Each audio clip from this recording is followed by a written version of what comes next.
I hope you all had a wonderful 4th.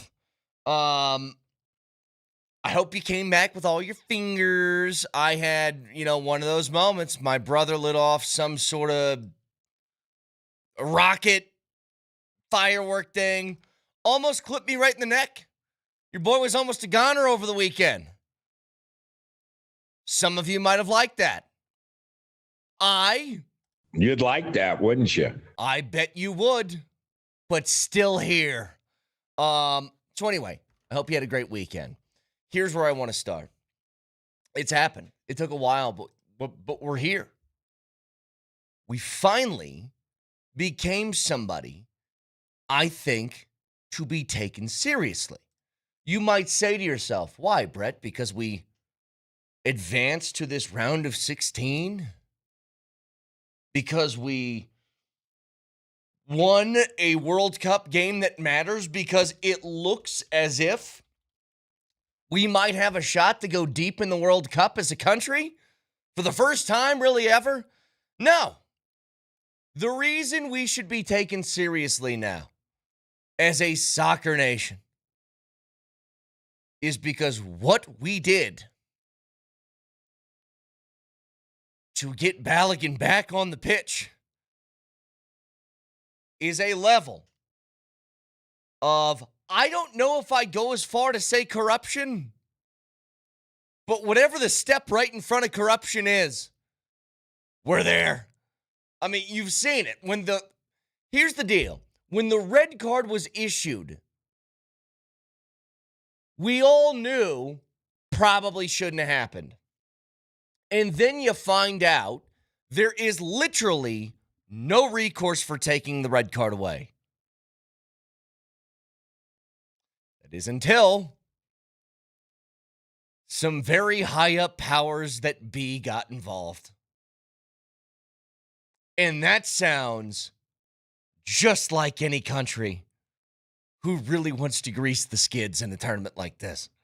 And would I tell you that both things can be true? The red card should never have happened. Balogun should never have to miss this game to start with. Yes.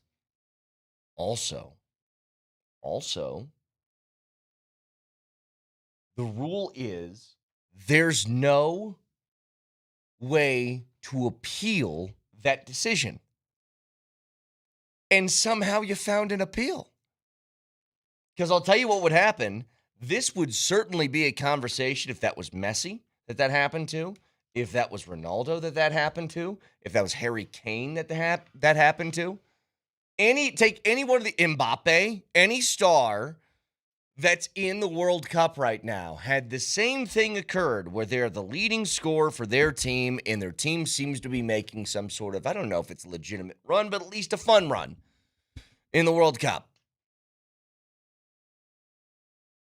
I think if you're Belgium, you have every right to be pissed. And as an American, I say to Belgium, suck it. Sorry. I guess we're now in the business of doing things that are coloring outside the lines. We are participating in the things that if this happened against us, we would be complaining about, but it happened for us, so USA, USA. It's the most I got for you. Because it was probably the biggest story over the weekend. The long, extended holiday weekend. But there was, I think, first of all, because I haven't talked about this yet, at least on the air, an amazing effort from the U.S. just to overcome what was a very difficult situation to be in. You're down to 10 men. You're trying to cling on to a 1-goal lead. Not only do you hang on to that by not allowing a goal, you get a clean sheet. You go out, put another one on the board, and, a free kick that's going to be remembered as one of the greatest goals in American history. And you ice the game in that manner. But Here's the deal.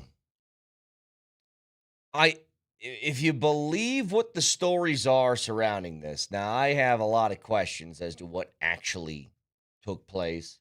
I don't know. I do know that Clay Travis, who, if you guys remember, used to be a big sports radio guy, now he's a political Republican radio guy. He said that sources, President Trump, Commerce Secretary Howard Lutnick, and White House Task Force head Andrew Giuliani put together a team of elite lawyers from outside the government to challenge the Balogun red card. Specifically, they challenged the use of slow-motion instant replay to give the red card, which they argued violated FIFA rules. I don't know if this is the case or not.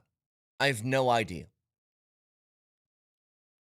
All I can tell you is this. Objectively hilarious that our government decided, I'm going to talk to some people about this.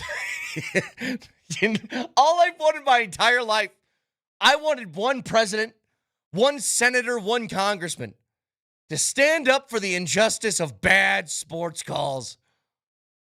And we finally got it. If that's true, and I don't know if that is, I don't know if I believe anything that has a political slant to it anymore. You have to check a million things. But I'll tell you this, I want this to be true. I want my government acting like a salty sports fan like I do all the time. That's not a red card. I wish I could call oh, wait, I'm president. I can call whoever I want. Oh, okay. What's the guy's name that runs FIFA? Is it Sepp Blatter still? Or is that guy gone? Get him on the horn. Gianni Infantino. Gianni Infantino on the phone now. I'm hosting this in my country. Hey, listen up. You can keep the red card. You can do whatever you want with that thing. It ain't being served now.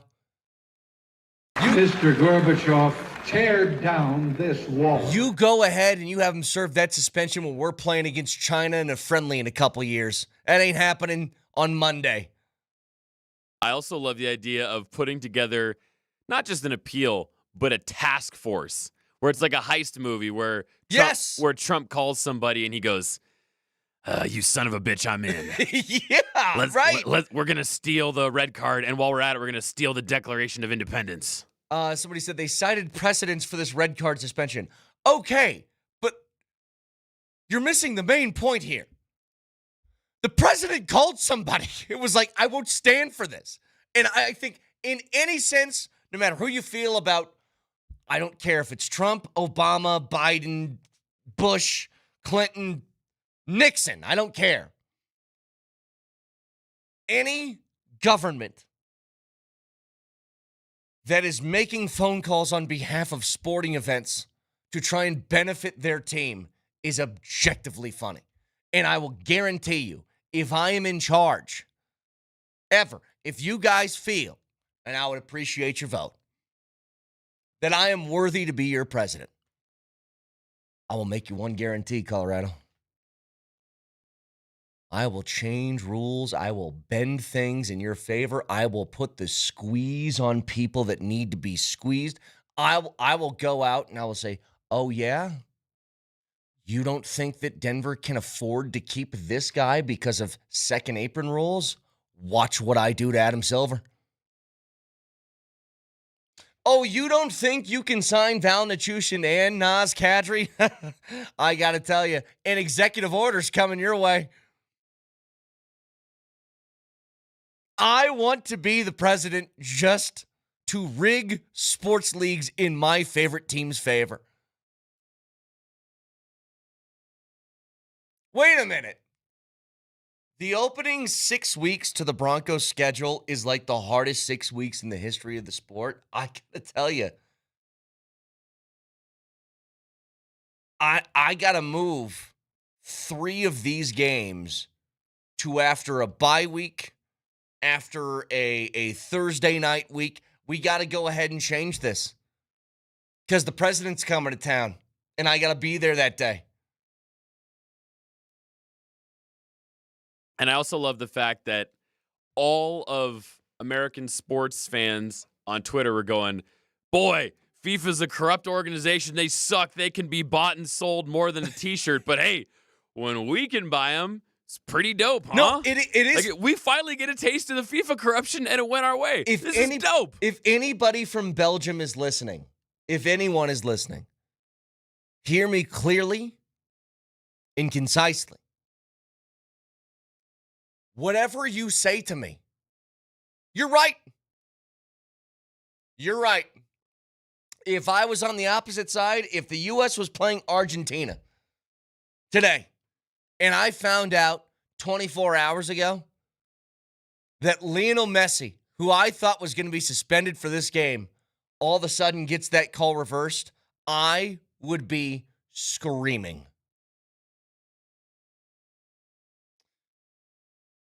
But it's us. So I think FIFA made the right call. It is funny that you mentioned that, though, Nelly. It's like all we've said over and over again is, you know what, these FIFA guys, they're so corrupt. I can't imagine the bribes that they're taking to do X, Y, and Z. And then it's like, wait a minute. We're America. We got cash. My turn. That's all that happened. And it's on our soil, too. Oh, yeah. So I bet there was some mafioso guys that went up to the president of FIFA and said, if something should happen to your family, if you don't take this red card away. Where is this game going to be played? Where's the one tonight at? Which stadium do we got here? Hold, please. Hold, please. Oh, it's in Seattle. Perfect. You want this game in Seattle? You want this game to be played correctly? Like, I would start telling Seattle, you do the old school things that like teams in the 60s and 70s used to do. Oh, you got a fast running back? The grass is going to be longer today. Sorry. I get to make the rules now. Again, I think objectively funny. Objectively. That the government is getting involved in sports leagues, as I would if I were president. And again, in a couple of years, I'd appreciate your vote. I think I'm allowed to do this now. What's the minimum age of president? Isn't it 36? I thought it was 35. Minimum age to be president of the United States. It is 35. Guys, guess what? I'm finally qualified. I can take your vote now. Vote me in. I will do whatever is in my power to make sure your teams are at the top. That's my pitch. Brett, how are you going to fix the economy? No idea. What are you going to do about foreign policy? What are you going to do about Iran? I'm going to tell you, I'm going to lean on people that know. Here's what I know. I know that Jokic needs some help. I'm going to get him some help. I know the Avs need to circumvent the cap somehow. Guess what? President Kane's find an LTIR loophole for your boys, okay? We're going to do this together as a country. Could you imagine that map if I ran on that? And it would look like that Reagan map where it was you only win one state, and I would just have Colorado in my favor. But that's my pitch to you. Vote me as president. I will do exactly what just happened with Balogun's red card to all the teams that you love. What's that? The Rockies and the altitude make it really hard for us to win? Not if I just give Dick Montfort $500 million a year for payroll. Kevin Freeland?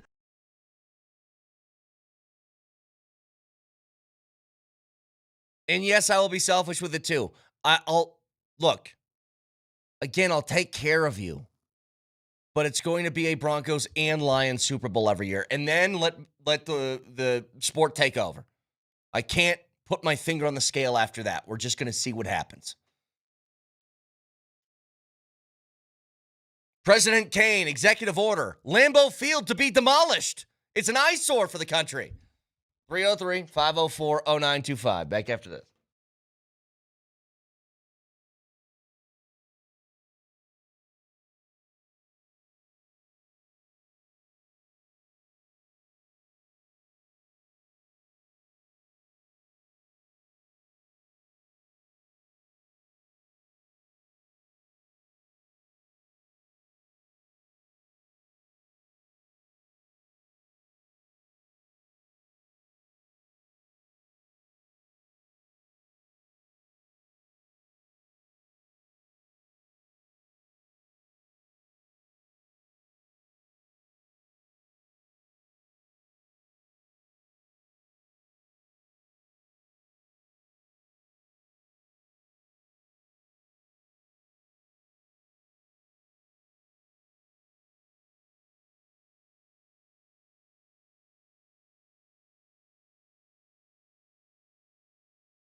Texture says even President Kane can't help the Rockies. You are incorrect. You don't think I can just funnel some money through some sort of, what they call them, NGOs?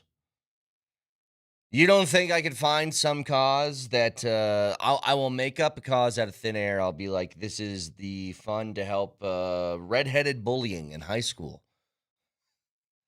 Freckled, pale, redheaded kids need a fund to make people aware of bullying against gingers.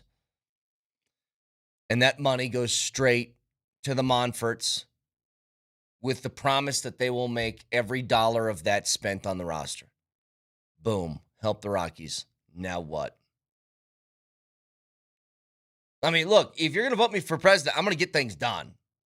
I'm not going to make you empty promises. You know what's hilarious?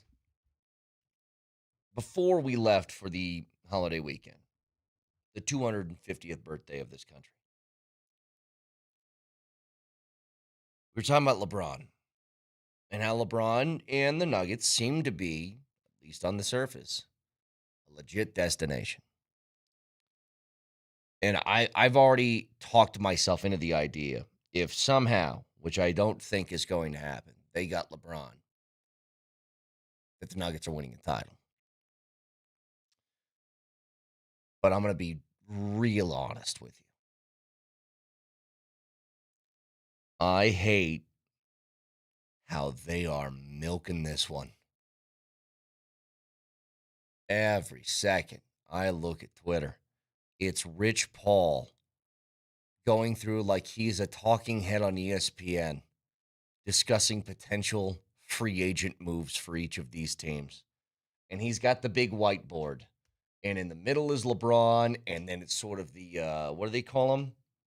The spider web thing, the story web. There you go, story web. Well, there's one branch that goes out to the 76ers, another one that goes out to the Cavs, another one that goes out to the T-Wolves, another one to the Heat, and another one to the Nuggets. And Rich Paul is going through step by step what these teams have with Max Kellerman. And I'm just like, what are we doing here? The guy's agent is LeBron doesn't need attention given to this. He'll get plenty. Plenty. It has the Knicks written down on this board. But now he can't go to the Knicks because the Knicks won a title. But Rich Paul said if the Knicks didn't win a title, LeBron would have went to the Knicks.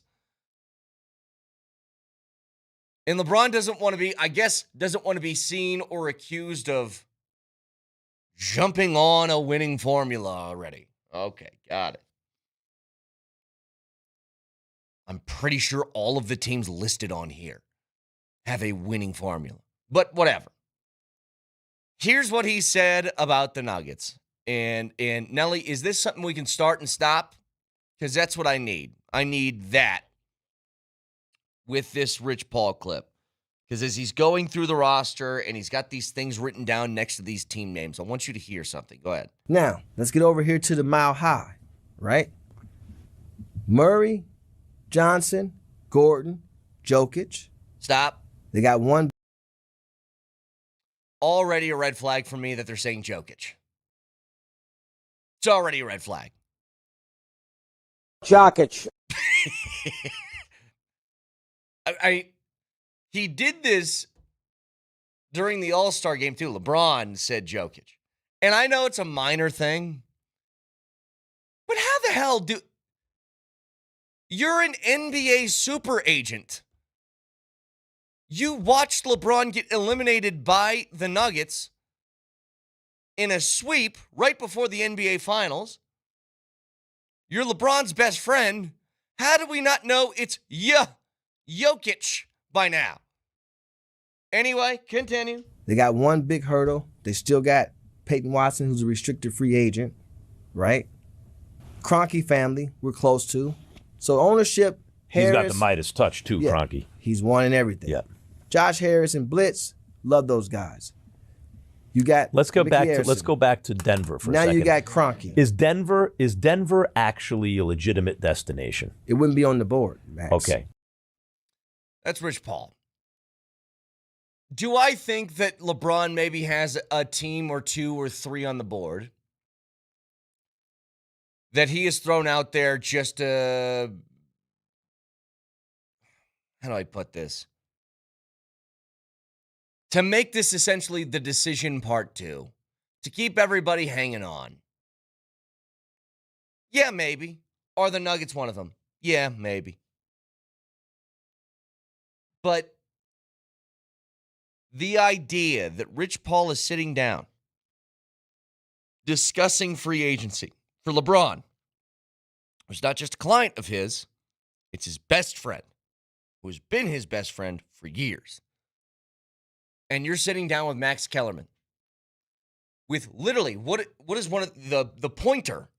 He's got a whiteboard with a pointer like he was a teacher from the 1960s. Hitting the board with each team. It just feels so over the top. So over the top.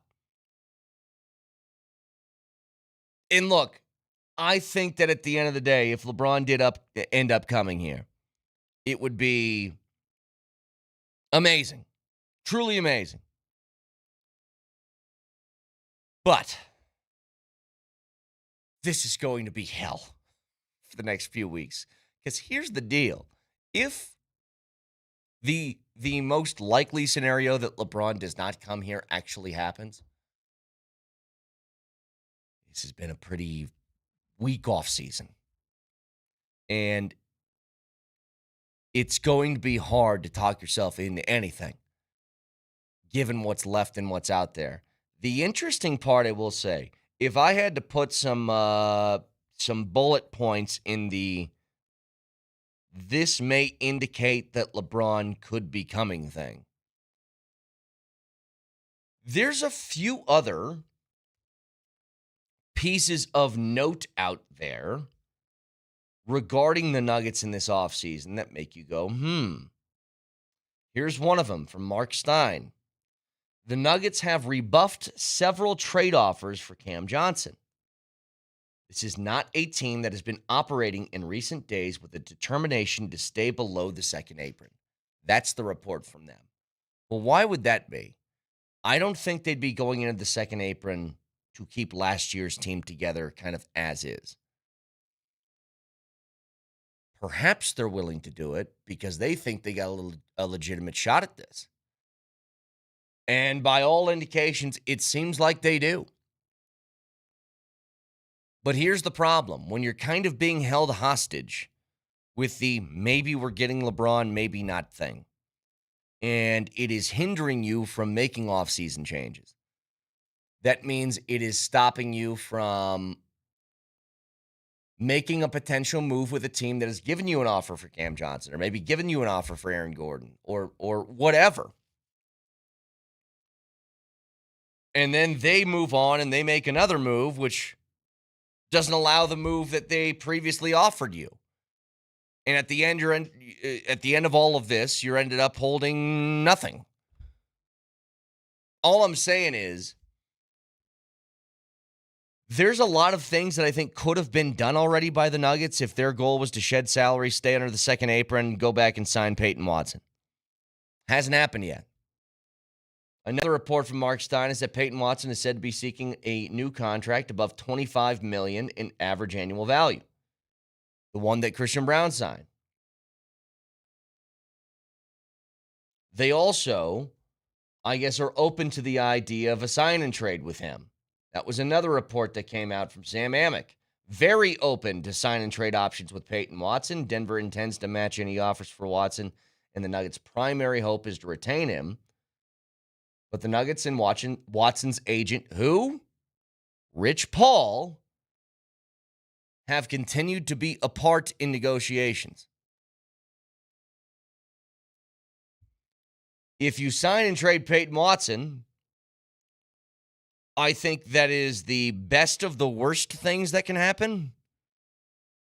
Like, the worst thing that you can do, the thing that it is, to me, unforgivable surrounding his situation with the Nuggets right now, it is unforgivable to let him walk for free. That cannot happen. What can happen is, ideal scenario, you sign him for a reasonable contract, and I think around $25 million would be reasonable at this point. Or the best of the worst is that you do a sign-and trade and you're able to get assets for him, so at least it's not for free. But I've said this from basically the first day into the offseason after their year ended against Minnesota. I don't think there's a priority that should be higher than signing Peyton Watson.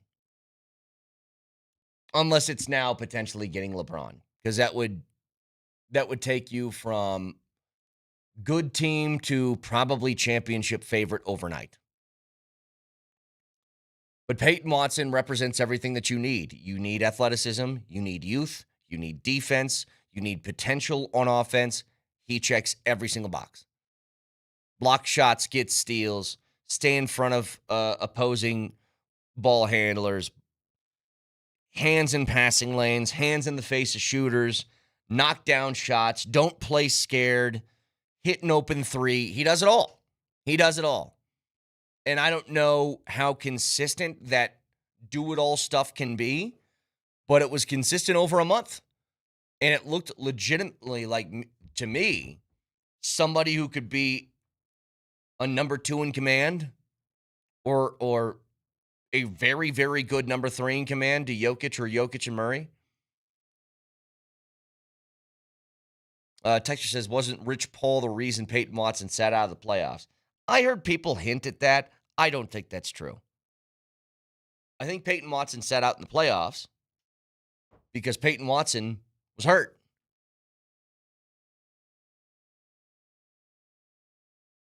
I think that Peyton Watson sat out in the playoffs because he had a pulled hamstring. He waited, came back, played a game and a half, pulled it again. I think it was pretty bad.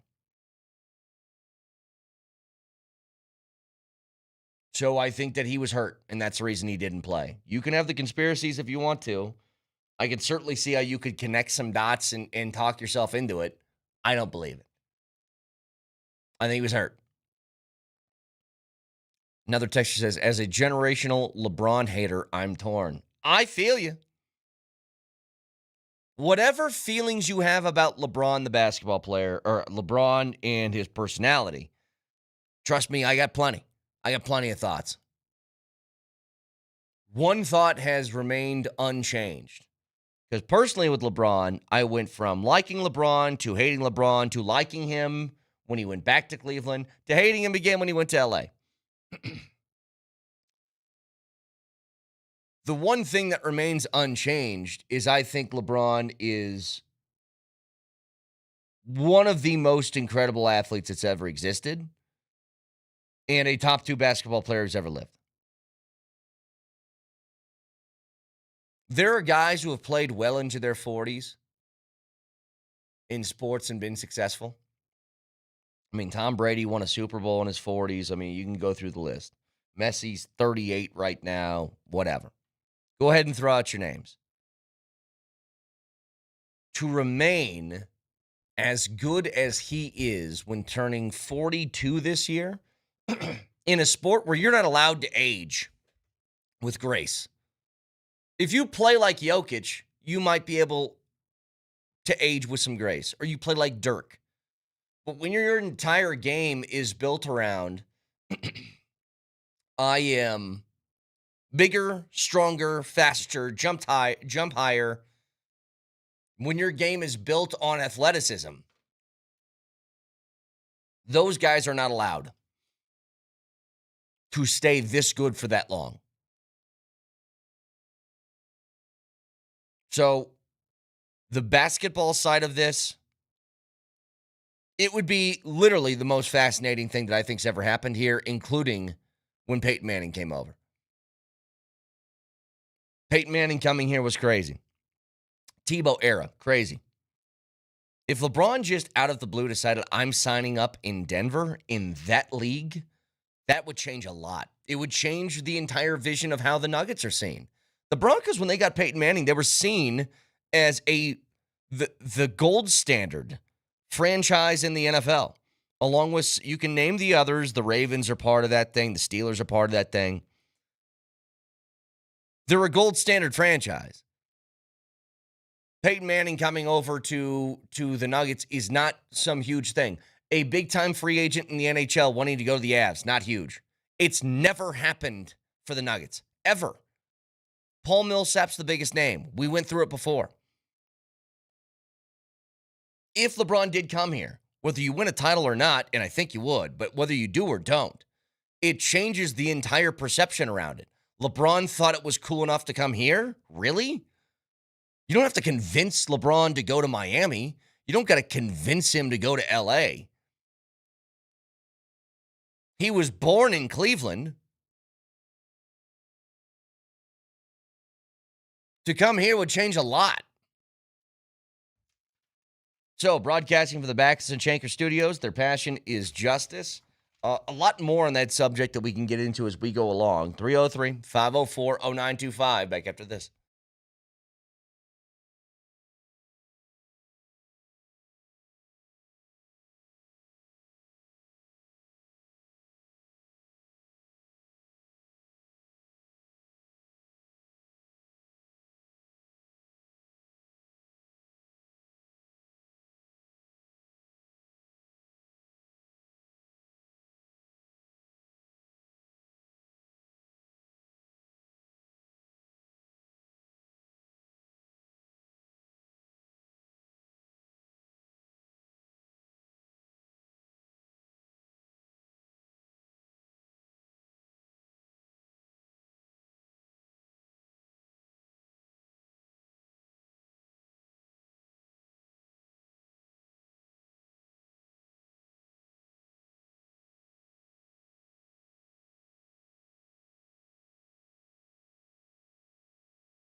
Oh, no.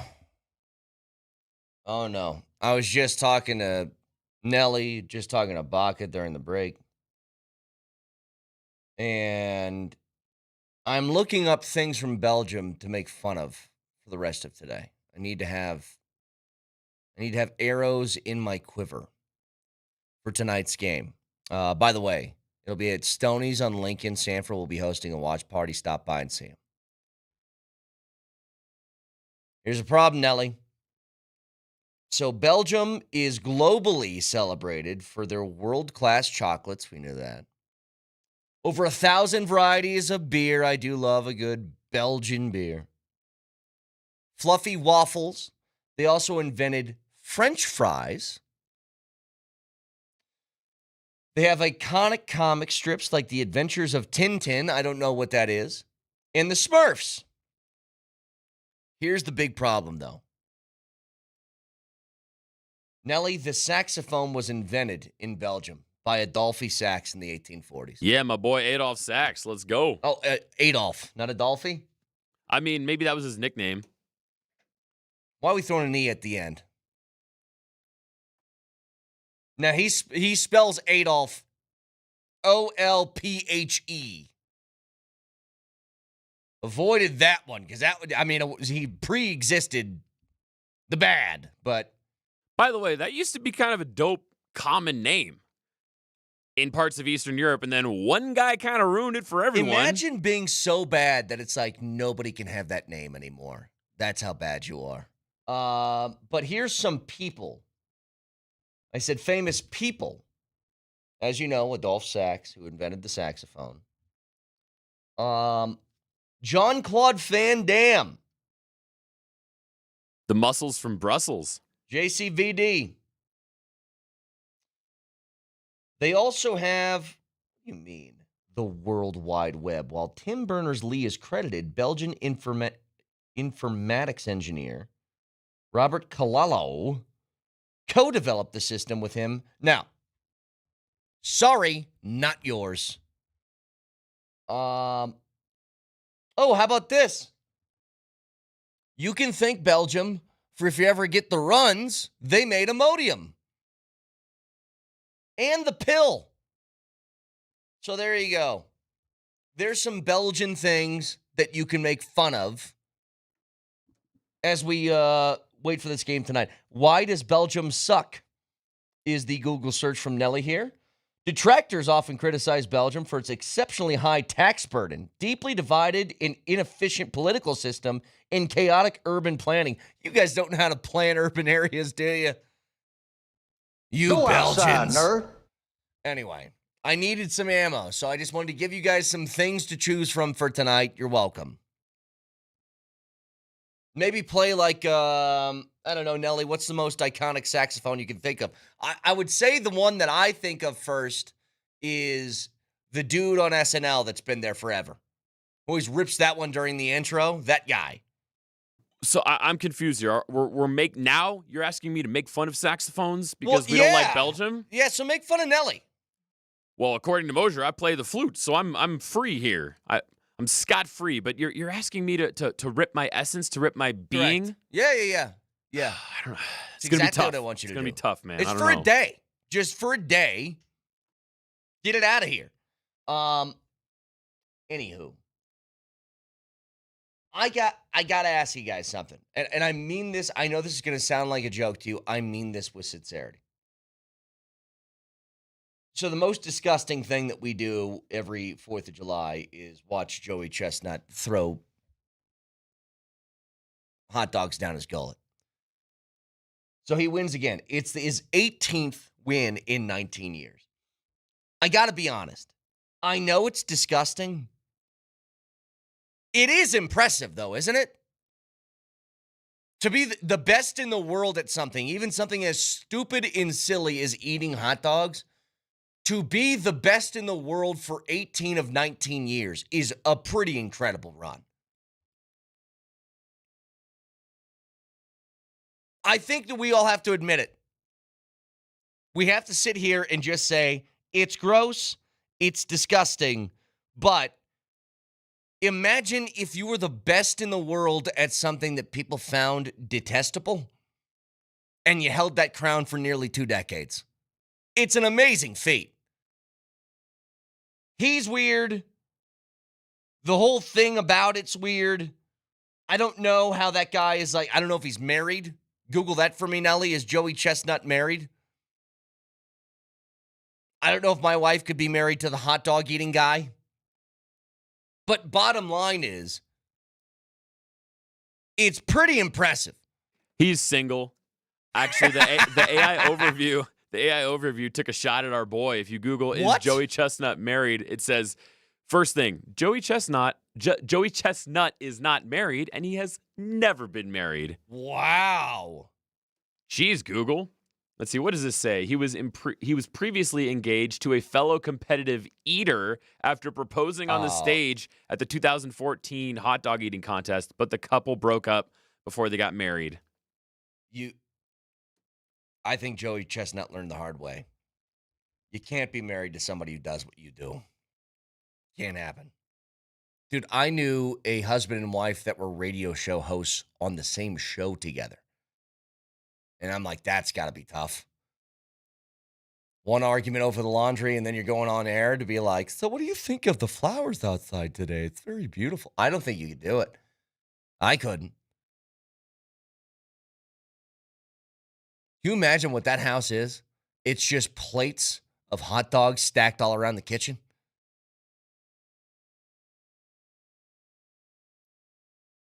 I mean, you can't have that in the same house. You can't have 2 people doing that. Are you going to eat that? All 15 of them? Yeah, bunch of hogwash. I'm practicing. No, it can't happen. Texture says, Cannon will not tolerate Joey Chestnut slander. That man deserves the Medal of Honor. I'm not trying to slander Joey Chestnut. I just said it's incredibly impressive, no matter what you think of the competition. But it is gross. It is a nasty thing to be good at. But anyway, there's a whole lot that we got to get to. Altitude Sports Radio invites you to watch FIFA World Cup 26 with Michelob Ultra for the U.S. and Belgium in the round of 16. The party starts at Stoney's on Lincoln tonight at 5:30. Michelob Ultra will be on site. A ton of Ultra giveaways. Coach Sanford is hosting and giving away a ton of great prizes too, so don't miss out. Michelob Ultra, Superior Light Beer, and the official beer sponsor of FIFA World Cup 26. Superior is worth playing for, and now worth cheering for, too. Be sure to enjoy an Ultra as you cheer on your favorite team, and we'll see you at Stoney's on Lincoln tonight at 5:30 for the U.S. and Belgium. Between that, free agency news, we didn't have a chance to talk about Jaylen Brown and that trade either. What the hell are the Celtics doing? So a lot to sort of break down, some moves made by the Avs as well. It's right around the corner from training camp too. So we're starting to have all these things sort of converge on each other again. But I think it's pretty amazing that the U.S. is still in this thing with a shot to win tonight, and they have pressed their thumb on the scale in getting Balogun freed from his suspension, at least for now, to play in tonight's game against Belgium. So all of that action will take place as you can watch it with Mike Sanford at Stoney's on Lincoln tonight at 5:30. You can watch this show live on Twitch, twitch.tv. Search Altitude SR in the search bar. You can watch it on the Altitude Television simulcast. You can watch it on YouTube. Subscribe to the channel and don't miss anything from Denver's #1 sports station. Altitude Sports Radio 92.5. Moser, Lombardi, and Kane starts next.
First of all, I hope you all had a great weekend.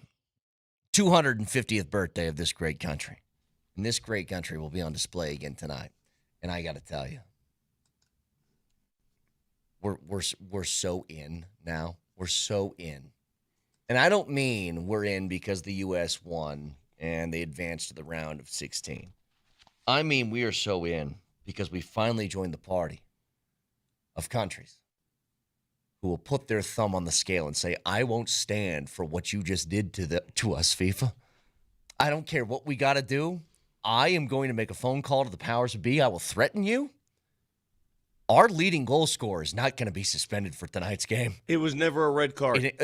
Again, that notwithstanding, I think everybody, especially in this country, agrees, ridiculous call. Him playing tonight is the thing that should be happening. But when they give him a red card and they tell you there is no way to appeal this, it's done. And then you find out 24 hours before the game starts. Brett, basically it's this. Don't look at our face. There, you have zero recourse. Adios. And then, I don't know if this is the case. You guys remember Clay Travis, right? Former sports radio host who's now a conservative radio guy.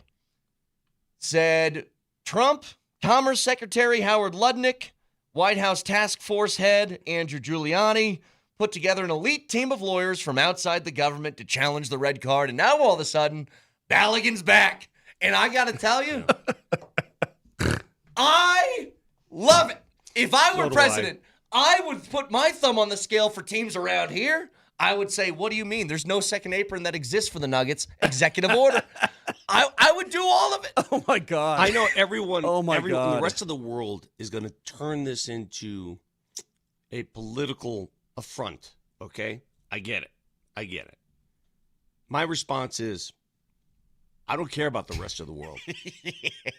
It's us against the world. You guys are amazing. Yeah. No, I don't care. The fact that these Belgian people, I didn't even know what the hell Belgium did besides avoid wars. I don't even know what you did. The fact that you're going to send a statement and talk about the integrity and the morals of sport. Shut the hell up, Belgium, whatever the hell you are. Belgium. Shut up. They're Belgian. Yeah. Us against the world. Let's go. I'm perfectly happy with that. Let's go. I will, in the sake of fairness, if we were playing Argentina and Messi got a red card in the same way Balogun did, and they gave it to him and said, you're suspended for the next game, and then the day before the game, they said that Messi's playing, I'd be pretty upset. Well, But you should be upset it because doesn't Messi matter. had a similar incident that occurred that did not even get a red card called. That is true. Ronaldo, So you know what? Ronaldo also had a 3-game suspension, dropped down to a 1. I love how the rest of the world all of a sudden appeals to favoritism and corruption when the rest of the world has undergone this crap for years before even the U.S. joined the party. All of a sudden, you know what this is? What is this? It's the rest of the world fearful that the U.S. has arrived and is finally going to take this sport seriously and is finally going to do something to get better at this sport and then take it over. That's what's happening here. You understand that, right? If I thought we sucked. Yeah. That's what they all told us, that I thought we sucked, and so if we suck, it doesn't matter who should be playing and who shouldn't. We should get bounced, right? That's what I thought. That's what I heard, Moj. I heard that. Well, listen, I don't know that there's anyone on this program more patriotic than myself. Now, you might be as patriotic, Vic. I know. Wait. No, nobody. I don't want to hear crap like that. Nobody's more patriotic than the next person. Hold on. Don't tell me you're more patriotic because what? I totally agree with what Vic's saying, but I'm way more patriotic than you. That's the dumbest thing I've ever heard. You're no more patriotic than Nelson. You're no more patriotic than somebody who hates politics. You're no more patriotic than any other American. I just love this country. Oh, yeah. Fly my flag proudly. Proud member of Sons of the American Revolution. Proud.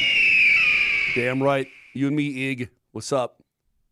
That being said, yeah, if it was the other way around, I'd be flaming pissed. Okay? Yeah, I would. So I can see where the Belgians might be like, hey, what the guff, Chet? What are you doing? Well, Belgium this morning, Belgium. Pick on me. Belgium did appeal this morning. Yeah. I don't know if anything's going to happen. No. Here's what cracks me up. You know what we're going to do for Belgium? We're going to write a really mean letter. Okay. We did that once. Everybody keeps telling me it doesn't matter anyway because Belgium stomped the U.S. 5-2 prior to the World Cup. We may very well lose tonight in Seattle. If Very well it doesn't matter, I've had this conversation before. See, I have precedents here. I come with precedents. Who on this show, every time the Nuggets or the Avs or the Broncos played another team, who always said, I would rather play against the best? You. I've always said, and I always thought that was silly. Exactly. Yeah. I've always said, I want to play against the best because I think if you beat them at their best, it means more. I've always maintained that. Is that why you wanted OKC in the first round? Exactly. I've never changed my tune on that. But that's still a really weird way to look at it, dude. Oh, really? Then what happened? Well, you lost to Minnesota. Yeah. So I've always wanted to play the best with their best. Always. And the fact that Belgium is crying about this, wait a minute, didn't you just beat? What are you afraid of? What are you afraid of? You're going to send another sternly worded ChatGPT statement? Is that what you're going to do? I can't tell you how happy it made me. Because this is, to me, the indicator. Winning that game in the round of 32, that's great. That was awesome. The way you did it, you're down a man, you hang on to the lead, then the free kick, one of the greatest kicks in American soccer history, all of it. Amazing. So somebody says, Belgium, the waffle people? But I know that this team is a team to be taken seriously. We start getting our hands a little dirty in the FIFA game. we start saying, all right, who do I got to pay for somebody to say this is allowed to happen now? I'm actually surprised that the people in Italy, Vic. Oh, I've been throwing bombs. I've been throwing bombs that way. I'm Trust actually me. surprised that they haven't gone back the past couple of qualifiers and go, hey, whoa. Like, well, they lost. Yeah, I know they that's lost. tough. But during the course of the losing, say, hey, we're Italy. I've had the countrymen. I've had my own cousins say, aren't you ashamed? I said, no. I said, no, you should be ashamed for not qualifying for the cup in 12 years. You should be ashamed that you lost to the same Bosnia team the way, hell, the U.S. was down a man. They won the game. Are you talking about Fernando? I'm talking about Italy. No, I'm talking about, is that cousin? Okay, no, good. No, other cousins. Okay, good. My cousin Domenico. You should be ashamed that you couldn't overtake Bosnia the way the U.S. did. You know what? Your jealousy shows. You should be ashamed that your soccer program sucks right now. That's where you should be ashamed. Ooh, hey, you tell these people, I know where they live, and I know how to get there. No, man, I am so tired. The red cards were not the same. Even the card given last night, all right, to England. The guy goes studs up to make a tackle. Did he intend to hit the ankle? Probably not, but he went studs up. Balogun didn't go studs up. He fell backwards into a guy that was going toward him. If you don't see the distinction between the two plays, you're a moron or you're making this about politics or you're anti-American or all of the above. But, Vic, again, it has the feeling of if a guy got thrown out of, let's say, the AFC title game, it's one of those things, okay, well, but it was a bad call in the first place, so now he's back in. Yeah. It's like once the ruling has been made. How about this? A college football targeting thing. Where it happens in the second half, they're suspended for the first half of the next game too, that sort of thing. Right, but it's a really crap call. Yes. Let's say it's a crap call, which is what this was, a crap call. From what I understand, they were looking at it, frame by frame, Vic, your famous slow motion, frame by frame, and you got to do it in real time and not. Just go look at it. The dude came up from behind him. Balogun didn't even know he was there. It was not even close to the same call. And all these soccer purists who say, you in America don't know. I know what I'm watching, and I know the same thing you're watching. And I love that this is the point. That it's a point of no return now. It's us against the world. Screw you. You know what this feels like to me? I'm in. This feels like back in the day, maybe like early 2000s. If you found out that your college football team maybe had some improprieties recruiting wise, you're like, oh, dude, we're gonna be so good this year. Like that's how it feels. It's like, oh, we're getting into the corruption game. Our soccer team must be pretty cool. That's how it feels to me. It's like when Ole Miss, out of the blue one year, had the #1 recruiting class in the country. You're like, how the hell did that happen? Oh, I know how that happened. Big time buckos. Mose, do you remember Roy Jones Jr.? Of course. Do you remember the fighter Roy Jones Jr.? Do you remember how he got blatantly screwed out of a gold medal in the Olympics? Absolutely. Okay. Payback. World payback. Listen, if you don't think that Argentina, France, England, all these, Spain, all these countries have put their thumb on the scale of justice in soccer over the years, you're out of your mind. Yeah. Out of your mind. I'm telling you. And one of the most famous goals in the history of soccer today would be disallowed. Now watch this drive. I want my country to be soccer corrupt. Not actually corrupt, just soccer corrupt. That's when you know that's you've what arrived. I want. Yeah. That's what I want. That's when you know you're in the club. You're exactly right. How do you know? All those years of asking the question, well, is the U.S. really a soccer? Are they ready yet? We're ready now. Yeah. Because we added corruption to your layers of corruption. We are now there. I told you, if I were Belgium, if there is a Belgian that is listening to this show that is screaming at us about how hypocritical. Do you even know a Belgian? Yes. Who? I've got a couple of friends who live in Belgium from my World War II friends. Well, let's call them. If they are, let's call them. If they're listening to this show and screaming at us through their radio, through Twitch, through YouTube, the comment section, the text line, whatever. Here's my response to you. Blanket statement. You're totally right. You're totally right. I don't care, but I don't care. That's it. I have the same You are totally right. And everything that you would say that you're 100%. like, this is unfair. Yes. This is unprecedented almost. Yes. Happened once in the 60s. Everything you can say to me, you are so correct. And I don't care at all about how right you are. And the reason I don't care is because the red should have never been called in the first place. Yes. That's why I don't care. Point. So that's how you justify it. I'm cool with that.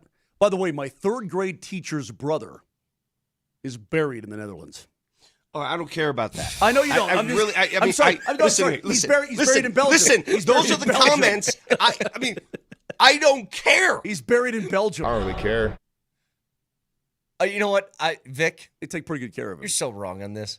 I woke up needing to know where his third grade teacher's brother was buried. I had to know that this morning. Moj, you want to add you want to do something productive for the show instead of stupid comments? Sure. Let's get a hold of one of your Belgian friends and call him and put him on the show. All right, I'll send him a message during the break. What time is it there? It's like 9 hours ahead, so it's in the afternoon. They're fine. Prime time. You know, they're busy right now. They're drawing up more statements. That's all they're doing is drawing up statements. What else are you going to do in Belgium? They're eating waffles and drawing up statements. By the way, I looked up famous things and people from Belgium. We'll get to that list a little bit later. Things that you can start to hate for just tonight if you would like to. So I have a list that is built. Speaking of, Altitude Sports Radio inviting you to go watch FIFA World Cup 26 with Michelob Ultra for the U.S. and Belgium in the round of 16. The party starts at Stoney's on Lincoln at 5:30. Michelob Ultra will be on site with a ton of fun and Ultra giveaways. Coach Sanford going to be hosting and giving away tons of great prizes, so you don't want to miss it. Michelob Ultra, the superior light beer and official beer sponsor of FIFA World Cup 26. Superior is worth playing for and now worth cheering for, too. Be sure to enjoy an Ultra as you cheer on your favorite team. We'll see you at Stoney's on Lincoln tonight at 5:30. Vic sounds pretty American this morning. I'm just ticked off, man. You can't have it both ways. You can't come crying and talk about crap like this and then talk crap behind our backs. I mean, even my own countrymen in Italy talking crap. Shut up. Get your soccer program figured out before you come over here and talk crap. You said you're feeling pretty American this morning, Moj. I was in the heartland over the weekend. I was in Nebraska. I know there was a lot of firework restrictions here in Colorado. Those did not exist in Omaha.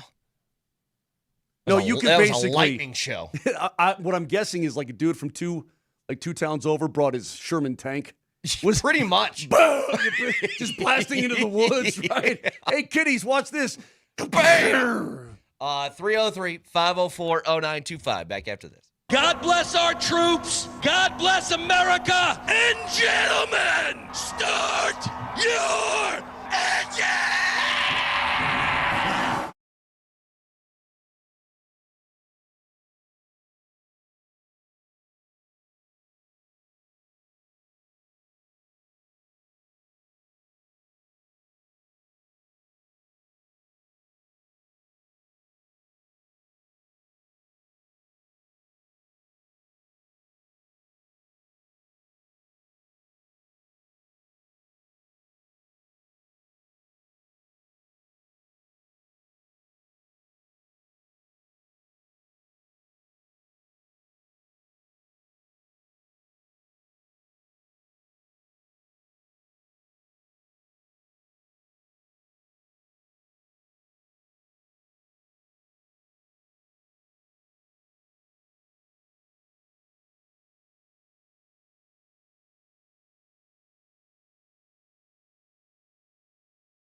So you know those tanks that sit in the basement that store your water?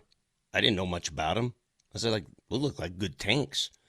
I didn't realize that you had to flush those suckers out every once in a while because there's soot that builds up at the bottom of the tank. AAA Service right now is offering a heck of a deal on flushing out your water tank, and you want to get ahead of it because a lot of times if you don't, the water tank goes haywire, and you need to buy a new one, and they're not cheap. So call AAA today. They'll come out, give you a heck of a deal there, and they'll look at more plumbing issues that you may or may not have.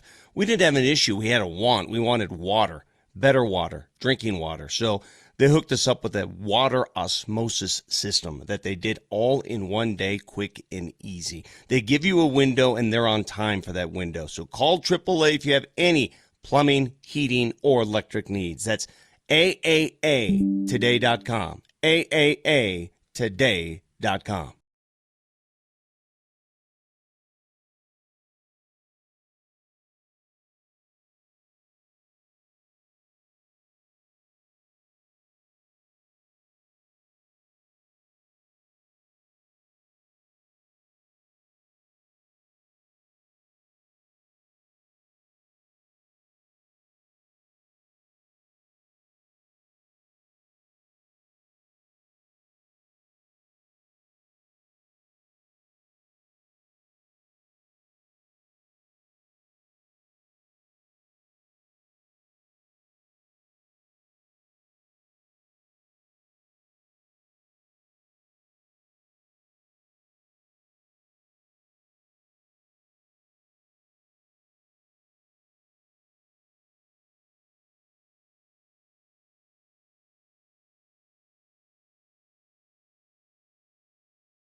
All right, we'll get back to the World Cup here in a bit.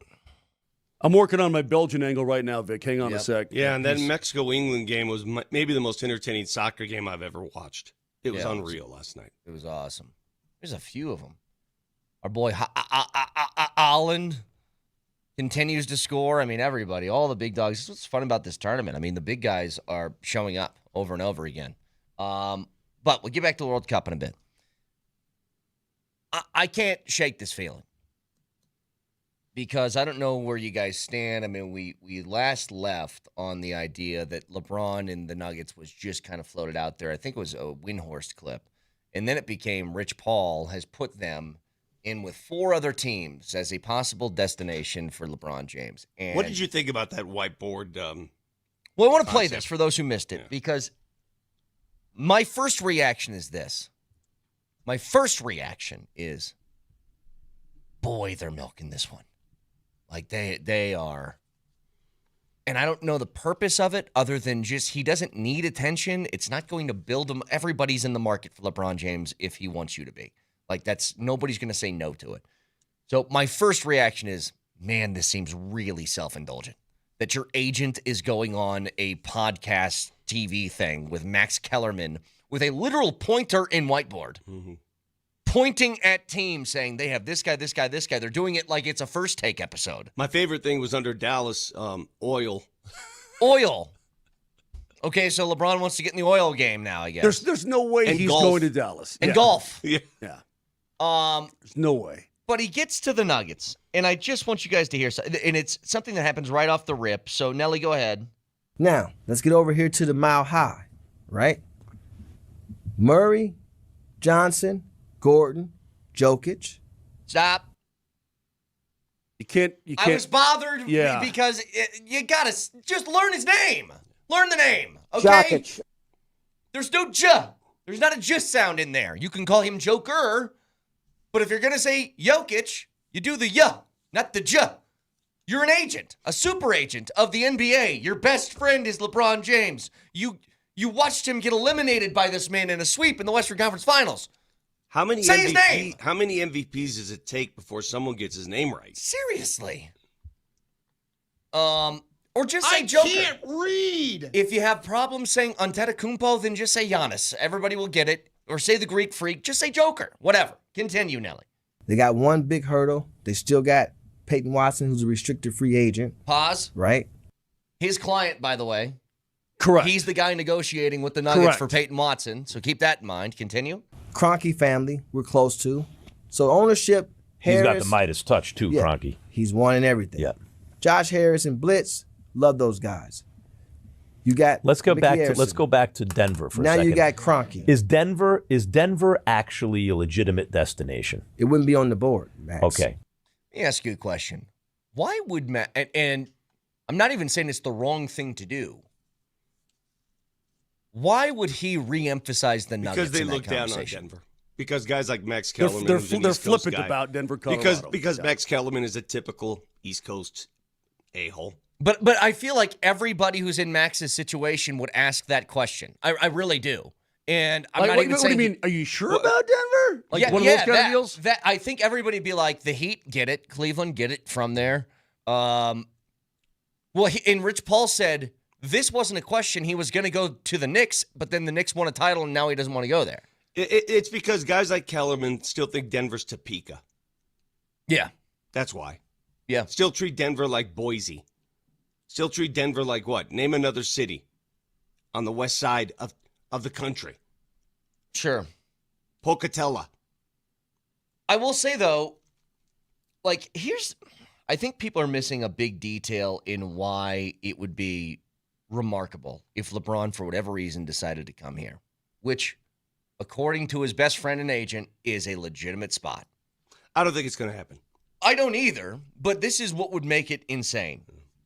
First of all, you become like an immediate NBA Finals favorite, championship favorite, like that would happen. It would make your basketball team miles better than it is today. So we know that stuff. You know what it would really do, though? And you guys correct me if I'm wrong because I wasn't here for this, but I'm trying to imagine what this would be. This would be the biggest thing Even I would argue bigger than Peyton Manning. Bigger than Peyton Manning if he it came here. would open the free agency floodgates for Denver, Colorado. That's it. Yeah, it but puts would you it on though? the map now. Would it though? Really would it? Yes. Yeah, it would. Yes, Yeah. it Yeah, puts it you would. on the map. Yeah, 100%. Peyton Manning It going would. to the Broncos, the Broncos were seen as a gold standard organization within the Absolutely. league. When a But big free agent, the NFL's different than the NBA. But hang on, when a big free agent goes to the Avalanche, nobody bats an eye. It's like, yeah, it's Correct. the Avs. If they got LeBron, I think it changes the entire way that people view Denver. I think that the guys who are big buck free agents guys, I think that they'll look at it as a one-off. That he went there for one specific reason. It doesn't apply to me. I don't believe that it would open the floor. I would like it to. I just don't believe that would be the case. So why does it apply to hockey players coming to Denver for the Avalanche then? It's for some reason basketball is different than football. But I think hockey I think it's But why? respect. and I think leave it's baseball on the respect. side. Baseball's but just why? all about the money. Why? Why is it different? I don't know. I don't know, Vic. I don't know. I think it's respect. I think they're seen as a respected organization within the NHL. I think the Broncos are a respected organization in the NFL. Why aren't the Nuggets a respected organization? The Rockies are not. They are not in the MLB. No, but if and you throw the enough Nuggets money at aren't guys, they'll either. come here. I mean, if you throw enough money at they threw money at Arms and they came here. But it's Hamden, Nagel. Yeah. it's okay, but you had to Chris overpay Bryant. to do it. Is my point. Yeah. What I'm saying about the Nuggets is they have been incredibly successful recently. But doing that in an organic build, which is the only way they could do it, it would, I think, open up another avenue for them. If somebody says Denver was cool enough for LeBron, I think that changes the way you're viewed.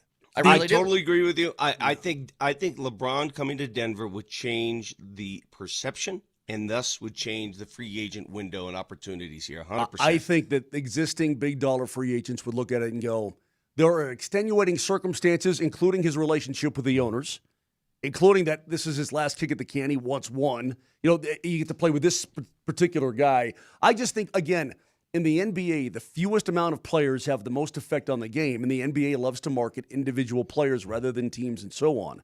And I think they will always still be pulled to the biggest markets in the most glamorous areas. Someone needs to change. Someone needs to tell me then why the Denver Broncos can attract free agents. They have over the years. They had attracted the biggest name free agent ever.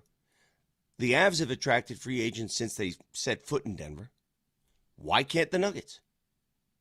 And the biggest attraction can't be, I will pay you the most money. Yeah, why? That's Somebody answer that question for me. I need an answer before this show expires. I'm with you, Vic. I think it's what I told you. I just don't think they're seen as a respected enough organization for whatever reason. Just won a championship. Yeah, but you've never had the big name free agent come here before. And I think if you do, you become part of the kids in the cool club. I think it changes. So, wait a minute. You realize that this almost feels like a setup right now.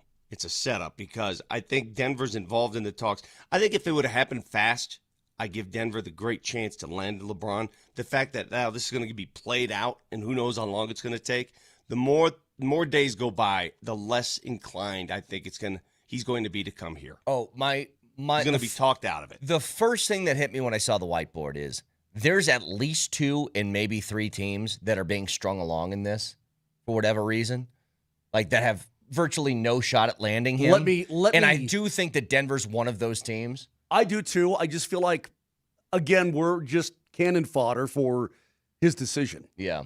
But let me go back. Who thinks that Denver, Colorado was a dusty old cow town and was hoping the Nuggets wouldn't get to the final because he didn't want to come here? Stephen A.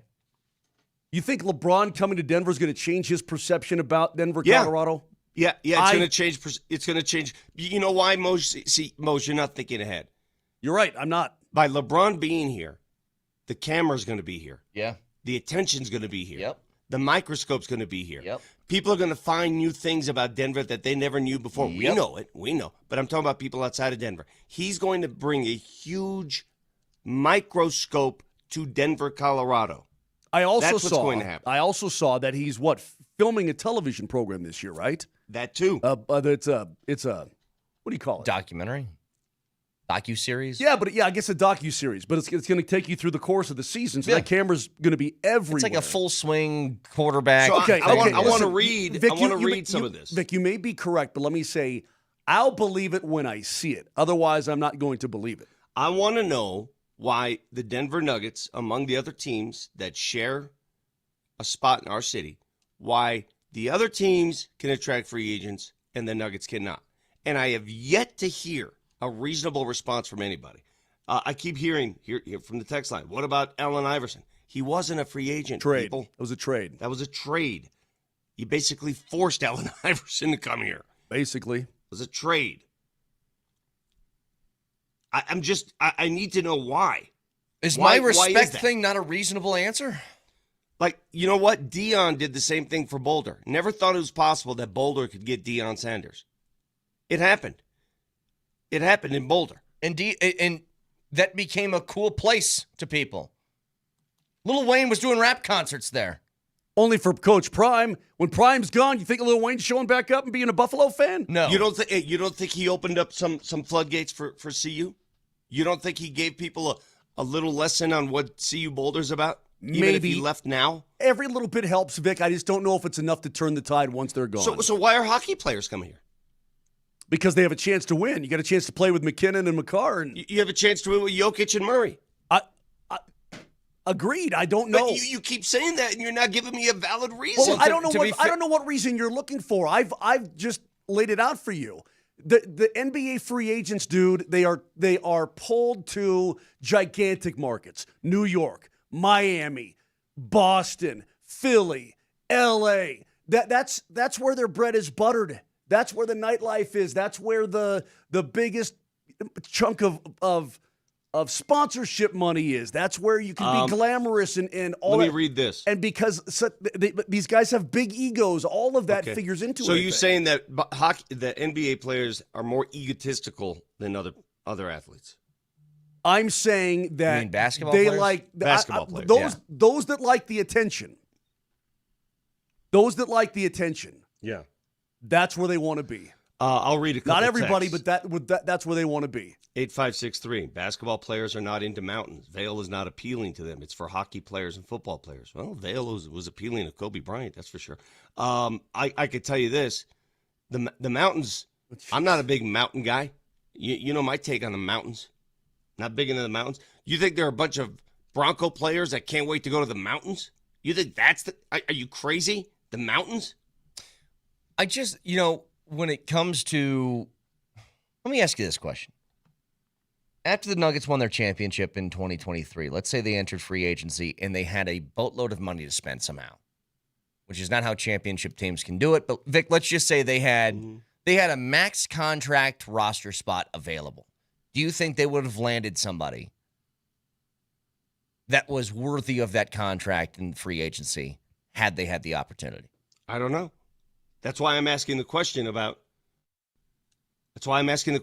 why won't free agents come here. Stu says the major difference is organizations, Broncos and Avalanche, have a pedigree of winning and being top dogs. The Nuggets have won one championship in their history. Same goes for the Rockies. That's why free agents don't necessarily want to come here. History does matter. Stu, when the Avs won one championship, right, they had that thing going.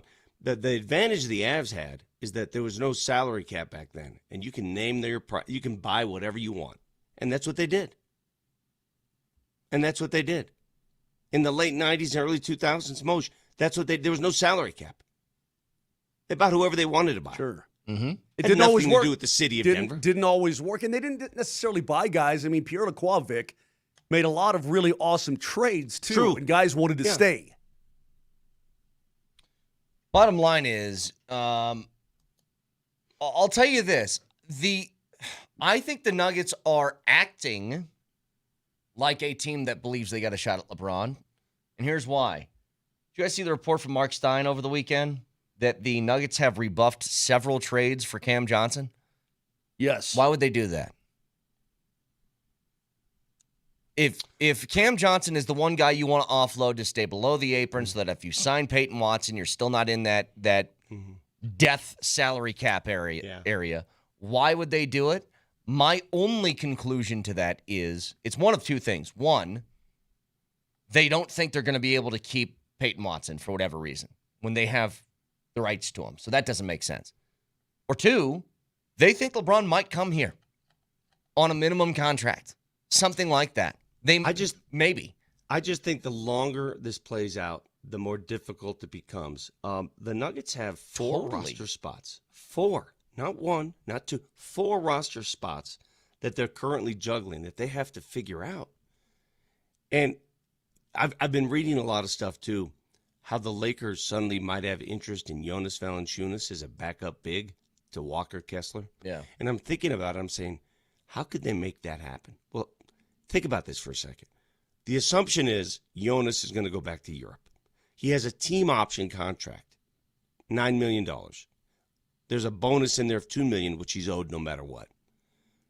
What if the Lakers could possibly convince Jonas to stick around?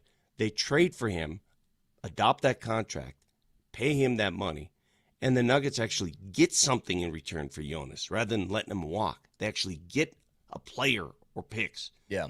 Because they don't have to make the Jonas decision until July 9th. What's the date today? July July 6th. Okay, they have 3 days to make the Jonas decision, to cut him, waive him, trade him. One of those things. They're not keeping him. They're not keeping Jonas Valanciunas on this roster. Right. So there are a lot of things at play, and there are so many things at play. The longer this goes on with the LeBron whiteboard, the more difficult it gets. It's a bang or bust here right now. So you're saying trade Jonas for Bronny? Hey, I'm just saying there's a lot of things going on here, bro. Well, listen to this. Just real quick, Moj. Speaking of the Lakers, you know where the Lakers are at, where they sit right now? They have no tradable first-round picks over the next 7 seasons. 7. And they are committed to $475 million to just Luka, Austin Reeves, and Walker Kessler. How about that? No tradable first-round picks for 7 years and $475 million to that trio of players. Amazing. That doesn't look great on paper. Maybe I'm wrong. Do you guys want to talk to a Belgian or not? Yeah. Well, if we're going to do it, we got to do it in the next 10 minutes because he's at work. All right, let's talk. What do they do for work? Well, you can ask him. Talk to Robbie coming up. Oh, we're going to offend the hell out of your friend here. Okay. That's coming next.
So let's go out to the Ramos Law hotline. Car accident, you need Ramos Law, medical doctor and attorney, ramoslaw.com. And we're joined by Moj. Well, there we go. Let me welcome in our buddy Robbie Mears all the way from Belgium.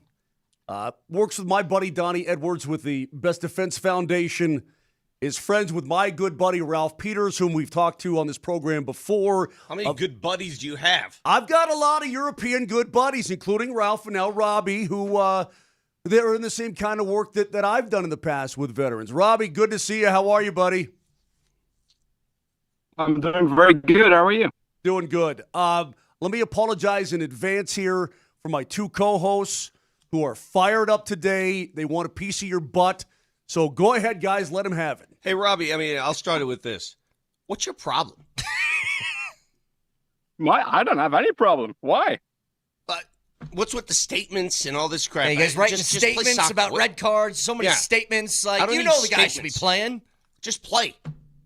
What's your problem? Well, according to me, it was a clear red card.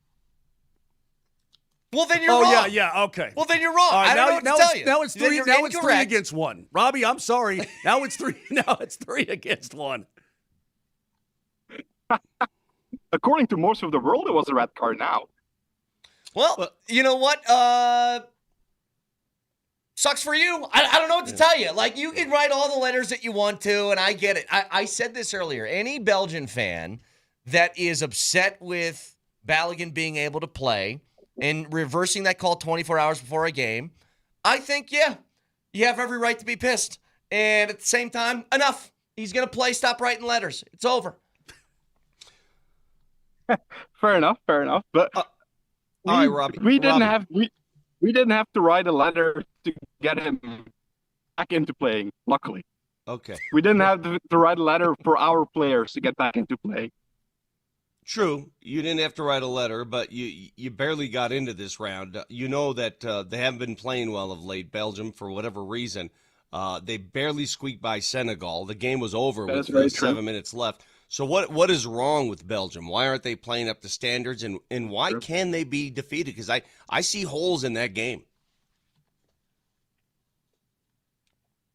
Our golden generation is long gone, but we still keep playing with players from the golden generation like Lukaku and Kevin De Bruyne, and Courtois still there, but Courtois is still very good. I think we lack new talent. Other than Doku, we don't really have any world-class young players in our team, which is too bad. And I think all our players are very well independently, but I think they have difficulties playing together as a team.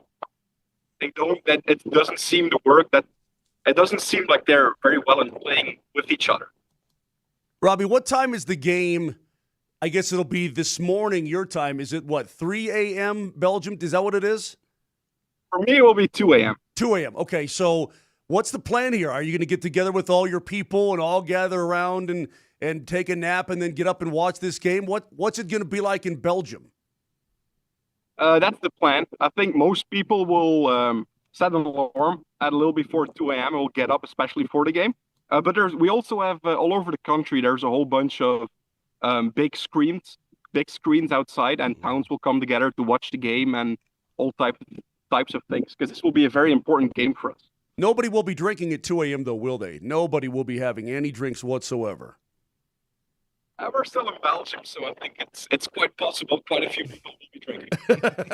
Hey, why does the world hate us all of a sudden? What's up with? Why are we hated? What's going on now?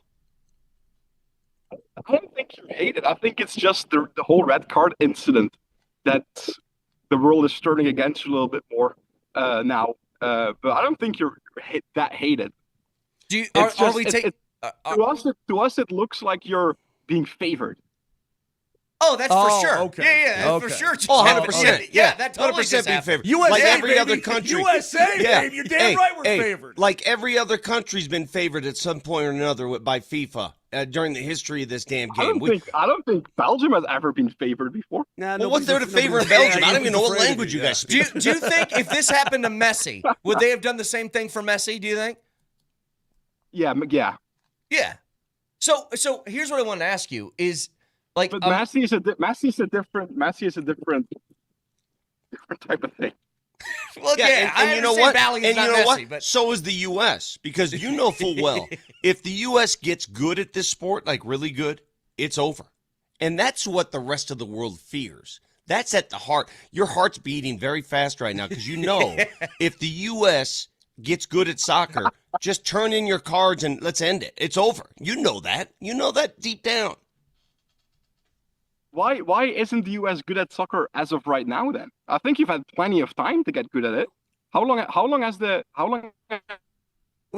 We have football, we have baseball, we have hockey, we have basketball. I mean, it's only been 250 years. I mean, in the grand scheme of things. Give us a little time here, Robbie. Fair enough. So Belgium hasn't been playing soccer for longer. Legitimate question here. The U.S. has always been seen as sort of a patsy in these things. Yeah. They can be eliminated really quick and all of that. And even when they beat Paraguay in the first game 4-1, it was like, oh, Paraguay stinks. Turns out Paraguay wasn't that bad. He took a lot of people to the limit, including France. So what is your read on the U.S.? Do you think they're a legitimately good team now? They have improved over the years. If you get past Belgium, I don't think you would win to either Spain or Portugal. But I think you have improved. Yes. Okay. You're not world level yet, but you have definitely improved. Robbie, last thing for you. Do you know anybody that's come over here to America to watch Belgium in the World Cup? Do you have any close friends who have traveled over here? The dad of a friend of mine has traveled over here to watch the Senegal game. And what was his reaction? After the 80th minute, he was quite happy that he went, but the first 80 minutes, he was quite disappointed. I think Robbie's he's somewhere. Yeah. He's buried somewhere in a forest. Hey, Rob, what language do you guys speak? What do you speak? I think we lost him. Yeah, I think we lost him. I think we lost him. Thank you to Robbie. Froze. Thank you to Robbie. Robbie Mears, Yeah. Robbie Mears, thank you very much for coming on the program. You wanted a Belgian. I got you a Belgian, Thank you, Vic. Good job, That's the first guest you've gotten in a long time. Good job.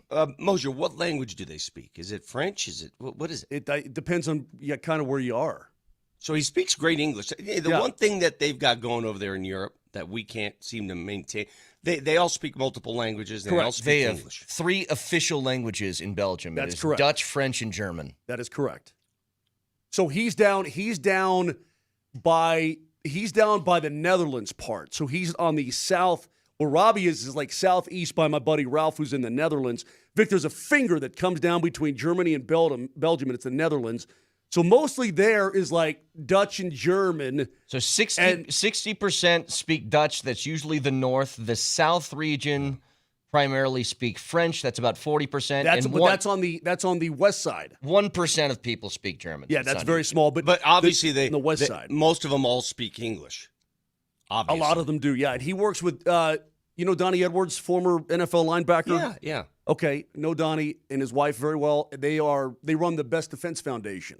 So they do what we used to do as well. Gotcha. And they're doing a great job. We've obviously pivoted to the school Robbie kids. seems like a fine young man. He was way too nice to. I didn't want to go after him. He was too nice. Me neither. He was too nice of a guy. Now I will say this: when he said that the rest of the world doesn't hate you, they hate that you. I mean, he's saying what we're saying, that you put your thumb on the scale to get Balogun back in this game. And to me, don't care. It's so funny. You're so right about that. We have watched from afar, right? We're watching your little games, and we've seen FIFA, the corruption of FIFA. Hell, Qatar got an entire World Cup through corruption. Yeah. We've seen corruption for years. And all of a sudden, we partake in the corruption, and now we're the bad guys. Do you think this would have happened if we weren't hosting? If this was like in London? 100%. Yeah. Listen, deep down, I think everybody understands the value of having the USA top-notch, having the USA still with the pulse. The other 2 host countries got knocked out. Mexico's out, Canada's out. Yeah. Nobody really cares about Canada. Let's be totally honest here. Nobody cares. I mean, are we being honest or not? Cool, Carl. You mean nobody cares in what about what? Like about, Canada's that's going to carry the soccer culture for North America. No, nobody cares. Now, Mexico, people care about. That's still a very that country and its soccer history. That was a huge game last night. Hey, man, apparently Mexico was not a very pleasant host. At least that's the reactions that I've been seeing online, is that... Bro, I thought a brawl was going to break out last night. The Ecuadorians are like, get bent, Mexico. Like, apparently there's a real different vibe down there. That, like, it's not a rivalry. It's, like, real and it's mean. Yeah. Well, I'll tell you this much. I know that Canada was complaining that it's like they're a host country, but they couldn't host anything past the group stage. And I'm like, well, win your group. Go win your group. Mm-hmm. And then maybe you have an argument for it. But you didn't. I tell you what, all credit to England, though, to go into Azteca, where it's almost impossible to win, to do it on that stage and to do it with a man down. Are you kidding me? That was a phenomenal performance by England last night. Those 2 goals in 2 minutes were tremendous. They kept their composure. They played the bulk of the second half down a man, just trying to play team defense, and they did a great job. That was, dude, Mexico was out for blood. You know what's funny to me? And they were so close to tying that game up. I mean, so close. Every time they talk about Azteca, they pretend as if this thing is halfway to the moon, altitude-wise. It's higher than Denver. It is. It's 7,000 feet. That's up there. 1,800 feet higher than us. But it's always, can't do anything here. Can't breathe. Who were you pulling for last night, Mexico or England? I wanted Mexico. You did? Okay, yeah, so neither here's one the really. thing. Just watch it. I saw people talking about this. I wanted Mexico to win, and there was like not old school, but your purist U.S. men's national team fans that were like, if you don't root for England, then you don't understand the history of our rivalry. I was like, I know the history of U.S. Mexico. I wanted Mexico to win. Yeah. And see, here's how I looked at it. I wanted Mexico to win that particular game, but then I want Mexico to lose every other game. See how easy that is? Sure. Yeah. See how I categorize that? Yep. Last night I wanted Mexico to win, but any other game Mexico plays, I want them to get slaughtered. It's pretty easy. Well, they're out now. Doesn't matter. I don't like how the English talk about us. Me neither. That bothers me. Yeah. It's a haughty, elite, all the things we're aspiring to do. Yeah.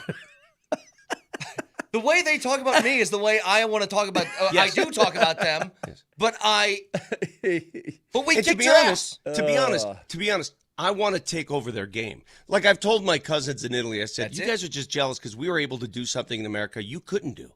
We beat Bosnia man down. You couldn't do that. We did.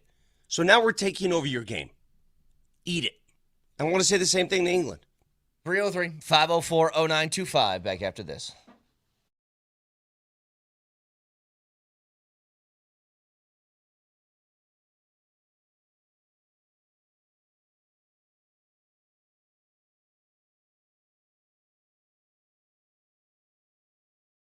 Just got done with the 4th of July. We are in the middle of summer, full swing. How are you feeling, guys?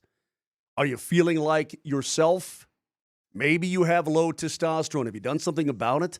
There's an opportunity this summer to get yourself in really good position here with the Rocky Mountain Men's Clinic. Low testosterone is something that's happening to men younger and younger all the time, and maybe it's not what it used to be. Less energy, less drive, not feeling like yourself. Well, right now at the Rocky Mountain Men's Clinic, they can treat your low T, ED, and anything else. And they also have their advanced medical strategies to go along with it. Peptides, NAD+, GLP-1, PDA, and more. So you treat your low T and other hormonal issues. It'll help you shed pounds. You'll have more energy, enhance your body composition. Don't be old or take control. Do yourself a favor today and give them a call. 720-440-7900. That's 720-440-7900. Or see everything they do, and it's a lot, and it's impressive, at RockyMountainMen'sClinic.com.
All right, lots to talk about from over the weekend, and I want to start with NHL free agency and the moves that were made by the Avs. Moj, what do you got for Jaden Schwartz? Well, the big dog in all of this, fellas, is Jaden Schwartz, and he's been around for an awfully long time, and he's basically he can still score in this league. In fact, 2 years ago, he had 26 goals for Seattle, which is terrific. He had 49 points overall in 81 games.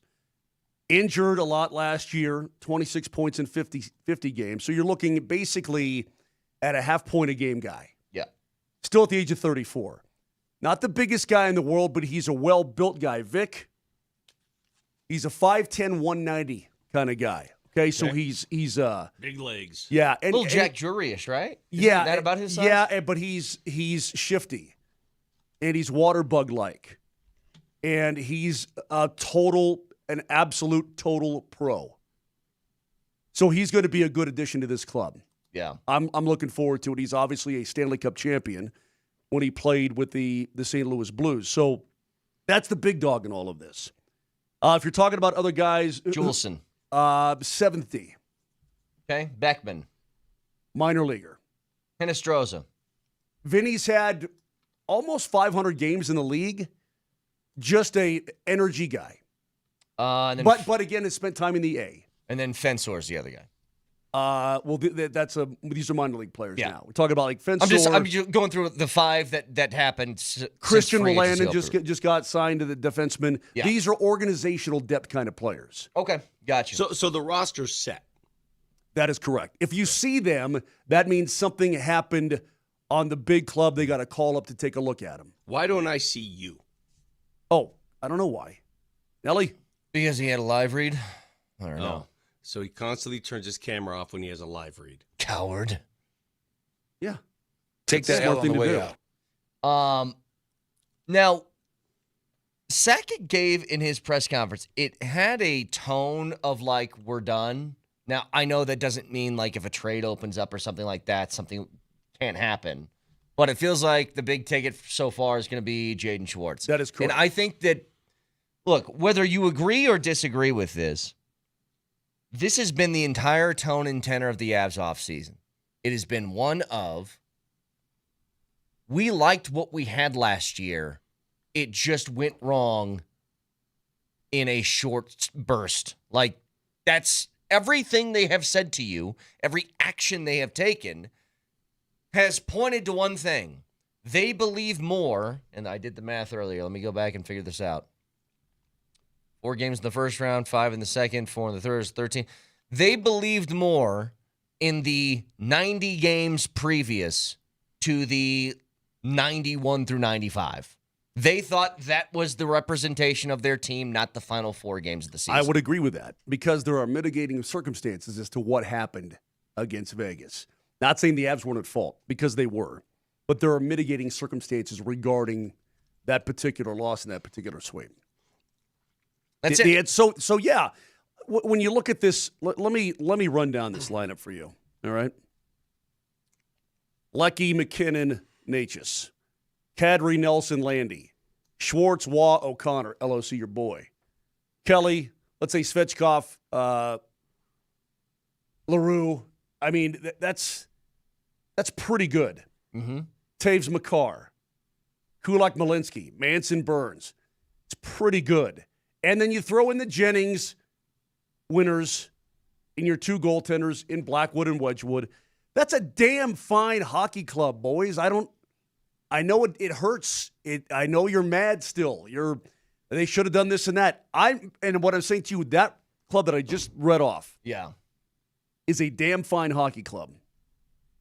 That being said, there's no doubt in my mind that if something comes up in the season or at the deadline to make this team better, Joe Sakic will absolutely make this team better. Yeah. I don't think there's any doubt that they will be players again in trades if trades become available. But we all kind of know they didn't have, $15 million to work with this offseason. They were pressed up against the cap because you have good players. And so Jaden Schwartz is probably your big ticket item. That's what it's going to be. Now, I will say this.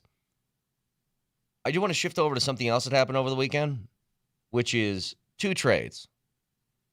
Jaylen Brown trade from Boston, which seems insane. But does anybody else find it really odd that Kawhi is traded to Toronto? They're discussing now a long-term extension. What happens if Kawhi, if aspiration stuff goes down? Who's it's on the obviously hook for not. that? It's not going to go down. Otherwise, That has it to would be have. what that means, right? It's not. It means they're sweeping it under the rug, and they're just getting him out of L.A. It could be a joint effort by the Clippers and the NBA. Who knows? Just get him out of L.A. That way you can avoid anything, any fallout. The aspiration thing will never get prosecuted. It's not happening. Not going to happen. He's gone. Everybody's fingerprints are off it now. It's their way of just dropping the gun. Yeah, dropping a loaded gun and running. That's the NBA saying that there is no punishment to come out of this. And they've been trying to do this from the beginning. This story broke, and it's like, all right, we'll look into it. And then like 4 months later, so how's the looking into it going? We're still looking into it. Yeah, but the guy now is north of the border. He's fleeing. Understood. Well, all I'm saying is they're just being like, I'm not going to, so quit asking. Yeah, Vic, he wasn't going to go to jail or anything. I mean, you're not going to arrest Kawhi for. Oh, I was going to say, the aspiration guy did. No, but he said he fled. Well, he did, but he fled north of the border.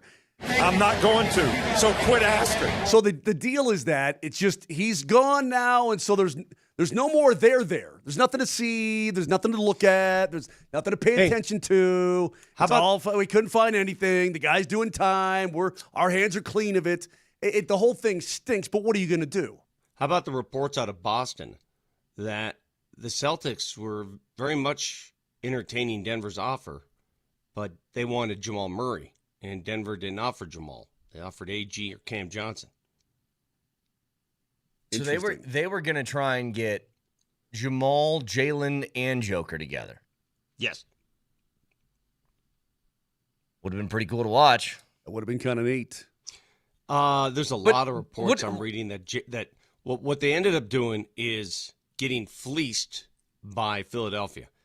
What is Boston thinking? They took on Paul George's contract. And Paul George, I don't know if you've watched him of late. Remember, he missed like 25 games for substance in his body last year that he took. I think Boston was so down on Jaylen Brown that they, at the end of the day, just said, take him. It was almost like a salary dump. Yeah, I don't know what happened there. Okay. Eventually they started putting his name out there. Then there's no way. Once that happens, there's no way you can bring that guy back into the fold, despite Brad Stevens, a week and a half ago going, oh, he's valued. We value him as valued. And I'm like, that's a bunch of crap. Two things on what Vic just said. Number one, I've never understood this fascination, but I'm being dead serious. I've seen, when they go to like a kids camp, like maybe it's like young high school kids at some basketball camp, and they all throw the cameras in their face. Who's your favorite player? Right. There's two people on earth that think Paul George is like the greatest thing to ever exist. It's 14-year-olds for some reason, and anybody running a basketball team, any GM in charge. Two trades have gone down for Paul George now that I think are seen as absolute atrocious disasters. It's this one and the Thunder trade to the Clippers that got them Shea in like 6 first-round picks. And I just don't get what people see in Paul George to make them think he's worthy of this stuff. And don't forget that he was taken from that OKC to the Clippers was on the behest of Kawhi Leonard. Yeah. Kawhi Leonard said he wasn't going to the Clippers unless Paul George came with him. Right. Correct. I don't understand what it is about this guy that executives still see. I don't get it. He's been a consistent 20-plus point scorer in his career. He's fine. I know he's a good player. He's Hit pretty the side old of the now, backboard though. against the Nuggets in a knockout game. He's pretty old now, though. I mean, he's in his upper 30s in terms of basketball life left in him. I don't know. I don't know. There was a time, though, Paul George was public enemy number one for me because the Nuggets at one point wanted Paul George. And they tried to acquire him from the Indiana Pacers, and he told them to go get bent. Yeah. He told the Nuggets, I won't sign, get out of my face. Yeah. And that That stung. Okay, but hang on, Vic. The other thing you said, I don't want to downplay this. If the offer was, we'll do this trade if you give us Jamal, and the Nuggets said no, then is Jamal, when they said everybody's on the table, is Jamal truly on the table? Well, they value Jamal more than they value Jaylen Brown. The Nuggets did. So who do they value less than Jamal? Or wait, is it more than Jamal? AG and Cam? AG was on the table. Yeah. No. I'm saying around the league. Jaylen Brown was an MVP candidate. There's only a few guys in that conversation. He was a Finals MVP. He's a Finals MVP. He was an overall MVP candidate this last year. How many guys do they have Jamal above that? You know, I think that should sit. If the Bucks said we'll give you Giannis for Jamal, what would they do? Great question. I will say this, Vic, and you correct me if I'm wrong. This sends a hell of a message to Jamal Murray. That's what I'm saying. This sends a hell of a message that, listen, they wanted you and we said no for Jaylen Brown. That's how much we value you. Now, Jamal, you better play your ass off for the rest of your Nuggets career. You know what's funny? I'm not saying that he hasn't. I'm saying that they had a chance to make an earth-shattering deal. Earth-shattering. And one that I think everybody in the league and their own fan base would have been like, whether you liked it or not, you'd have to say, I get it. I get it, correct. Yeah, I may not be thrilled with it, but I get it. I mean, you're trading for... It's certainly not what Boston feels right now, how they feel after that trade. They don't get it. He went for less than Walker Kessler went for. Yeah. It's insane. So well, what's crazy? What's crazy? That whole deal or the dude... What? That dude that Philadelphia signed as a restricted free agent, the Flyers? Leo Carlson. Can you explain where that came from and what that does to the arc of salaries in the NHL? Well, there's some bad blood in there. Vic, what it's going to do, I am bad blood with what? With Cutter Gauthier. That bad blood. He was with the Philadelphia Flyers. They finally ended up trading his rights to the Ducks. It just, the way the whole thing went down and the way that Gauthier is like, I ain't doing this here in Philly. Because Torts was there at the time and so on. It was very messy. So Danny Briere basically goes, oh yeah? Watch this. Now, making Leo Carlson, who's a fine he's still a very young guy. He's got amazing potential. I think he could be a 100-point guy in this league. But to make him at this point the highest paid player in the National Hockey League blows my doors off. Do you know? I mean, absolutely blows my doors. And by the way, I got an update on the salary cap. This year it's 104. We're looking at 113 next year, and the following year 123. Okay, so that's a sizable jump. It's going up. I mean, big time. But to fit $18 million a year for this one player, Vic, it does a lot. Quick question. Do you guys know what Anaheim receives in return if they don't match this offer? 4 number 1 picks. 4 first-rounders. That's what they get in return. Yep. And the Ducks are petitioning the league to get some clarification that since this offer sheet would make him the highest paid player in the league, the Ducks believe that if they don't match it, that they should get a compensatory 5th first-round pick because he's now the highest paid player in the league, that it's like the total acceleration clause. Guys, I have an idea. What's that? Work with me on this. Okay. We still have a lot of show left. We have a whiteboard there in the studio, correct? Yeah. Kevin has that whiteboard? Okay. Erase everything Kevin's got on there. Superfluous information. Nobody follows it anyway. Sorry, Kevin. Well, there's nothing on there except for me, my Def Leppard. All right. Let's take that whiteboard. Let's put it behind you guys. Can we put a whiteboard together on what the Nuggets' options are with, a week left in this game? There's a week left, basically, before decisions have to be made. Nelly has the best writing. I think Nelly should write it. Moj, I have the handwriting of a doctor with none of the other knowledge or skills of a doctor. I have a nice haircut. I have the writing of a left-handed monkey. That leaves you, Brent. I guarantee you, it's the worst handwriting you've ever seen in your life. Okay, since I'm not there with the whiteboard, otherwise I would take over penmanship. Well, how about this? How about this? Can you recruit somebody? Go out there and recruit somebody. If you gave me the marker and said, write this with your mouth, it would look better than with my hands. Where's Cole? Go get somebody. Find somebody. We'll find someone. And we'll put a whiteboard together. Where's Cole? How's this for a whiteboard? No, as Nelly pulls up a Word whiteboard. document. And I want a pointer. So we'll get to that in a little bit. But Moj, can you tell the people what they can do this weekend? Yeah, this weekend, oh my goodness, one of the largest cigar festivals in the country, Rocky Mountain Cigar Festival. It's not this weekend, it's August 1st, Brett. Oh, sorry, August 1st. In Cheyenne. It's at Little America. You ever been to Little America in Cheyenne? I never have. I always wanted to. Outside Cheyenne. They got a 3-foot stuffed emperor penguin there. It's really awesome. What is DMac doing on here? He mentioned 3 stuffed emperor penguin. DMac shows up.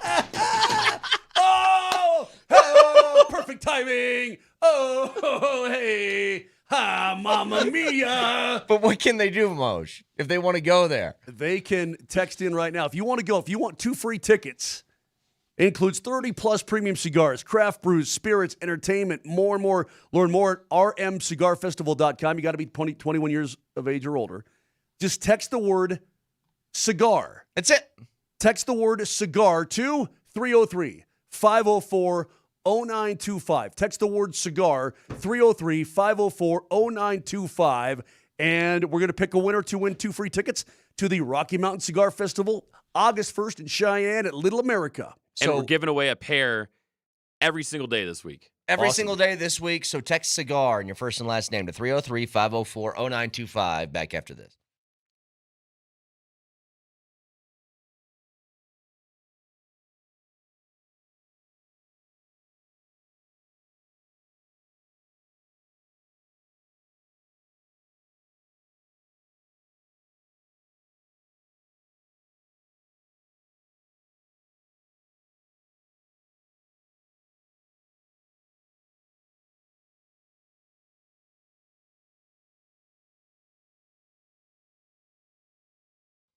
Hey, this is Brett Kane for Fanatic Sportsbook, and have you placed a squad bet yet? Because if you haven't, you're missing out. It's amazing, and if you don't know what a squad bet is yet, you're going to want in.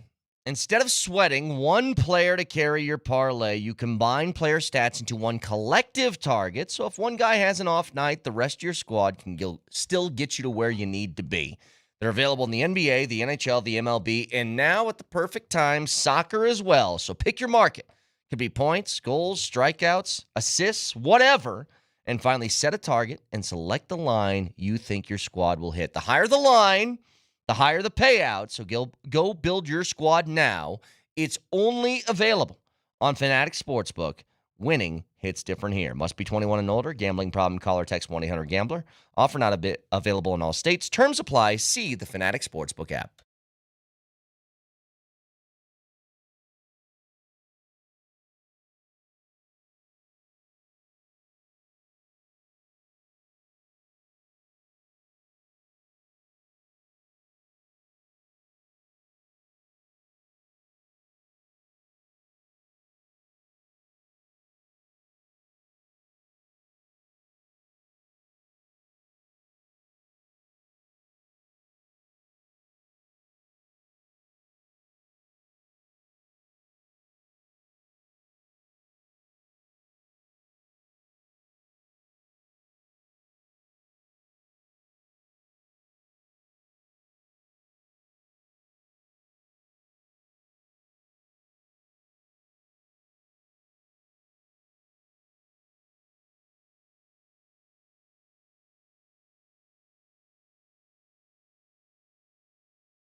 All right, we have someone live on location out in Seattle. DMac is doing the boots on the ground work for us as he's standing right outside of Lumen Field where the game between the U.S. and Belgium is going to be played. Hello, DMac. I'm sorry, what's the name of the stadium, Brett? Seattle Stadium. It's just Seattle Stadium. I'm so it's sorry. Just Seattle. Yes. Boston Stadium, Seattle Stadium, right? Yeah. Yeah, I'm here. I've been here all weekend. I've had an amazing time in Seattle. It's been the Epcot Center of soccer because I'm not going to any big sports places or big viewing parties. I'm going to, small bars that cater to exactly one team or the other. So I was at the Skull Beer Hall in Ballard, and yesterday I was at the George and Dragon for England. And I'm not rooting against Mexico, but I had to make a choice, and I chose England. Queen Anne Beer Hall for Argentina, which was insane. And then the French were the most obnoxious watch party of all time. They had room for like 15 people at the Millennium, which is in the big public fish market area. They only took like 15 people, and we drank wine and tailgated and rooted for France. We've had an outstanding time here, and now we're ready for the United States of America, boys. Well, here we go. I envy you. I have so many questions. I want to get into that watch party last night with the English crowd, but before we go there, the ticket prices, the get-in prices for this U.S.-Belgian game are astronomical, like $2,500. What are the chances that DMac wiggles his way into that stadium tonight? Got to be under $1,000, and I can't even believe I'm saying that. It's at $1,700 this morning that I saw for one ticket. My wife already went back, so I'm on my own. I don't know, Vic. I'd love to go. I would absolutely love to go. But I'll tell you this, man. I don't know if there's a better communal sports watching experience than watching with soccer fans. Swear to God. And I've kind of done it all, and it's not like we don't love the Broncos and Avs, Nuggets, all that stuff. There's nothing like this. I've never experienced anything in my life like it. So if I don't get a ticket, I'm going to be all right. I'll be near the stadium. There's a million places to watch. But I would love to go. Don't get me wrong. I would love to go. I love that we have national pride going into this game. And with the news yesterday with Balogun and all that business, I'm just curious, how many of those Belgianese people are hanging out there? I've not seen one person from Belgium. I don't know how I would recognize them because they don't speak the same. I mean, they're all over the place. They look like one of us, but they're not. So I don't even know how to, I look for somebody with a big waffle. I have no idea. Pretty much. Yeah. Or a Heineken in their hand, I guess, right? Yeah. I'll tell you this. I can tell you who's French. I can tell you who knows Norwegian, and I can certainly tell you who's English. Oh, my God. The English, listen, man, they are kind of like, they're fun, though. Like the English people are wise asses. They're really fun to hang out with because they're funny. They're funny people. They think it's a joke what's going on with the U.S. and Balogun. Oh, my God. Oh, boo friggin' who. Oh, wait, D-Mac. It's the first thing that I said this morning. Appetizer to start this show, whatever. I think the best part about Balogun getting the red card, us being told there is no appeals process, and then him being able to play 24 hours before the game, is that we got our hands on a little FIFA corruption. We must have arrived as a soccer country. We're quick to let Americans know that, Brett. Like that's not a secret around here. It is kind of a crazy moment, guys. You got to admit, Vic, we were on the air together, Thursday? They were like, oh, there's no way. There's nothing that, and I remember I looked it up, and I was like, oh, this is ridiculous what it would take. Like, it's impossible. So while Balogun didn't deserve it in the first place, guys, come on, man. It's a weird sort of thing. It is weird. It is weird. But it was weird that the play, the way it happened, when it happened live, having to go to VAR for a slow-mo, you have to admit that was weird. Because I think we can both acknowledge that the red card at that time, that was a mockery in itself. There's no reason that deserved a red card. It was purely accidental. Well, the world's against us now, fellas, when it comes to this stuff. That's for sure. By the way, I'll let you know this. The FIFA president is hated by everybody. Every single watch party I've been to 5 of them, every single one of them, when they show him, he is booed relentlessly. So this ain't gonna help. So, but by the way, the Belgians are appealing. You guys know that, right? Yeah. They wrote a very sternly worded letter. Good luck with that, dorks. Hey, we just had a guy. By the way, we just had a guy from Belgium on last hour. Yeah, I heard him on my way down here. He was useless. Yeah, he didn't give us any jam at all. But he did say that everybody thinks that this red card overturn is a bunch of crap. So what? I don't care. Hey, but for you as a sports guy, how cool is it? I mean, how cool is it to be able to be in an environment where you have the world coming together and it's like fun, right? Like it's got to be an awesome environment all the time. I would have never put this on a bucket list of we were thinking about coming to Seattle anyways. We've never been here. Never been to Seattle, Vancouver. My wife and I were thinking about coming here anyway. So when the US came, it was like, well, no doubt about it, we're going. I can't believe how great this trip is as a sports fan. Cannot believe it. I mean, if you're into sports, you don't even have to like soccer. If you just like sports, I would do this trip. I would go to a city for 3 days where the World Cup's being played and go to these little neighborhood places. I mean, it's outstanding. DMac, an incredible experience. DMac, I tell people this. I put top 3 things I've ever witnessed in my sporting life, in my career, was the World Cup 94 when the U.S. last hosted it, and I got to go to a couple games with the Bulgarian team. For even those soccer haters out there, if you don't like the sport, go to a game and just witness the culture, witness the fandom, you're going to sit there with mouth agape because it's so different than the kind of games that we're used to going to. I'll tell you this, Argentina, holy cow. Unbelievable fans, man. Queen Anne Beer Hall did not stop, had 9 drums and tambourines, did not stop for 2.5 hours singing and dancing, and never mind, when I heard you guys talk about Messi's on a different thing, Messi is on such a different thing, guys. I don't think there's anybody we can compare him to in the world. Michael Jordan, forget about it. LeBron James, I don't know. You guys name all. Tiger back in his heyday. Nothing. Nothing, guys. Nothing is like Messi. Nothing. And you got to be around it, I think, to sort of really, really feel it. It's insane. Hey, DMac, I want to get your thoughts. Last night you were in that bar, surrounded by all the English soccer fans. They're watching a game that I thought was going to turn into a brawl. It got ugly. What was the intensity? What was the feeling like in that? Were there any brawls in the bar? They would be fighting each other. So hasn't stopped them before. Oh, right. So here, every experience I've had, here's what's happened. Because all these games have been relatively close. Never mind that Cape Verde Argentina game. That was unreal. So close.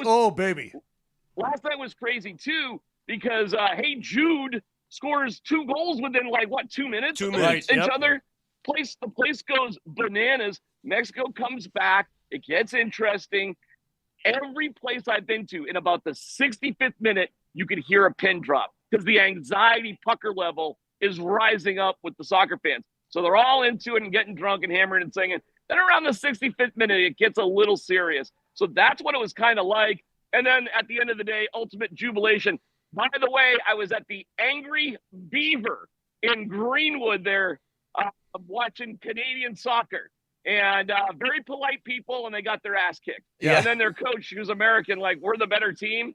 All right, I had some poutine and a Molson, but other than that, they really don't got much going on. I'm sure it's a great place to watch hockey. A guy from the Trailer Park Boys was the MC for the thing.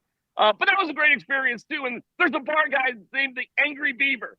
How can you not love a hockey place called the Angry Beaver? Agreed. I've experienced.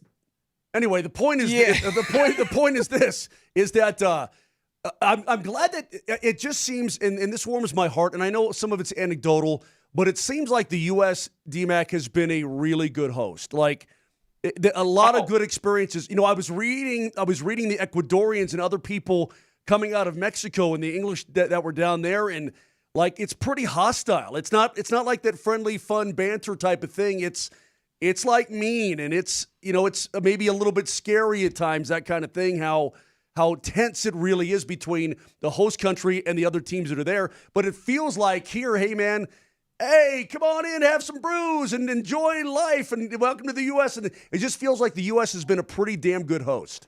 Well, look, I can only speak for Seattle, but it's been incredible. First of all, the weather, guys, has been unreal. And game time, I think it's going to be in the mid-70s. It's sunny. We're in Seattle. It's barely been cloudy. It hasn't rained. Wow. I could see Mount Rainier clear as day. That's crazy. How about that? Was insane. I'm staying in Queen Anne, Mark, right near the hockey arena, right near the Space Needle, which is it's a city, okay? So there's quirky stuff in a city. There's some good areas. There's some bad areas. But the public transportation system here in Seattle is unreal. Didn't get a car. Don't need one. Can take a bus or a train anywhere you want to go. We suck in that realm here. We're just we're so far behind the times here. There's so few cars here in Seattle because you'd be stupid to take a car in Seattle, guys. You don't even need Uber. Swear to God. The bus system is unreal here. So they got it figured out. It's absolutely gorgeous. It's been great. And I'm looking forward to watching the game for sure. And hopefully kicking Belgium's ass, right? Whether we're cheating or not, it was, whatever. Who cares? We'll just I can live you're with it. right, though. I can live with it. FIFA is ridiculously corrupt. Why do you think the FIFA head guy gets booed every time they put his face on TV? They shouldn't have got a red card anyways. Is it weird, and would we be pissed off if we were any other country? Yeah, yes, 100%, of course. 100%. So you take it all and you put it in a big pot and you play soccer tonight in Seattle. Hey, beat some of that Belgium ass. That's all I'm saying. If I can find somebody. I can find somebody from Belgium. DMac, before you leave, I'm going to use this as my 2 minutes of Rockies talk for today. Gotcha. I like them. I think they're fun. They aren't very Thank good. you. But DMac. Thank you. They aren't the worst in baseball as of right now. How about that? Who's worse right now? Because it's win and loss percentage. Who's actually worse? Both in both categories. The by Los wins, Angeles Angels by and Anaheim. wins and by win percentage, it is the Angels are the worst, followed by the Royals, and then the Rocks. Hunter Goodman is completely legit. TJ Rumfield is a Rookie of the Year candidate. Sadly, Moniak and McCarthy are probably both going to get traded, which kind of sucks because they are a blast to watch, but that's just the way it goes. Hey, listen, man, I'll tell you this. If you don't like the Rockies now, you just don't like baseball. That's all. And if you don't like baseball, that's fine. But that's it. That's the only reason you don't like the Rockies right now. They're fun and chaotic and bad all at the same time. Like, it's all of it kind of put together. Just say one thing. Kyle Carroll's coming around is really making me happy, too. It's another guy that's starting to turn that bat on. Yeah, he's a real player. I've heard that. Like, they don't have real players. Kyle Karros is a real player who had a clutch home run in a real situation. And it's funny when people say, oh, the Giants are bad. The Rockies are the worst team in baseball. Yeah. They don't give me like another team is bad. Everybody theoretically, until today, I suppose, is better than the Rockies. So they've won 4 out of 5 games. They beat the Giants. They came from behind. I mean, give me a break, guys. And let's see. They'll probably win a game from the Dodgers, which would be amazing. And you go from there. No, I like watching this Rockies team. They're on the right path. And look what the White Sox are doing, guys, by the way, 3 years after being the worst team ever. Yep. DMac, go have some more fun in Seattle. Good we'll talk talk to you later. Yeah, good talk. Right. All right, boys. There you go. The guy is drunk. Joining us. I don't know. We'll see. He will be later. He was so much better than your Belgian friend. Well, he's DMac. Wait. Yeah. It is true. We just kind of picked a guy out of Belgium, and we said, can you give us a breakdown like you're a professional soccer analyst? It was unfair what we did to that man. To poor, what was his name? Robbie. Robbie Mears. The problem is, too, is that there's a bit of a delay, so we're talking over him, and you know how it goes. Yeah. You just don't have friends that can handle the moment. You just don't have them. Just not. So, 303-504-0925, Shop Mazda text line, one price, one person, 1 hour. Oh, by the way, next. I want a back sack.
Oh, by the way, stories around sports in the world we feel like you should be aware of. Here's one that just came out recently on the subject we were just discussing.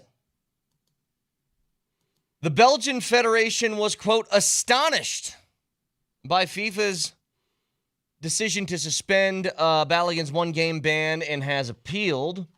Their head coach, Rudy Garcia, says, I didn't know that the World Cup, July 5th, is actually April 1st because it's April Fool's. Someone's scared. Rudy Garcia says Belgium is not just defending itself or the national team. It is defending football in general. I see. Football in general. So when Ronaldo's suspension is reduced and Messi doesn't get jack squat and blah, blah, blah, blah, blah, ain't nobody defending the integrity of the game then. But now, such BS. On behalf of all the world, we will take this on with FIFA. I do think it is, there's one thing that this screams to me, and it is, whether you like it or not, it's fear. Mm-hmm.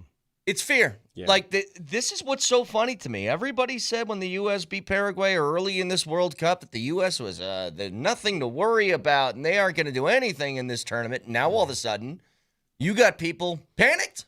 Yeah.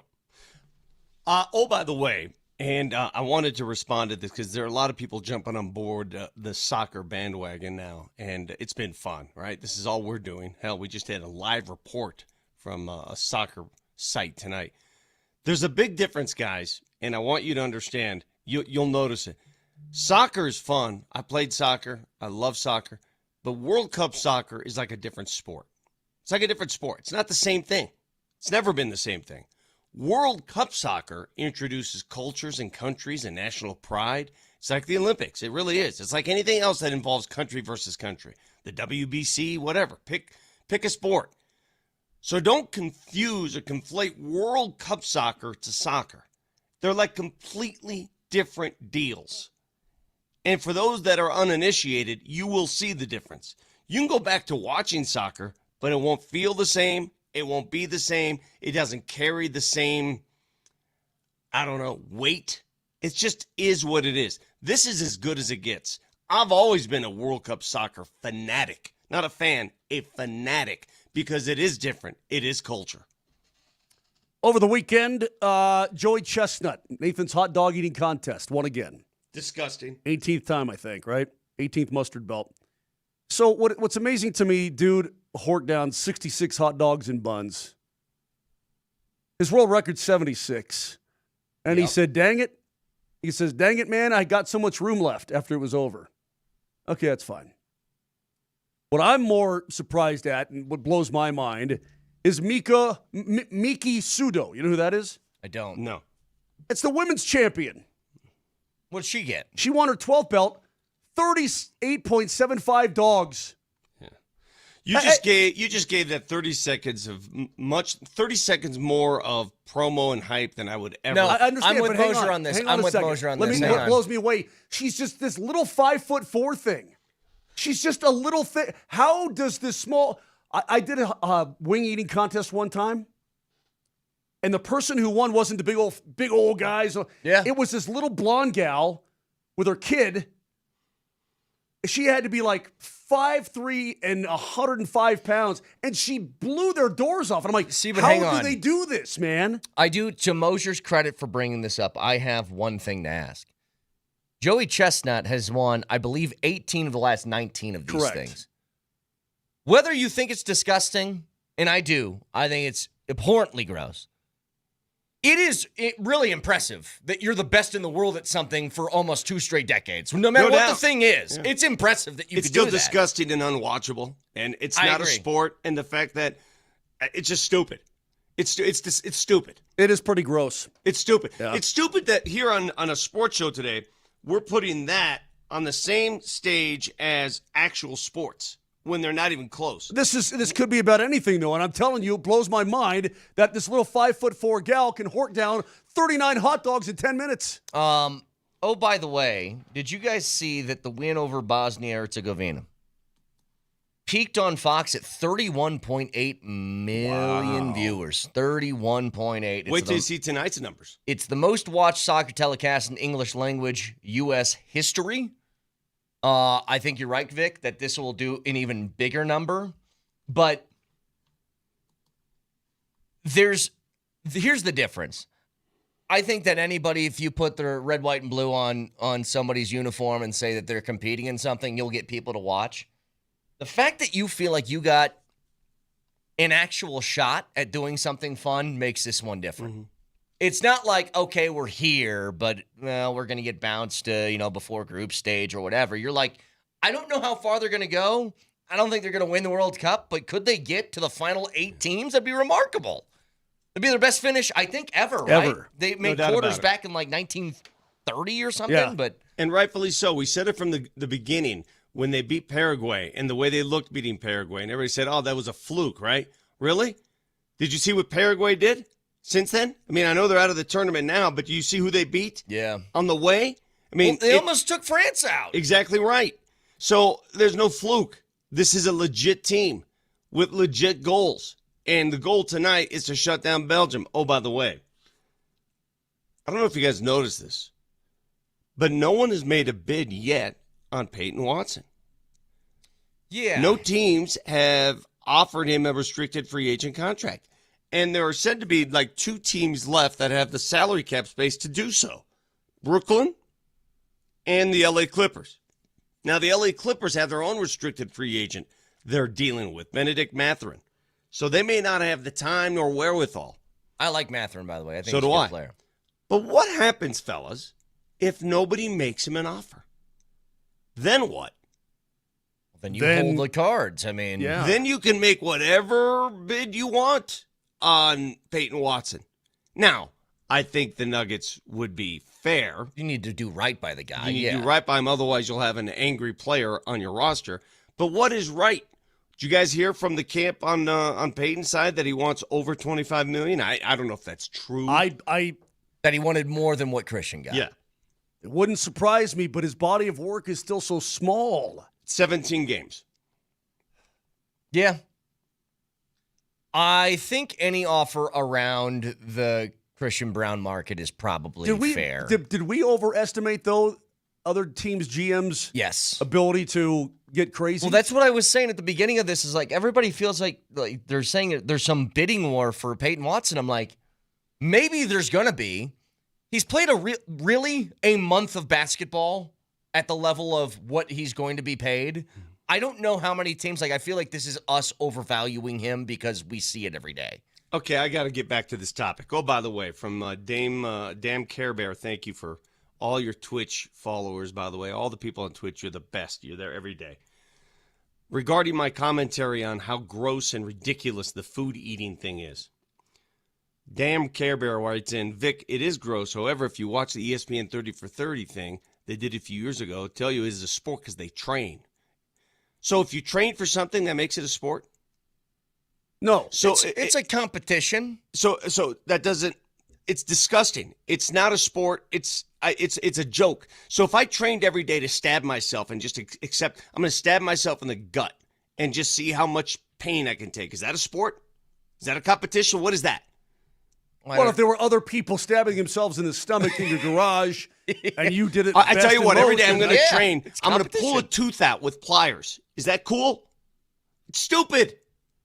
Stupid. People gorging themselves with hot dogs. It's disgusting and stupid. Vic, can we be honest, though? Can we be honest? Yes. You could use it on your bottom jaw. You could use one. You could use one of those. As we're looking right now, a video of our own little.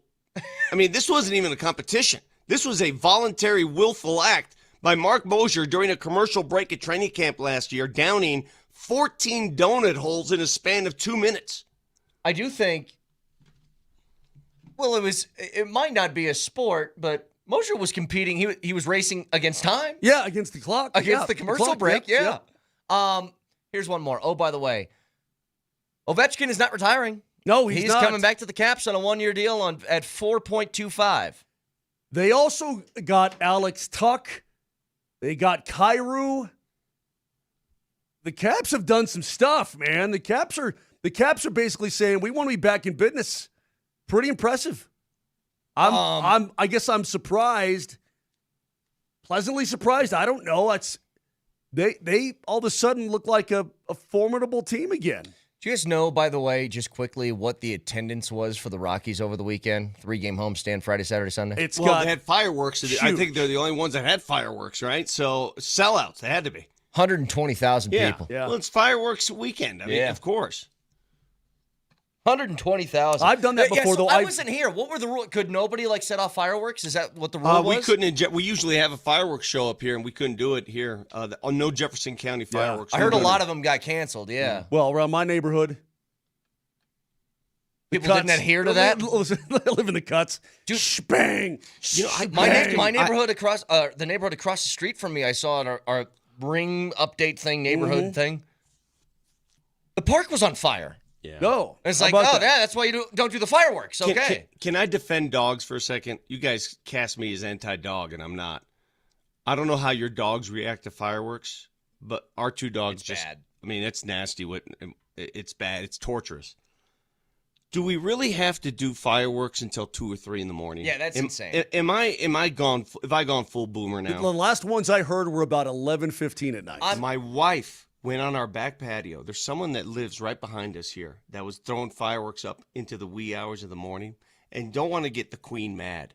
She went out there and went ballistic on these people. Don't call me that.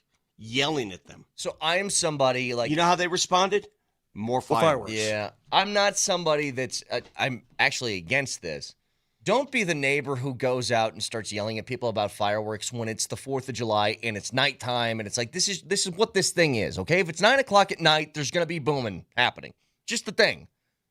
There is a limit that you got to hit, though. There is you start to get into the AM hours, it's like, all right, time to put them away. Take out your sparklers if you want to. Those are fine. Light a snake. Do a strobe light for all I care. You don't need especially those ones that sound like a bomb. I don't know what those ones are, but the ones that you see the flash first, and then it's like those ones. I'm not a big drone show kind of guy in place of fireworks. I'm really not. Midnight's a good time for a drone show, though. Yeah, absolutely. I saw the drone show in Boston this weekend. It's cool, man. That was flipping amazing. You were in Boston? No, I saw the video online of the drone show in Boston. It was incredible. Yeah. I'll send it to you. It was amazing. Oh, by the way, every day at 8:45, get back to some of the biggest stories here, including the red card that wasn't. Drones don't, some drones explode. But the ones for a drone show, they don't explode and make noise and all that kind of thing. It's go, that's what they do. But the colors it's pretty impressive. I'll always stick with fireworks just because they go boom. The overall thought on Balogun allowed to play in this game, what does that mean about where U.S. soccer's at? Next.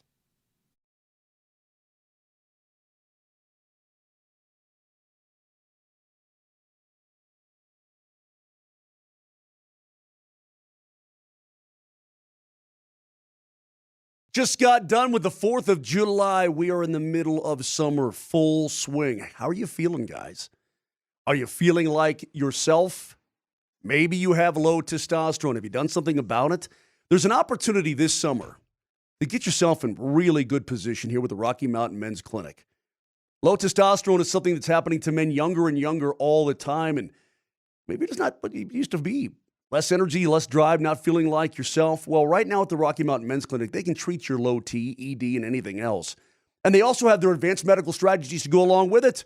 Peptides, NAD+, GLP-1, PDA, and more. So you treat your low T and other hormonal issues. That'll help you shed pounds. You'll have more energy, enhance your body composition. Don't be old or take control. Do yourself a favor today and give them a call. 720-440-7900. That's 720-440-7900. Or see everything they do, and it's a lot, and it's impressive, at RockyMountainMen'sClinic.com.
Reversal will go long. Team Ream, only man there, able to steer it to Adams, flicks it along Tillman. He's got Balogun making a run off him. Can he get around to that ball? To the deflection, Balogun scores! Flo Balogun, first to react to the deflection. He'll do the LeBron celebration. It's 1-0 U.S.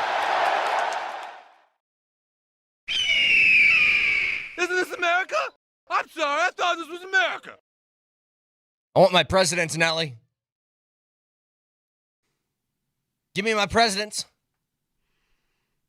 You can't find them.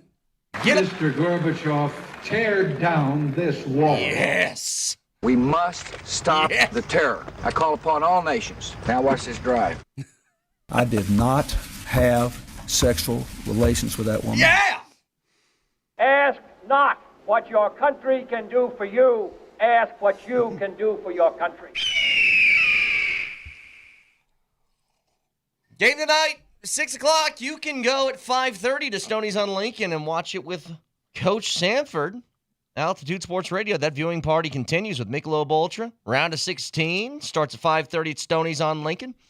Michelob Ultra on site with a bunch of fun and ultra giveaways. Sanford's giving away a ton of great prizes, so don't miss it. Michelob Ultra, the superior light beer and official beer sponsor of FIFA World Cup 26. Superior is worth playing for and now cheering for, too. So enjoy an Ultra as you cheer on your favorite team, and we'll see you at Stoney's on Lincoln at 5:30. Sorry, I thought you were done. Do you know why I'm a better American than Vic? Why? Let me explain why. Watch this. All right. Let me start by saying this. You opened the show by saying no one is more patriotic than I am. I hate when people say that. No, you might be. You make it sound as if you might be as, if you pay your taxes, you're patriotic. Okay, you might be as patriotic as me.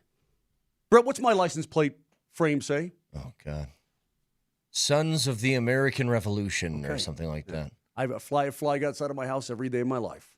And, Nelly, bring that back up real quick if you would, please. Vic, I'll give you a shot. Name the song and name the band. What is this? Free Bird. Who's the band? Free Bird Singers. Skinnerd. I mean, Leonard Skinnerd. Yeah. Here's the deal. So what do you want? You want a pie? You want a piece of apple pie? Absolutely. I love it. You know, in fact, tonight before the game, I'm going to go to the bakery and get me a friggin' apple pie. You're damn right. That's an unbelievably good idea. Okay, so I'm going to have a burger in one hand, an apple pie in the other hand, and I'm watching USA Soccer. I want to tell you how this show has grown now to a worldwide phenomenon. Our numbers are great. Everything's growing. I love it. And we appreciate all of our loyal listeners. We really do. I don't know how you put up with these shenanigans, to be honest with you. We've already offended, other cities. We've offended L.A. I personally offended L.A. You pissed off Ralph in the Netherlands this morning. You did personally. Minnesota hates us, right? Absolutely. Minnesota hates us. Philly hated us. Yeah. We went to war with Greece. We went to war with the country. Big time. Yep. We went to war with country. It was actually, there was almost a war.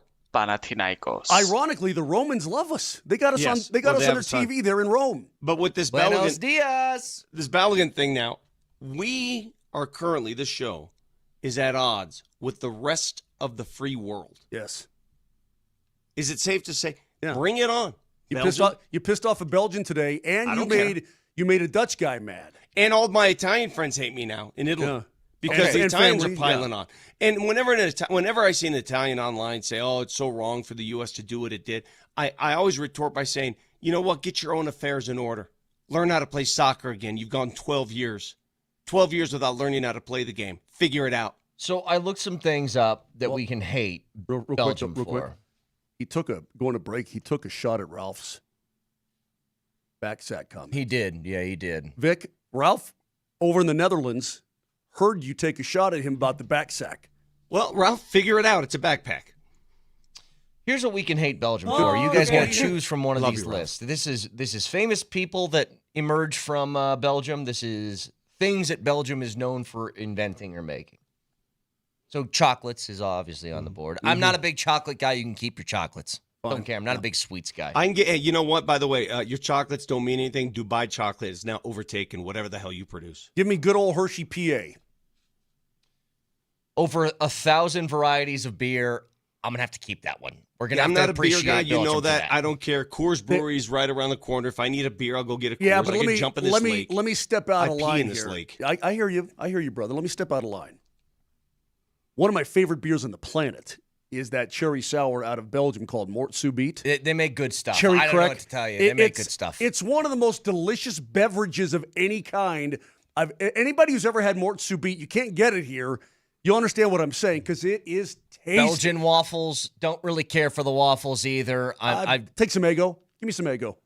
French fries, gonna have to say good job on that one because they're delicious. Wait, they invented French fries? Correct. Okay, I'll give them that one. Yeah, French fries are awesome. Nobody can say they aren't. They're great. Yeah. You know, sometimes if I'm really, you go to a restaurant, just give me a bag of French fries. Give me a whole bowl of them. Let me go to work. A basket of French fries. Is there anything better than you're like, I'm not really hungry. Can I just get a basket of fries? That's it. Oh, you're right. Pretty good. What else they got? Here's the thing. Nellie's going to have an aneurysm here. Uh-oh. The saxophone was invented by a man named Adolphe Sax. Yeah. Who is huge, yeah, a Belgian. So what are we going to do about this, Nellie? I think you have to give up your saxophone, and you have to give it up for life if the U.S. loses tonight. That's what's on the line for you. Base only. Yep.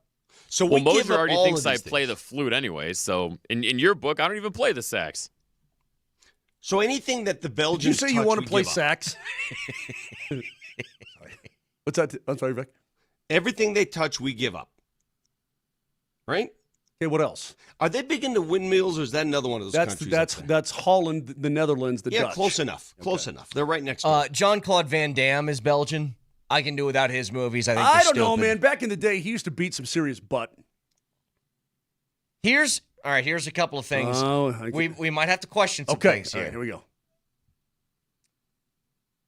Imodium has come from Belgium. If you've ever been in a position where you need an Imodium, hey man, if you don't have diarrhea medicine, they come in pretty clutch. If you're in the situation where you need it, it's because of what they eat. All those waffles and French fries and chocolates. If you don't have a gallbladder, you're thankful for the inventor of the Imodium tablet. I'll happily give it up for a U.S. win tonight. Okay. Here's another one. This is gonna be tough for my guys in their 20s out there that maybe aren't married. Guys, the pill is from Belgium. How we feeling about the pill? Yep. Damn. You just say I had sex? Yeah, I mean, that now applies. But there's some things we have to cut off a few things. Tell your girlfriend just for today. Just for today. Okay. All right. Okay. Anyway, here's what we have to do, though, Brett. Get the whiteboard out. So we've got reasons to hate Belgium.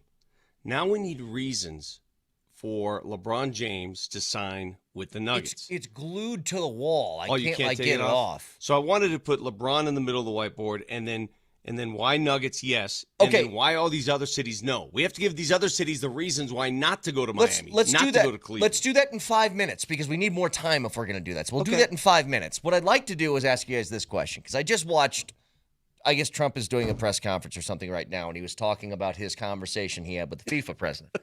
He said that he did not put the squeeze on this guy. He just suggested that it was pretty dumb, I guess. And their own independent people within FIFA decided to overturn this Balogun red card. Okay. Here's what I want to ask you, because I would 1,000% do this. I am now of the eligible age to become president, and I will take your vote. I will. If you guys want to vote for me, I would be honored. If I get into office, I am certainly going to change some things to rig sports in favor of the teams that I love. There is no question about it. I'm going to sign some executive orders. I will fund some NGO that the money goes straight to the Monfort pockets for some free agents. I will do anything in my power. I will say Lambeau Field is now being used for missile testing. I'll do it. I'll do it. What's the one thing you would do if you were president to help out a team here in Denver? What's the one thing you would do? Because we put our thumb on the scale at least a little bit for this red card deal tonight. What's the one thing you'd do? Well, I'd get to help a team in town. You help a team in town. You want to divert money to the Rockies. I think what I could do is I say, you know what? We're going to start a new it's a new PSA campaign for bullying redheads. And we need to put a bunch of money in this because redheads are being treated very poorly in this country. And then I'm going to siphon that to the Rocks. Throw it over to Dick Monfort and say, I will give you this only if you use it in free agency. I wouldn't allow transplants from other cities to come and watch games in person here for a while. Just put a moratorium on that. So every time you go to a Nuggets Celtics game, you checking their ID at the door or something? Do you have You're telling me what I would do. That's one of the things I would do. Vic's got his own Secret Service standing outside Ball Arena. You are hiding Celtics fans in the back of the truck? You're not? I would not allow it. Just Hans Landa. Oh my dude, Christoph Waltz. Could anybody else have played that role? It's one of the greatest characters in any movie ever. It is one of the great. I love to watch the end of that with Brad Pitt and his big night. Oh, it's so good. Just so good. Think about this, though. He did that character as the most evil person you could be in that movie. Yeah. And then he played a similar character, but the greatest person ever in Django. Yeah. He was great. But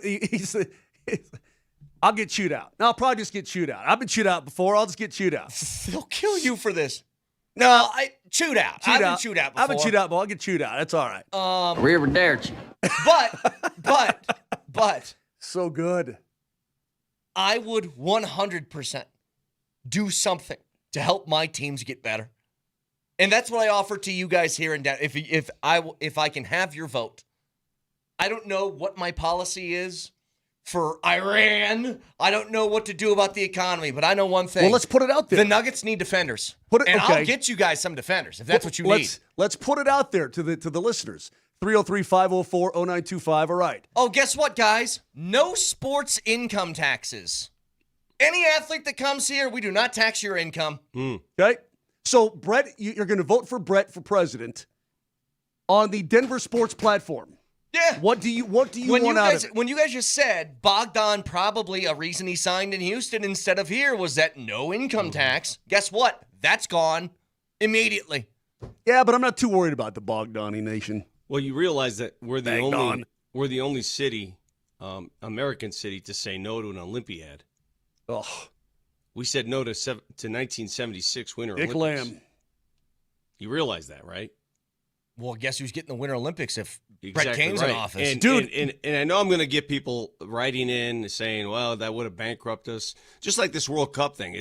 We're glad we didn't get a World Cup. Oh, we're losing money. My butt. You know what? Talk to DMac and ask him how the World Cup's doing up in Seattle right now. Absolutely. Listen, man, Brett. We had the IOC said the Olympic Games of 1976 are awarded to Denver, Colorado, and we said no. And the governor goes, "You know what? I don't know about that. Now we're going to pass." So what? Storchio writes in, Vic, we didn't have the infrastructure yet. Well, guess what accelerates infrastructure? Guess what expedites infrastructure? True. Guess what gets infrastructure built? A real actual deadline instead of one that's instead of a fake deadline. Vic, you know what's amazing about this World Cup too? Because you have Stadia, Azteca, you got Toronto and everything else in Vancouver. North America already has the necessary infrastructure. Like when they were in Qatar, they had to build all these stadiums and all this stuff that now it's all desolate. Nobody uses it, right? Monster truck shows or what? All these other places they've got to. This is the ideal place to do this because we already have everything. We already have everything ready to go. Maybe if we had an Olympiad in '76, we wouldn't have the traffic torture we have going to the mountains today. Maybe we'd have a train already, big train. Have you thought of it that way? Maybe. Have you thought of it that maybe advancement back in 1976 would have led to a little more, I don't know, tenacity?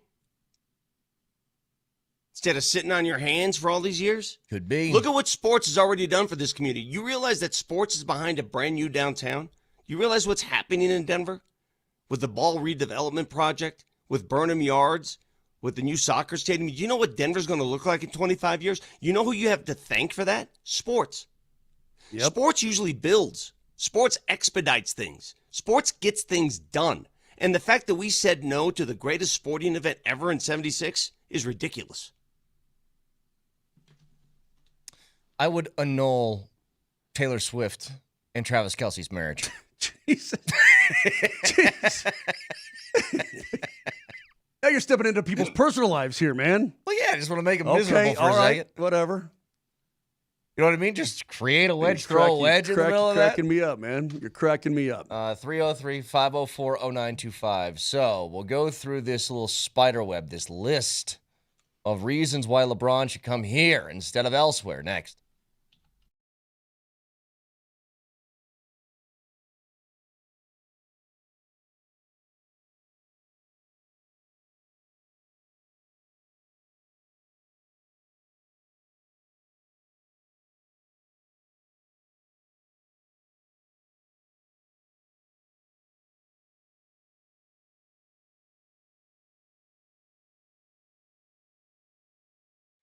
This is Brett Kane for Fanatic Sportsbook. Oh, I love Fanatic Sportsbook, and I especially love these. It's squad bets, and if you don't know what it is yet, tap in to the Fanatic Sportsbook and find out for yourself. It's awesome.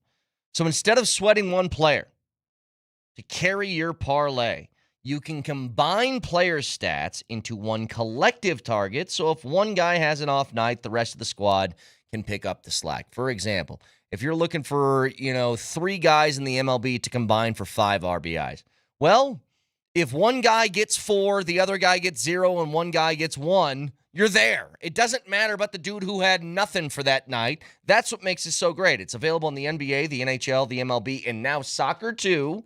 You pick your market, points, goals, strikeouts, then finally set a target and select the line you think your squad will hit. The higher the line, the higher the payout. So go build your squad now. It's only on Fanatic Sportsbook. Winning hits different here. Must be 21 and older. Gambling problem, call or text 1-800-GAMBLER. Offer not available in all states. Terms apply. See the Fanatic Sportsbook app.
Okay, Vic, what do we want to do here?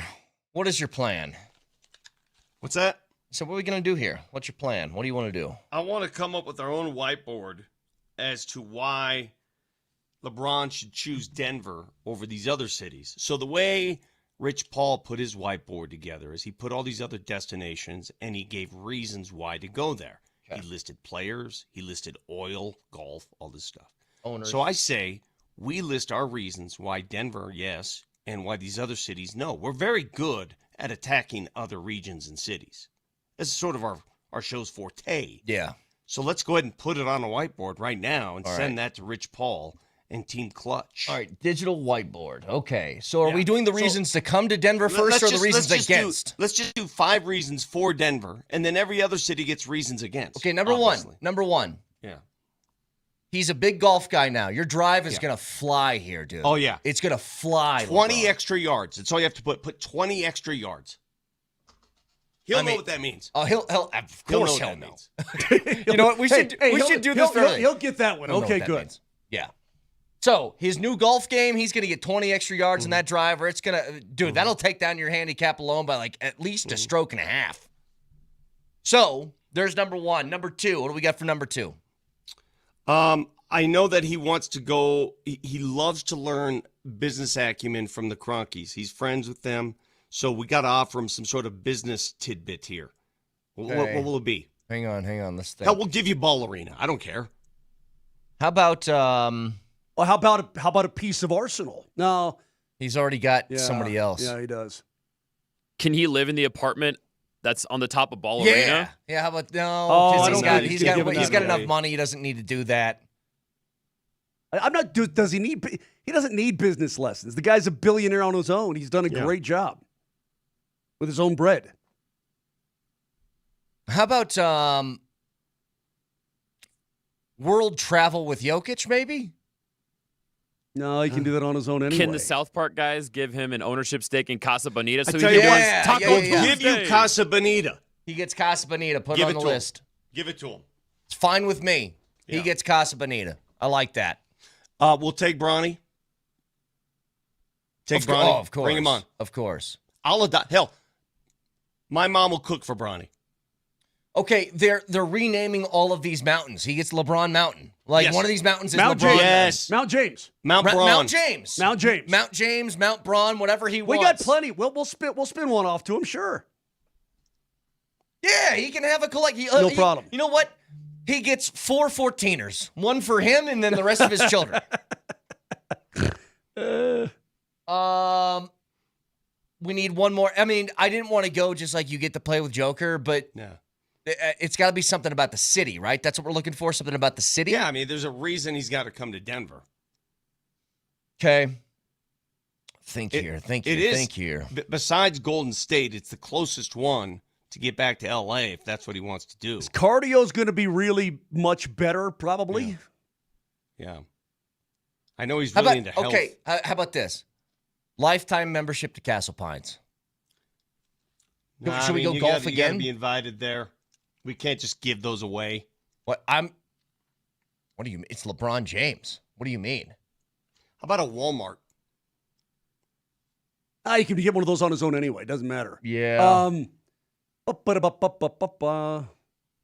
I like the idea. See, I don't know what he likes. I know. I'm trying to figure out what does he like. Right. What does he like? I have a whole bunch of things that I like around. Hey, same here. He can join hands with Peyton. Peyton Manning's got Omaha Productions. He can join hands with Peyton, and they can form their biggest production. That's it. LeBron, Omaha Production. They can produce movies.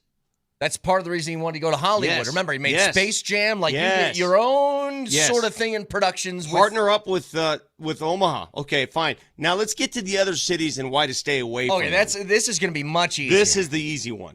All right, so we got 5 legit reasons to come to Denver. Why not Miami? Because you could die.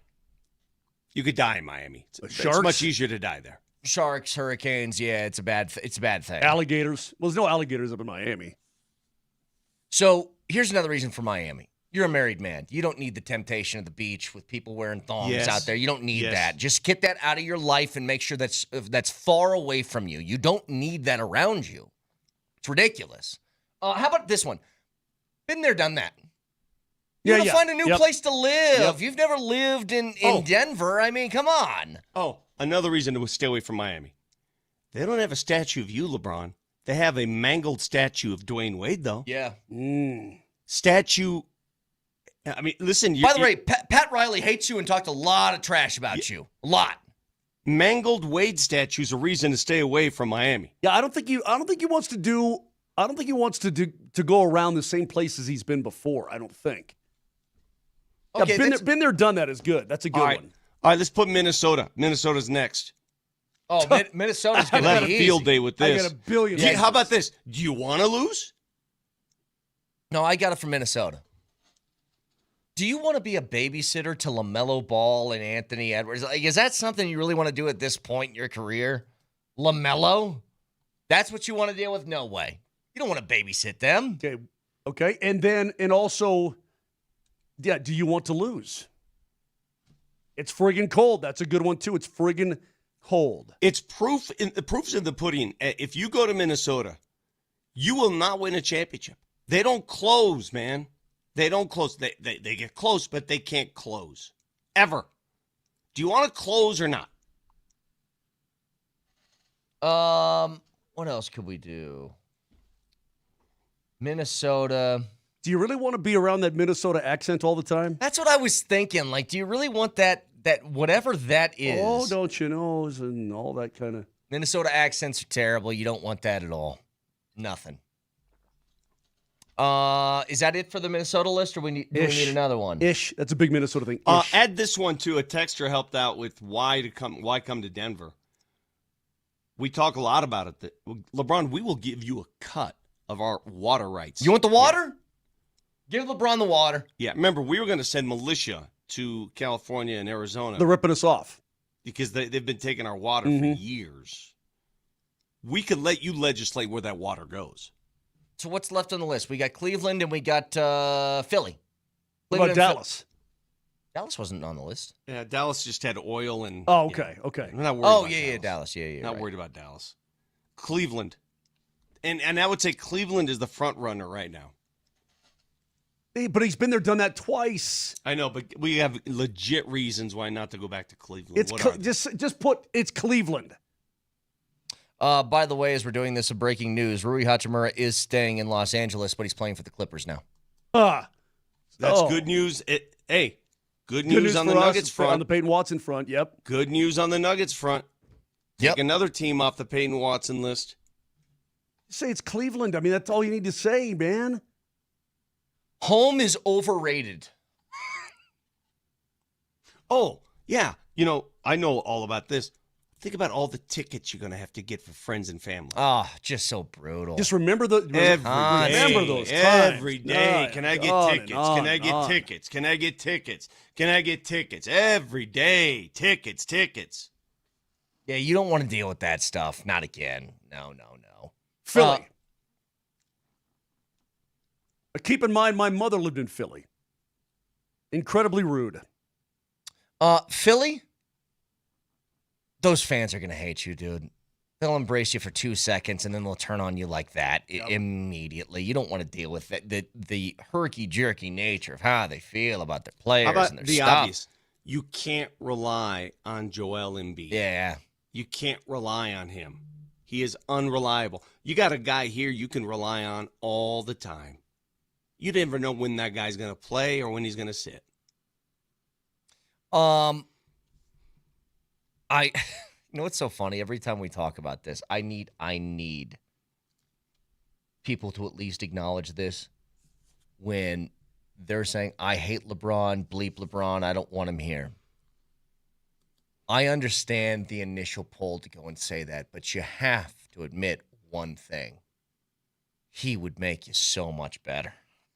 He would make your team so much better. 24-7 and 24-10-7. Are you kidding me? From a 41-year-old? I mean, yeah. And the mindset. The other thing about playing in Denver, the two brains with LeBron and Jokic together, that would be the smartest team in the history of the game. Pretty much. Two smartest guys in the game right now. Vic, what about What's the time frame that we're looking at here? When does he have to make it? I think it gets done next week or by the end of this week. Okay. I know he said he's going to take his time, but you know what? This has got to be wrapped up here in the next week or two because too many teams have open. The Nuggets have 4 positions they got to fill here, fellas. Think about this. Here's what the Nuggets are looking at. Peyton Watson's position. Obviously, they want to bring him back. Bruce Brown is a free agent. What do they do at that spot? Jonas Valanciunas' position, who we assume that position is going to be, he's not going to be retained. And who's the other one? I wrote it down. There was one more spot. Oh, Spencer Jones' spot. He's a free agent. Yeah. You got 4 spots. Well, they brought back Tyus Jones, so that's obviously going to be probably their backup ball handler. I do like the little that we saw in the playoffs. I don't know. Maybe it'll... Hold on a second. This is Russ Wilson all over again with you guys. How did that work out? He's going to play for the minimum. I mean, we're not talking about anything dangerous. He's not going to hurt the cap. He's going to play for the vet minimum. You can do this. And if it doesn't... he says that, though, but and I keep reading reports that some teams have more money to give. I mean, don't discount that. Some teams have $20 million. Okay, but he doesn't. $7 million. Let's be honest. He does when you've got $1 billion. Listen, I mean, Moj, don't. Millions are good. I get it. I get it. I get it. Don't do that. I get it. Now you're assuming that people are going to, you know Well, how that works. He volunteered it. He volunteered that I he know. was willing. It's a PR stunt, in my opinion. I mean, think you're so, gonna want too. money. I think so, too. But to Moser's point, he is a billionaire. If there's anybody who could say, I don't care what money I'm making, if I'm going to play, I just want a chance to win and be happy, well, then he's in a position to do that more than anybody else. That's true. I don't think he'll do it, but who knows? Funny thing is, he could have done this like every year of his career. He never has. He's always taken the most money he's been offered. But it is interesting because I will tell you this. He's going to be 42 years old, man. He doesn't need the bread. This is the swan song. This is the, I want to go down swinging with a team that can win. I said at the beginning of the show, I think the stuff that you heard, whether it's from Rich Paul or anybody else that's been talking about the Nuggets and their chances in this, I do think there are teams being strung along in this thing. Strung along. I do think that the Nuggets are probably one of them. I do think so. I hate being that strung along team. We've been there before. But Vic, overall, it feels like that's the case. But I think the Nuggets are acting like a team that is waiting for him to make this decision. I just saw from Mark Stein, they have had multiple offers for Cam Johnson, and they've turned down all of them. And one of my thoughts is, if they want to bring back Peyton Watson and stay under the apron, well, somebody's got to go. I would imagine he's probably the first one out the door just because easiest to trade. Money would be close to sort of matching. But hang on. Money would be close to matching with Peyton Watson. Do you not do it because you're like, if we get LeBron, I'm going into the apron anyway, and I'm going to keep this team? You know what I mean? Like, is that might as well get is that the reason behind it? If you get LeBron, you might as well keep everything because then, I mean, look, he's going to make, just by him being here, you're going to make some of that money up big time. Okay? Those offers will be there, by the way. The Cam Johnson offers, they'll be there. They're not going anywhere. If someone wants that expiring contract, I don't think they're going to dry up. So they can be selective. They can be patient with that one. Sure. They can. It's just, what are they waiting for? And my first thought is this. This is what they're waiting for. I mean, the other scenario is they're waiting for Peyton Watson to make sure that they have him on the roster, because if they don't have him and they've traded away Cam Johnson, well, then you can't lose both of those guys. Now, the P-Watt stuff, I mean, Vic mentioned it earlier. I haven't seen a single offer that's been made for Peyton Watson yet. And there's a lot of teams that are, quote, in the running that are using that money elsewhere, including the Clippers, who just signed Rui 5 minutes ago. The fact that Rui moved across town is really good. Now, I guess, does Peyton Watson want to go all the way to Brooklyn? I mean, that's across the country from where he's born and raised. Well, this from Sam Amick.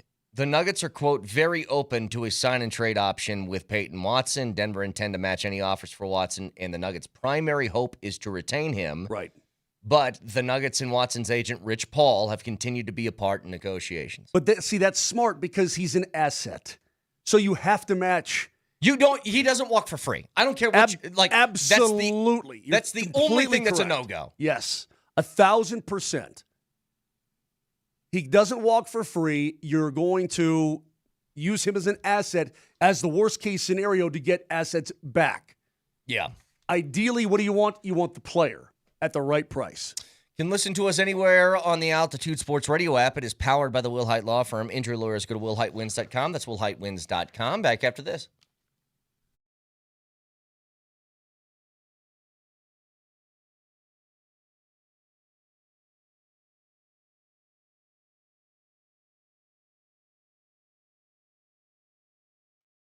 Brett screwed up, everybody. Yeah, we went to break, but what we need to do right now is we need to give away 2 tickets to the big Rocky Mountain Cigar Fest coming up on August 1st at Cheyenne, Wyoming at Little America. Don't blame your teammates is a bad look for you. Well, that's the truth, though, isn't it? Truth doesn't matter. Defend your teammates. All right, so okay. Anyway, it's my fault I didn't remind Brett. How's that? Much better. Okay. You got 30-plus premium cigars, craft brews, spirits, live entertainment, all that stuff. You can find out more at rmcigarfestival.com. But we've got 2 tickets for you right now. August 1st, Little America, just outside Cheyenne. Here's the number. 303-504-0925. Text the word cigar. 303-504-0925. You're getting a couple of ducats. You got to be 21 or older, but get on that now.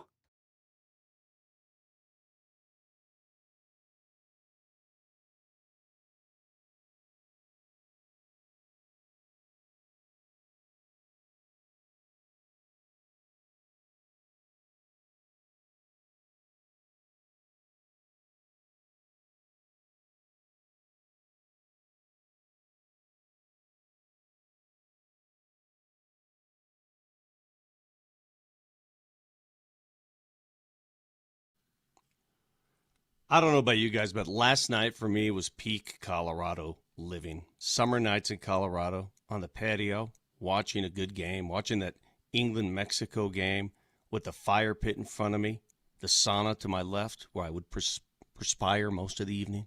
And then how about a pizza oven if you need one of those? Don't have one, but like one.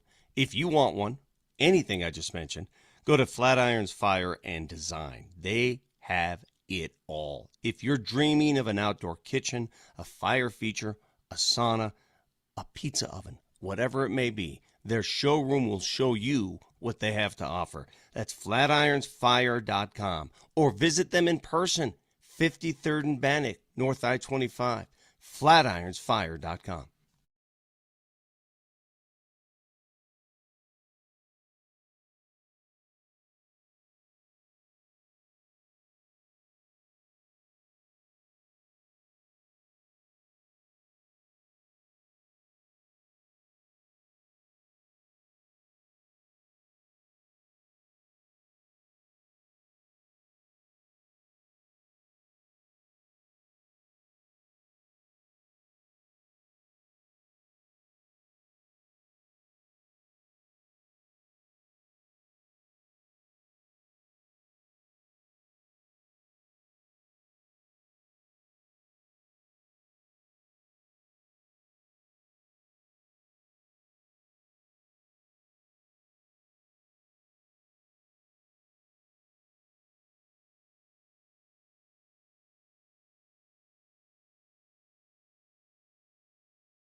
You are so correct. Well, hold. I know what you're going to say. Just hold. Wait for him to get it ready. And Nelly, just give me the thumbs up when you are ready. Hang on.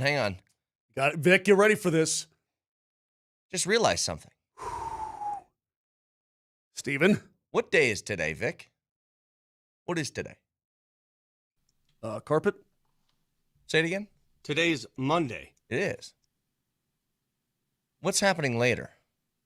The U.S. is taking on Belgium in a soccer match. But what do they call What do it they around call the world? soccer around the world? Football. Nelly? Nelly? Da-da-da-da! Yeah! Da-da-da-da-da-da! Listen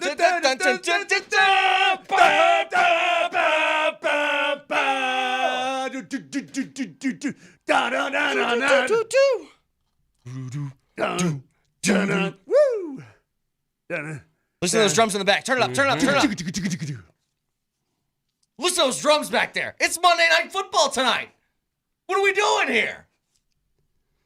If it's only right, then should we have Joe Buck on the call? Oh, we should. Oh, we totally should. Aikman and Buck? I bet they'd call a hell of a match tonight. I'll bet they would.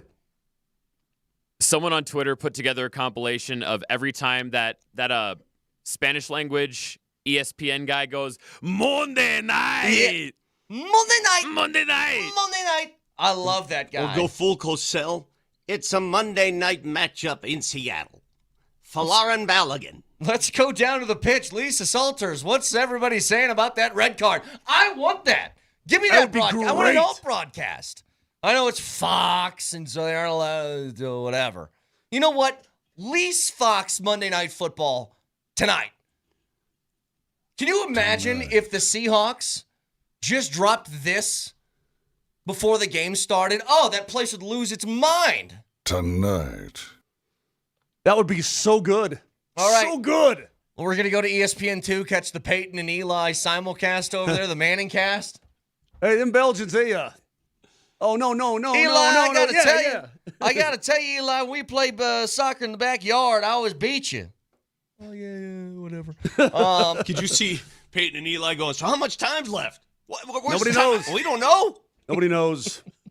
By the way, over the weekend, do you know how many times that the two Bargatze, George Washington things showed up on my timeline? Funny. My timeline was, I probably watched each of them 10 times. They were just flooded, and every time it comes up, I can't not watch it. It's so damn funny. It's by far the greatest bit that SNL has done in years. 100%. 20 years. Because you can do 1,000 different iterations of it. That's why it's so good. So be honest. It's the best one since Cowbell, put it that way. Be honest. Last night, watching Mexico and England, right? And I know the numbers are going to be through the roof just on that game. Who would have known that a game that didn't involve the U.S. would get that much attention? But it did. It was a near brawl. It featured penalty kicks, ejections, weather delays. It was nuts. It was absolute lunacy. It was, at that point, the most exciting, entertaining soccer game I have ever seen. I don't know if you guys follow that. Oh, it was incredible. It was amazing. Well, dude, this entire term, like every game has been pretty much great. Dude, Mexico came so close to tying it up late, too. Cape Verde against Argentina. I know. extra time. See, I like when the underdog wins. I've got nothing against Brazil. But watching some new guy, watching Holland get in there, and Norway, I'm down with that, man. And they could do nothing against Erling Haaland. They could not touch the kid. The guy was phenomenal. You know, the England-Mexico game last night, every time a ball came in the box, the amount of pushing, pinching, kicking, scrapping, clawing, I would hate to be an official. How on earth are you supposed to call a game like that? I don't know. But I will say the penalties that were called were correct. That's good stuff, man. So on the Monday Night Football theme. By the way, what about the Norwegian goal? Hang on. 1 second. Oh, yeah. On the Monday Night Football theme, a texter says, now here's a guy that can kick a ball like Mahomes. Could he, I know we're joking around like if Buck and Aikman were on the call and they'd make a football reference, our football reference. Did you guys see what Thierry Henry did? Thierry Henry? Thierry Henry? Yeah. After Thierry Henry? It's It Thierry was- Henry. France's offense. Terry Henry. Terry Henry. Hey, did you guys Sorry. see that Terry Henry? He pretty good, that Terry Henry. Henry. Thierry Henry. He was talking about France's offense. And Nelly, if you could pull up this video that I just sent you, he made a comparison. Now, it's a grainy footage. It's from DNVR. They caught this when it was live. Somebody just recorded it off their television, so a little bit grainy, but you can see it here. He's showing them how he thinks France's offense is run, and he uses the Nuggets offense with Monte Morris, Nikola Jokic, and Jamal Murray. Little triangle action. As an example of how they do things. I was like, whoa, Joker's getting run during the World Cup? That Terry Henry knows ball. Hell Terry yeah, Henry he does know ball. By the way, don't throw an I in Terry. Don't church it up, boy. Your name's Terry. Remember that with Joe Dirt? The late, great Theory Smith. Now, he put out the theory, not Terry, theory. But man, I remember when Thierry Henry, Vic, was in his heyday for France. He's like, that's my guy. Sometimes got the same name, exact same name. Sometimes put an E on the end, pronounce it Dirte. Don't church it up, boy. Your name is the Dirt. The more I think about this corruption thing and the sanctimonious attitude of all these Europeans, it just cracks me up. Because I can point to so many things. Like even my fellow countrymen in Italy. Shut up. Shut up. Where were you when Zinedine Zidane and that whole episode with the French team and the headbutt? Oh, yeah. What was the corruption and the controversy then? You gladly accepted that World Cup trophy then, didn't you? This kind of sounds like, the SEC being really upset over Brandon Sorsby to me. Kind of sounds like that to me. I mean, again. I can't believe you. Oh, my goodness gracious. Clutch those pearls. This Clutch is those pearls. Against the rules and against the sanctity of our sport. And the French clutching their pearls, Argentinians, Portuguese. You make it sound like this is the first time there's been any human response in sports, like against the grain. I give you the CFP. Do you think they were playing favorites when they made the CFP selection show? I only talked about it for half a year. Of course they did. Really, Vic? I haven't heard your take on this one. Can you give it to me? Yeah, I'm sure you want that take again. I am so fired up for this game, and oh my God, I am so pumped for this. I'll say this. Hold on. There's one thing I'm sure of when I'm in sleeping, forever sleeping, dead. One thing I'm going to be sure of is I will know exactly where Vic Lombardi stood and still stands on Notre Dame. On the 2025 CFP selection show. Screwed out of a spot in the CFP. Like, I'm not sure there's anything I'm more sure of in my entire stance life. on that topic. Yeah, I'm well aware of it by now, yes. So well aware. Okay, yeah, that's a great idea. I'll do that in the second texture. Texture says, I need the East Coast judge giving Flo a pass on the suspension. I will do that in a moment. Okay. I do have a correction I need to make. Because the video was grainy, and in my entire life living here, the Nuggets have never used a backup center. I just figured that was Jokic on the screen. Who was it? Plumlee. It was Mason Plumlee? Yeah, it was Mason Plumlee. Is that why you didn't so take it the was shot at the Morris, elbow? Plumlee, Jamal. That was the action they were doing. But here we go. All right. From the text hang line. on, Vic. Hang on, Vic. I got to do the bit for the texture. You worked so hard during this tournament. Scoring goals for the U.S. You play your ass off. I know you're given a red card. There was some weird circumstances to it. Sometimes the justice system doesn't do what it's supposed to do. And I'm here to tell you, you're going to play against Belgium tonight because you're a good kid. Good kid!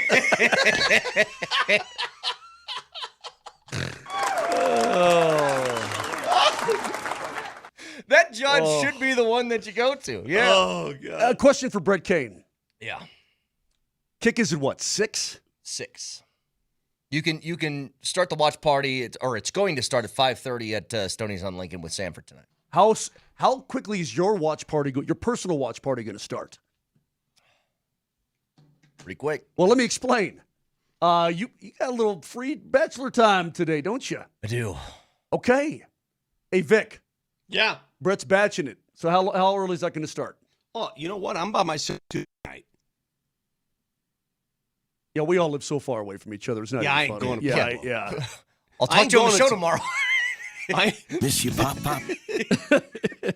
You aren't coming to the airport, and I'm not going to Vail. That's what's amazing.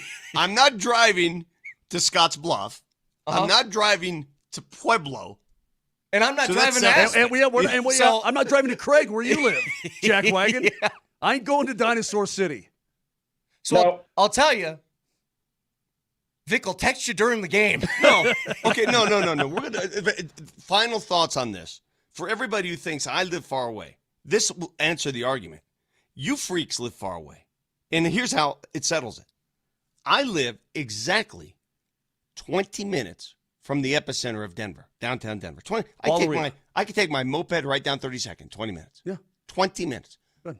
You do not live that close I to can the get, epicenter. I can get, no, you don't. I can get there in 25. Okay, miles away. How many miles away are you from the epicenter of Denver versus Are we my calling mileage? it Ball Arena? Let's call it Ball Arena. All right, let's see. You want to do miles? I would guess I'm about 25 miles. Okay, I'm 6.5 miles from the epicenter of Denver. 6.5 miles. I am right there. So when I say you guys live in bum, you know what I'm saying? It's because you do. You live off the map. Yeah, but I moved here in 2019. If I live off the map. If I wanted to live in a 900 square foot shack where you live, I'd have to pay $1 million to get down there. It's just not happening. So I live in the food point court is, of the airport. when you say I live far away, I don't live far away. You live I far from live me. in Denver pretty much. You guys live in. Don't drop a pretty much on me. What does pretty much mean? I'm told I don't live understand anything that you said. 14 miles away is what I'm told. 14 miles. Okay, I'm half the amount. Half the mileage. Yeah, but I can get on 25 and just jam. Okay, try it. Get on 25 at any time of the day and see if you can jam. Oh, by when the way, we have to do shows from Ball Arena in the morning, 27 minutes is what it takes me. Driving in today, I don't know what it is after the 4th of July weekend. I found myself on 470, all you officers listening. I'm going to admit this. Don't get mad at me. I was doing 87 miles per hour. And I was getting past like I was standing still. Yeah. I'm not kidding you. People were doing in the 90s, maybe 100. It's scared. I'm like, it's totally fine. I just stayed in the middle lane, and I'm just like, oh my. I mean, people were flying today. Nelly, sorry, did a quick fact checker for us. Nelly monitors the mistakes in today's Fact Checker. Fact Checker. Presented by Backus and Shanker, serious lawyers for the seriously injured.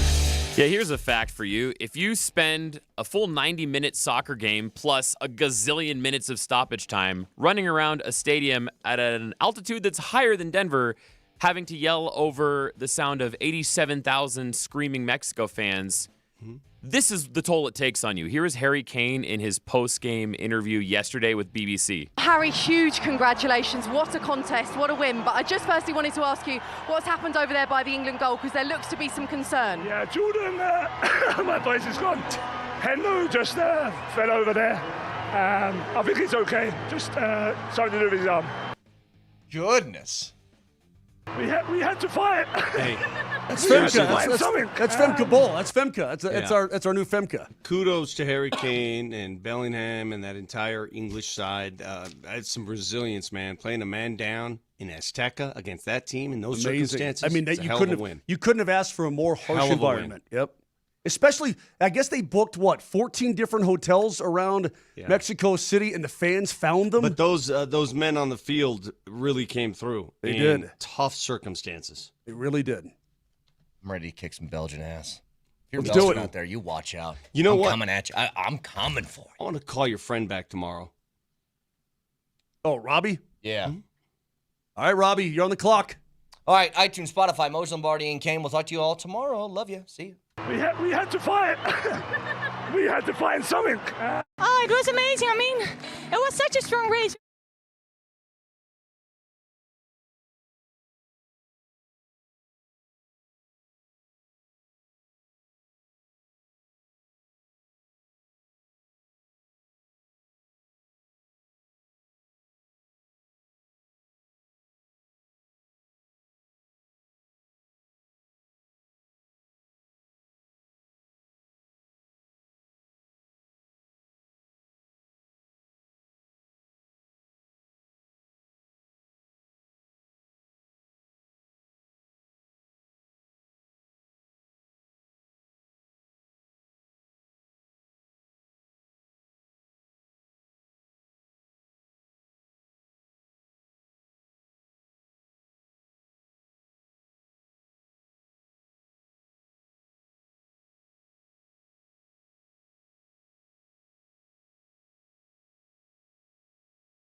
Whole damn station's on vacation this week. Ain't nobody here. Ain't nobody here, man. Look at these fill-in scrubs I'm working with today. Look at these wannabe gangsters. Springer, it's weird to see you this early, man. It is weird to see you. Coach, you looking good in red, white, and blue. Yeah, it's game day, baby. Yeah, it's it. Where are you going to be at? Where are you and Michelob Ultra going to be back at tonight for the watch party? The official watch party. Get there early. Yeah. Because it's going to be a zoo. Yeah. Tonight at Stoney's on Lincoln. Yeah. In beautiful Denver, Colorado. Mm-hmm. It's going to be glorious evening. I was actually in downtown yesterday, went to the Rockies-Giants game. Okay. And guess what the Rockies did? Well, they're no longer the worst team in baseball. Are they not? They're not? That would be the Los Angeles Angels of Anaheim of California. That's crazy. And the Rockies-Giants are kind of neck and neck right now in the NL West cellar. I was say, the Giants aren't very good, right? No, they stink. The Giants are bad too, man. And that's the team of my youth. But downtown Denver, Colorado last night was a Mexico watch party. Oh, yeah. Everywhere. I was cheering for Mexico yesterday. I was too. I was cheering for Mexico. I was cheering for chaos. We got the most chaos. Yeah. Matter of fact, so I did like 3 straight days of nothing but World Cup. Like Friday, Saturday, Sunday. That's basically all I locked into was World Cup stuff. Friday had some crazy games. Saturday was Saturday was all right. That France game wasn't too exciting, even though they won it and moved on and eliminated Paraguay, and Canada got smoked by Morocco. But brother, but not according to Canada's American head coach Jesse March, who after the game said, what did he have to say? "I'd rather be us than them." Kick rocks, man. It was 3-0. We were the better side. No, you weren't. What are we doing, Jesse Marsh?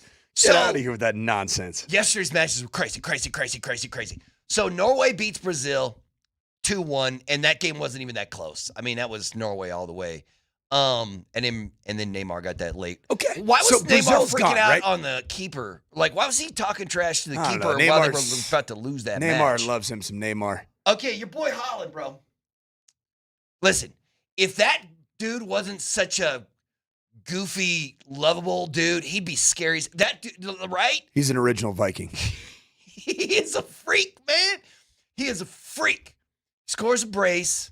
And, I mean, yeah, this World Cup, all the best players are all the best players. And that's it's part of the reason why it's so great, right? Which is why tonight's it's a big one. Because Belgium does have some of the world's best players. Kevin De Bruyne, Romelu Lukaku. These are international superstars. Now, they're on the tail end of their career. They're in the twilight hour. And let's hope that newly saved and released American superstar Folarin Balogun can go take the mantle and run with it. It's my favorite. It's my favorite name in soccer. I love saying it.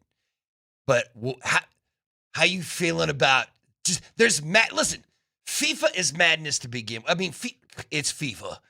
Weird stuff is going to happen. Shady stuff is going to happen. But what do you think about the world freaking out? Like, Belgium is actually truly freaking out.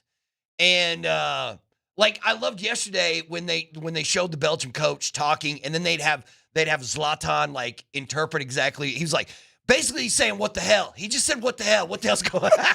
You're like, how good is Zlatan been? Yeah, he's good. He's hilarious. Yeah. You knew he was going to be money because, I mean, that dude's a character. So what do you think about all this now? Like, you got the president, like the president's up this morning talking trash. Like, you got like Ted Cruz, Senator Ted Cruz from your native Texas. You got just like decided to be like, thanks, the Donald. Belgium Football Association sent a letter to FIFA, and then FIFA used that to basically say, well, that was your one chance at getting this overturned. So I guess you're not getting it overturned. He's playing, baby. You're just like, I mean, let's call it like it is. When the shadiness works for you, it's great. The facts are the facts. The red card was not called during the run of play by any of the officials on the field. Right. Am I right? No, you're right. You're right. So who might have had the original corruption? The original sin might have been in the VAR booth. Right. Well, that's what FIFA is saying. They're saying it was the way they went about the VAR review was wrong. And that's what they were like. They handled it improperly. It was improperly handled. Like, do you remember when Zinedine Zidane was sent off in a red card. Headbutting He dudes? headbutted a guy. Yeah. Right in the middle of his chest. What did Flo Balogun do? He landed. Yeah. He landed awkwardly on another guy's ankle. Yeah. In football, we call that a consequential event that just happens because of bodies being in the same area. There was a red last night in England played for 10 men they were like 30 plus 56 minutes on or something like that. Time. Same with US though. But the US already had to pay the price. Quasno, whatever. That dude was like, I'm going studs up. Studs up. They'll call it every time. That will not be reviewed or overturned because studs up or studs up. Mm-hmm. And a lot of players get away with it if you don't make contact with a shin or a quad or a knee. But it's a dangerous play, and it's one of those rules in soccer that if your cleats are exposed high and they are pointing towards the sky and you make contact with leg at all, I mean, we'll call it pretty good contact with leg, you're going to get a red card. That's different. Yeah. Flo Balogun just landed awkwardly and the guy's ankle was underneath. There was no bad intent on that. If you slow-moed it to 1/100th speed, yes. But think about it, man. Like, you could do that for anything. You could make a case if you slow-mode anything for 1/1000th speed. Do you understand why Belgium's freaking out though? Like to me, it doesn't. Great man. Whatever the official ruling, they suspended the red card for a year or something ridiculous. Like whatever the ruling is, I'm like, fine, let's go, let's get it on. So UEFA decided to get involved this morning. Oh, I saw that.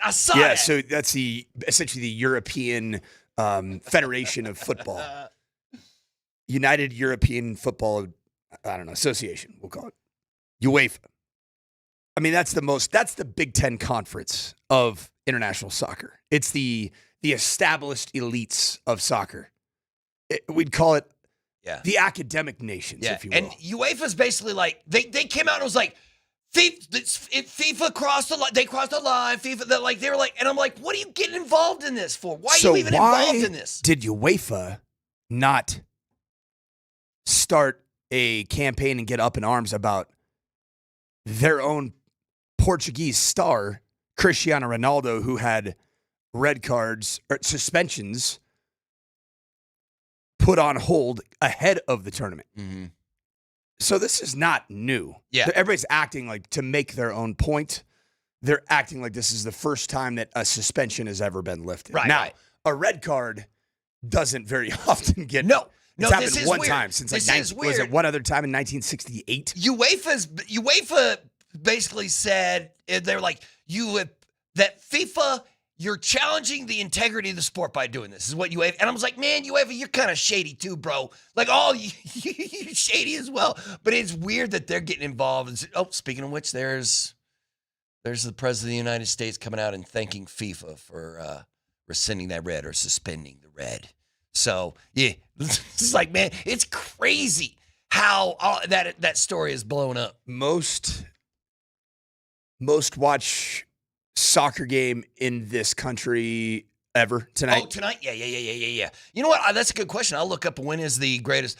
What that is. I'm sure it is a World Cup match that is the largest number. Well, in even non-sport people, non-soccer people, they're places that they get their news, whether it be Fox News, CNN, MSNBC, or, heck, it could even just be Sports Center and you despise soccer. Dude, that's all they're talking about right now in everything. And frankly, in the whole world right now. This is the conversation in the entire universe because the sport that they call football outside of these states, it is the talk of every other country in the world. Oh, maybe Canada. Oh. Canada, Finland, hockey. Yeah. And there's some crazy hockey stuff we'll get to. There's some NFL stuff we're going to get to. But the World Cup has dominated this stuff. I will tell you, the most watched soccer game in U.S. television history happened last week when Team USA beat Boston. This might double the numbers? Oh, yeah. 33.5 million people. And that includes viewed the that across Telemundo, the English, right? Yeah, English and Spanish broadcast. Yep. 33 million across English and Spanish. Okay, so do you think the Spanish numbers take a hit because Mexico's out? Well, No, I mean, what do you think? They love a beautiful game. Last night, The Azteca was going like, how many times did those announcers during that game go, I can't hear myself think, because it was just going nuts. Oh, some of the testimonials from English fans that were coming over from England and learning what life at Azteca is like, the amount of beer that gets thrown. Oh, it was. But you know what? Good on Azteca. Good on El Tree's fans. It didn't sound like there was any major incidents or events, and that has been a hostile environment for CONCACAF nations. I mean, that play. was just the third time ever, right? The third time ever Mexico has lost at the Azteca. Name the other two teams. Name the other two teams. One of them. They went to one recently. I went on a mission trip to one of the countries in the last month. Costa Rica. Yeah, the Ticos. Okay. And then the other one? I don't know. I think it was El Salvador. Okay. They beat them as a randomly. Okay. Yeah. Yeah, so it's like, whoa, man, that was crazy. And then, like, the beginning of that match, the first 35 minutes of the match, Mexico's just dominating England. And I was like, well, do something, Mexico. You got all this possession. Do something. Yeah, but empty calories, brother. And then England goes, counterattack, score, and then turnover, score. It's 2-0. You're like, oh, no. 'Twas Jude Bellingham's brilliance was on full display. Then they get one back. Mexico gets one back. That was then beautiful England goal by gets the Quinones. Then England gets the red, and they're down a man. But then that was the Kane PK, right? Then right after they go down a man, Kane got the penalty kick and buries that bad boy. Yeah, Kane he's so good, man. Yeah. Listen, England's good. Yeah. I mean, they are the better team than Mexico, even though I was cheering for Mexico. But with Mexico having a man advantage for basically half a match. Well, and when they put up so they go to 90, they put up 11 minutes of stoppage time. I was like, oh, they're going to score. You can't give Mexico 11 minutes. They're going to score in that thing. And man, England just defended like a fiend. It was crazy. Yeah, but Mexico, what are they doing? Just crosses into the box with small players, and they were just getting out aerialed. Yeah, they were missing Lance. Like I thought they had several really good chances of getting it done, but they could never score. They could never score. It was crazy. The class was lacking in the final third. So for Mexico, Portugal, Spain gets going when here in just like 2 hours. So and the USA will play the winner of that game if they get by Belgium. Ooh. Yeah, can you, man, a Spain, USA? Well, Portugal, I mean, listen, you're in the field of 16. That feels like gravy to me, right? No, it feels like gravy. No, it's already gravy. You know what you sound like? What? You sound like Landon Donovan. Well, listen, I'm not the biggest fan of his commentary. I like my participation trophy. We got to the round of 16. We won a knockout game. Everything's okay. You know what? Screw that. It's gravy after this. Did you watch this team bury Paraguay? Yeah. 4-1. Yeah. Did you watch this team beat a European nation that knocked Italy out in Bosnia and Herzegovina, and they beat them 2-0 down a man for 30 minutes? Listen, I hear you, brother. I hear you. But this is. If the USA, when they get by Belgium, I think they're probably going to get by Belgium. When they do that, you're into territory that the USA just doesn't. They don't get to these places. Dude, not in international soccer, they don't. You beat two countries last time out. You beat both Bosnia and Herzegovina. All you got to do now is beat one country. You got to beat Belgium. I'll tell you what, though. Take care of business. You know what? Move on to the next one. Get to the quarters. USA versus France. That's that good stuff right there. All right, let's that would take be the quick semis, though, right? Wait, would it be the semis? Wait, yeah. This is round of 16. Are we on the quarters right now? No, round of 16 against Belgium. Oh, right. And then quarters would be Spain, Portugal, most likely Spain. That'd be 8. Semifinals would be final 4. The quarters start at the end of this week? Or they start on Thursday or something like that? Yeah, they're coming up. Yeah, okay. We're at the tail end of the round of 16. Well, it's the Morning Sprint. Mike Sanford and Mark Springer and Mark Bertinoli. And we will be right back.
It's the morning sprint. Alex, I don't know what Rise is doing. Rise is doing whatever he's doing during the summer. Spring probably knows. I have a question for Coach Mike Sanford. I got a question for Springer too. And it's simply this. I have fully bought into World Cup fever. I can't get enough of this nonsense. I love it. Having said that, Fox Sports Radio was having this conversation earlier this morning, so I'm going to ask you. Like, how much do you really love Team USA? Would you sacrifice a local championship for a Team USA World Cup? And what I mean by that is, Springer, if I could guarantee you the Denver Broncos win the Super Bowl next year, would you give up that Super Bowl to have Team USA win the World Cup? That is a great, interesting question. You know what I mean? Kudos like, to you. Coach, if I told you Valor could win the heist, win it all next year. Well, see, that's almost too personal. I can't say that. Let's put my job, cuz. I was about to say that's your life. That's my job, cuz. So that'd be like asking David Adelman. Let's put this. Let's say the Denver Nuggets. I guarantee you next year the Denver Nuggets could win the whole thing, but you could give it up. And Team USA. Okay, ironically, you tell me. Like, I think Springer might pick Broncos because I'm picking local. I'm from here. These are my teams. You're like, picking the Bronx. I'm Colorado first. What if, the Avs have what if I told you the Avs? Like, the Avs have some in the bank already, man. Would you give one up for Team USA? Well, for me, my life's looked a little different than, say, Spring's life. I've lived in about 15 different pro sports markets in my lifetime. Mm-hmm. You know what's funny is, guess who the one team that I've been rooting for because it never has changed? My locale. What's that? It's the only sport that really hits internationally. It's the U.S. soccer team. Dude, I've been a member of the American Outlaws now for like 20 years. Wow. So you'd give it up you'd give up almost anything. Anything to see it. It would be like anything. Now, I mean, do you realize what that would do to this country? Winning a World Cup. Do you imagine the outpouring of, like, the heroes parade that would, like, this is a World Cup that currently consists of superstars like Lionel Messi, Harry Kane, Cristiano Ronaldo, now departed Vini Jr. and Neymar, who's aged and wasn't really a huge part of that. Mm-hmm. There are superstars in this World Cup as much as there ever have been. In a sport that the young kids these days, they know all these soccer superstars. Like, they know this young Spaniard, Yaman or whatever the heck his name is. Yeah, like my dude last night that I was cheering for, Mora, because I'm here for a 17-year-old starting in the World Cup. I'm like, he's what? How old is he? Also, my man Mora is like 5'3", 75 pounds. Not a big, not a big dude. But I'm like, but see, that's the greatness. You can be the size of Messi and be one of the greatest players ever, or you can be the size of Holland and be one of the greatest players ever. I will tell you this: if the USA gets it all the way to the World Cup final, there 200 million Americans are going to watch that thing, right? Like the Super Bowl, 125 million Americans watched the Super Bowl last year, right? And they top that number if Team USA makes the World Cup final. Matter of fact, they might top it if they just make it to the Final Four. You know what I mean? Just make it to a semi-match. That might get 200 million people. Okay, let's talk about this country. Let's talk about the strangeness of champions in major sports this year, and why United States would not be an outlier for American sport, and what's happened this year. Okay, so let's start out with college basketball and college football. Both championships were won by Big Ten teams, correct? Yeah, Big Ten was rolling this But year. If I were to tell you that Michigan was the basketball champ and Indiana was the football champ, you'd be like, what? Would you tell me that I'm losing my damn mind? If I like You're 10 right. years ago, I You're say, right. you know You're what, right. man? In 2026, the Hoosiers are going to dominate and win a national championship in football. You're right. I would have called you drunk. And the Michigan Stupid. Wolverines? Yeah. Yeah, Chris Webber might not be back, but they're going to win a national championship in basketball. Yeah, no, I get what you're saying. The New York Knicks. When's the last time they won one of these bad boys? 30 years. Okay. More than 30. The team that Alex Ryanemi told me is built to lose in the postseason, the Carolina Hurricanes. Mm-hmm. They win a title. Yeah. Obviously, the Dodgers. Yeah, that was a year ago. That was 25. They'll probably win it again. Rockies play the Dodgers tonight. I know. Matter of fact, my man Mike was texting me. He's like, who do you think wins by more, the Dodgers or Team USA tonight. And I was like, man, I hope it's Team USA. But I'm assuming that's going to be another game, right? And then a preseason. Would you have taken the bet on the preseason Sam Darnold-led Seattle Seahawks to win the Super Bowl? Nope. Speaking of which, is Seattle pre-gaming hard right now? Because goodness. Seattle's going Can I get hard on a flight right now. Can I beam me up, Scotty? Isn't that where DMac is right now? DMac is there. Yes. And didn't he just decide to do it on a whim? It's not like he planned to go to Seattle, and he's just like, let's go to Seattle and see if we can get tickets and see if we can watch Team USA. Do you think DMac ends up squirming his way into the game tonight? Yes, I do. There's got to be a way that Stan and Josh Kroenke can hook him up with a press pass, right? No. Well, first. Nah, DMac, don't send that email, DMac. Don't fire off that email. Don't do it. Too much going on. But DMac and his wife were so outgoing, they probably just, they just join a group. Then all of a sudden they're part of that group. That's just how DMac rolls. And then that group would be like, hey, we got tickets. You want to come? Sure. Yeah, let me go. What's the get-in price for tonight? Oh, I don't even know. Spring, if I wanted to get in, if I'm just in Seattle right now, it's I want to see Team USA tonight. I wonder how much I would have to pay. Did you see last night? No, last night, if I wanted to see Mexico, England at the Azteca, bro, that's probably something insane. Okay, right? Here it is, right? Yeah. In Mexico City, according to Darren Ravel, and these are the open ticket market, right? Okay. So not necessarily original purchasers of seats. Yeah. Tonight in Mexico City, it is the most expensive game in sports history relative to the price and stadium size. The cheapest ticket in Mexico City versus England, 4 hours before kickoff, $4,585. And there are 87,523 seats at Estadio Azteca. Dude, that's insane. Still, though, that was one of the loudest places I've ever heard. That place was just going nuts from the start. And all that, all the Mexican fans who were hanging around the English hotel, just popping off fireworks all night to keep the English players up. I'm like, I love it. Let's go. Let's do it. But okay, still. United States, Belgium.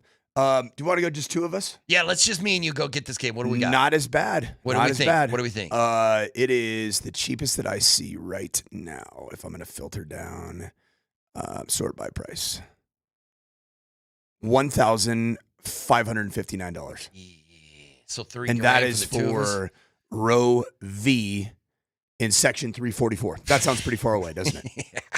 When you get the threes and you get the V's. Yeah, I've never been to Lumen Field. I don't know what that's awesome. Is it? It's the perfect venue for this game tonight. This match needs Seattle. Seattle is the perfect place. Do we know where USA Portugal would be if they win tonight or when they win tonight? Do we even know? SoFi. Is it SoFi? Yep. Yeah. And then they're basically, if they win that, they're in New York, right?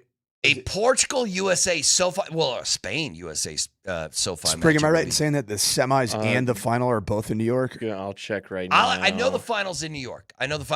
And then I complained about it. Why not put it in SoFi? Why are we doing this? They would be in Jerry's World for the semifinal. Oh, okay. Some of the big venues, man.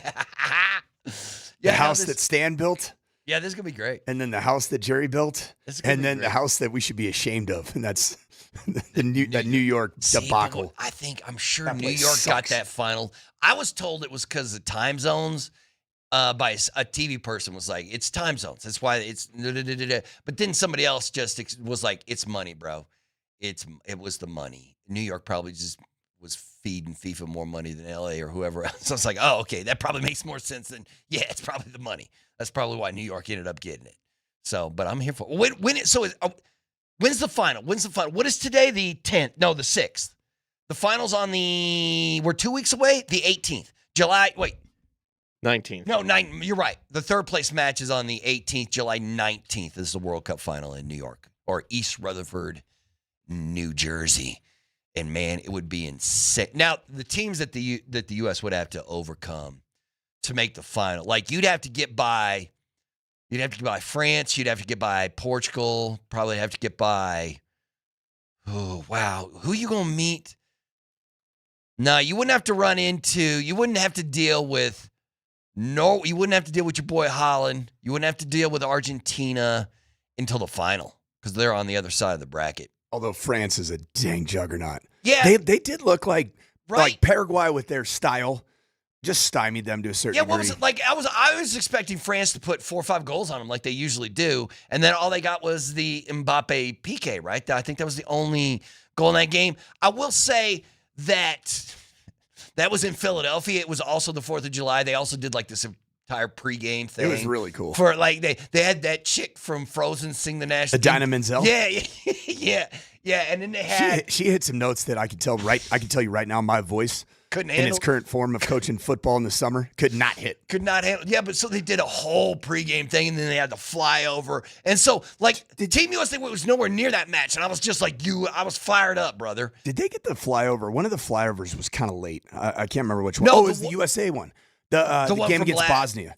From like 3 or 4 days Santa ago. Clara. Okay, they messed that one up. Yeah, the flyover was like 30 seconds later. I was like, I hope that's the only thing that goes wrong for the United States. Yeah, I don't even know. The U.S. military missed the coordination on that one. Honestly, I don't even know how. Or they the game plan. ops. Right, the game I'm ops assuming people. Game ops messed it out. Yeah. The U.S. Air Force is pretty on.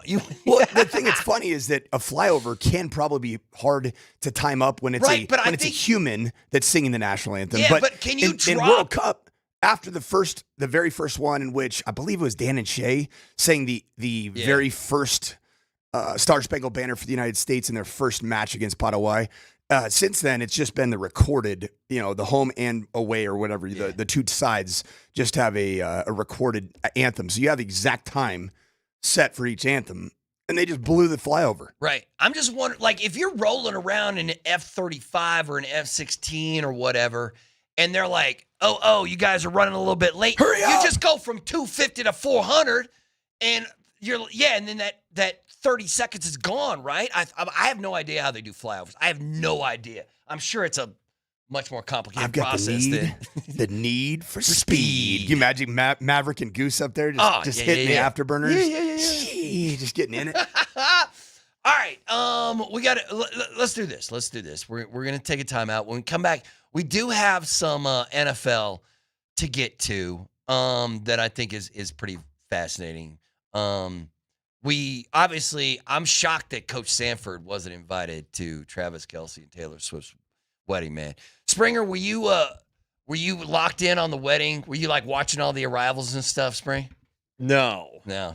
I was locked in on Sidney Lopez Cabral kissing his girl or hugging his girlfriend after he scored that equalizer against Argentina. That's my couple. That was awesome. That's my power couple. That was glorious. Cape Verde. That was like 2 days ago, and it feels like a week ago, but that was awesome. I think that there's a very high probability that Spring just immigrates to Cape Verde and just lives there the rest of his life. I think he'd probably have a good life there. They enticed me. He probably. That's have what a the good World life. Cup can do. Like, I Cape have no Verde idea sold where me. Cape Verde is or how big it is. It's an island off the west side of Africa. Oh, all right. Okay, man. Listen. 490,000 people. Oh, that ain't nothing. You know who was That's at like Colorado Springs. the Swift Kelsey wedding? Who? Dean Blandino. Well, that's weird. There were some weird people showing up at that wedding that I was like, who the hell is... Why are they going? Darren McKee was 1 degree of separation from being at the Taylor Swift Travis Kelce wedding. Really? Derek Wolfe, former host. I saw, that's right. I saw Derek Wolfe was there. DMac and Derek Wolfe. I can't imagine the legend that was. Peyton Manning and Derek Wolfe hanging out together. It's not like I don't. Did you know that Derek Wolfe was like college roommates with the Kelce brothers at Cincy? I didn't know. I didn't know they were that close. I had no idea. I had a chance to meet up with Derek at an event like a couple months ago. Randomly, it came up that they were like going to the wedding, like he and his wife, and I'm like, that's pretty cool. Yeah. He's like, yeah, we're close. Like we were roommates in college. We're boys. Like that's pretty awesome. Yeah, that had to be a trip. I wonder why. I wonder how much money they dropped. DMac didn't get the invite, huh? I don't know, man. I think DMac seems like somebody who would hate some Taylor Swift or love Taylor Swift. I think he's down for some Taylor Swift. Oh yeah. All right. Like I don't know what DMac's like music of choice is. Like I've heard his DMac's favorite band of all time is a band you probably haven't heard of. It's called August Burns Red.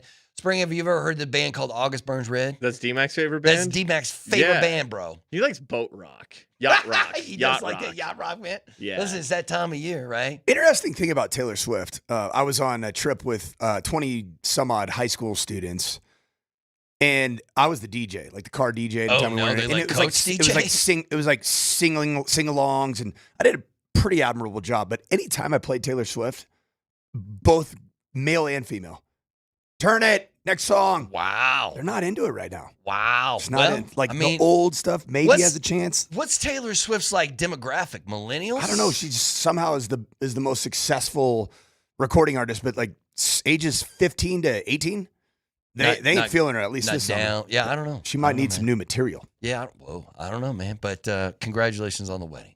Now they're wherever. I don't know. Where do you go? Where do you go for your honeymoon if you're Taylor Swift, man? You know where you go? Where? You go to Seattle to watch USA Belgium. Like Travis. I'd go. Heck yeah. Like they keep showing those celebrities. Like every time they keep showing these celebrities, and I'm like, really? This dude likes soccer? This guy's here? If I had like, all the money in the world, that's what I'd do. Like I was like For my Samuel L. honeymoon. Jackson was watching. I was like, what's Samuel L. Jackson doing there, man? I would go to I would be on a private plane going to every match. I would be at Spain, Portugal today at 1:00. Oh, I that's gonna don't be even know where it's at. Anybody know where it's at? Yeah, I don't know where his pain's. Where's that? And then I would be on a private. Is that in Kansas City? Portugal, Spain? Is that the KC one? Sounds I don't right. know. Yeah, I have no idea. No clue. All right, let's take a time out. When we come back, we got some NFL for you. That is next.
All right, it's time right now for a special segment that we are bringing to the program. It's called Mark Springer Loves Wimbledon. Actually, I mean, Wimbledon is currently going on, right, Spring? Like, Spring? Yeah, it sure is. Is any, like, I have paid zero attention, obviously, because we got the World Cup and other stuff happening. Give me one thing that's happening at Wimbledon that's made you happy. Oh, it's actually kind of been a lackluster tournament. It's been fine. I got been one there. thing. All right, what you got? Serena Williams withdrew. Oh, she did? Because of knee. Her Oh, knee okay. Because she was I think going to from play doubles. doubles. She From was just doubles. like, There you go. She was just like, yeah, I'm going to come back and just play How doubles. old is she? She's got to be like 45. Oh, yeah. She played a singles how match. old is that? 45? Right. Gosh. 44. I mean, in 44. women's 44? tennis Oh. age, that's 105, right? Like, in women's tennis age, she should have been put down ages ago, right? Well, I can tell you this. My 44-year-old niece could not play Wimbledon right now. She played a first-round match in the singles, and she won the second set against a solid player, but lost in the third set. It's so weird. Like, you were the greatest ever, right? You were the greatest ever, at least in hers. And then every once in a while, you're still just like, yeah, I'll roll out there and play some, even though What a not bummer. what you do anymore. What a bummer that Wimbledon every 4 years is going up against the World Cup. Listen, man. You got no shot. But once again, see, people forget how great the World Cup is. And then once it starts, and especially once it gets to the group stage and gets to the knockout round, and then all of a sudden the entire country's like, oh, yeah, this bangs. I love it. So we'll see. We'll see what kind of boost the sport gets after the World Cup is done. How wild is this? Like, Norway looks really good right now. Yeah. Correct? Yeah. Holland looks like he can score at So any moment. Erling of the Haaland time. already has as many goals in this particular tournament. He's got 7, right? Or is it 6? Seven. As Norway has had in their entire World Cup history. Stupid, man. That's so cool. It's entering stupid. this year. He is just, that dude is a freak. So he has doubled Haaland is a freak. the Norwegian Cup goal scoring production. All right. Pretty awesome. All right, Coach. You know what I have right here? I'm trying so hard, aren't I? Right? No. I'm trying to do a full 2 hours just on soccer. Because Coach, it's the only time I think I'd ever be allowed to do that with my production director. Oh, RPD hates when I get into soccer too much. Well, no. And I I love soccer. This is it, right? This is the sport of it. Switch kits. He's putting on a new kit every segment, bro. This is my third He's US men's national deep team in his kit. bag today. I'm in the black Pulisic jersey number 17. Which one are you going to kit. wear to the watch party? I Where's Waldo? The original Where's Waldo. Oh, okay. Yeah, those are good. That's a good looking. Because it's pretty similar to the stripes that the U.S. is wearing. Yeah, this year. the uni This is a little good bit- this year. I yep, like that yep. uni. It's a good looking. So I'm wearing the old school Where's Waldo. Tell the people where they can find you in Michelob Ultra today. You can So find go- me at Stoney's on Lincoln. Yeah. Stoney's on Lincoln. Go down to 5:30, we'll be rolling. 6 o'clock is when the ball is kicked off. And don't forget, this is not like the NFL. In the World Cup, they do a countdown to exactly the time that the game's supposed to start at 6 o'clock. So join us at Stoney's. There'll be Michelob Ultra, all kinds of giveaways. Yeah, tons of prizes. Michelob Ultra, Superior Light Beer, and the official beer sponsor of the FIFA World Cup 26. Superior is worth playing for, and now it's worth cheering for, too. Be sure to enjoy an Ultra as you cheer on your favorite team. See you at Stoney's at Lincoln tonight at 5. All right, go. You can get me off soccer for All a right, second. for just a second. I do want to get into some NBA stuff and what the Nuggets are doing with free agency and all that kind of stuff. Because there's some wild stuff happening in the NBA. There is some weird stuff happening in the NHL that I want to get to. But first, before we do that, camp starts in less than a month. Less than a month. Training camp is here for your Denver Broncos. And today, ESPN ranked every single NFL roster. The best starting lineups in the NFL. And number 1 is the LA Rams. Mm-hmm. Number 2 is the Philadelphia Eagles. And number 3 is Seattle Seahawks. Your Denver Broncos come in 12. Number 8. Okay. Number 8. They say the Broncos' biggest strength is the offensive line. They say the biggest weakness is tight end. Fair. And the X factor is whatever the hell we get from Bo Nix next year. Okay. So that's what they had, and they also said, "Hey man, Jonah Ellis might." But that was the one non-starter that they were like that guy could have a breakout season. So what do you think? I mean, 8th best starting lineup offensively and defensively in the NFL, according to them, with offensive line being a strength and tight end being the weakness. How do you feel about that, Coach? I think that it's strange that really the only major omissions from last year's team that fell one game short of the Super Bowl, and it was because of your most important player, your quarterback, wasn't available to play in that game, is probably, I mean, the only real significant omission from last year's team is probably Jonathan Cooper, and that's not even a definite omission yet. Right. I mean, Dre Greenlaw is no longer here, right, but he's, but to me... It didn't feel like it worked out right. No, it didn't work out. He wasn't a starting inside linebacker. That was JFM, how much of a loss is that? A loss, yeah. It's a loss. But that's really the only... You're right. So you run it back, essentially, but then you add a bona fide number 1 wide receiver in Jalen Waddle, and you're the 8th best team, roster-wise? Yeah. Then I guess that would speak to Sean Payton and Vance Joseph doing yeoman's work as coordinators for this football team. How long do you... So you've got your offensive line. It is locked down, and it is money. But for how long? How long do, the Bowls, Powers, Miners, how long... is that, we're set at offensive line for 5 seasons? I think Powers, McGlinchey, Bowles, probably in that order. Yeah. Are the players that are probably nearing, not the end of their careers, but what did I say? Powers, McGlinchey, Bowles. I feel like Powers coming up, I believe he's on a contract year. Ben is 29. He's coming up on the tail end of the contract.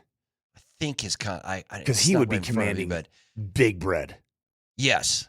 I think this year will be his last. So, yes, he'll be owed a new contract. But I think at the end Alex of this year. Polcheski's going to be just as good, and you can get him way cheaper. You just signed him to a much more edible contract than what you just had Ben Powers for. If Ben Powers signs a new deal, he's at $18 to $22 million guard? Yeah, probably. Garrett Bowles, I guess I'm surprised. It feels like Garrett Bowles has been a Denver Bronco for 15 years as he goes into season. What is season this for Garrett? He is 34, but I don't know what year in the league this is for Garrett. Yeah, because the highest paid guards right now in the National Football League are Tyler Smith from the Cowboys, got $24 million average annual value. Trey Smith, who's a fantastic player from the Chiefs, obviously has battled some injury issues. 23.5, Landon Dickerson 21. And you get down to Robert Hunt, who's $20 million. You're looking at Ben Powers is probably nearly a $20 million guard. And you have a player that actually I think has been above replacement in Alex Polcheski. So that's probably your guard of the future. So I think he's probably the first one to not be a part of the Broncos of the 27-28 season. McGlinchey, I think does he have 2 years left on his deal? Oh, I have no idea. McGlinchey's 31. Did he just sign that deal He signed in 23. Ago? He signed in 23 for 5 years at $87.5 million, so he's got a year left on his deal. His base salary in 26 is 16.9, but a $23.7 million cap hit. And I believe 27 is the final year of his contract. Okay. Well, at least you've got a couple of years here where you don't have to pay Bo $500 billion, and your offensive line is locked the hell down, and your defense looks good. So what else outside of this ESPN saying what are you doing at tight end? You're looking pretty good going into the season, man. Solid. You know what's weird is we brought the question up earlier. Locally, would you take a local sports team championship, meaning a Larry O'Brien, a Stanley Cup, a Broncos Lombardi? win the Super Bowl next year, guaranteed. They're winning the Super Bowl next year. That would be hard for me to say no to.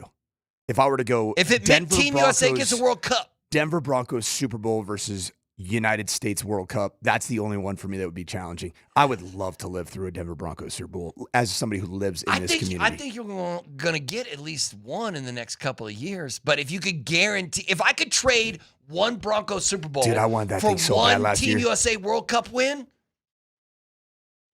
See, but we're kind of playing with, if you said the Rockies can win the World Series, or Team USA could win the World Cup, I might never get this might be my one chance at a World Rockies Series. World Series would hit so hard. You know what I'm I was saying? at that ballpark yesterday with a bunch of my family from the Bay Area, they're just like, dude, I can't imagine this place, how electric it would be if it was like, if you were playing for a World Series title. Yeah, but see, if you say the Broncos have a few in their back pocket, so I think you can make that sacrifice. But I don't know, it's a tough ask. It's a tough ask. Country over club, club over country. Would you take your next year the Denver Broncos could win the Super Bowl, or you could trade that in for a World Cup trophy for Team USA? Man, I don't know. I don't know how many people in this city would say club over country or country over club. But either way, we will take a timeout. When we come back, we have some NHL and NBA notes. And, of course, Coach has got to talk some World Cup. That is next right here on Altitude Sports Radio.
Welcome back to the Backus and Shaker Studios. Their passion is justice. The Altitude Sports Radio app is powered by the Wilhite Law Firm. Injury lawyers, go to WilhiteWins.com. That's WilhiteWins.com.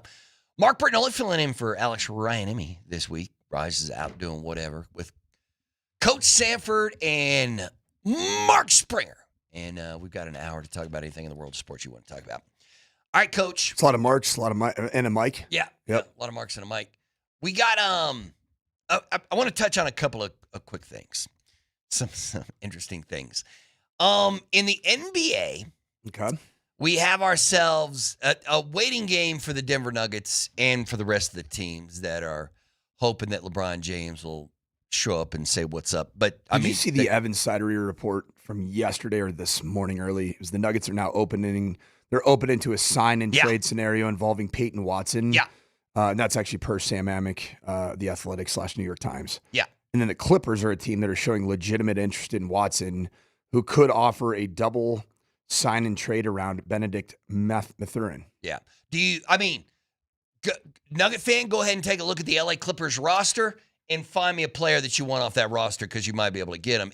Recently acquired, not that this would be a player that would be a part of that, but Ryu Hachimura. That was crazy, right? This morning. He just went from the Lakers to the Clippers. It's so weird that he was like, he told his agent, I guess, that he's like, I'd prefer to stay in LA. And they're like, well, the Clippers can get you a little bit more than the Lakers. You want to go to, and it's like, yeah, okay, I'll do that. So yeah, Ryu is going to be an LA Clipper. Nick Batum, he's 37. Probably don't want him. Yeah, they probably won't give you Darius Garland. You probably don't want Grady Dick because that feels exactly like my guy, Christian Brown. Yeah. Kansas, 6'6" to 6'7" guard that's slight. And if his 3-pointer isn't dropping, then is he really that elite of a player? Chris Dunn is 32 years old. Darius Garland's one that's very intriguing. You could probably get Brandon Ingram, right? Right? But I guess it all depends on how much they think Peyton's what. So I found it interesting that the reports are that the Nuggets are going to match any offer for P-Watt, but you can once again get him in a sign and trade if you'd like. Now I want to know what those offers are looking like, because a lot of teams have spent a lot of money. Like I don't know how much money is left out there for P-Watt. The one team that should scare you if you're a Nugget fan right now, because there was a chance that the Lakers, but now the Lakers are running out of money, and is the Brooklyn Nets. It sounds like the Brooklyn Nets are like, we got so much cap room, we can do whatever the hell we want. If we want to offer P-Watt $28 million a year, we'll offer P-Watt $20 million a year. Let's go over to MPJ and say, hey, you like this guy? Yeah. They were hanging out. They were just hanging out in wherever they were, in Spain or whatever, P-Watt and the crew. They were with Russell Westbrook, too? And Russ AG? and AG and P-Watt and Michael Porter Jr. What if that whole crew is together in Brooklyn? Well, once again, if you're a Nugget fan, take a look at the Brooklyn Nets roster. Maybe you can swing a sign and trade with them. See if you can find somebody on the Nets roster that you're like, I'd do that deal. Go ahead, we'll trade for whoever. But it is interesting to me that it does sound like the Denver Nuggets are in the we don't give a damn mode, and they might go into I'm of the opinion that the second apron is death. It's death. But it sounds like the Nuggets might be like, we don't care. If we have to, we'll spend that money. We'll go into that. And I mean, I'm almost of the opinion that you almost can't. You can't, because it hamstrings you. It locks you down. You can't do nothing. But it sounds like the Nuggets might be like, okay, we'll go all in. See how it works. Cavs did it, right? And they got to the Eastern Conference Final. Am I right? Yeah, well, no. They were a second apron team. Yeah, but are they the only second apron team? Like, were the Cavs the only second apron team in the NBA? I wonder how many they're going to be this year after it's all said and done. I wonder how many teams are going to be the second roster. Where's all that money going for the Cavs? Well, I mean, you have to pay Donovan, right? And whoever else. The Cavs. Let's see what their roster's looking like. Who they paying? Oh, well, James Harden opted out, right? Are they going to have to pay James again? Didn't he? He opted out of his player option, but you're paying Donovan, you're paying Evan Mobley, you're paying Jared Allen. Does that seem like a second apron roster to you? No. It doesn't to me. But I mean, I know they're Harden, good. They have a good roster. Harden and Mitchell took up so much of it. They probably took up. But their contracts, a lot of them are based on what they did when they were 8 years younger, right? I mean, especially Harden. Yeah. I know Mitchell still got some juice. Yeah, but I don't know, man. After that run this last year, I don't know if you want to keep running it back, or if LeBron's going to end up there. Yeah, Spidey was 27.9 points per game, worth every penny that he got. The other big player, Mobley, was a $46.3 million player. You know what? I do want to ask you as a coach, like, what does a player have to do to no longer be welcome in your locker room? Like, with the Celtics, it almost felt like the Celtics were like, we got to get rid of Jalen, and we don't care if the trade is good, if the trade is bad, he's got to go. He's got to get out of here. And that's a guy who could help you win games, but, the coaching staff and the front office decided, nope, we can't do it. Like, what kind of player is that? If there's an individual on your team that is universally disliked by the locker room, then it's over. Yeah. It's over.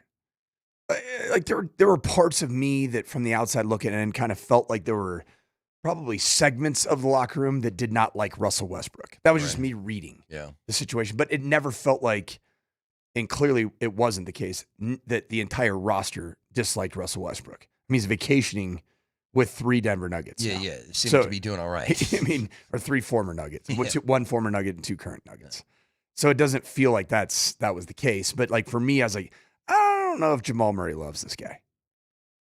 And it felt like Jamal was important because he feels like when he's right, the Nuggets are better.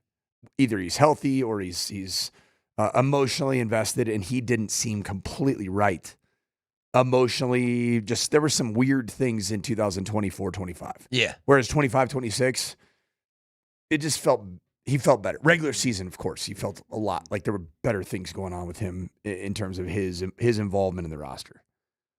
In the case of Jaylen Brown, number one, if the roster turns on you because they don't feel like they can trust you or they think you're being a bit of a punk, then you have a hard time fitting into a chemistry sport. The second thing is if you get to the point with either the decision makers, either the coach who makes decisions about schematics and playing time and rotations, or the front office that makes decisions about contracts and money and acquisition of talent, retention of talent. If that player gets so disenfranchised and so negative towards either one of the decision makers, it starts becoming detrimental to the chemistry of the team. Yeah. And it's the rest of the roster might look around and say, yeah, like Jalen's a cool dude, like when he's right, but man, this is getting old. Yeah. I don't want to hear it anymore. So I think that's probably that definitely happened in Celtics land. It was weird. It felt like, but see, at the same time, it felt like there were some players or coaches who were angry at him because they're like, Jalen, you think you're better than everybody. Well, what happens if he is better than everybody? Like, you know what I mean? Like, if you act like you're the best player on the team, but what happens if you are the best player on the team? I guess what I'm trying to say is winning never gets old. So I guess I was surprised that they got rid of Jalen because they won. Like, he helped them win. They won 50, almost won 60 games last year. And it was almost all Jalen because Jason wasn't playing. So I was like, it sounded like teammates were upset with Jalen being like, I'm smarter than you and I'm better than you. But the problem is I think in most cases he was smarter and better than the people he was with. So as a coach, I don't know how to handle that either. Like, if your best player is like, I'm the best player, like, you're like, yeah, you are the best player, but Jaylen Brown's a good player, in your opinion? Yeah, he's a good player. Trivia. Where did Jaylen Brown go to college? God, Arizona or something like that? Cal. Was it Cal? Was it? That's my guy right there. Was it Cal? He went to Cal? I would not have guessed Cal. Pull. Cal basketball doesn't exactly command a whole lot of eyeballs. Jason Kidd is really the only baller I know from Cal. Tony Cal. Gonzalez was a good two-way player. Oh, Tony Gonzalez went to Cal? He played tight end for... Aaron Rodgers went to Cal. I knew Marshawn Lynch? Marshawn Lynch went to Cal? Yes. That's beast mode, man. Man, that's Oakland, California's finest right there. Oakland Tech. I did not know that. What about Deshaun Jackson? Did he? No, see, Deshaun, every time I think of Deshaun. No, Deshaun Jackson went to Cal. I think of him dropping that football before scoring. He went to Cal, though. Just dropping balls. How about Jared Goff? He went to Cal? He went to Cal. Man, my bad, Cal. I've been disrespected the Bear. But I didn't have Jaylen Brown as I don't have any vivid memory of Jaylen Brown, Cal Golden Bear basketball player. Mm-hmm. Do you, Spring, or do you just know that because you're I just remember when he was drafted. Okay.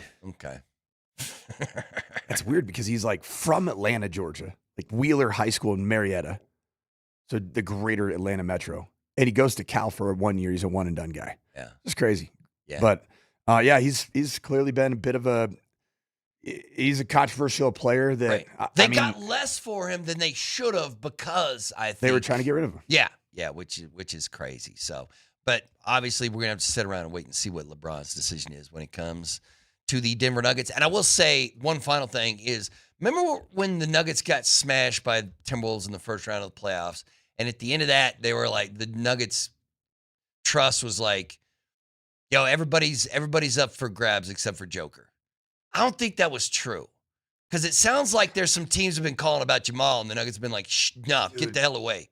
Go away. I think because the lasting impression of Jamal Murray's 25-26 campaign was the series against Minnesota. Yeah. Which was bad. Yeah, it was bad. I mean, he looked heavy-legged. He looked like he was getting assaulted. Yeah. He didn't bring the basketball up with any type of real ease. Mm-hmm.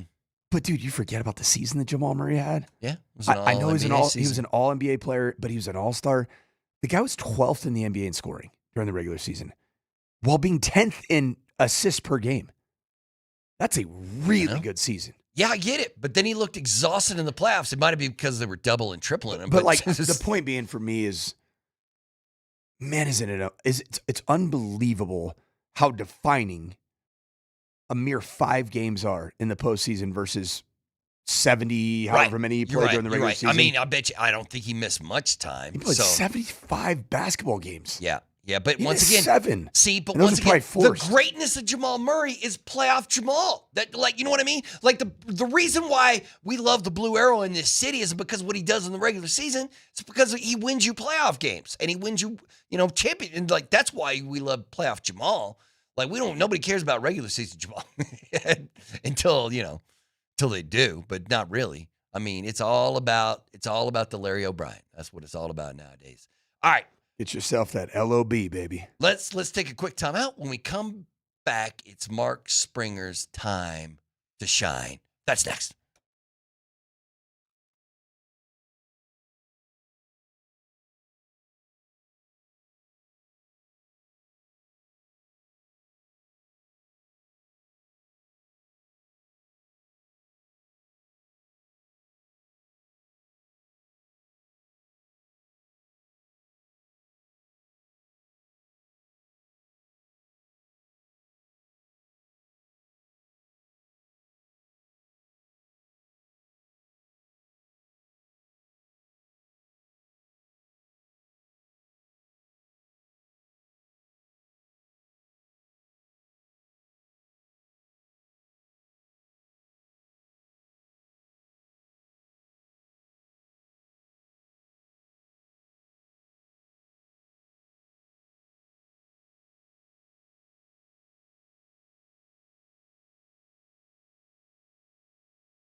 Mountain High Appliance is where I go to get my appliances. I go through microwaves like it's nobody's business. I don't think I use microwaves correctly because they keep blowing up on me. Mark Springer, though, knows exactly what's happening in the NFL. He's going to. He also knows appliances, Coach too. Sanford is now rocking. Is this your 5th or 6th different kit? How many segments is this? This will be our 5th segment? Yeah, this is my 5th kit. Segment? Yeah. You like this kit? Yeah. It's from, listen, man, I love this year's. This year's unis look good. I know, dude. I can't get my hands on them. I know. Well, see, somebody needs to punch Nike directly in the face because everybody's like, yo, I want a Team USA jersey. And Nike's like, oh, we sold them all. And we didn't make enough. Not to mention here, my previous line of work kind of allowed me to buy more jerseys. Yeah, you used to get all kinds of swag like that. Now. I used to have that Nike allotment. I don't have that Nike allotment anymore. No. All right, Spring, what you got, man?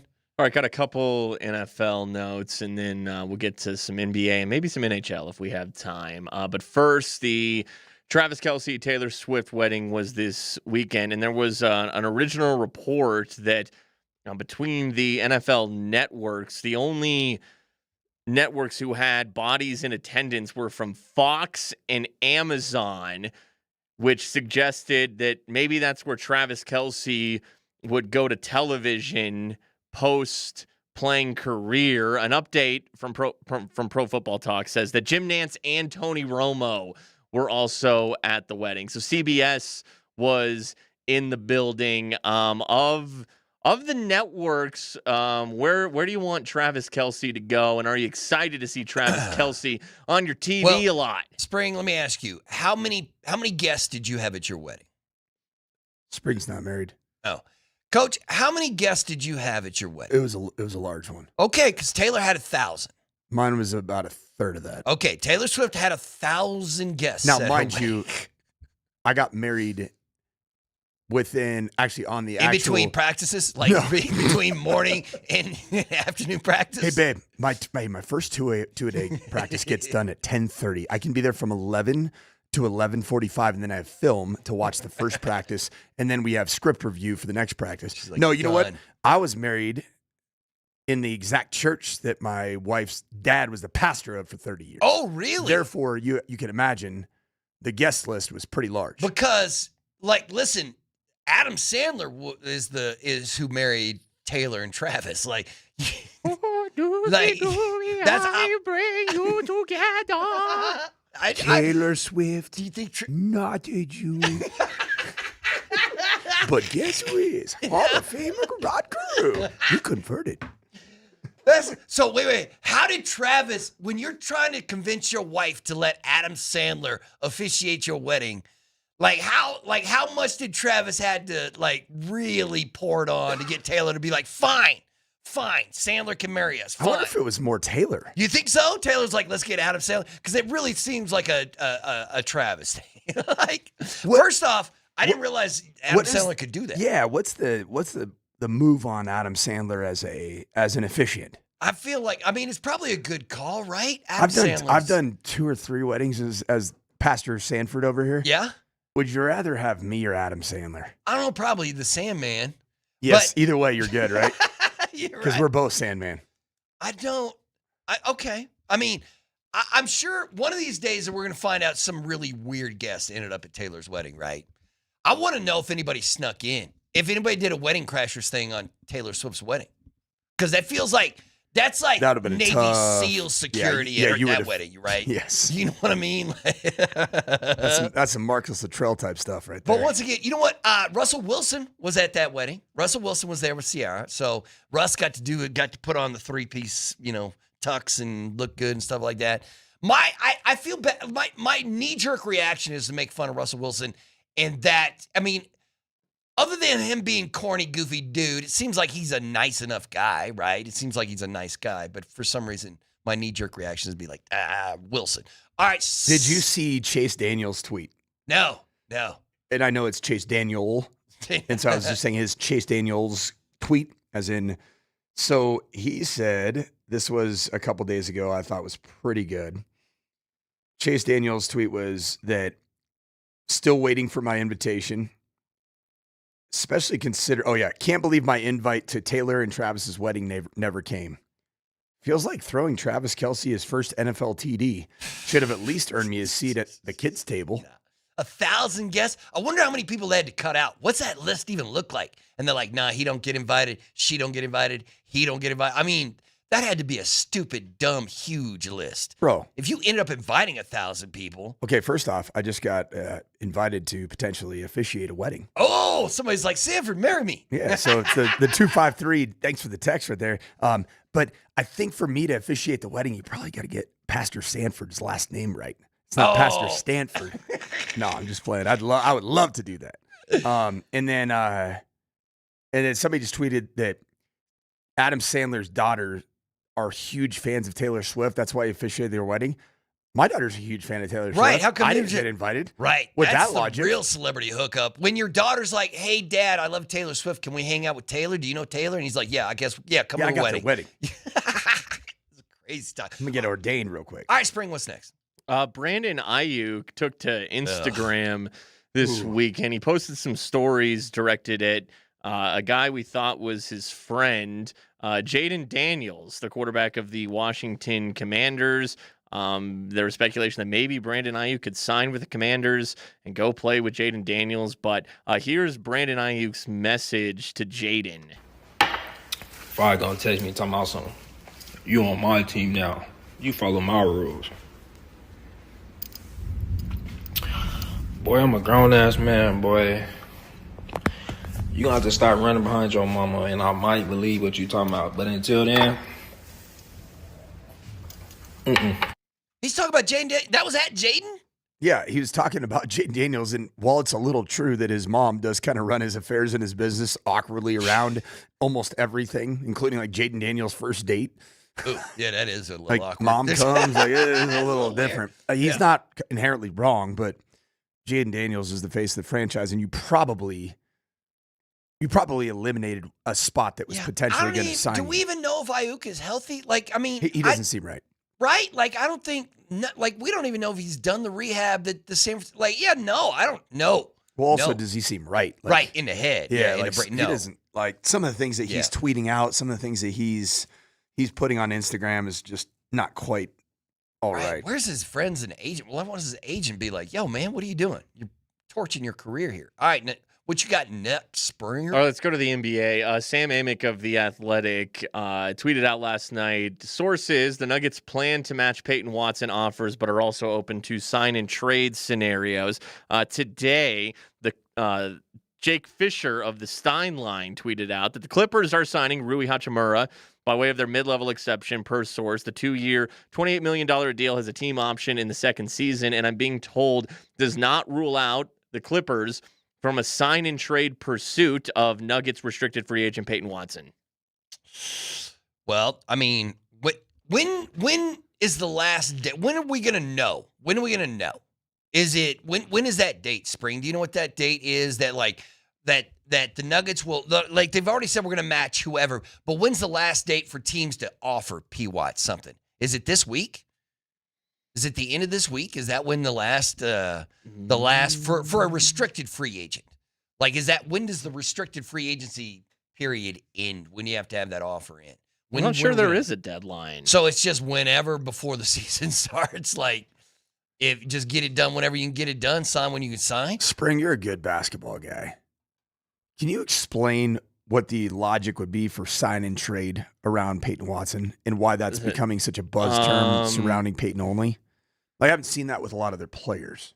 Well, in this cycle, well, in and of itself, a sign and trade, you know, the Nuggets, from a Nuggets perspective, they don't want to pay a large tax for going into the second apron of having Peyton Watson on their cap, trade him out for either a player or probably draft capital is really what it sounds like would come back, because again, they don't want, if they are trading Peyton Watson, or if he's signing elsewhere, they don't want to go into the second apron.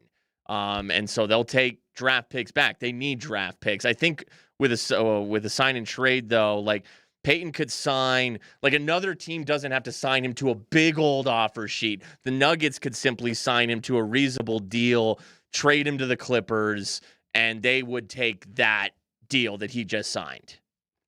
Well, I mean, I guess, yeah. Do you want Peyton Watson on the team, or do you want to be below the apron and maybe get some draft capital in return for him? I guess how much is this LeBron decision?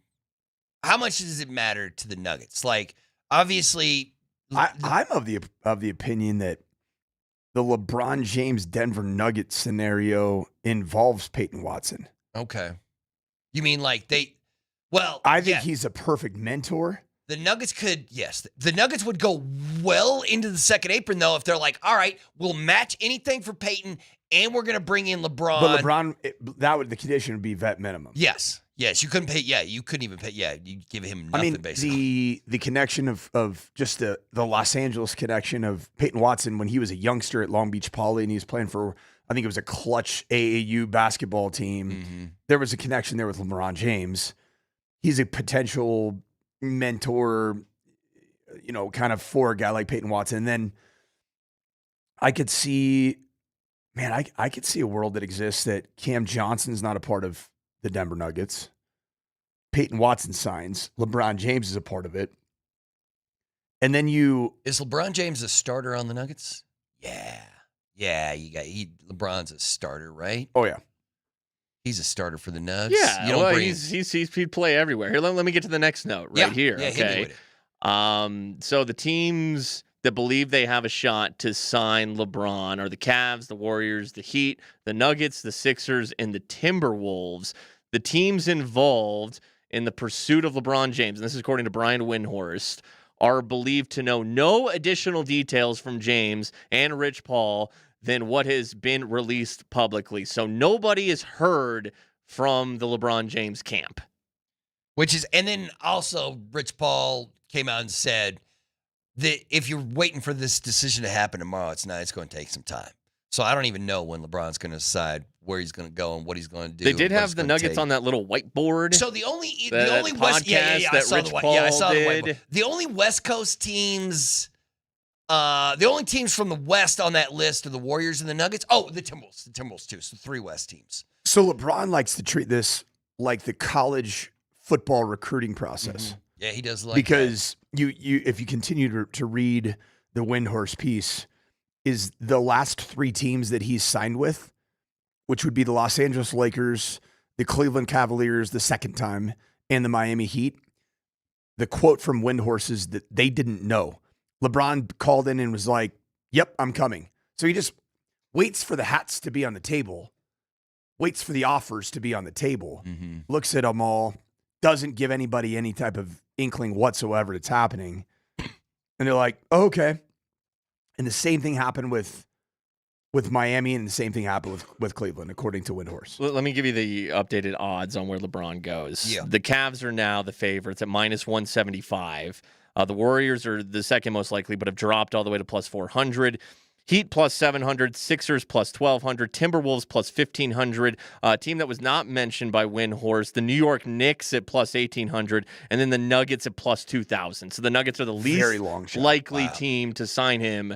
And maybe the idea would have been if we could get LeBron, we'll go into the second apron, we'll bring back Peyton Watson. But if they're thinking, no, we can't get LeBron, maybe the Nuggets are thinking, well, then we're not going to go into the second apron and we're willing to part with Peyton Watson. But where does that leave Nikola Jokic? I mean, he seems pretty happy sitting in Serbia watching the horse races and working out every morning. You tell me. You the two of you tell me. Run it back for the Nuggets. How does that make you feel? If the Nuggets are like, well, we couldn't get LeBron, we can't really make a whole lot of moves. We re-signed Tyus. He's Marvin Bagley. Right, bringing in Marvin Bagley. The bench is terrifying today. Okay. Yeah. Tim Hardaway because Jr. Tim's no longer gone. here. Jonas Valanciunas no longer He's here. gone. It appears that, maybe you just fully run it back and Cam Johnson's a part of it. You add Peyton Watson, therefore you're adding at least somebody's going to be a good 6-man and probably end up being Christian Brown. Yeah, maybe. It sounds like maybe like okay, if LeBron would come here, they bring back Peyton Watson. Yeah. And they'd go into the second apron. But no LeBron, no Peyton Watson as well. I wonder if that's the case. Yeah, I don't know. Yeah, that it is interesting. So if there's no Peyton Watson, yikes. Where are we going? Right. Well, or if say Brooklyn's like 30 million, you're like, damn, I love P Watt, but we can't pay $30 million for the next 5. Then you just say, okay, sign and trade. We'll take the assets for. The 815 just texted in, and I know this is a very normal reaction here in Denver, but let's be honest here regarding this text. If LeBron came to Denver, he would get booed off the court daily. Nah. I don't 0% think so. chance. Nah. There might be 11 people mercilessly booing, but Denver, Colorado loves having one of the greatest to ever do it. Yeah. It's happened before. Yeah. Now, was he as punchable LeBron in the doesn't face? get booed as an opposing. Like, I'm trying to think, who did we boo? Who did we boo at Ball Arena who came and played? Like, Kobe got booed. But well, then there was some that context that was too. the illegal case here in Colorado. That wasn't about him being a basketball Carmelo player. Anthony Melo gets got booed, but then Melo was like, I don't like this city and left. You know what I mean? So, yeah, there's no. LeBron gets all the love if he joins. Yeah, nobody freaks out about that. Like, is there? Yeah, I can't imagine there's even one Nugget fan out there who's like, LeBron. I don't want LeBron. Yeah, to hell with that guy. But do you like winning? Yeah. I mean, winning's pretty cool. Right. If one of the greatest basketball players in the history of the game takes nothing to come and play for you to try to win it, yeah, you got to be pretty happy about it. I know we got to wrap this up, head to a break here, but breaking news. Oh, we got breaking news. Is that FIFA's appeal committee has ruled that Belgium's appeal against Fuller and Balogun's return is inadmissible. Yeah. Thus, Flo Balogun has been cleared to play. FIFA don't care. FIFA tells Belgium to kick rocks. Did you guys see that France is appealing a yellow card for one of their players? No. So, like Pandora's box. Dude, I'll tell you what, man. The French are assholes. Yeah, they are. Sorry, I had to. Just low-hanging fruit. Low-hanging fruit. Well, now everyone's going to appeal. Yeah, but FIFA's going to do FIFA stuff and just be like, nah. But then everyone's going to be like, well, but you overturned or suspended Balogun. No. Why won't you do all? We're going to be hearing about this in 20 years from now. They're still going to be complaining about this kind of stuff. But too bad. Suck it, man. Yeah, go out there and win the game. Win the game, and we'll have a conversation. But either way. All right, let's take another quick timeout. We will wrap up the morning sprint next.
USA, USA, USA, USA. I believe. I believe that we will win. I believe that we will win. Man, I don't even know. Springer, I wanted no part of that. Springer's not down with this. No. I don't even know where Belgium is on the globe, man. I don't even know where that place is. But they're about to catch. Kind of near. It's near France. Catch a beating tonight. It's near Luxembourg. Okay, I don't know where near that is. Germany. Like really, east of France. Not really sure where France and Germany would be like. South of Germany. Listen, man. All right, people. Welcome to the final segment of the morning. What did the Belgian speak? I don't know Belgianese. What do the Belgians speak? They actually. I mean, I'm sure they speak. Oh, this is crazy. What do the Belgians speak? Oh my gosh. I don't do world history, man. Belgian. They speak 3 official languages. See, we could. Oh, I see it. Dutch French by 56% of the population, French by 38%, and German is 1%. Okay, man. Like the capital is officially bilingual, French and Dutch. Okay. All right, do your thing. Do your thing, Belgium. You're still catching that L tonight, brother. Give him that L. I do want to bring up one little note from the NHL. And that is what Philadelphia did to Anaheim. Brother, there's something that you can do in the NHL that teams never do. Never do. Because it's basically declaring a blood war with another team when you do it. And what Philadelphia did is put an offer sheet out for one of the Anaheim Ducks' best player to make him the highest paid player in the NHL. And teams don't do like this is the kind of stuff that seriously begins like it happened to the Avs like 20 years ago. I bet you they still think and talk about it when Calgary, they matched who? They matched Ryan O'Reilly. They gave Ryan O'Reilly an offer sheet or whatever that the Avs had to so Leo Carlson, what was the offer, Spring? $18 million a year, right? Yeah. So either Anaheim says, okay, we'll pay this guy, we'll make this guy the highest paid player in the NHL, or we'll let him walk for 4 first-round draft picks. What would you do, Spring? Would you let Carlson walk for 4? Would you let him walk, or would you match that off? That's toughy. I mean, because Carlson's really good, but man, 18 mil right now, good. Philadelphia doing them dirty. Right? Anaheim's going to remember. Now, listen, Philadelphia and Anaheim already had some, they don't like each other very well to begin with, but I do like it when you could just mess financially with another team. I wish we could do this in the NBA. Just I guess you kind of can. Because we were just talking about PY. The Flyers don't like how Cutter Gauthier. Yeah, how that went down. He didn't want to sign an extension with the Flyers, so they traded him to the Ducks. And so now they're like, okay, either, you don't get to play with Leo Carlson, or they pay Leo Carlson $18 million, and they're not going to have enough money to pay you. And you want to know, I think, why he didn't want to re-sign with the Flyers? Because he didn't like playing for John Tortorella. Yeah. This is all John Tortorella's fault. Yeah. And then he got... But also, if Carlson's getting 18 mil, yeah, what is Cale Makar going to get? 20 plus easy. You know how much better he is than that dude? Spring. When will John Tortorella be coaching his next team? Oh, yeah. Well, sometime this season. Yeah, a team will fire somebody and hire somebody. But either way. Coach, how was your 4th of July? What did you guys do for the 4th? I was up in Fort Collins. Okay. With my brother-in-law and his family. I had a little sneeze right there. You and Harry Kane. Yep. Harry Kane after that match where he's wild. like, oh, yeah, no, it's just like, man. You know what's funny is I totally felt Harry Kane's pain. Did you? Because I've had a few post-game press conferences where I sound just like that from. Who was Harry yelling at in that match that he was that? I mean, his voice was gone. Probably just communicating, and it's so dang loud. Yeah. Couldn't hear each other over that crowd. And singing Wonderwall. Yeah, what a scene that was, huh? Wonderwall at Azteca. I got to say, one of my favorite things. How do you think all those English fans, they all arrived safely at their hotels last night? Maybe. Do you think there's some ginger-looking English lad that ended up with his in a bathtub with ice on top of him, missing some of his internal parts? Maybe. He might have went home with a senorita that he shouldn't have. Yeah, I don't. You're talking about Ron Weasley? Ron Weasley. We're going Harry Potter. Wait, what? We've gone That's the sideways. type of character that Coach just described. It's Ron Weasley is the kind of character that he described. Okay, all right. Either way, Yeah, Team 4th of July was great. Okay, it was, you had a great 4th of American July? 250. I was at, I was at Timnath.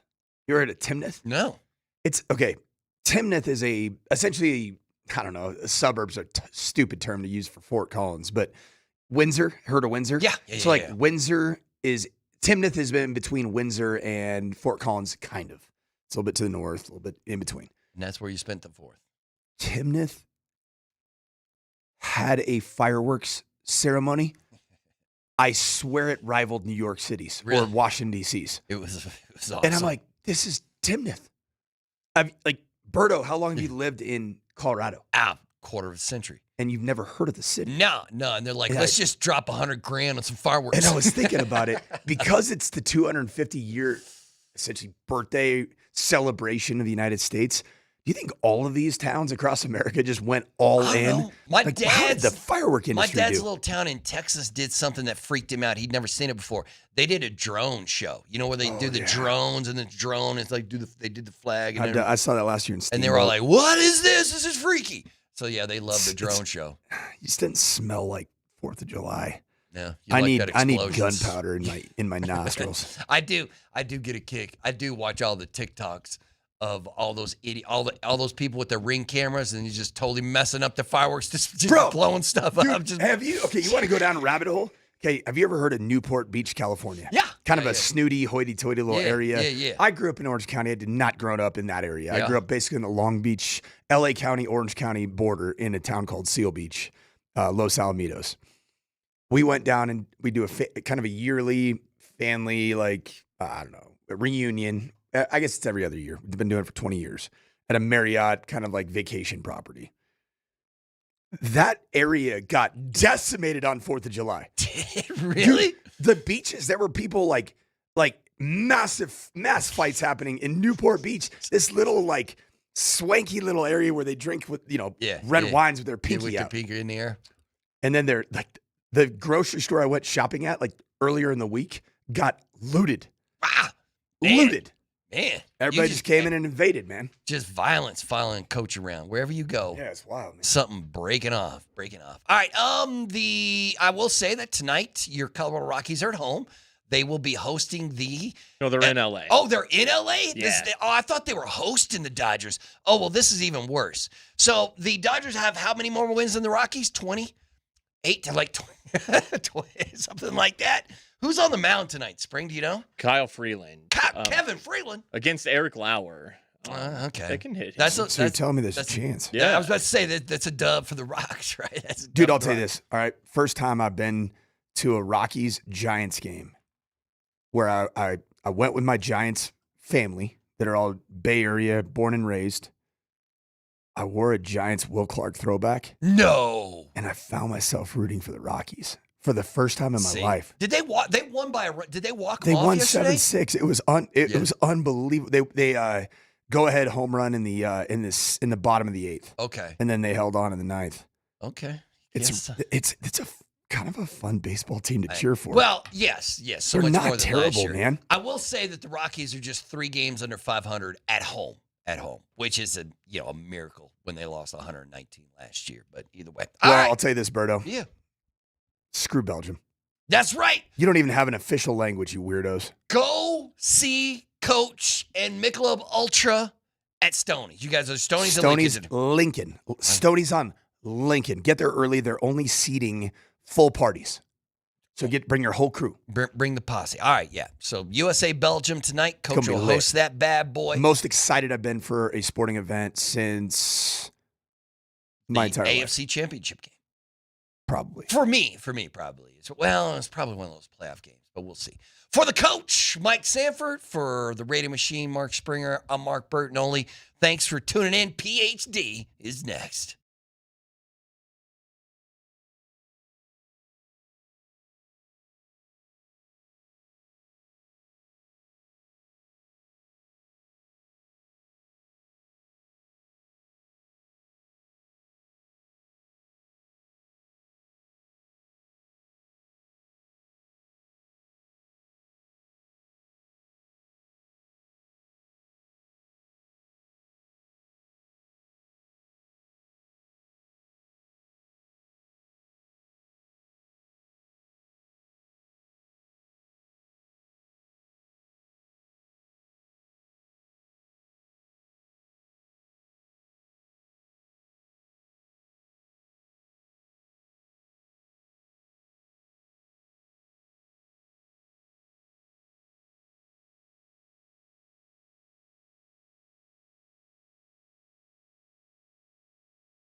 What is going on? Happy Monday.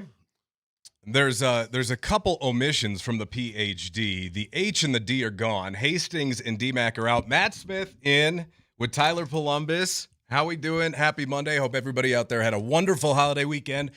Tyler, happy 4th. How'd you guys fare over the weekend? Hey, buddy. It was great. Had a great 4th of July, actually. 4th of July was jam-packed morning to night. Woke up, did the incline out at Castle Rock. Did a little breakfast downtown Castle Rock. Had a sick flyover over Castle Rock, by the way. That was out of nowhere. It was sick. Did a little paddle boarding at Hess Reservoir. And then did some fireworks at night out at my dad's country club. So it was just at the country club? Yeah. It was awesome, man. They put on a hell of a show. It was sick. Did it rival what we saw in DC? Smoke so thick you couldn't see the next morning? Not quite like that, no, but it was pretty good for a local show. I believe it. Yeah. I believe it. Well, that sounds like a fun weekend. I mean, getting out there in some sunshine. It was a beautiful weekend. Yeah, man. It was great. You guys have a good 4th?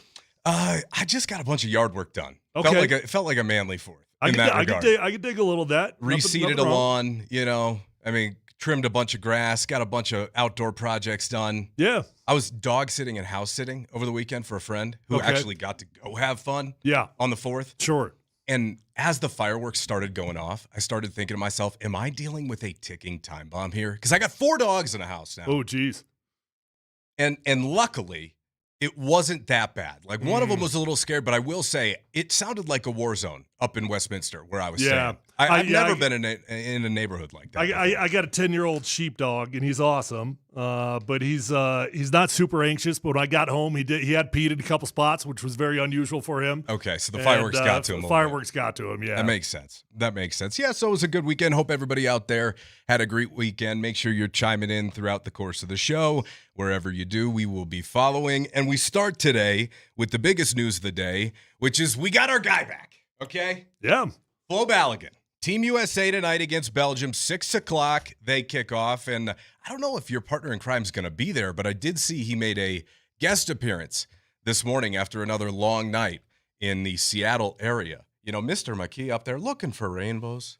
Yeah, that's basically what he's doing. No, it's actually really cool what he's doing. I mean, it's not something I would do. I would probably never fly somewhere just to experience the atmosphere outside of a stadium, and maybe he sneaks into the stadium tonight. We'll see. I know he hasn't given up hope on that, and we should actually check in with him on our show. We should do that. But yeah, it sounds like he's living it up out there, man. These games have been freaking unbelievable. That game last night. It was crazy. I've not had, I'm talking any sport I've ever watched in my life. That was as much fun as I've had watching a sport ever in any sport, whatever's on the line. That game last night was unfreaking real. Is that right? Why? Oh, why do you think that's the case? Dude, I mean, first off, it was, just a hell of a matchup. I mean, that pairing was something everybody been looking forward to. I found myself hating the Brits. I found myself feeling like a lifelong Mexico fan. I couldn't explain it. I don't know why, but I felt like a lifelong Mexico fan. I was feeling the vibe of Azteca Stadium. And, dude, you want to talk about a game that was start to finish, jam-packed with action. Every second, England gets up. First off, Mexico had the ball for what felt like the first 20 minutes. Right. And then all of a sudden, England scores 2 goals in a minute. It's like, oh, my God, well, it's out of control. You get another penalty kick. Mexico gets theirs. It was just back and forth nonstop. I literally could not have asked for a better experience watching soccer. I was reading before the game that Mexico was 89-2 in Azteca Stadium in their tenure or career. Is that 89-2 or is that they only had 2 true losses? That's what I read. 89-2. That's what I read. So they actually won. They didn't tie in? Right. Oh, wow. Yeah. Damn. Okay. So with that being the case, having that historical context as a record, and them having possession for 67% of the game, how did they lose that game? That's insane. What a performance by England. Because England was freaking money when they had the ball. They were money. Every time England touched the ball, it was like something dangerous was happening. It was insane. Like they could not have capitalized on their moments any better. And I feel like it's almost because of how good that game was, and maybe it's justified, but I feel like it's almost taking the thunder out of the fact that we saw Brazil get upset earlier in the day. Yeah, I actually didn't get a chance to watch that one. I mean, I caught the recap, but I saw the penalty kick and the trash talk that was going on there with the goaltender, and That looked like a fun one. I don't know why Brazil is only marginally good at soccer these days, because isn't that all they do over there is play soccer? I mean, you'd think. Same with Mexico, though. This is the first time they've been good in a long time. But I will say, it feels like a little bit of a changing of the guard for some of these countries, right? Like Neymar retires after the game. He's done with international soccer. Could today's matchup of Portugal and Spain be Cristiano Ronaldo's last game? That's a real possibility, because he said he's done after this too. Yeah. So it feels like there's a little bit of a changeover. And quite frankly, the U.S. is in a great spot right now. Dude, if U.S. can get to a matchup with Portugal or Spain, that could actually change the future of generations' interest in soccer. It really could. Like, I don't think they've done enough just yet to change anything. But if you got to that one, a Portugal or Spain matchup, dude, yet alone if you made it to France or whatever, because that would be the next one, right? If they beat Portugal or Spain, then good they would luck go, with that. Yeah, but I mean, even if you just got to Portugal or Spain, the viewership numbers have been incredible. It has been remarkable. And you can feel, and I think part of it is because the U.S. is hosting. Like, I feel like the U.S. has done a phenomenal job hosting. You've seen, obviously, all the viral social media posts from people enjoying experiences in rural locations across the country, right? Like, you see people from Europe living it up in Georgia, that type of stuff. And I think that there's a very, overall, despite what some will tell you, the U.S. is a pretty safe place. It's a pretty fun place to go out and experience things, especially for sports. We do sports better than anybody here, right? We do it Agreed. well. We do it well. Yeah. I don't know that we do soccer as well as anybody else. Maybe not. But we do sports well. I mean, that's what everybody's loving about coming to America for this. Is it's the venues, it's the stadiums that already exist that didn't have to be built. They're just there. They're just there. And everybody from all across the world is coming over here and realizing how amazing this place is, which is cool on the 4th of July and everything else that's going on. But yeah, we've been a hell of a host country for it. Thank you on the text line for the clarification. 89 matches, only 2 losses. 17 of those were draws. So that's I said, all I saw was 89-2. Only 2 losses considering. Yeah, still though, only 2 losses. That's incredible. And possessing for nearly 70% of the game. I mean, that's I couldn't tell. I mean, as like a guy who definitely is not a big soccer guy, I couldn't tell if Mexico was just really good at keep away or if they were dominating that game. It felt like they had a lot of control. One of the two.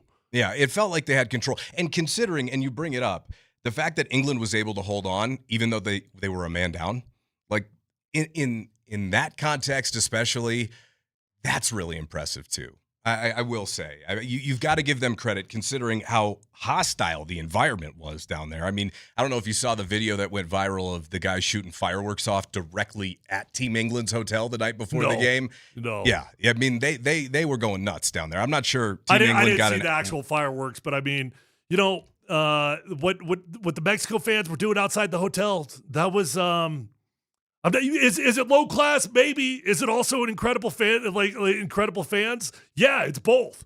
All's fair in love and war. Yeah. That's what I have to say. I mean, and with that being said, what a transition that is to the fact that Flo Balogun had his suspension suspended? Yeah. Right? Is that how revoked? Revoked? Yeah. Not suspended? So it's revoked pending a year, right? Like if he were to get another red in within the next year, it would be a problem. Isn't that technically how it's supposed to have gone? Okay, I didn't even know that there was a year-long thing that was tied to it. Okay. I just knew that he was able to play in the game today. Right. That's all I'm saying is that I think Look, for here's all I'm going to say on that. Yeah. Like all of America, everybody in America, every reporter that was on Twitter, every single human being that watched the red card was complaining about it.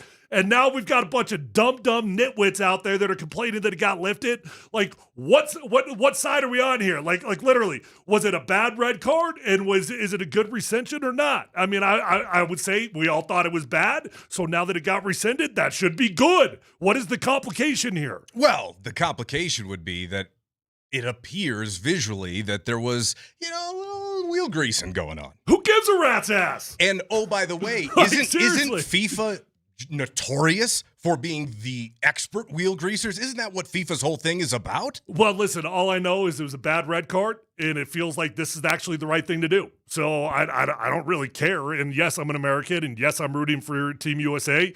So cool, it worked out in our favor.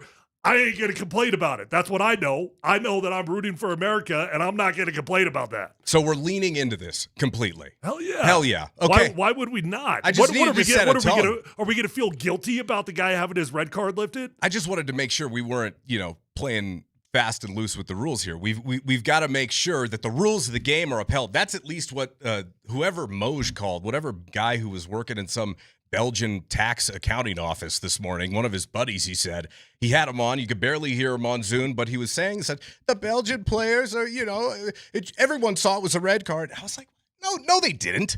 No, they didn't. In fact, that is why the reaction was so strong. There was no red there. Yeah, I don't know, man. I mean, listen, I don't know the technicalities of what makes a red card. I thought that Harry Kane had a really stupid penalty kick. Like, I was like, that's worth the penalty kick. That you kick the dude underneath the calf. I don't know. I mean, I don't get all the rules. All I know is it didn't look like a suspension. That's all I know.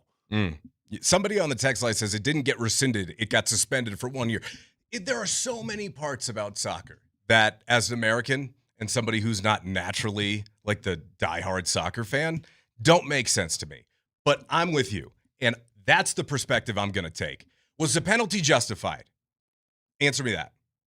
A penalty was justified. Okay. A red card felt extreme. But a penalty wasn't even called on the field, if I'm not mistaken. Oh, God, I don't know. So that's what happened. You're going to have to take me back through all that. I guess I don't even remember. That is what happened. No penalty was called. It was VAR. It was the video assistant referee that signaled down that it might be worth taking another look at. Now, there's a bunch of nuance there about... So be mad at the VAR system. Exactly. I mean, be mad at blame AI. VAR, baby. Now, you're already there as a soccer fan. You got the first one down. Just blame VAR, baby. Just blame VAR. Yeah. I mean, right? That's it. Who needs to know the rules? We've got our guy back, and if you're so mad about it, come beat us. Come take it, Belgium.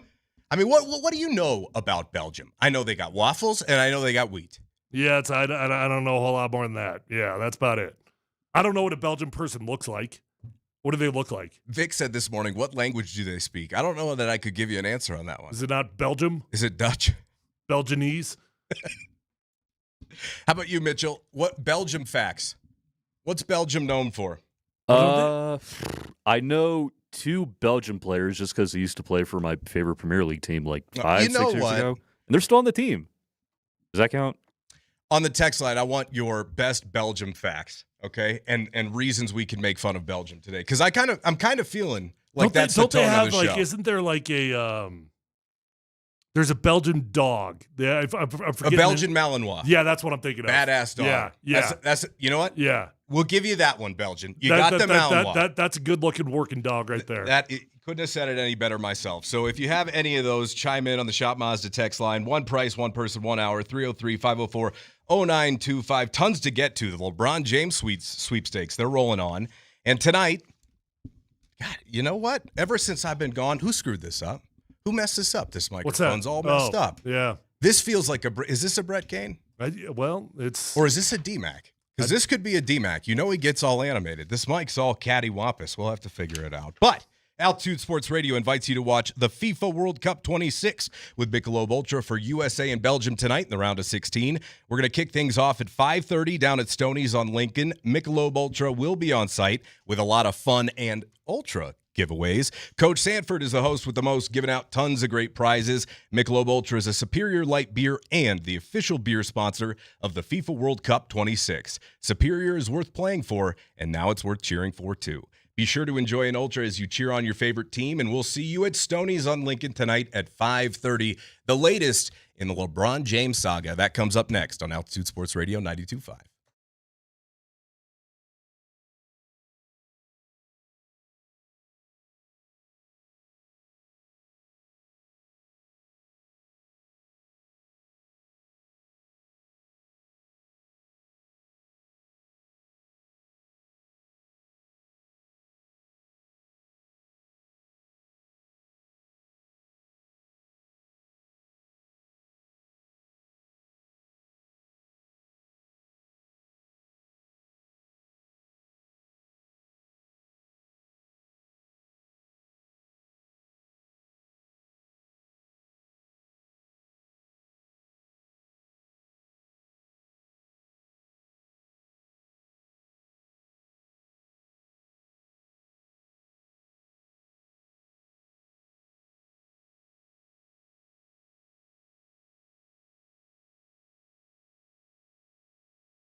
Is King James really coming to Denver? Matt Smith in for DMac. Scott Hastings out today with Tyler Polumbus. Hello, happy Monday. Hope everybody had a great holiday weekend. And that's the biggest story right now as it comes to Denver sports. How could it not be?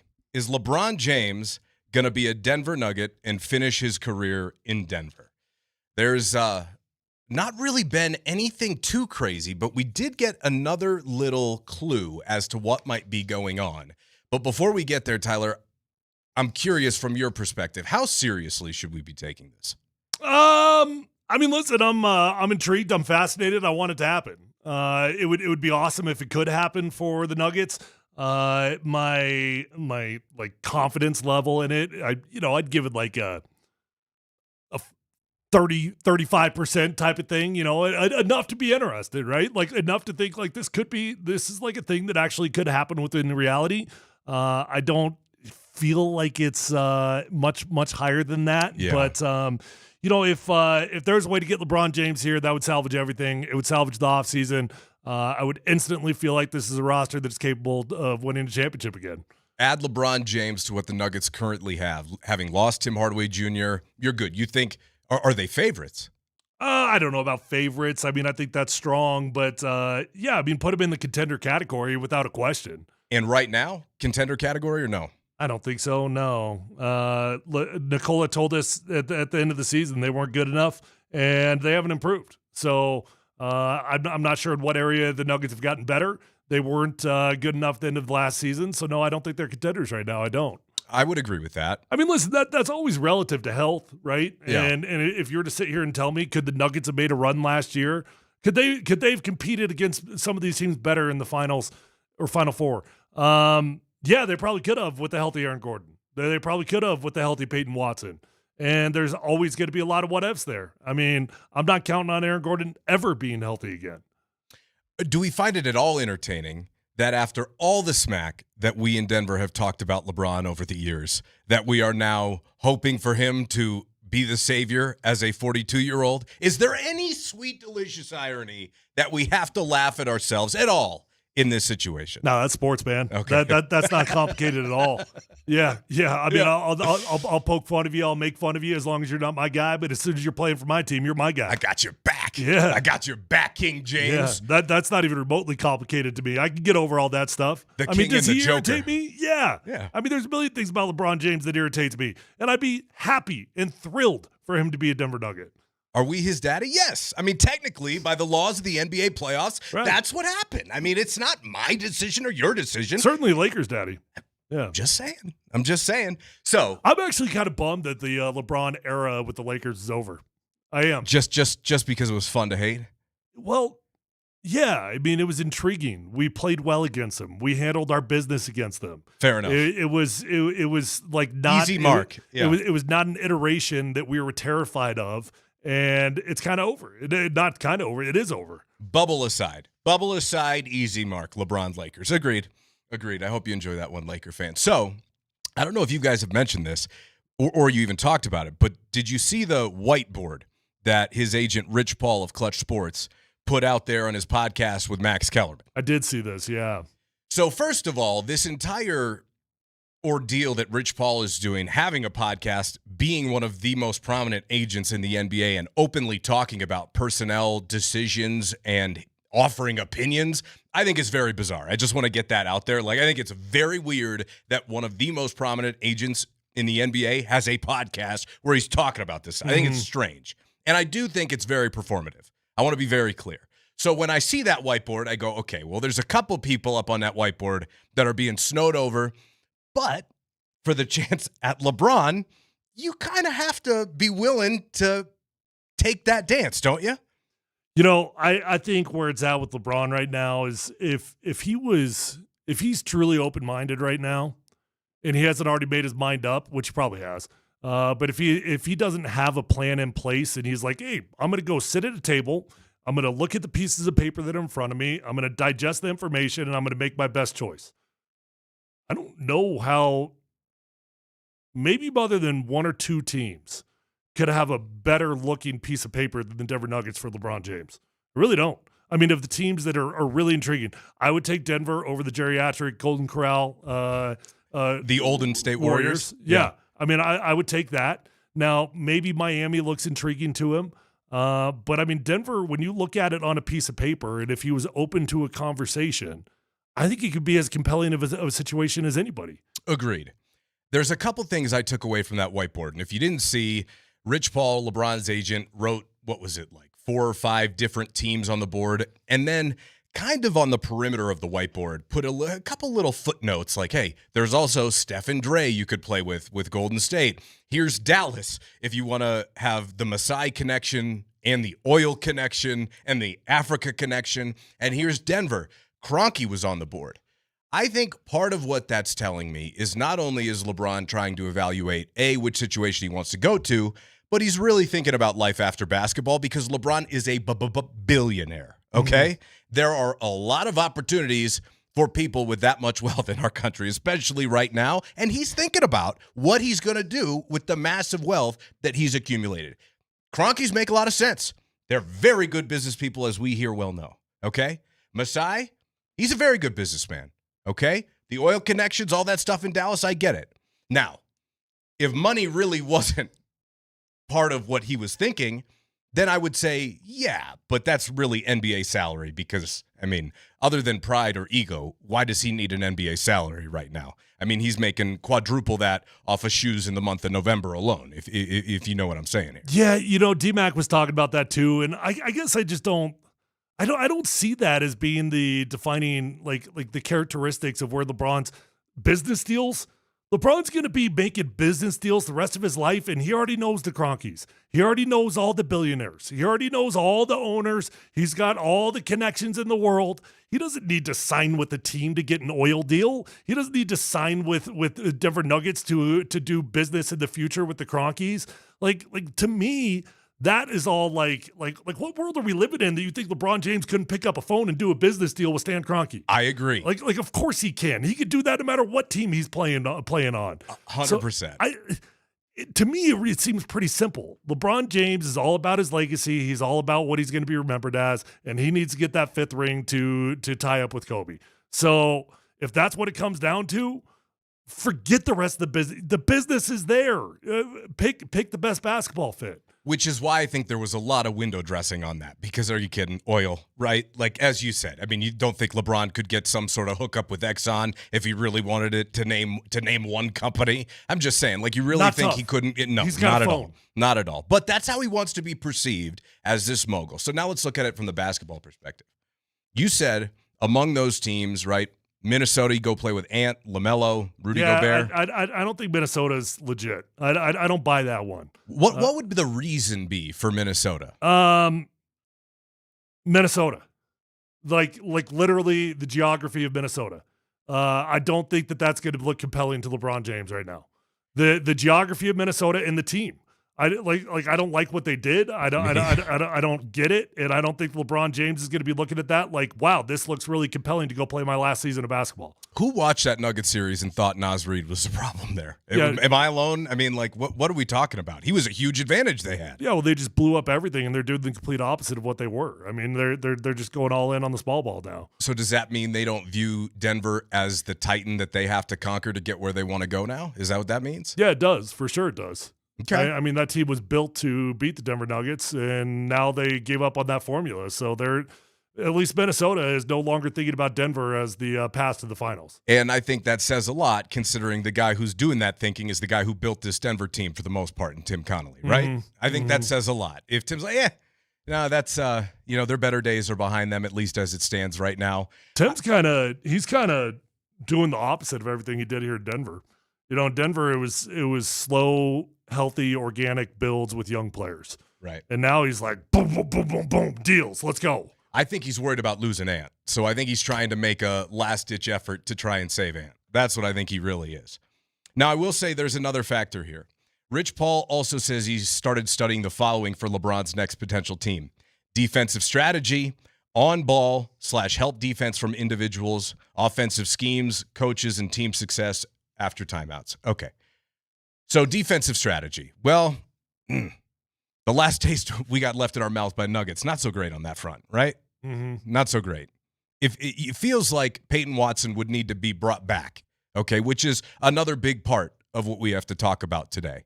How much do you think Clutch, Rich Paul, is trying to leverage the Nuggets into giving his other client, Peyton Watson, as much as he can get them by dangling LeBron out there and saying that LeBron's only interested in Denver if you bring the whole band back? Well, I don't know how they're necessarily correlated, but of course he's got those two goals. I mean, yeah, he's trying to get Peyton Watson paid, and he's trying to get LeBron James in the best situation. Do they help each other out? Maybe. Peyton Watson, he's slowly running out of bidders, though. He's slowly, or maybe quickly running out of bidders. I mean, he's gotten to the point now. I'm not saying he's not going to make a lot of money. Of course, he's going to make a lot of money. But I don't know where they are right now. I did see something interesting that Vic put out this morning that so if the Nuggets basically just stood pat right now, where they're at, if they simply waived Jonas Valanciunas, who's got that deal over there in is it Lithuania or wherever it was, if they waived him, let him go, and they signed Peyton Watson to a $25 million per year contract, and that's all they did. They didn't dump any other salaries. The Denver Nuggets would then get hit with a tax penalty of $177 million. That's the cost of the repeater tax, $177 million. That's a lot of money. So they got to figure a lot of things out. That's not going to happen, is my point. Right. There's no chance in hell that it's gonna, right. that's the way it's going to go down.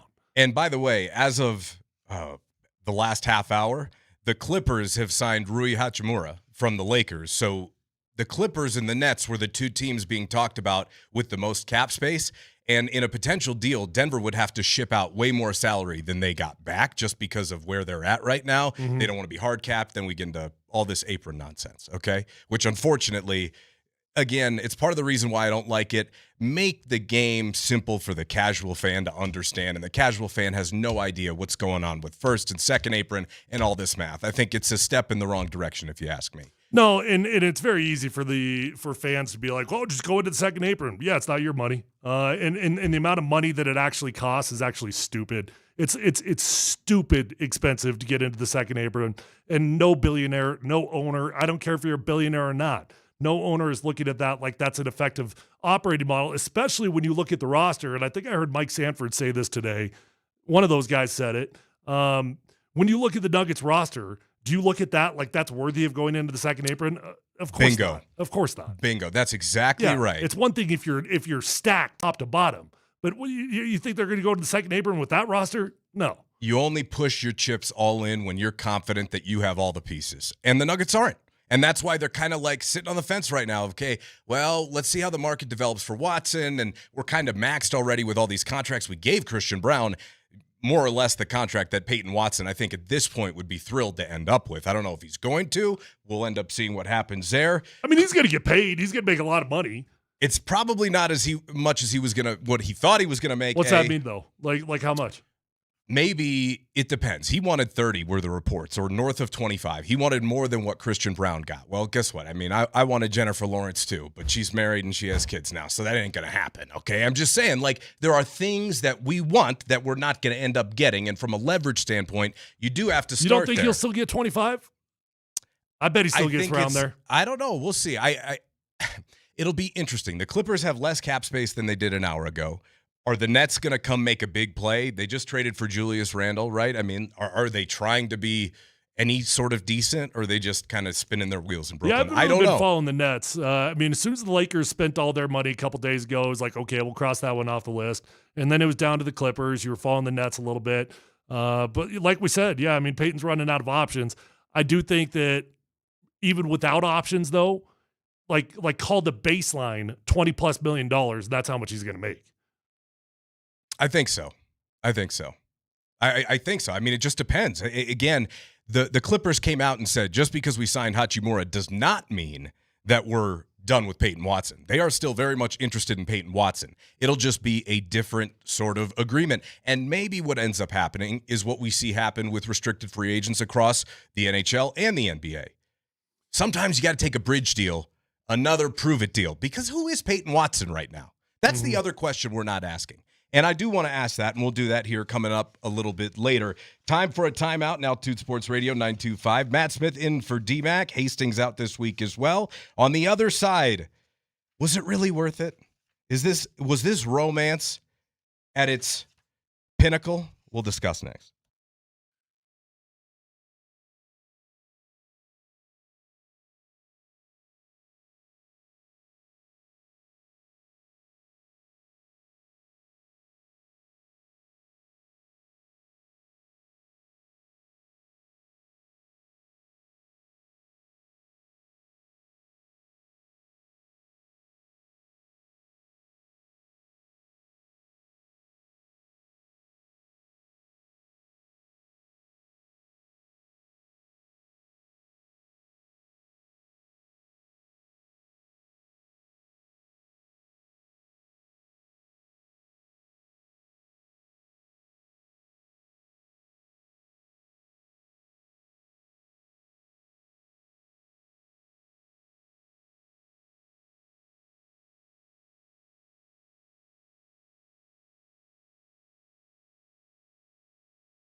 Remember now, whether you are at home or on the go, we are always available streaming live on the Altitude Sports Radio app, powered by the Will Hite Law Firm Injury Lawyers. Go to willhitewins.com. That's willhitewins.com. Matt Smith in for DMac. Scott Hastings off this week. Tyler Polumbus here. And, Tyler, I noticed that you omitted one of your activities this weekend when I asked you to start the show what you did for the 4th. You said you went paddleboarding, right? You said great fireworks show at the country club. Yeah. But are you just going to bury the lead and not tell people why you were in New York over the weekend? Or in New York? God, I don't recall going to New York. You don't remember? Yeah, is this part of the NDA you have to sign? Yeah, I guess I can't tell people about the invitation that I got, but that hoverboard in the parking lot. You told me specifically that all guests got one of those. Yeah, is that what they got? Did they get hoverboards? They got hoverboards, trained tigers. As little in the gift bag. No, on the really. way out. What did the guests get? Did they?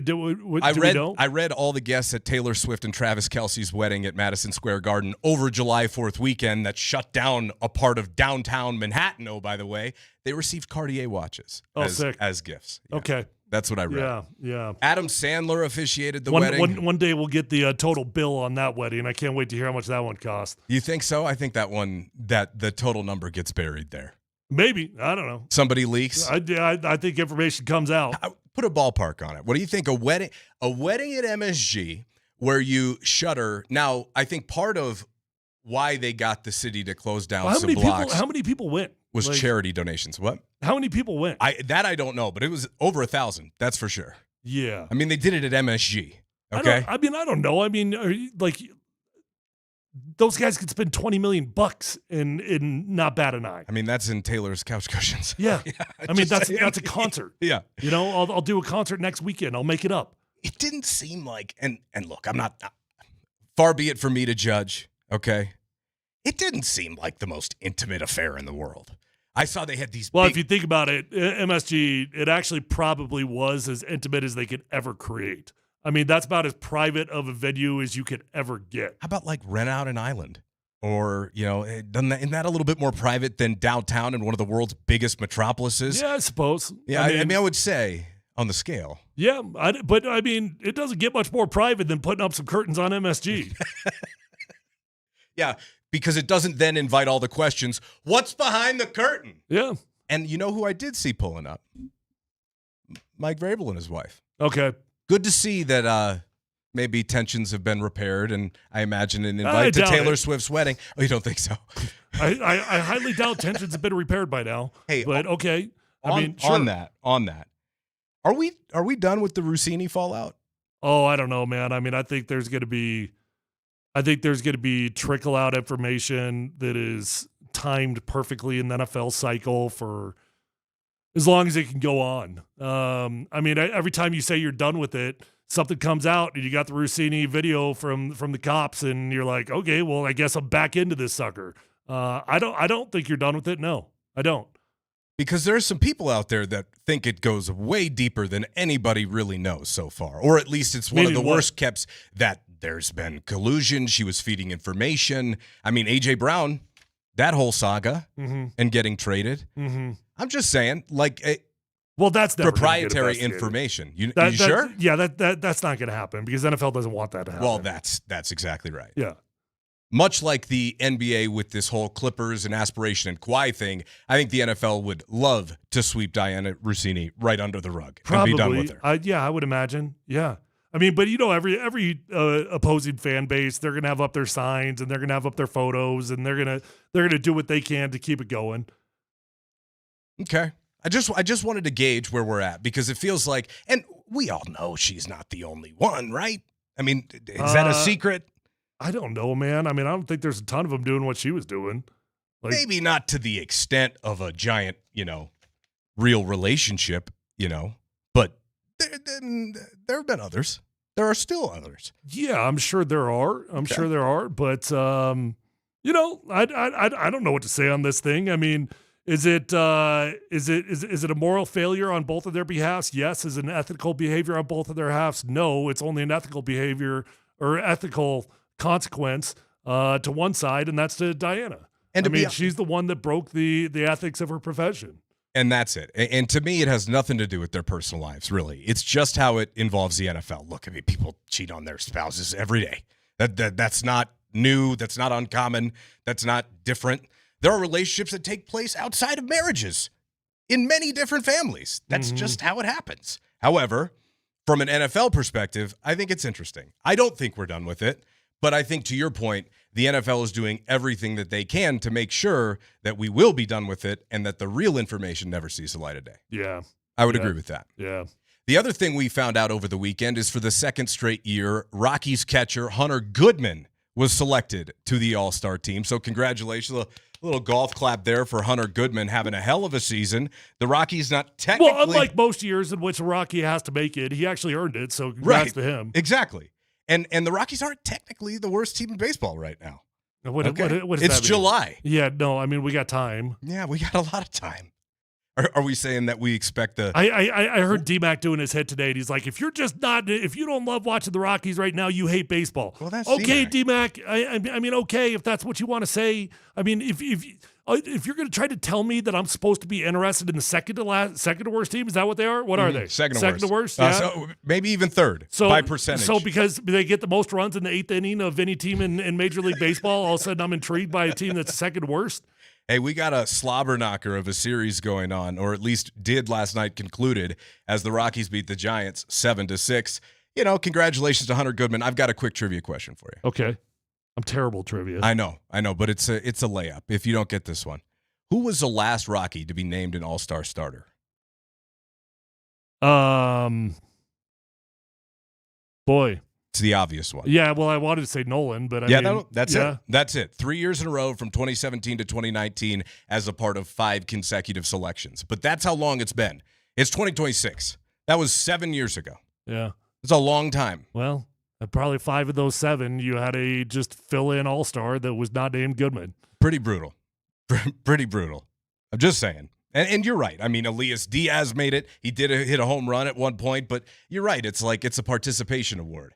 I'm not a huge fan of every team has to have representation in the All-Star game.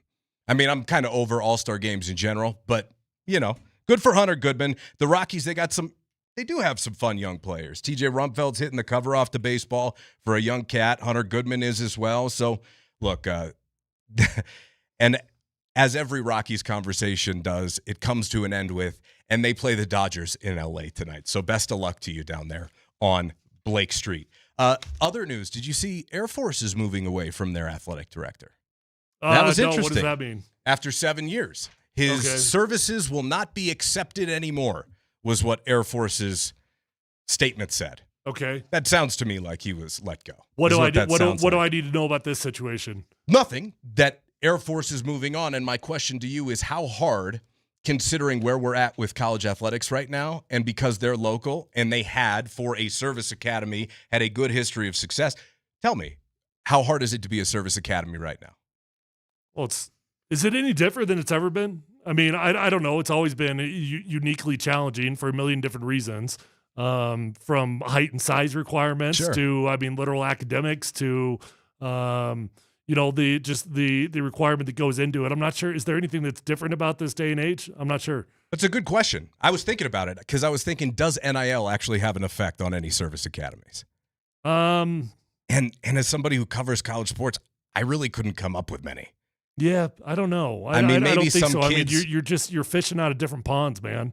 I would agree with that. Maybe there's a case where some of your better players end up trying to go find, money instead of enter the military. But to your point, maybe it's, not a 1-for-1. I just thought it was interesting that Air Force is replacing it. It would be fascinating to see the transfer rates out of service academies in comparison to all the other schools, and I bet it's very, very low in comparison. Right, because that was my thinking when I saw this story. I'm like, okay, so you're hiring a new athletic director for the Air Force Academy. What are you asking that guy to do, and what are the job requirements? Because is success there measured with winning on the field? To some degree, yeah. I mean, in football, for sure.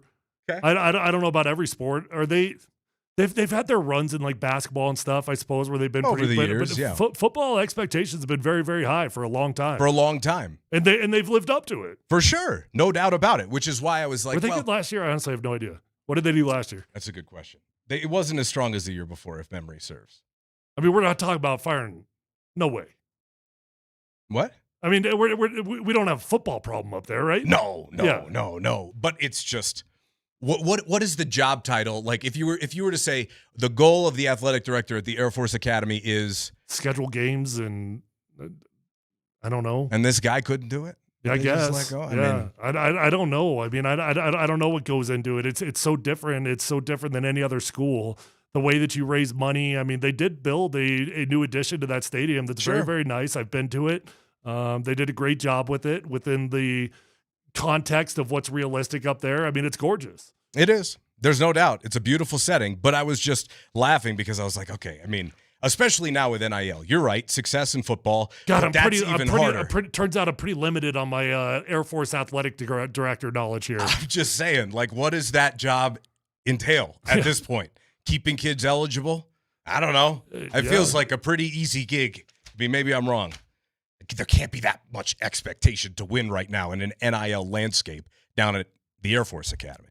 Anyway, moving on here, and I want to get back to the text line because there's a lot of great submissions as the U.S. men's national team got their guy back. We got him back. Balogun. Tonight, 6 o'clock against the Belgians. We came up with Malinois earlier. We came up with waffles, and we came up with wheat. Other great suggestions on the text line have been submitted. Those next, and a quick update on where we stand with the World Cup. Matt Smith in for DMac alongside Tyler Polumbus.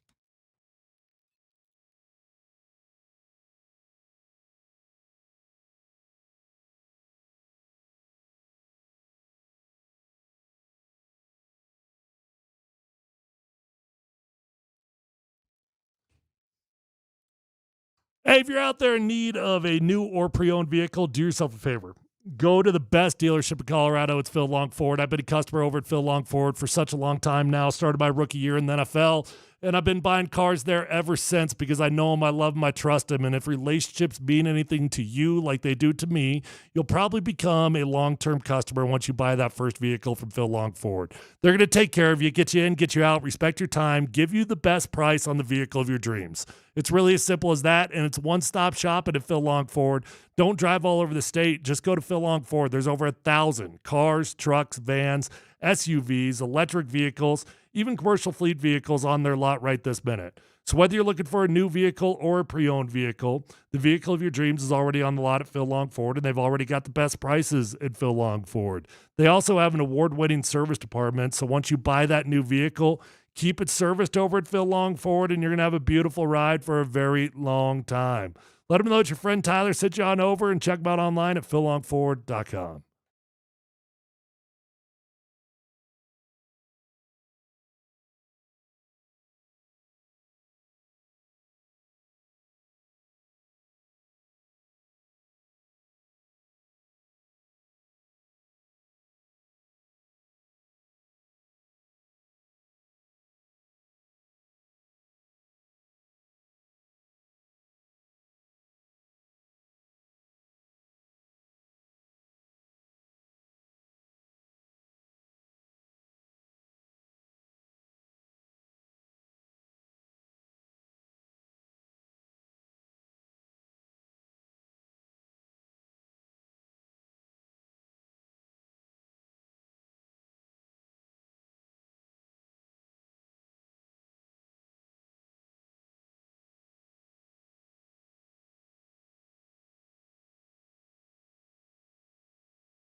Welcome back to it. Altitude Sports Radio 92.5. Matt Smith in for DMac. Scott Hastings out. Tyler Polumbus in the building. And tonight, so will Flo Balogun.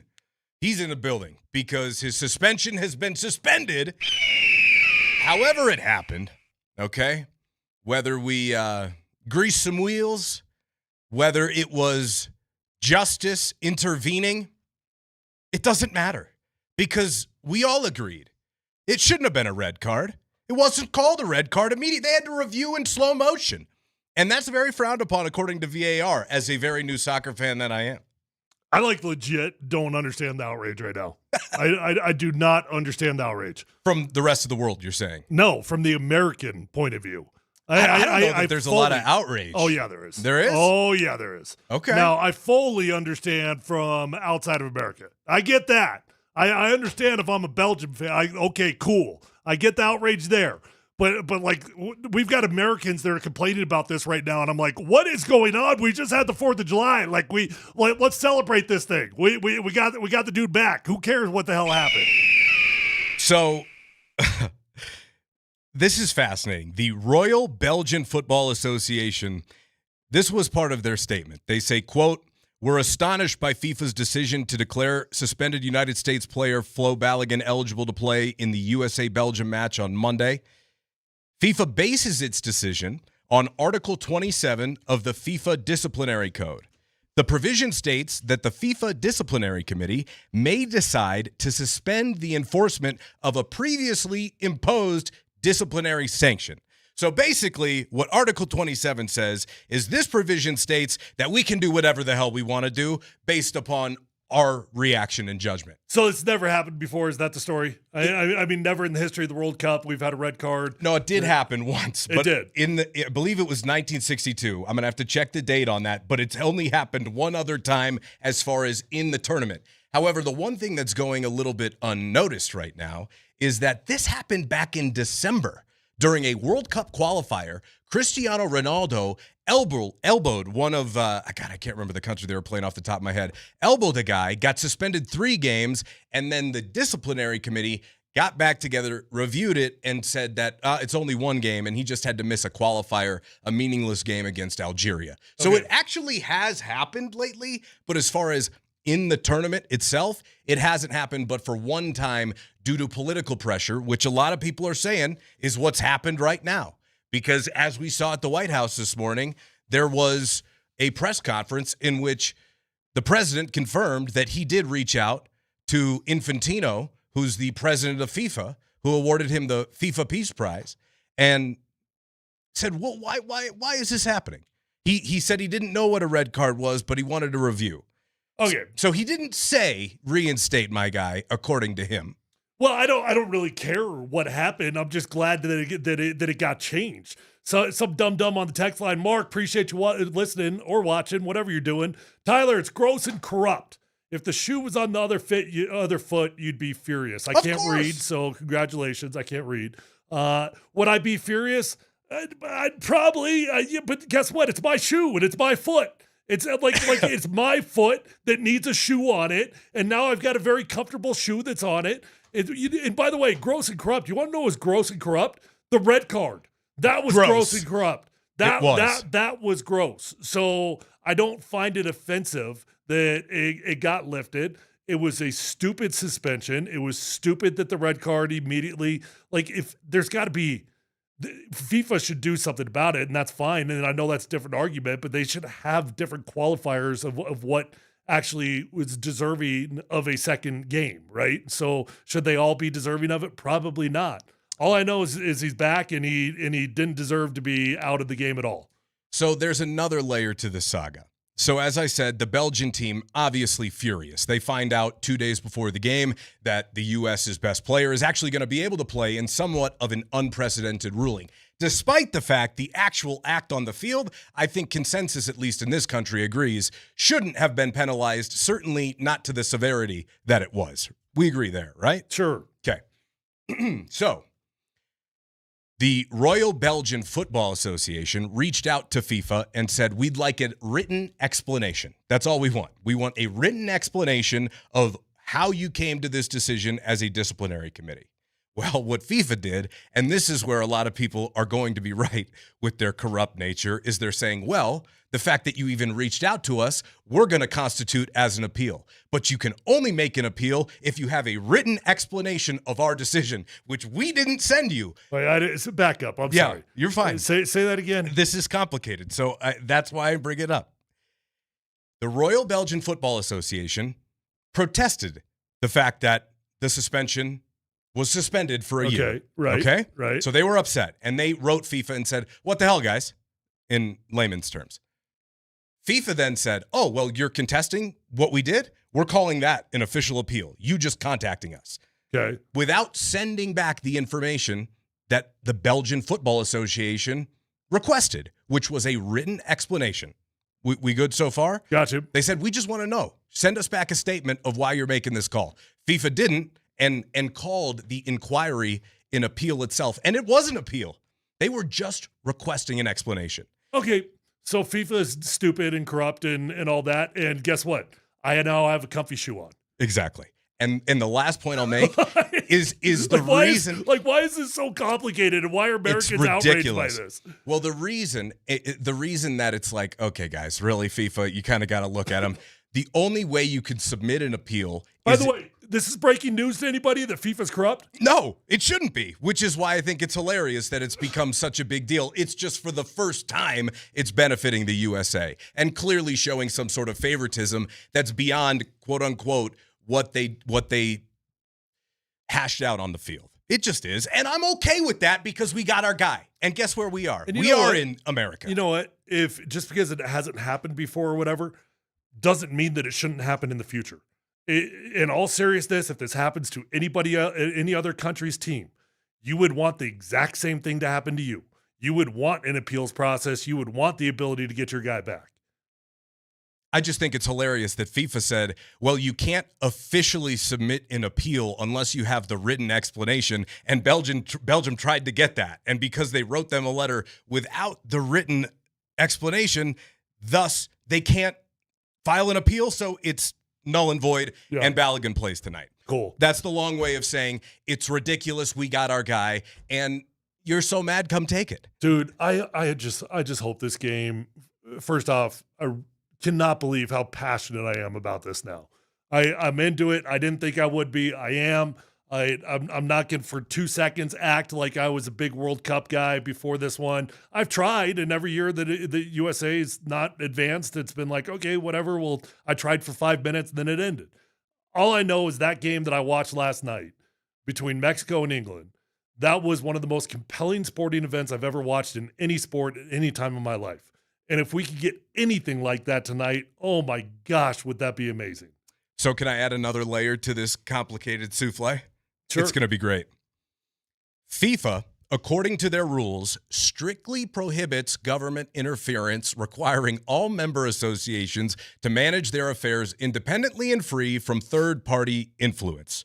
Under Articles 14 and 19 of the statutes, any government attempting to intervene or take over a national football federation faces severe penalties, most commonly in immediate and indefinite suspension from all international football. So now you've got a ton of people clamoring for the U.S. to be thrown out of the World Cup because it appears that our government interfered. Cool. So what does all this mean? Excuse me. What does all this mean? There was a bunch of kerosene dumped on the game tonight. And if Flo Balogun scores, the eruption from that stadium is going to be next level. Okay? Oh, my God. He should take the red card out, imitate it, and then put one in his back pocket. Yeah. That would be an all-timer if you were able to score in this game. That'd be amazing. And, I mean, dude, the world was always rooting against USA, so I'm not sure that anything is new here. Other than people are now saying it's tainted. If USA advances, anything that they do is tainted. Guess what? You know what else was tainted? All the Patriots Super Bowls. And you know what they got? Lombardi trophies. Rings. They got them. Like, you can't take them away. So there was Deflategate. So they spied on a couple people. You know, like they still got their championships, didn't they? Yeah, you're not wrong. And I don't even feel like this one is tainted from an American point of view. I don't. Like, it was stupid, and now it's not stupid. Okay, so something that was stupid is no longer stupid. Cool. On the Shop Mazda text line. Hey, guys, I found the written notice FIFA actually wrote to Belgium. Belgium, we got 2 words for you. Suck it. Sincerely, FIFA. Perfect. Yeah. That's exactly right. Yeah. Oh no, Belgium. Go cry in your waffles, which, by the way, are good. Belgian waffles. I want to make fun of Belgium. Wait, I actually don't know what makes a Belgian waffle Belgium. Like, what's like when I make a waffle at home? Is that Belgium? God, I wish I had a sound effect for how stumped I was for that I question. mean, seriously, when I take some pancake batter and I put some water in it and then I put it on the waffle machine, is that Belgium? You got any guesses, Mitchell, as to what makes a waffle Belgian? And Chris Mitchell in for Dan Tanner today? No idea. Not even a little bit. Belgian waffles are defined by their extra deep pockets. Oh, deep pockets for all that syrup. And an incredibly light and airy texture. That sounds good, man. I'm just saying. It sounds just like me. Yup. Nice, Mitchell. Yeah. Nice. Appreciate that. Yeah. Belgian waffles are good. Okay? I do like waffles, yeah. I'm a waffle guy. Malinois, big fan of the Malinois. I've never had one. They look exhausting to own. Get into everything. I've watched the videos of them jumping off tables and catching on ropes and stuff. I don't know what other redeeming parts there are to Belgium. I just don't know. And it doesn't mean that there aren't any, but that's how uneducated I am about Belgium overall. Maybe that says a lot about me more than it does Belgium. I don't know. Yeah. I'm just saying. Here's another one here on the Shop Mazda text line. I don't watch soccer, but I hope this Flo guy gets a hat trick tonight, CJ. And that's exactly what this has all been about. I was talking to a buddy who lives up in Fort Collins. They said every bar down on Main Street today is, they're doing watch parties. Speaking of watch parties, we got watch parties for you. Where? Stoney's on Lincoln. Starts at 5:30 with who? Coach Sanford. You are not going to want to miss it. Altitude Sports Radio invites you to watch the FIFA World Cup 26 with Michelob Ultra for USA and Belgium tonight in the round of 16. Again, kicking things off at 5:30. Michelob Ultra will be on site with a lot of fun and Ultra giveaways. Coach Sanford giving away a ton of prizes. Michelob Ultra, Superior Light Beer and the official beer sponsor of the FIFA World Cup 26. Superior is worth playing for, and now it's worth cheering for, too. Be sure to enjoy an Ultra as you cheer on your favorite team. We'll see you tonight at Stoney's on Lincoln at 5:30. Couple Michelob Ultras and some soccer for you tonight, Tyler? Well, I've been sober for 4 years, but I'll do a little soccer. I'll take the Michelobs then. I mean, I'll drink for both of us. Okay. Sounds like a plan. And on the other side, back to the Nuggets, as there has been some breaking news, ? We'll figure that out next.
We are live from the Backus and Shanker studios. Their passion is justice. Matt Smith in for DMac. Scott Hastings out this week. Tyler Polumbus in the building. A little bit of breaking news here from the NBA over the last 30 minutes. The Kings have decided to cut DeMar DeRozan, and he will hit free agency, which today the NBA moratorium on the beginning of the new league year ends. So all those trades and the deals, the Jaylen Brown trade we heard from Boston to Philly, the Kawhi trade from LA to Toronto, all that stuff can be made official now, even though it was just rumors before, or reports before, I should say. So DeMar DeRozan is gone. Now, the instant reaction is, okay, a player who's past his prime, really good mid-range guy, good scorer in his time, not a great three-point shooter, but almost a non-factor defensively. And then I saw this on Twitter, and this comes from the Ari report, okay? And it surprised me. It really did. Is it real was my first question. The Denver Nuggets are expected to pursue DeMar DeRozan per a league source. Now, it has not been confirmed by anybody else yet. And the only reason I'm bringing it up is because this guy seems pretty legit. We've backgrounded it. Now we're doing our own work on it. But DeMar DeRozan, I mean, the Nuggets need to get better defensively, not worse, right? Is that and how do they make that work on a veteran minimum deal? DeMar's never won a title. Is that something they're trying to sell him on as maybe a backup if LeBron doesn't choose Denver, Tyler? Look, that's just where the Nuggets are at right now. So anytime a name becomes available, you're going to hear the Nuggets connected to him because they didn't figure out how to improve the roster. They weren't able to get the trades done. They were not able to trade away Aaron Gordon, which, if you believe the reports, they were trying to trade AG to go get Jaylen Brown, and the Celtics wanted Jamal. So, the Nuggets have tried just about everything they can, and now when names like DeMar DeRozan become available, I think it makes all the sense in the world. Look, how old is he?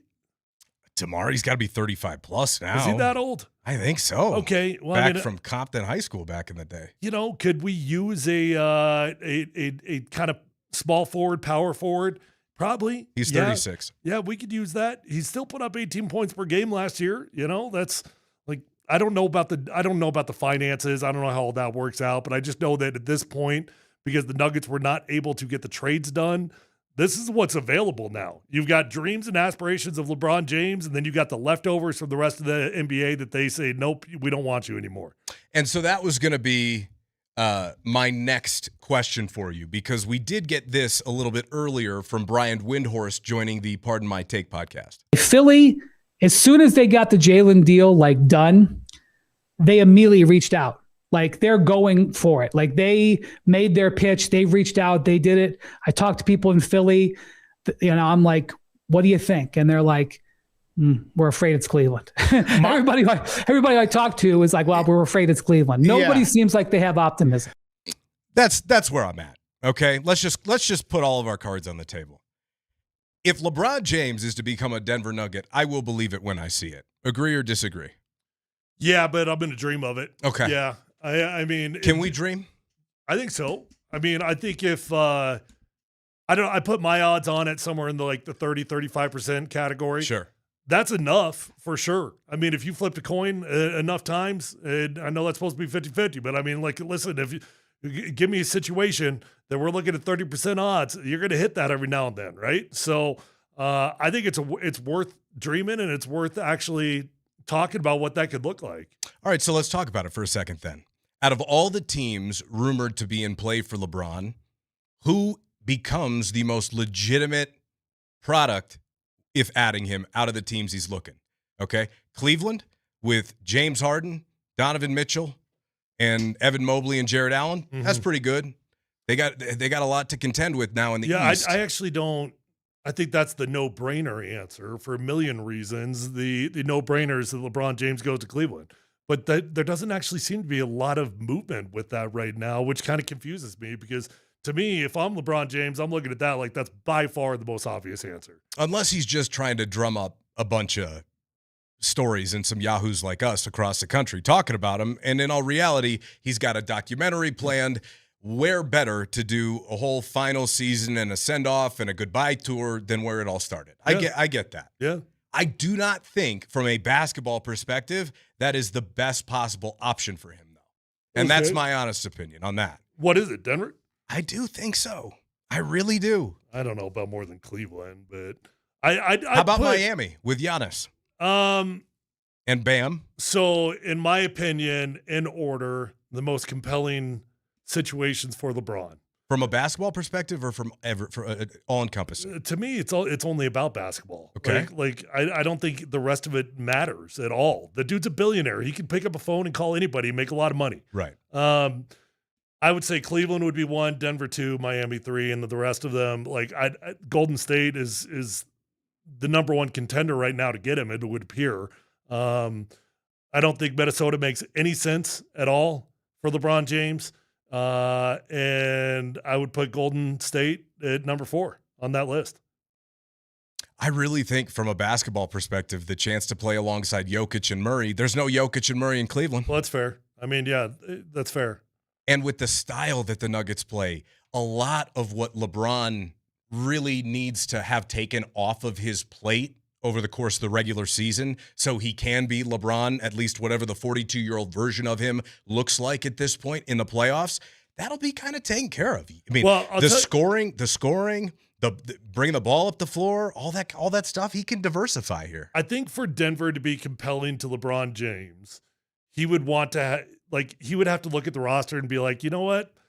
I actually now want Aaron Gordon to stick around. I want Christian Brown around. I want these guys. I don't see any need to get rid of them. And the only way to make that work would have to be that the reports were true, which I would kind of roll my eyes at, meaning that LeBron James really would be willing to play on a very cheap deal, because that's the only way to get it done. LeBron would have to come here for free.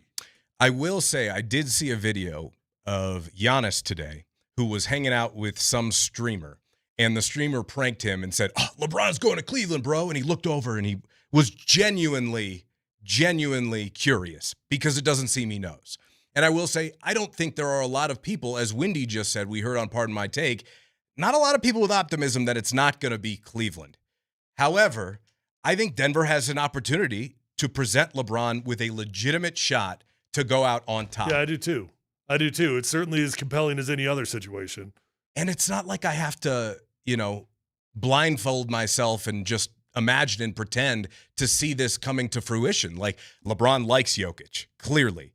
Envies the way he plays. Respects him as the best player in the world, or one of, right? I think that's one big complication with LeBron, is he's always seen himself as a first option. Well, no team with LeBron as a first option is going to win an NBA title in 2026. Here, that's not even a discussion. Yeah, he's not the lead dog here. And unlike when the Lakers went out and found their new number 1 option, and LeBron previously was the number 1 option, he'd be going into a different situation, not expecting it, right? So it's one thing when you were the guy and all of a sudden you lost your crown, but it's like Kirk Cousins when he was in Atlanta. He expected to be the starter. Now that he's in Vegas, he knows what his role is.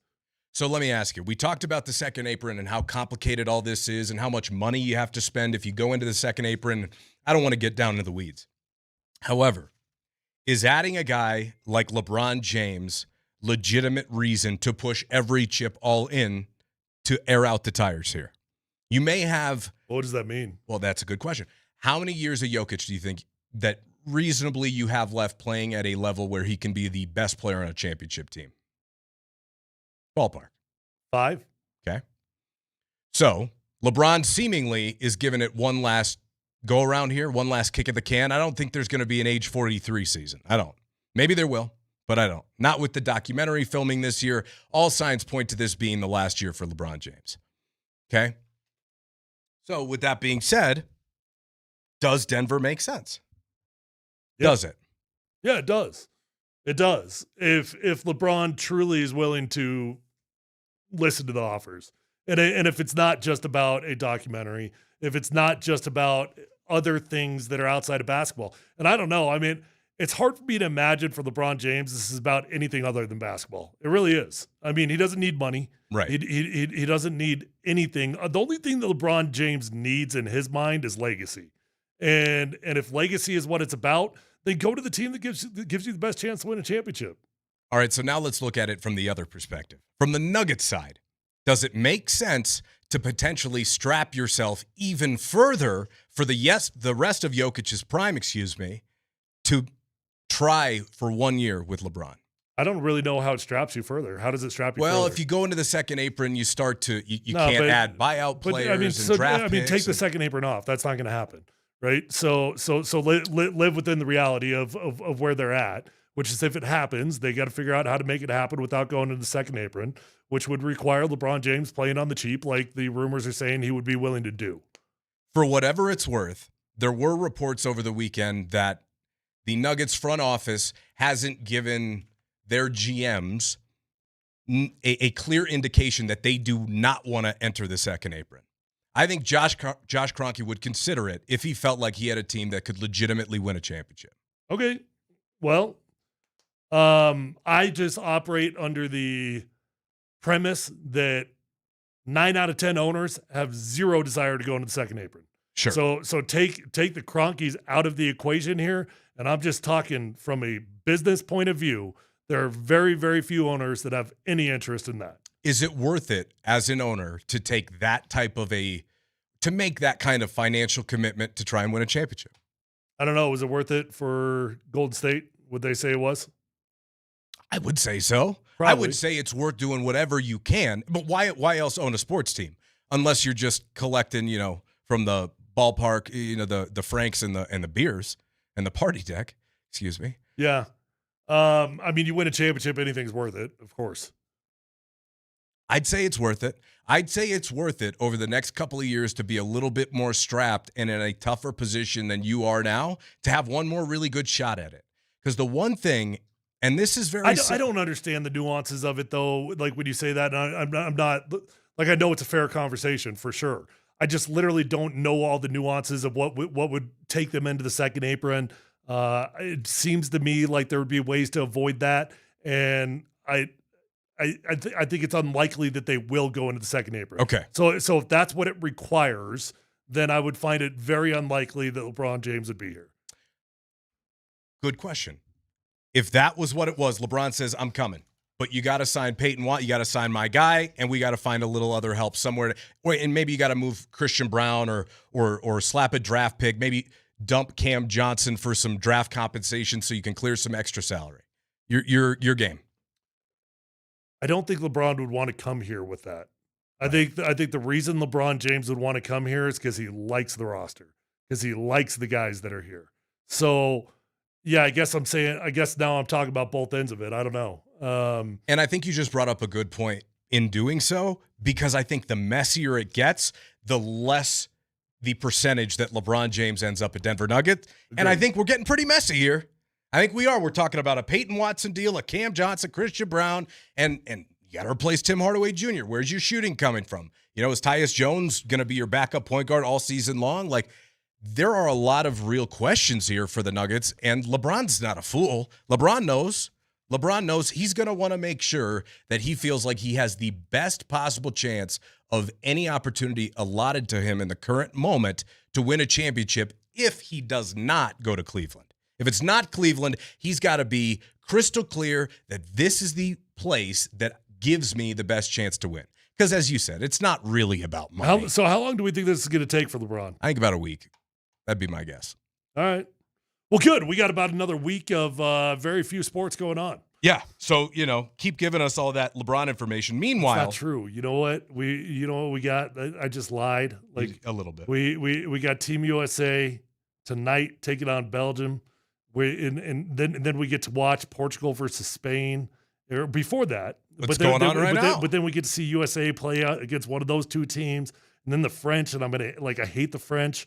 Like I hate the Brits too. I found out I was a lifelong Mexico fan last night. I didn't even know it, but I found it out last night as I was watching that game. I was just like, you know what? I hate the Brits. Like I don't know why, but like they just look pretentious. And Mexico looks cool. Azteca looked like fun, and soccer's cool. So I'm about to watch Team USA go win a World Cup. And we got our guy back, and that's the biggest news of the day, with Flo Balogun coming back and his suspension getting suspended. Okay, now let me ask you. If I asked you to name players on the World Cup team, how many could you name? Oh, from Team USA? Mm-hmm. Oh my gosh, not many. I mean, how many could you name? Confidently, maybe 3. Okay, go for it. You got Pulisic. I'll see if I can think of any others. You got Christian Pulisic. Okay, I mean, yeah, come on. Of course, right? Come on, right? Flo Balogun. I mean, that's easy. Yep. Beyond that, I think they got a kid with the last name Wright on the team. Well, like I said, I've been a lifelong USMNT fan since about 3 weeks ago. Mm-hmm. Isn't Harry Johnson on there? Harry shaved. Oh. I don't know. Oh, he did. Okay. Yeah. Thank you, Mitchell. My point is that I'm caught up in the World Cup fever more than I ever thought I was going to be. What would it? Question. Let's just look ahead for a second. Balogun's back. Let's say that the United States takes care of business tonight against Belgium. Does this, as you brought up earlier, which I think is an interesting point, change the outlook of soccer in this country with just one more win? Or does it need to be a run all the way through?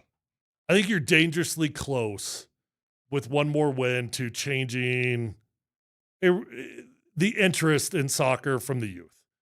You get 2 more wins and it does. It does change the interest. Like you will see a significant increase in youth signing up for soccer. If you were to find a way to beat Portugal or Spain, that would be insane. Massive. That would change it forever. I don't know, but temporarily, I do think it would have significant impact.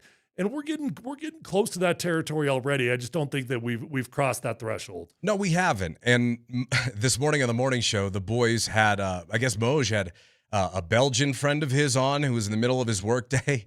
And he was like, well, why isn't America better at soccer yet? And the guys were kind of, giving him the business that we're going to take it to him tonight. But the fact is that our best athletes play other sports. The money in the United States is in other sports. Mm-hmm. However, I think a World Cup run is really the only way to maybe swing that pendulum a little bit. Yeah.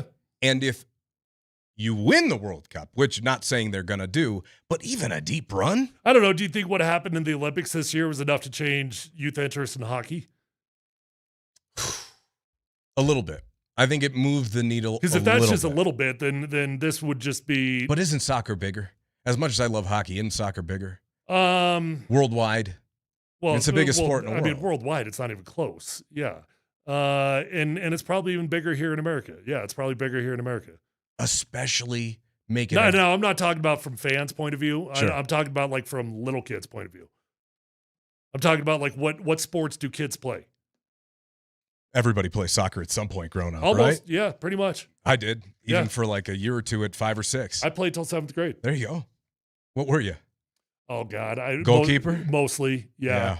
I mean, you were the big kid. Yeah. They were like getting net. Just put your arms out and cover as much of the net as possible. I did break my arm as a striker once. I did pull that off. How'd you do that? Oh, I was on a breakaway, and then some nimwit behind me, it was cheating and tried to take my feet out, and I was clearly going to score a goal. Did he get a red card?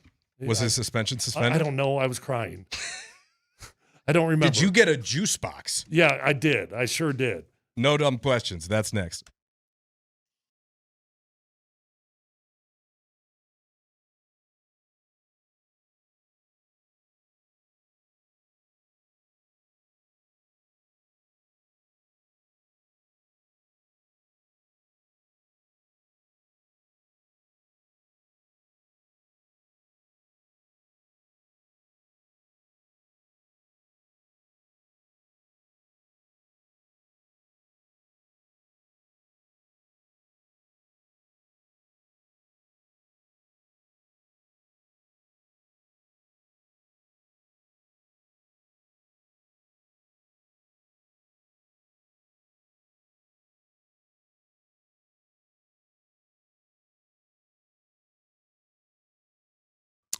Hey, I know that many of us spend a lot of time planning summer vacations. Sometimes we spend more time planning vacations than we do our own retirement. And Trajan Wealth, they're going to help you change that. So when retirement comes, it actually feels like the reward that it should be. Just call Trajan Wealth today and talk to a fiduciary advisor, 1-855-TRAJAN-1, or you can visit them online at TrajanWealth.com. Guys, when you picture retirement, what do you see? Because everybody's picture is going to look a little bit different, and your plan should reflect that. The fiduciary advisors at Trajan Wealth, they build around what matters most to you. Not a generic template. Learn more at TrajanWealth.com or call 1-855-TRAJAN-1.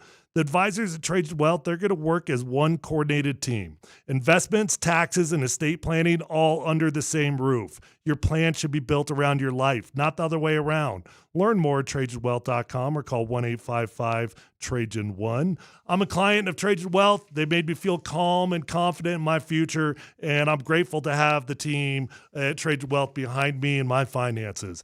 Visit them online at TrajanWealth.com. Advisory services through Trajan Wealth LLC, SEC registered investment advisor.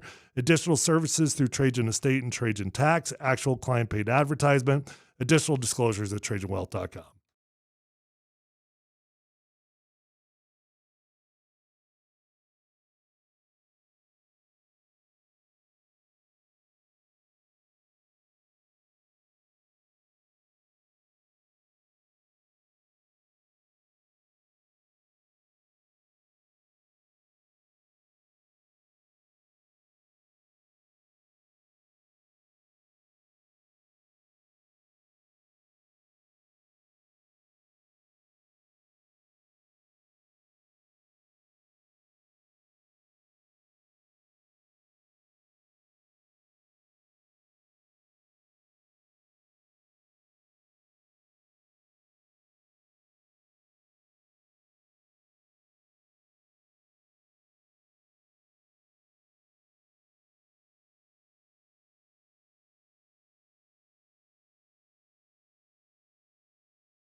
There are no dumb questions.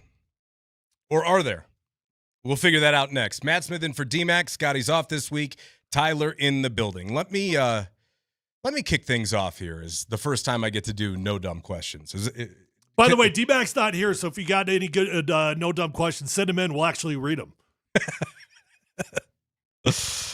Are we, as American soccer fans, even if we are soccer fans as of like the last couple of weeks, are we any better than Texas Tech fans right now? For wanting our guy to play? Huh? What? Are we? Are you freaking serious right now? I thought it was no dumb You're questions. trying to compare Brendan Sorsby to the red card, the completely insane, unjustified red card Are we any that better? required a suspension. You're comparing those two? Are we better? Yes. Both guys were ruled, ineligible, but, due to loopholes. Maybe, we're significantly better. Yes, I have zero complication. I have no moral conflict in what I'm rooting for here. A guy stepped on somebody's foot on accident, by the way. A little bit different than rooting for a dude that was gambling in his own games. It's not like he kicked the ball into his own net or anything. Yeah. Just saying. I did have I had a situation pop up that. So I was donating some clothes, and it wasn't like a Goodwill deal. It was for like a specific cause. Okay. And as I'm like dropping off the clothes, it's out of the back of the car.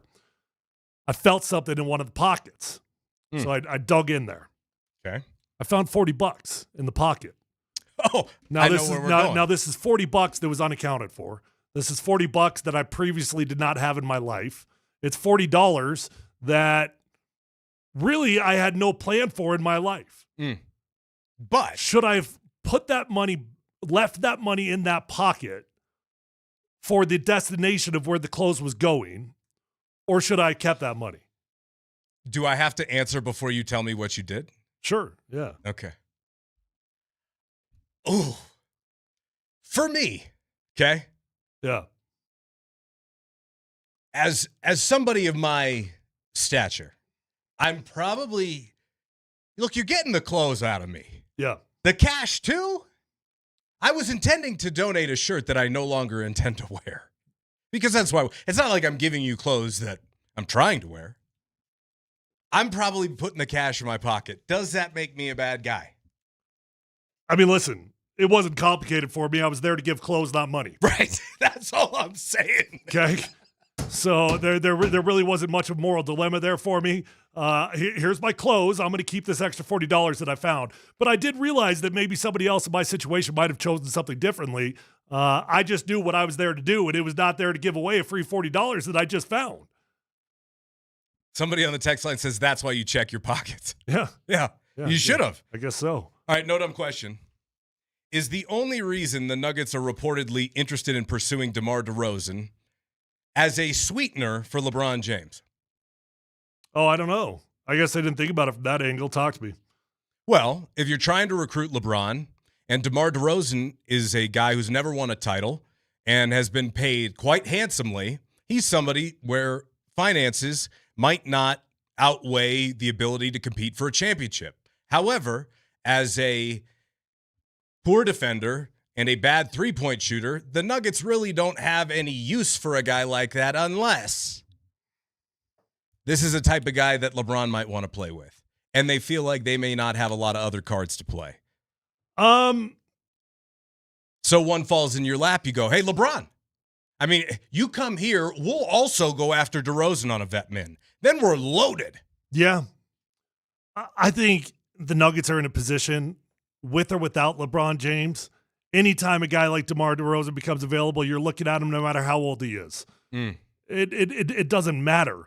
You've got very, very few options that are out there to actually improve your basketball team right now. And if you go find a relatively efficient mid-range creator like DeRozan can be, then I think it makes sense for the Nuggets. And by the way, if you're looking at LeBron James anyways, you're not looking for some sort of long-term window. You're looking for a short-term fix to solve a temporary need.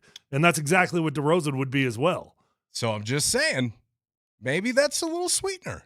Just put it out there. Yeah. I got another one for you. Okay. No dumb question. I know that July 4th was over the weekend, and we really won't have to have this conversation until next year, but I am curious. What is the socially acceptable time, or is there one, to go out into your neighborhood and scream, "All right, enough already," at 11:30 p.m.? Like, is it 11:30? So I don't want to get into like a fire thing here, and I don't want to get into like I understand why people are saying don't launch fireworks. This isn't what that is, okay? Not at all. Let's pretend it's whatever. Just as a pure social courtesy and respect of your neighbors. I'm a huge advocate of the 4th of July. Okay. Every aspect of the 4th of July I love. Turns out I actually like our country. Okay. I enjoy celebrating our Independence Day. I enjoy the 250th. I enjoy putting on stupid things, cutting a mustache in like I did. Okay. I'm all for it.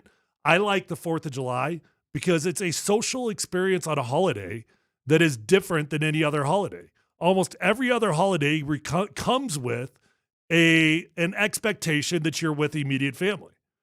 4th of July is not that holiday. Ooh, I like that. 4th of July, it is socially acceptable to choose the neighbors over your family if that's what you choose. If you want to go with the family, you can. Or friends. I think it is socially acceptable to be firing fireworks for a week after, if that's what you choose to do. A week? Sure. That's socially acceptable in my books. But I am getting old, and I was irritated when I got in bed at 10:45 and there were still fireworks going off. A week is crazy. No. That's definitely not crazy. That's definitely not crazy. If you're firing off fireworks tonight past like 10 o'clock. Tonight, it's well, that means that the Team USA win. 2 days I'm later? okay with that. Yeah, 2 days. Oh, absolutely. We're still in play, according to you. And by the way, again, I know fire. Okay, I got it. I'm not a bad guy here. Okay, I got it. But I also am an advocate of neighborhood mortars. Okay. And I'm not that guy that is calling the police. I'm not that guy. No. Matter of fact, I don't buy the mortars myself because I'm cheap and I prefer to hang out with people that have got toys. Like this weekend, I was supposed to go to the lake. And why was I going to the lake? Because somebody else had a camper that I was going to get to stay in for free. Somebody else had a boat that I was going to get to ride in for free. Somebody else had a jet ski that I was going to get to ride on for free. I like to go to the neighbor that goes to Wyoming and buys all of the mortars and spends his money. Right. All of this is actually what makes 4th of July one of the greatest holidays of the year. I'm calling it 11 p.m., especially the day after. I mean, a day after, it's like 8 or 9. I am good with an 11 p.m. cutoff. It's got to be. I'm absolutely good with that. I mean, it sounded like question. a war zone in the neighborhood I was in this weekend. It was crazy. Never heard anything like that. Whatever. Have fun. Celebrate how you want to. Final no dumb question. If you're on a date and he or she has horrible breath but is very attractive, how do you play that? What do you do when it's I mean, now let me just understand. When I say horrible, you're like, oh, that's got to be coming that's like a hygiene thing. That's not like what date I just are we ate on? oysters. Are we on like a first date? Yeah. Are we on? Yeah. Well, you just call it a night. You're like, hey, that was fun. Okay. Appreciate it. Dropped you off, or get in your car and say goodbye. That's what I did. Like it's not that complicated. Yeah. We're not bringing it up. No. There's no thought of powering through. No. Now it does get a little bit complicated when you're in love. Because that's true. If you actually love somebody, well, then you tell them because you love them and you don't want them to go around having, stank but mouth. you don't want them to feel bad about themselves, and then it does get complicated. No thought of powering it through. I've been around that. Yeah. I'll let my friend know who experienced Never when that. I was in love. I'll let my friend know because he might have dealt with that. Definitely wasn't me. That's for sure. Live from the Backus and Shaker Studios, their passion is justice. Your reaction on the Shop Mazda text line comes up next. We roll on with PhD.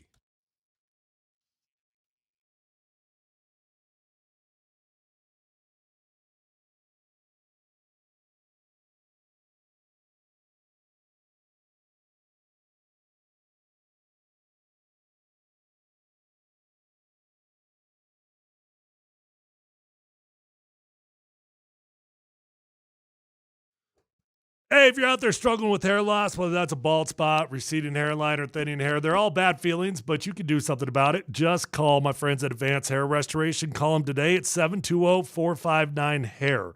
You're going to love your experience with my friends over at Advanced Hair Restoration. Guys, call and ask about their Advanced FUE because nobody can offer anything like the Advanced FUE found at Advanced Hair Restoration.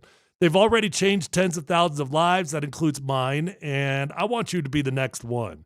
Guys, when you go to Advanced Hair, you're going to be in a calm and relaxed environment with the best of the best working on you. Dr. Tanya Pauls is absolutely legendary. The entire staff at Advanced Hair is simply fantastic at what they do.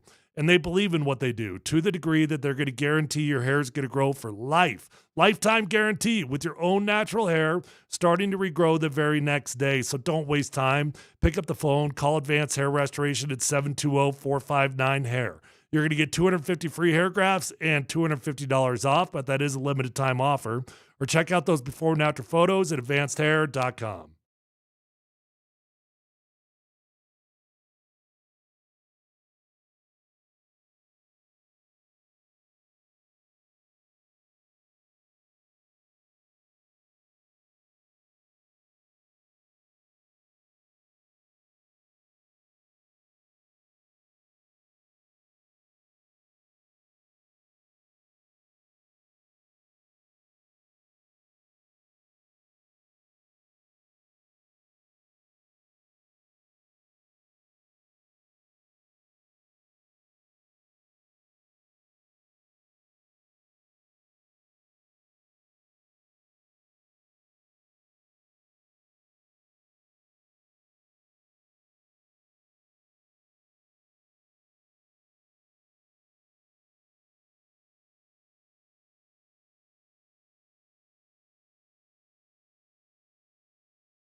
On the Shop Mazda text line, one price, one person, 1 hour, 303-504-0925.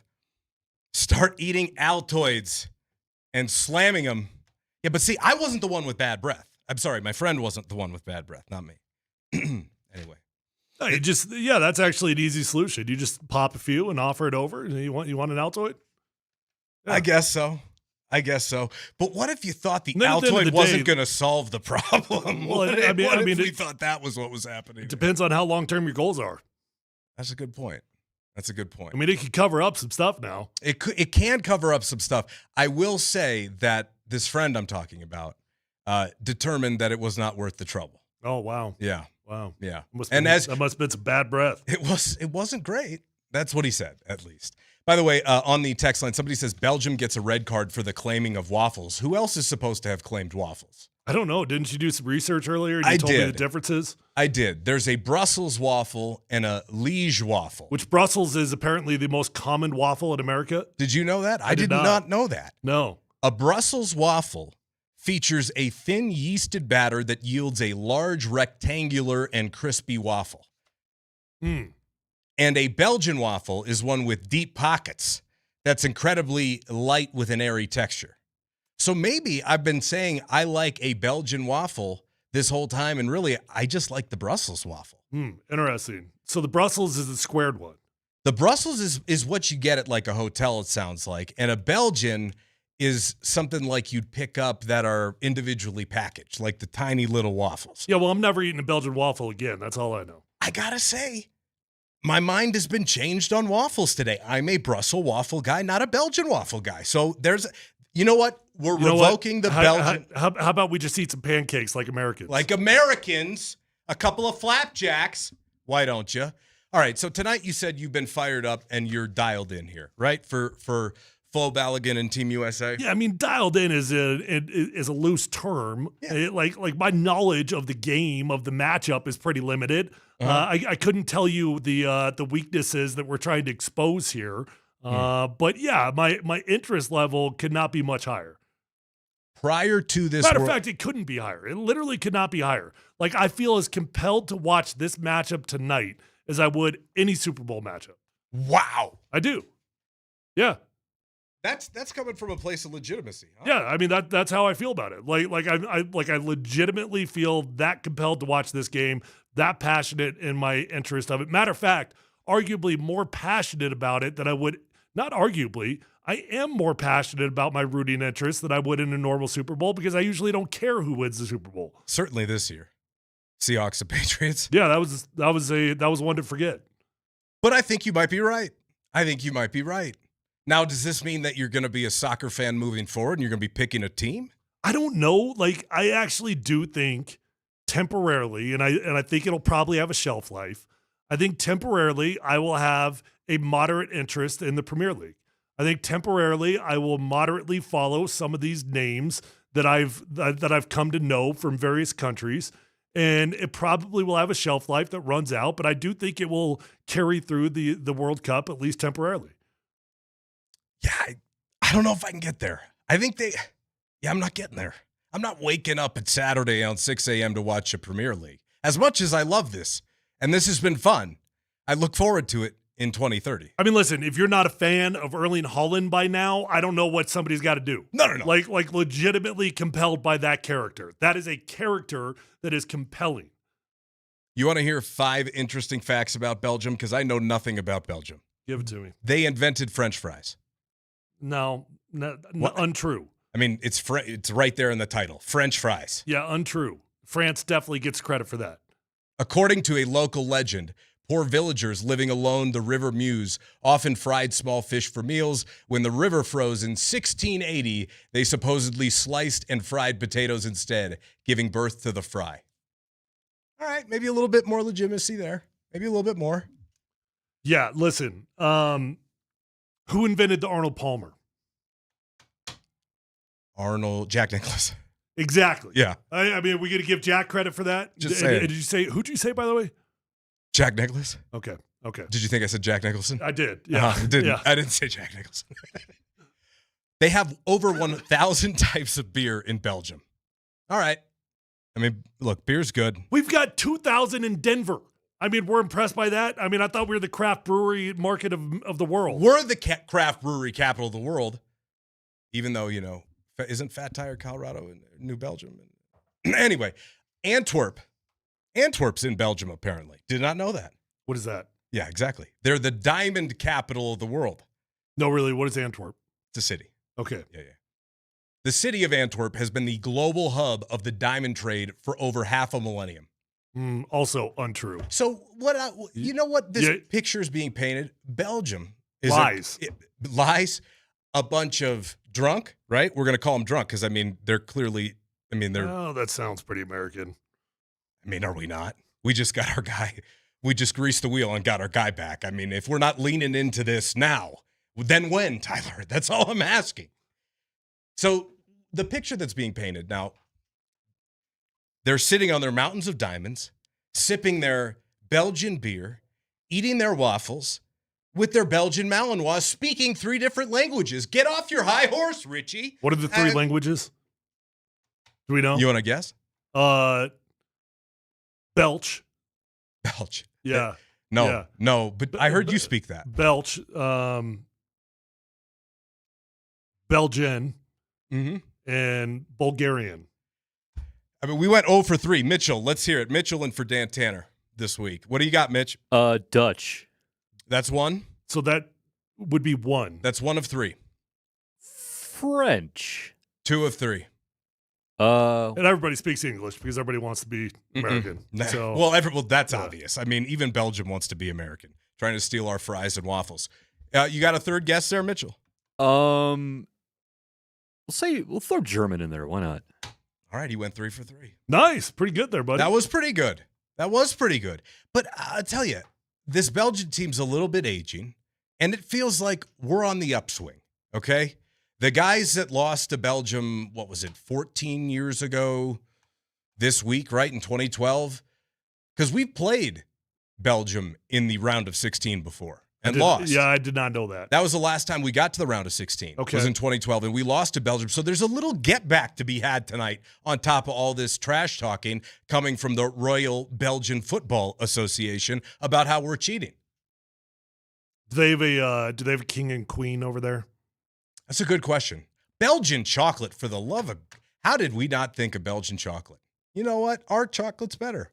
Hershey? Have you heard of it? What are the different types of chocolate? That's a show for a different time, I think. Belgian. What was the question you just asked me before that? I don't remember either. It's a good one. Yeah, I don't know. Something about chocolate? No? Yeah, no, it wasn't chocolate. I brought up chocolate because that was a glaring omission. Yeah. Just saying. Oh, I asked if they got a king. That's it, a king. Yeah. They have now that you bring it up, I might as well tell you, since they hold the world record for no government. Belgium holds the world record for the longest time a country has gone without an official government. Following the 2010 elections, the country spent 541 days, nearly 1.5 years, without a formally seated administration. Wow. Doesn't really answer your question about whether or not they have a king or not. I don't think so. Wow. I think That's it's the long president. time to go without a government right there. Are we talking about? So you're saying they're lawless, is what you're saying? They were for 1.5 years. Wait, what's wrong with you? What's that movie where you get The Purge? The Purge. Like did they get to do the Purge for like a whole year? 1.5 years purge. I like that idea. Have the most number of castles per square mile. See, all right. Definitely he's got a king. 100% it's got a king. I'm just saying, they're sitting on their mountains of diamonds, living in their castles, eating waffles and fries and chocolate and drinking beer. Yeah.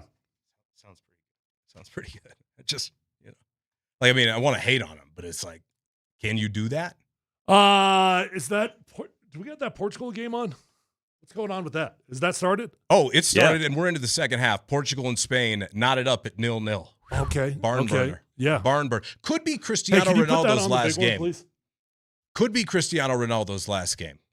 Yeah. So that's been a fun storyline to follow here a little bit. Learning that I guess his teammates hated him for a little bit, and the world hates Cristiano. I never knew that everybody hated Ronaldo. I never knew that at all. I thought he was like as loved as Messi. Oh, no. Messi is a different level. However, Ronaldo for a while was productive, and then I think For everybody... a while? What do you mean he's 41 years old? I was trying to downplay it because we might play Portugal, and I'm not trying to gas up any Portugal players, even if it is Cristiano Ronaldo. All I know about Ronaldo is he's just chiseled. Like, there's no reason a soccer player should have abs like that. Well, Agree or disagree? he is the Tom Brady of soccer. Like the dude's he's into himself. That's for sure. Well, there's no doubt about that. He's the person he loves the most is indeed Cristiano Ronaldo. So that game is tied 0-0. U.S. and Belgium, whoever wins, will face the winner of Spain and Portugal as well. And I think you're right when you brought up earlier and you said, look, the casual fan, because I've noticed it, like, yeah, okay, casual fans are getting into it. But I think as a national consciousness, having this controversy with Flo Balogun having his suspension suspended or lifted, what have you, I think it's made a bigger deal of this World Cup. I do. Yeah, well, this is now like it's got crossover. Soccer was already getting crossover from non-soccer fans watching the World Cup. And now you're getting crossover into other areas because now it's crossed over into political stuff and it's crossed over into people that aren't even paying attention to World Cup. So, yeah, now I would argue this is probably the most compelling, interesting U.S. men's national team that has ever existed in terms of like national knowledge of what's going on. I agree with that completely. Have you ever been into a World Cup before? No, I wish, man. I would love to. I went through a phase in college where I got real into watching Premier League and stuff, and boy, like life goal, I wanted to go over to Spain, see a game over there or something, and really learning about how many like unbelievable leagues there are outside of the Premier League. You know, it's crazy to me. Like football is just here. It's just in America. NBA, I know that there's a lot of other leagues across the world, but there's no other NBA. Soccer's fascinating because there's like multiple really high-level leagues. Belgians love food, but they don't like McDonald's. Belgium has one of the lowest proportions of restaurants per person in the developed world, with only 0.062 per 10,000 people. They don't like McDonald's. I mean, do they have McDonald's? If they had it, I bet they would eat it. Nobody likes McDonald's. They just eat McDonald's. Whoa. Nobody likes McDonald's. No, nobody likes going to McDonald's. They just go to McDonald's. Wait. That's different. Nobody likes going to McDonald's and nobody likes McDonald's. There are plenty of people who like McDonald's. Yeah, I don't know. Well, like I don't. So but do I eat it? Yeah, I do. They probably serve waffles at their McDonald's for all we know. Probably do. They do have McDonald's there, but they don't like it. So you know what? We don't like you. That's what I've been trying to say. I mean, again, have you seen a castle? You see one castle, you see them all. I am rewatching House of Dragon right now, which has been really fun. Isn't the new season out? Yeah, but my girlfriend had not seen season 1 or season 2. So we powered through season 1. We're 3 episodes into season 2. And it's actually working out great because now we get to binge watch a few of season 3 by the time we get to it. Okay. Dragonstone is just cooler. Like that's actually the coolest castle. Why am I drawing a blank on the name of the other one? What's wrong with me? The main one. The main. You're not a House of the Dragon guy. What? Never been a. I know. I've never been a. It's too popular for me. Okay. Like you didn't watch Game of Thrones? I didn't. That is like one of. Me. No, I'm not. That's one. I tried. No, that's that's actually weird. Like I know. I didn't even know that it was possible for a human being to not watch Game of Thrones. In college, everybody used to get together and watch it on Sundays, and I had different priorities. King's Landing. That's it. Okay. Yeah. Dragonstone is actually cooler than King's Landing, and I don't understand why they don't make Dragonstone the main castle. Do I need to watch Game of Thrones? Yeah. I've tried. What has been the problem? I don't know. It never, and I'm a huge TV guy, as you know. No, I will admit, actually, the first time I ever watched Game of Thrones, because I was a little bit behind on it also, the first couple episodes, I did have to grind through it a little bit because it was really like, it was out there. Like they brought all the weird stuff out within like the first 10 minutes. So I could actually understand that, but if you power through it for a few episodes and you don't get addicted to Game of Thrones, I don't know what to tell you. All right, so what did we learn? Belgians, rich in their diamonds and castles. Americans, hardworking blue collar who just happen to get a little favor from the president. Yeah, but let's go back to House of Dragon for a second. I did have a dream 2 nights ago that I was riding a dragon, and it was the coolest dream I've ever had in my life. Is Altitude Sports Radio. Like that's a true story. I rode a dragon and it was awesome. 92.5.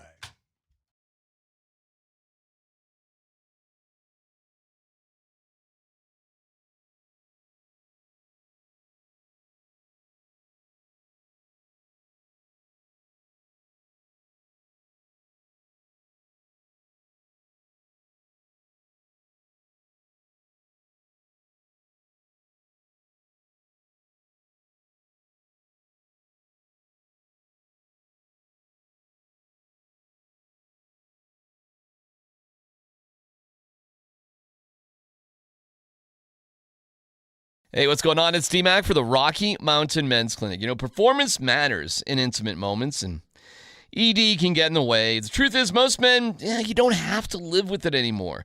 You might be surprised how the right treatment can improve your love life. ED can take that special moment away, and the Rocky Mountain Men's Clinic can give it back with advanced medical science and proven therapies to treat erectile dysfunction. So I'm telling you, the science works. Call today and find out why their advanced treatment strategies offer so much more. The initial visit, $99. You get a consult with a Colorado licensed medical provider, a T and a PSA test. If medically advised, a test dose. If it doesn't work in the office, your visit is free. But with an expert staff, like a lot of men, you could be having sex the day after your appointment. 5 locations up and down I-25, so find out for yourself. Call the Rocky Mountain Men's Clinic today, 720-440-7900, RockyMountainMen'sClinic.com.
Look, I thought the segment was no dumb questions. I thought that was implied. Well, it was a dumb one.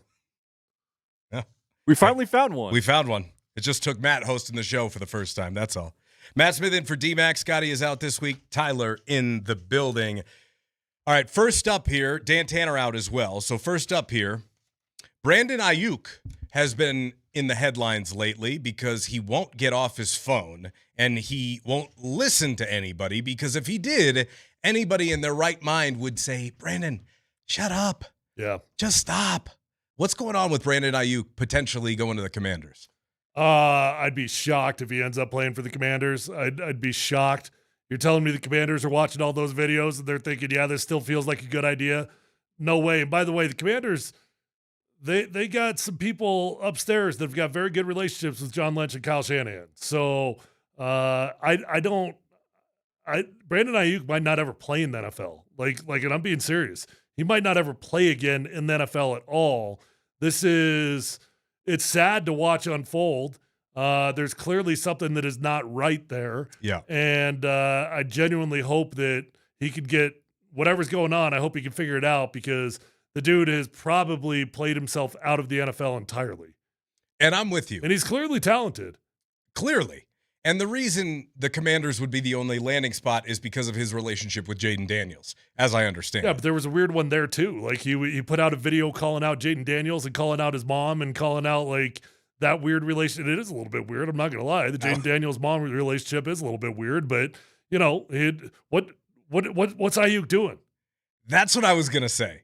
Because there was a video this weekend that he put out on his Instagram, Brandon Ayuk calling out Jaden Daniels saying, you're on my team now. You have to follow my rules. You're going to have to stop running behind your mama, and I might believe what you're talking about.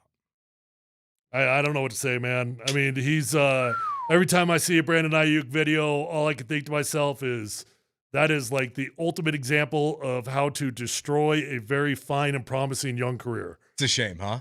Hey, on the topic of wide receivers, since you and I haven't talked Broncos in a minute, Jalen Waddle, how do you feel about Denver's wide receiver room now? I'm really excited about Jalen Waddle. Really excited. He is different, man. I mean, when we're out there for OTAs, and we didn't get to see a lot, but from what we did see, there's speed on paper and then there's football speed. And when that dude gets the ball in his hands, it's different. Marvin Mims isn't like that. Marvin Mims is quick. He's shifty. He's not that type of speed, not like Jalen Waddle. So, with Bo Nix, the one thing that's been missing on this offense has been the ability to push the ball down the field. And there's no excuses left. Like if we still are not pushing the ball down the field after the addition of Jalen Waddle, well, we've got a bigger issue at hand, and it probably comes from the quarterback and not anything else. Next up here, Mitch. It's all right. Just read the next one. No big deal. Speaking of Bo Nix, he's got another year to go before the Broncos can decide to accept his fifth-year option and then delay putting off a contract extension until the 2027 season. And as we know in the NFL right now, if you can maximize on your window with a rookie quarterback on a rookie deal, that's your best chance to really get the job done. Now, there are exceptions to that rule, clearly. However, that would seem like a sweet spot if you're trying to build the most complete team. Where are we at right now with Bo Nix on the trajectory of him getting as big of an extension as the Broncos can offer him? Yeah, man. I mean, Bo's probably already put him in that category of it's really scary to move on from. And that's really what it is. Like, why do these guys get paid? Why do marginal quarterbacks get paid $50 million? Because teams are terrified to move on from him. And Bo Nix has already put himself in that category. He's done enough that it would be really scary for the Broncos to not give him an extension. The ankle injuries is what it comes down to, though. That's where we're at now, because it's no longer just about performance. It's no longer about, do you think the guy's good enough? Bo's proven he's good enough. No, he's not good enough, like in theory. Like, has he earned $50+ million per year? No, he's not. But nobody earns that. Very few guys actually get paid off of what they did. It's just, are you the next man up? So for Bo Nix, I think it's really simple. If Bo Nix can just not regress and he makes it through the season healthy, that dude will be making $50+ million per year in a heartbeat. What are his expectations this year that you have? What are your expectations for him, I should say? What do I want? I mean, in terms of expectations, I don't know, man. There's like we could throw numbers out there. We could talk about trying to throw for 4,000 yards. We could talk about how many yards Jalen Waddle's going to get, Cortland Sutton's going to get. My expectation for Bo Nix is that you evolve beyond a fourth quarter player. And that's what he is right now. And I'm not taking that. I don't even mean that as a shot. The dude has got something inherent in him that he is not afraid of a big moment. And that's a legitimate compliment. But unfortunately, he has not been a first quarter, second quarter, or third quarter player. He's been a fourth quarter player, and he needs to evolve his game into a 4-quarter player instead of a fourth quarter player. God, I like that. Deep. Yeah, it was. That was really good, actually. Because I think you're right. Like, I think that's the next step in his development is if you're trying to be one of those guys, you got to be consistent. And you can't just, that was what we got all over Tebow for. Now, obviously, Bo's a different player, but you got to show up in more than just the big moments. They'll take it, but there are way too many close calls there. And I just don't see a situation, and maybe I'm wrong, maybe it happens. How many one-score games they win last year? I don't know. 11, 12, something like that? All of them. I mean, they set a new NFL record, if I'm not mistaken. I'll have to look that one up, double check. I think it was, though. But that's not sustainable, is it? No. It makes me a little nervous. I mean, you can win a championship doing that. I mean, I was on a team that pulled that sort of stuff off. You can win a championship, but it's definitely not sustainable in terms of legacy or eras. Agreed. Yeah, I think that's a way to say it. You got to be more in the fourth quarter QB. Yeah. And it sounds like a slight, but it's not. Honestly, he's probably already done enough in terms of, like, what does he need to show to get paid? He's probably already shown it. Broncos make the playoffs, lose, let's say, wild card round this year, hypothetically. Okay. Divisional round. Anything change? Do you have to get anywhere? No.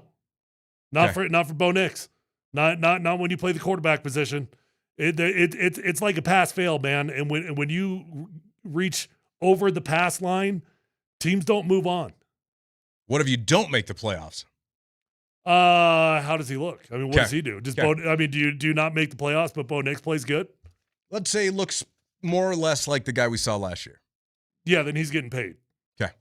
Yeah, he's getting paid for sure. Mitchell? There we go. All right. We talked about Bo.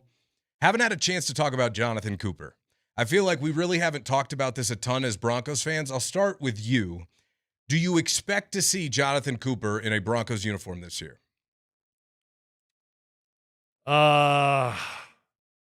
Boy. I don't know, man. I don't know. Obviously, in the NFL, most teams, they try to wait until the NFL makes a decision for them. So they just say, hey, we know the NFL is going to make a decision here. Let's wait to figure out what the NFL is going to do before we make any decision on our own as a team. The Lions did not do that with Terry and Arnold. They made their own decision. They moved on. This is our first rodeo with this ownership group. This is our first time going through this with Sean Payton or our ownership group in terms of we're fixing to find out how they're going to handle situations like this. Here's the reality. Most guys that have got the talent of Jonathan Cooper get extra chances. That's the reality. So I don't think that they're going to just flat out cut him, but I also don't think that he will see the field until there's resolution from the NFL. How big of a difference does it make if they don't have him to start the year? Because the Broncos, by all accounts, have one of the toughest schedules in the NFL. Well, good news is you've got good young players in that group, and Q Robinson's one of them. Q Robinson needs more playing time anyways. You know, like that's a guy that's got really good potential, and his defensive coordinator couldn't be any higher on him. But the bad news is you go from a position of depth to a position that you're one stub toe away from having a problem. A little terrifying for me. Because where do you expect this Broncos defense to be? I mean, coming off of such a good year. Top 5. Right there. Not missing a beat. That's what they have to be. They have to be. Okay. All right, Mitchell. All right. In the same vein, since we're here, let me shelve this other one. We'll do it later this week. But I do want to ask you, as far as the Broncos go, if you were to ask me, I'd say, and this is probably a maybe oversimplistic way to put it, but the running game for Denver has to improve this year for them to recreate some of the success that they had last year. Agree or disagree? Absolutely. Okay. But it's a little bit complicated because running game with J.K. Dobbins is fine. Running game without J.K. Dobbins was a problem. So do you expect more of the same if he's healthy? Because these injuries are adding up now for him. Well, I don't expect J.K. Dobbins to stay healthy, unfortunately. Like, I'm a huge fan of J.K. Dobbins, the football player. He's good. He's a really good running back. I'm also real in that J.K. Dobbins has never been healthy, and he's probably never going to be healthy his entire career. So are you comfortable enough then in that position with what they've done this offseason? I like Jonah Coleman. I do. I'm optimistic about his future. He is a mid-round pick, though. So some people talk about Jonah Coleman like he's ready to push for starters reps.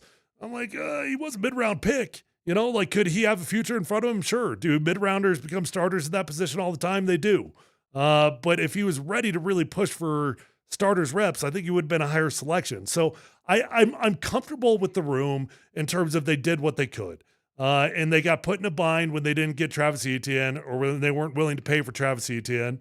And they got put in a bigger bind when Jacksonville was interested in J.K. Dobbins. And all of a sudden they had to pay Dobbins, what was it, $10 million per year or something like that? Like, all of a sudden you're paying J.K. Dobbins a stupid amount of money. So I don't love how much you're paying J.K. Dobbins, but I think given within the context of what they were working with, they did the best they could. That's an area for me that has my antenna raised. I don't know if they did enough there, and they need to get markedly better. That's a fair argument. So I think J.K. Dobbins, obviously his health is huge, but I don't know, R.J. Harvey, he's R.J. Harvey. Like, they leaned on him a ton, and I would say that he did enough to get them what they needed in the postseason. But that, again, we talk about sustainability. I don't know. So I'm not as down on R.J. Harvey as a lot of people are. I think R.J. Harvey had a very acceptable rookie season. Okay. I mean, he got overdrafted, which is the problem. So there were probably higher expectations, I guess. But, God, the dude had a stupid amount of touchdowns. The dude was a stupid weapon out of the backfield in terms of the receiving game. And did he get better running the football? He did. He was a great red zone option, and he progressed as the season went on. Is he limited? Yeah. Do I view him as a starting running back? I do not. But I think R.J. Harvey's got a future on this team. However, what I think does not matter, the Denver Broncos told you their opinion of R.J. Harvey when they selected Jonah Coleman. It'll be interesting to me with the addition of Jalen Waddle to see if some of those receiving touches don't get taken away. Because now you got Waddle and Mims. Now, clearly, neither of those. Running back, but I don't think running back touches get affected by that too much. I mean, running back touches are different. Running back touches are one of two things. They're either designed, right, and they're getting the ball no matter what, or they're generally the check down. Okay. So I don't think that should affect the running back touches too much in the receiving game. Do you expect Sean to use Jalen creatively, though? Have him line up in the backfield time to time? Like, if I'm throwing, and to your point, like, obviously there's going to be room for that stuff in your scheme no matter what. And with Sean Payton and what he likes to do in short yardage areas, that's going to be part of your offense. But if I had Jalen Waddle at my disposal and the option was a quick swing to Waddle or Harvey, who are you picking? You know? If I had to guess, and I understand the question because the Joker has been the biggest topic in Denver for 2 years. But if I had to guess, you'll see Jalen Waddle line up in the backfield less than 10 times the entire year. All right, cut the music there, Mitchell. I appreciate it. That's Let's Football Go. One here on the way out the door on the on the Shop Mazda text line. You know, Brussels is also in Belgium. Smart guy. Didn't think about that one, did we? Did you know that? I did. Well, in hindsight, I feel really dumb. Because these mics work, and we're talking to the whole city here. Yeah. So, wow. So that went right by us. But that's actually an interesting qualifier. So one's actually like the Belgian waffle is the national waffle. Right. And Brussels is just the city waffle. What became more popular than the national waffle. Right. That's an interesting conundrum. It's fascinating, No, actually, one might say. I don't feel that stupid, actually. I really don't. I mean, why is it called the Belgian waffle then? Because we weren't talking about waffles. We were talking about countries and cities. Right. And, yeah. I feel just a little stupid. Me. You know what? I don't know anything about Belgium, and I don't and I don't feel bad about it. All I know is we're gonna beat their teeth in tonight. This is PhD on Altitude Sports Radio 92.5.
Well, soccer ain't the only World Cup going on right now, at least not the qualifiers.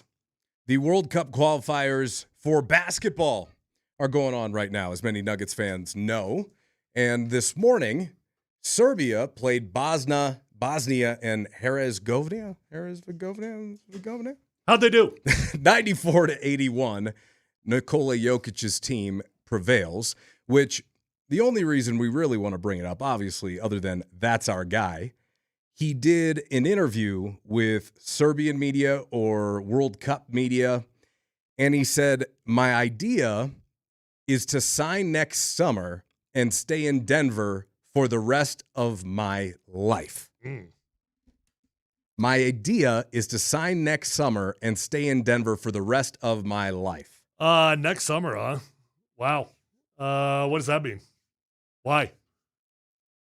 It's fascinating. And why I not mean, he can do make it more now? money, I guess. Can he? Actually, can he? I don't even know if he can. Can he make more money by waiting? I genuinely don't know, and I would think it would be negligible at this point in his career. It's not so much more that it's a no-brainer. Yeah, as all far as I I know understand. is if somebody put $250 million in front of me and all I had to do was sign a piece of paper, that would take me less than half a second to sign that. So something's weird there. My idea is to be there the rest of my life. That leaves wiggle room. It does. I'm not trying to create drama. I'm really not, but why wouldn't he just sign it? I mean, if it was as simple as he's content and he's happy and he's going to be here the rest of his career, why wouldn't he just sign the piece of paper? Well, let's hear from the horse's mouth himself. Mogu samo još jedno pitanje, vezano za NBA free agency, danas je počelo potpisivanje tih ugovora, kako je tvoje razmišljanje o novom ugovoru i eventualnom ostanku od NBA? Mitchell. Was that Belch?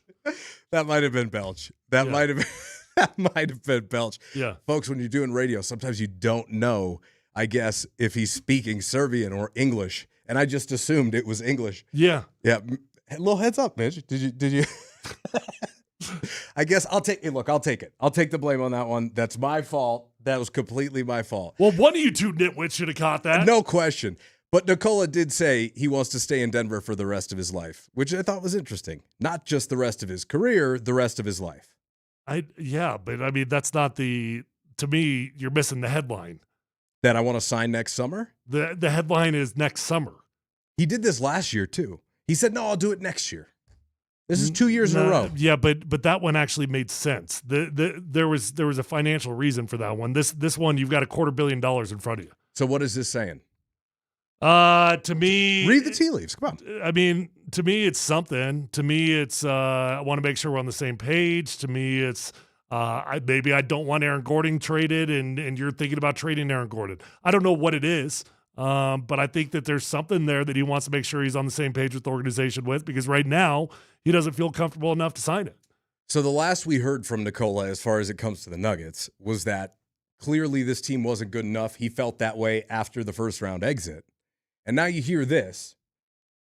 Based upon the fact that the only things the Nuggets have done so far is let Tim Hardaway Jr. walk and then sign Tyus Jones and Marvin Bagley, where do you think his contentment level is at with the Nuggets right now? Well, see, that's where I'm not trying to go as far as saying he's malcontent. That's not what I'm trying to imply. Like, I think Jokic is going to be here. So this is a pressure play. That's what you're saying. The leverage play. Yeah, I mean, I guess I'm dancing here a little bit because Jokic to me does not really feel like the type of dude that is going to, pull power plays. But I think that there's something in there that he wants to make sure we're on the same page about. I don't know what that is. He said, here's what we know. We know that Nikola Jokic said at the end of the season that this team was not good enough. And as this team exists today, it's the same basketball team, probably minus a few guys that you actually liked from last year. Right.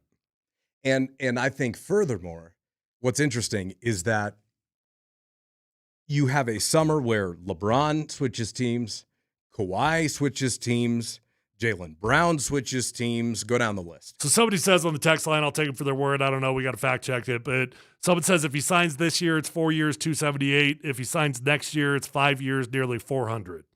Well, that would make a huge difference. So that would explain a lot. And I apologize for the ignorance of not knowing that.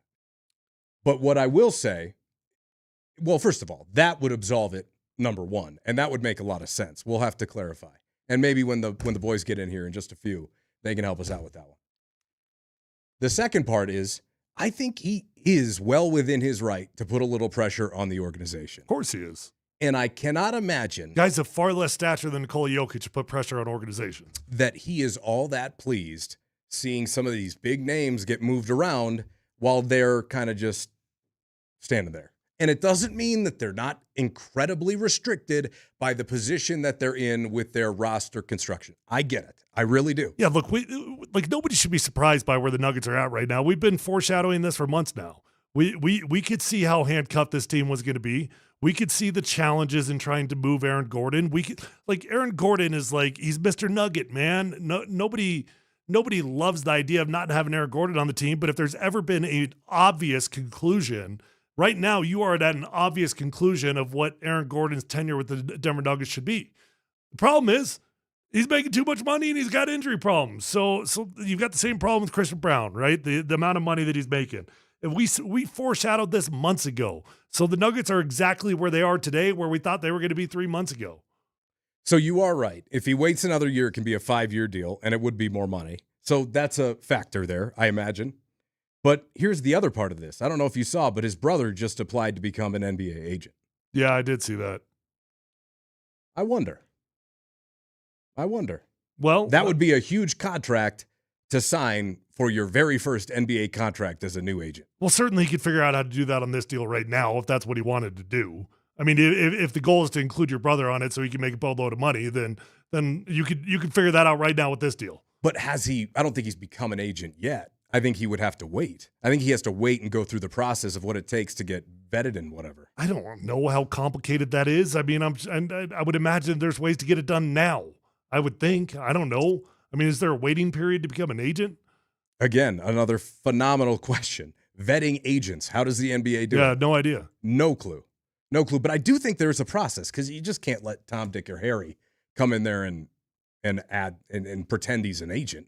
You got to have some sort of reputation. I'm sure there's guidelines. I'm sure there's things that they have to do and accomplish. But okay, so no big deal that he says this. He's going to wait to sign until next year. No, I think it's a big deal. I do. Even if it is for more money potentially next year. I think it's the opposite of no big deal. I think there's we wondered, is Nikola Jokic on a horse? Is he in a chariot on a horse right now? And that's why he hasn't signed the extension.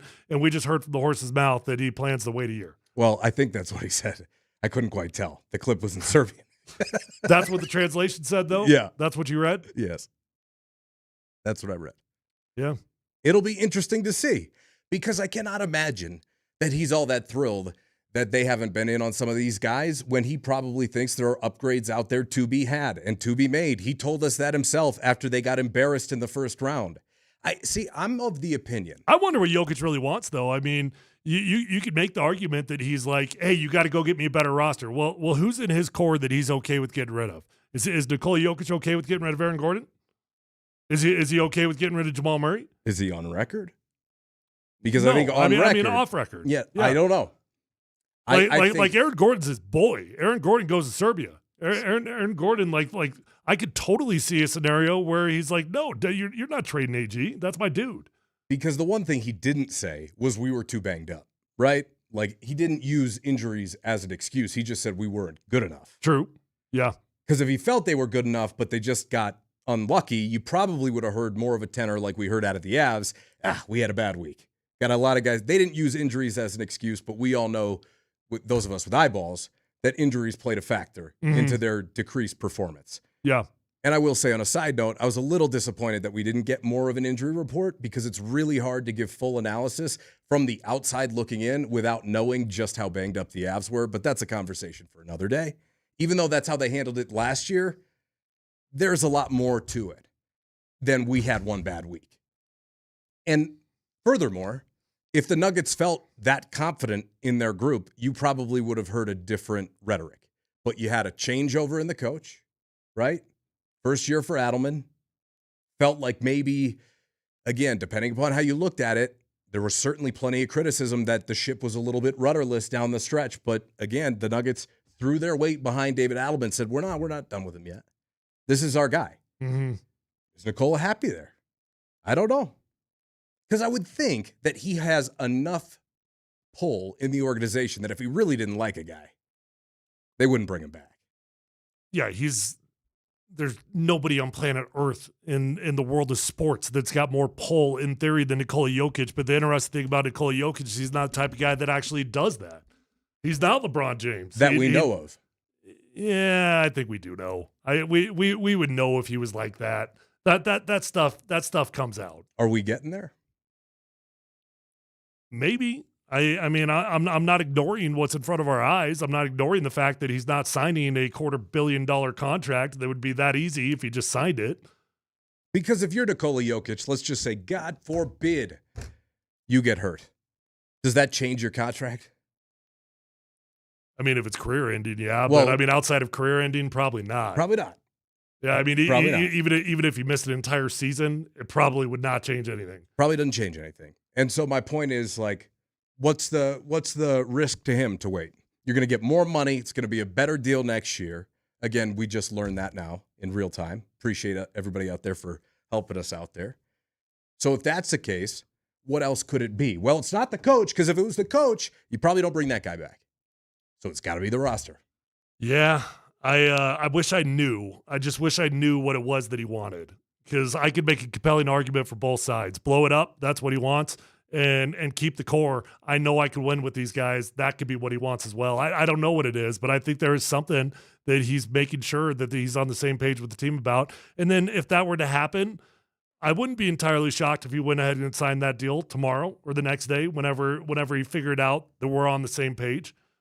I will say, I think the one thing we've learned about him over the last couple of years, it's not going to be as short of a stint in the NBA as maybe we once thought it was, with his, love of horses and racing and all of this. Well, definitely not if he's telling us he's going to wait and then he's going to sign a 5-year deal after that. Right. I mean, that gives us 6 more years. Clearly, he wants to be in Denver for the rest of his career. Nobody's arguing that. Nobody. Not one. However, can they surround him with the pieces to make him happy enough to want to be here? He says he wants to be here the rest of his life. I don't know. I think it's interesting. I do. And I think a lot of it depends upon what happens this offseason. Not saying that they can turn him off this offseason, but I definitely think, as you said, it's not no big deal. It's not. Just happy to see Andy's got all the digits on his hands. Didn't blow his any fingers up over the weekend. Did you fall off any decks? What am I doing? You got to turn your like mic a on. cop. It's on. Oh, Like now it's on. Yeah. The trooper stash? Yeah. He does. You look like FBI agent. Super Troopers. Yeah, FBI agent. I'm cop. I'm not blow fingers off my hand guy. No, you're not. That's my neighbors. Well, do you hang out with the neighbors? I stayed away. I wasn't going to get the ticket for that. So I was like, if you want to shoot them off, I'll go down into the block. This year was a bit of a dangerous year to pull that off. Yeah, it was quieter in my neighborhood. Like everybody stopped at like 10 p.m., which I greatly appreciated. I got home at like 10:30, immediately went to bed, and probably 11:15 I was still hearing some. Okay. Yeah. By the way, you're still rocking the stash, so good job. Yeah, still rocking the stash. Yeah. I'm seeing Did it work out well for you? Like in the what's that mean? In the outdoors, like you went camping with the stash. Did you intimidate wildlife? Did you do all that? So did you hold up a bow? The camper that I was supposed to utilize, which was not my camper, got blown into the lake 2 days before we went. Wait, what? Yeah. With wind? Yeah. There was like a crazy storm out of McConaughey. Well, I mean, again, it's 4th of July. Did that's somebody true. really TNT That's this very sucker true. down the hill? Yeah, good point. I guess that is Dude, he ran into Bugs Bunny or something? Yeah. The camper went into the lake. Okay. So, no, there was actually no camping that actually happened. Because the camper blew into the lake. Yeah, because the camper blew into the lake. Yeah. Did they fish it out? They did, and I actually offered. I was like, "Hey, we can go and help out picking up the camper." Sure. And they're like, "Nah, don't come this weekend. Come in a few more weeks. We can actually have a little bit of fun." So when the camper isn't floating away, exactly. Well, I think that camper's toast. I'm not sure that I'm going to be probably musty. Yeah, I'm not sure I want to stay in that camper. No, you need a different camper. I want somebody. I want a new free camper that somebody else is giving. When me. Kramer burned down George's cabin, they didn't go stay in the cabin later. Do campers float or do they sink? Well, it depends on how big a camper you're talking That's about. what I'm curious about. It was still half on the shore, half in the water. What kind of camper was it? Was it that old school with the beds on the side, simple deal, or are we talking like Rockstar Tour of the Country camper? All I know is it's over $100,000. So Yeah, that camper don't float. What kind of camper is that? That's not a nice floating camper, right? I can tell you that. Yeah. This is KKSE FM HD1 Broomfield, Denver, Boulder. Nice job. Thank When you. I was in high school, my friends and blew up a I. camper? Well, no, we had a similar incident occur. My friends and I, we decided we wanted to get really into ice fishing one winter. Really? Yeah. You got to decide you want to. You really do. Get into that. It's a commitment. Yeah. So we built a shanty. Sure you did. Yeah. And we constructed a shanty, and actually, for the outside of the shanty, one of my good buddies, his family owned the local marina down on the lake. And so they, like when they shrink wrap the boats for storage in the winter. Correct. They wrap a plastic thing around and take like a blowtorch to it, and it essentially vacuum seals up your boat. Well, that was what we did for the outside of our ice fishing shanty. Oh, nice. Yeah, and it seems like a smart idea to me. Worked out really well, actually, until a windstorm, because the thing was made of, covered in shrink wrap, turned into a sail.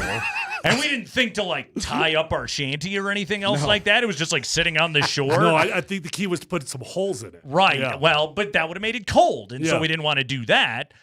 So the wind caught it, and my buddy woke up one day after we had this thing for a couple of weeks, and we had ice fished a few times, and we were really loving the thing. And then at school one morning, we were informed shanty, because the entire lake wouldn't freeze over. There was a hole in the middle where all the geese would hang out.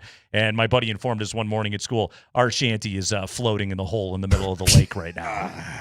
And that was the end of that. Yeah. And to this day, that thing, I believe, is still at the bottom of Banks Well, Lake. would you know what you've done that I've never done? What's that? You built a shanty. We did. I've never done that. Yes, we did. We did build a shanty. One quick question, too. You guys were just talking about that Jokic thing. Yeah. I don't speak Serbian. Yeah. And I don't think anyone in this room does. No. We're all really trusting whoever the internet guy is that translated that whole what I think thing. is Could going next on. summer mean right now? I don't know. Like this summer? But my point is he could have been talking about meat pies for all we know. I have no idea what he was talking. I know the question was about free agency. He could have been saying anything. Where's our guy from L.A. that we always get on that? Oh, yeah, Jovan. Yeah, let's call up Jovan. Yeah, see let's hit see him if up. he verifies the audio. And we need an exact translation Here's of what what I think happened. could be going on. It's a fair question to wonder what happens after this, but I think he takes more money in a year. That is throwing me off. Yeah, I thought that was a really large lady. Turns out it's just a really small producer. So anyway, sorry, dude. I looked up. I was like, "What am I looking at? That is not sports." Anyway, I think he gets more money next year. The Wemby of talk shows for women. That is one tall lady. Turns out Mini-Me is actually a producer.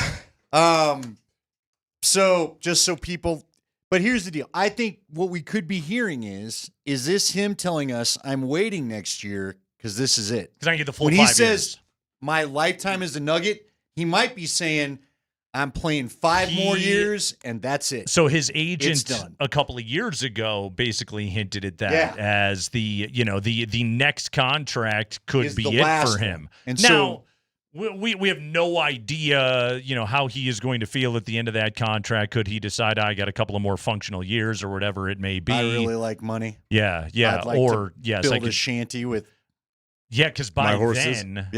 then, and maybe get $100,000 trailer. Hold on. Well, that's just it though. By then, he could be what, a $90 million player by the end of this deal. Be. I'm not denying the fact that an extra $100 million or whatever it is a boatload of money. It sure is. But is that what it's coming down to for Jokic now? No, but I'm Just telling you, instead of messing around with 1-year contracts or something, he waits 1 more year. He gets Signs the the extra full 5. $100 million you guys quoted tacked on. Yeah. He's 36 at the end of the thing. And as we've all been warned, he's not going to be pushing this thing to 40. Yeah. His agent has said, I think we're all just ecstatic he wants to sign another one. Some suggested after winning the championship, he may not even do another one because he wants to go back to Serbia and not be bothered anymore. And the other thing I wonder about is at 36, would he just go, I'll go back and play for Megalex again? Yeah, and I'll just, I've made as much gross domestic product as all of Serbia, and I will go home with my billions, and there we go. Because it's very clear, like playing with his countrymen, that's when basketball's fun for him. Sure. And then playing with the Nuggets is his job. Yeah. But right now he's overseas playing with Team Serbia in these World Cup qualifiers, and he looks as and he's happy drinking as Ouzo and whatever that stuff is. Did you hear his quote about being the captain of that team the other day? He was like, I'm so honored to be captain of a basketball team for the first time. It was like he completely disregarded his Nuggets time. I thought it was interesting. No, it's that national team thing, man. Like those guys, that's when basketball is both, I think, joyful for him and also like weirdly more what's the term I'm going for here? It's fun. It's fun, but also like I think winning there means more to him. Well, he does, but also think about this. Every international tournament he plays in, what is that, 2 weeks, a month?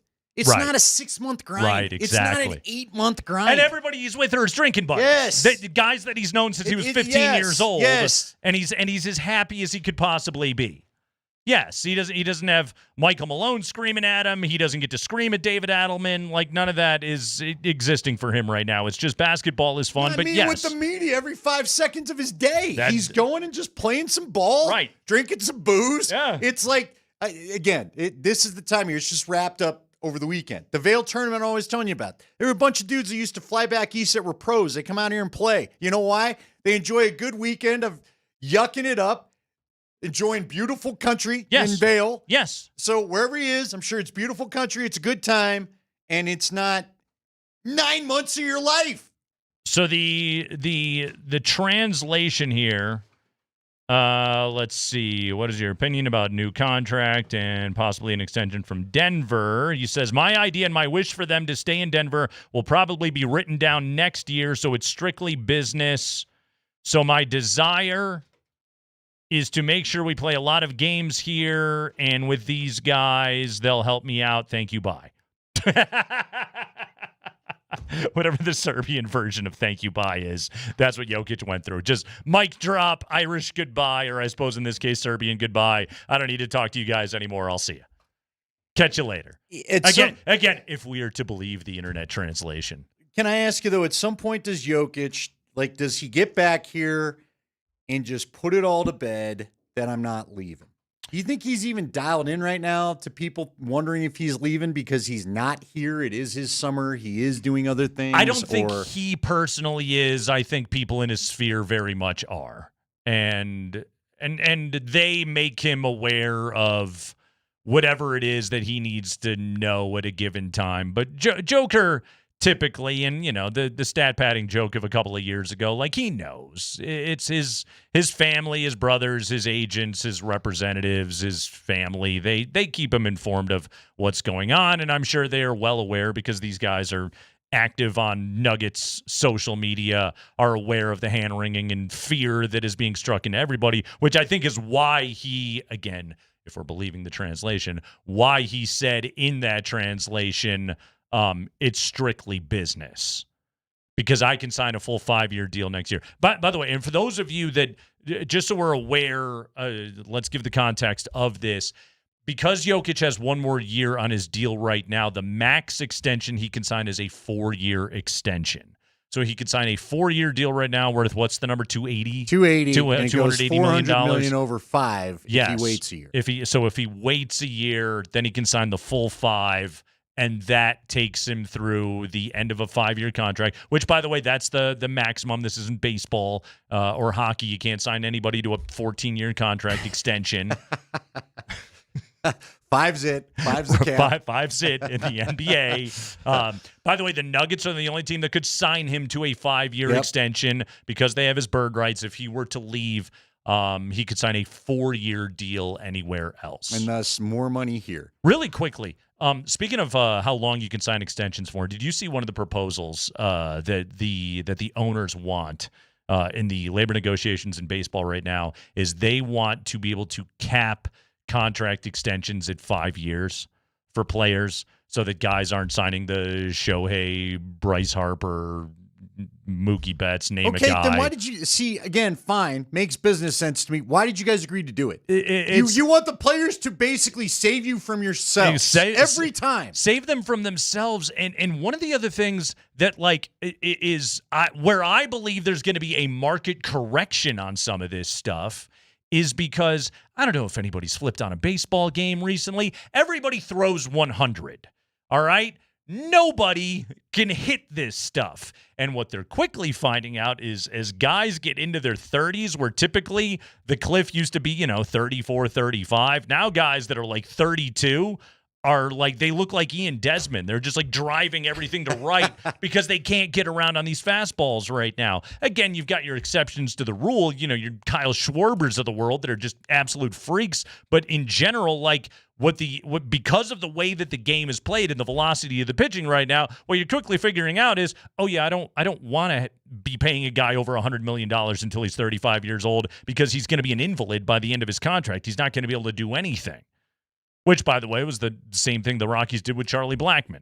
Yeah, but again, you guys have control of this. Nobody made you sign anybody to these stupid extensive deals. You're doing it. You are doing it. So for you to now ask the players, hey, let's just agree not to. You don't ask, and we won't say yes. And, right. Again, there are things that I wish there were ways out of contracts easier. I do wish that if the Chris Bryant thing happens, there was a mechanism for you to get out of it because the guy's back shot. But again, you're the dummy that signed the thing. Yeah. You're the one that gave it to nobody. him. You knew this is how it would work. Thought you should do that. So, yeah, I'm not going to put it on the player to say, let's be smart. Every one of your friends at the bar said she's bad news. Yeah. Stay away. And then, it's a month later and your camper is burned down and blown into the lake and you don't know what to do. And everyone's just like, we told you. Tried to warn you. You shouldn't have done that. There's a history there. By the way, did you check out? I know everybody's been World Cup fever for good reason. This has been an awesome World Cup, a lot of fun. By the way, Spain advancing with a 1-0 victory over Portugal today in the first game. So Spain has moved on.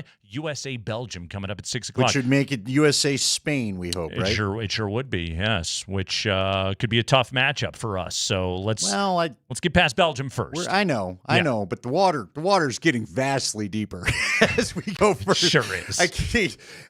No, but here's the thing. So I was watching. Did you realize Peacock had that thing yesterday where I think all the games started at the same time and 100 games were going at once and they were all on Peacock for baseball? So I discovered it this morning because I was busy early in the day yesterday and then I was watching soccer all night. And so this morning I watched a couple of condensed baseball games and I was like, who the hell are these announcers? What is going on? And then I came to realize what was going on. Yeah, it was that was the Giants crew. Yes, exactly. Yes. That's kind of.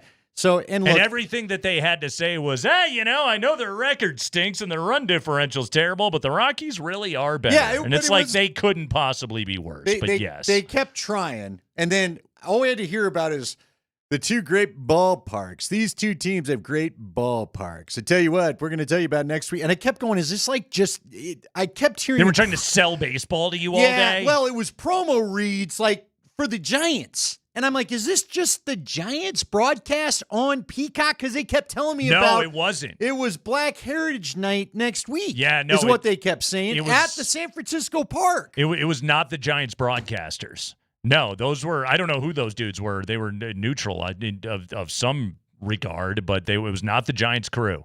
Well, they kept saying that they have our guy.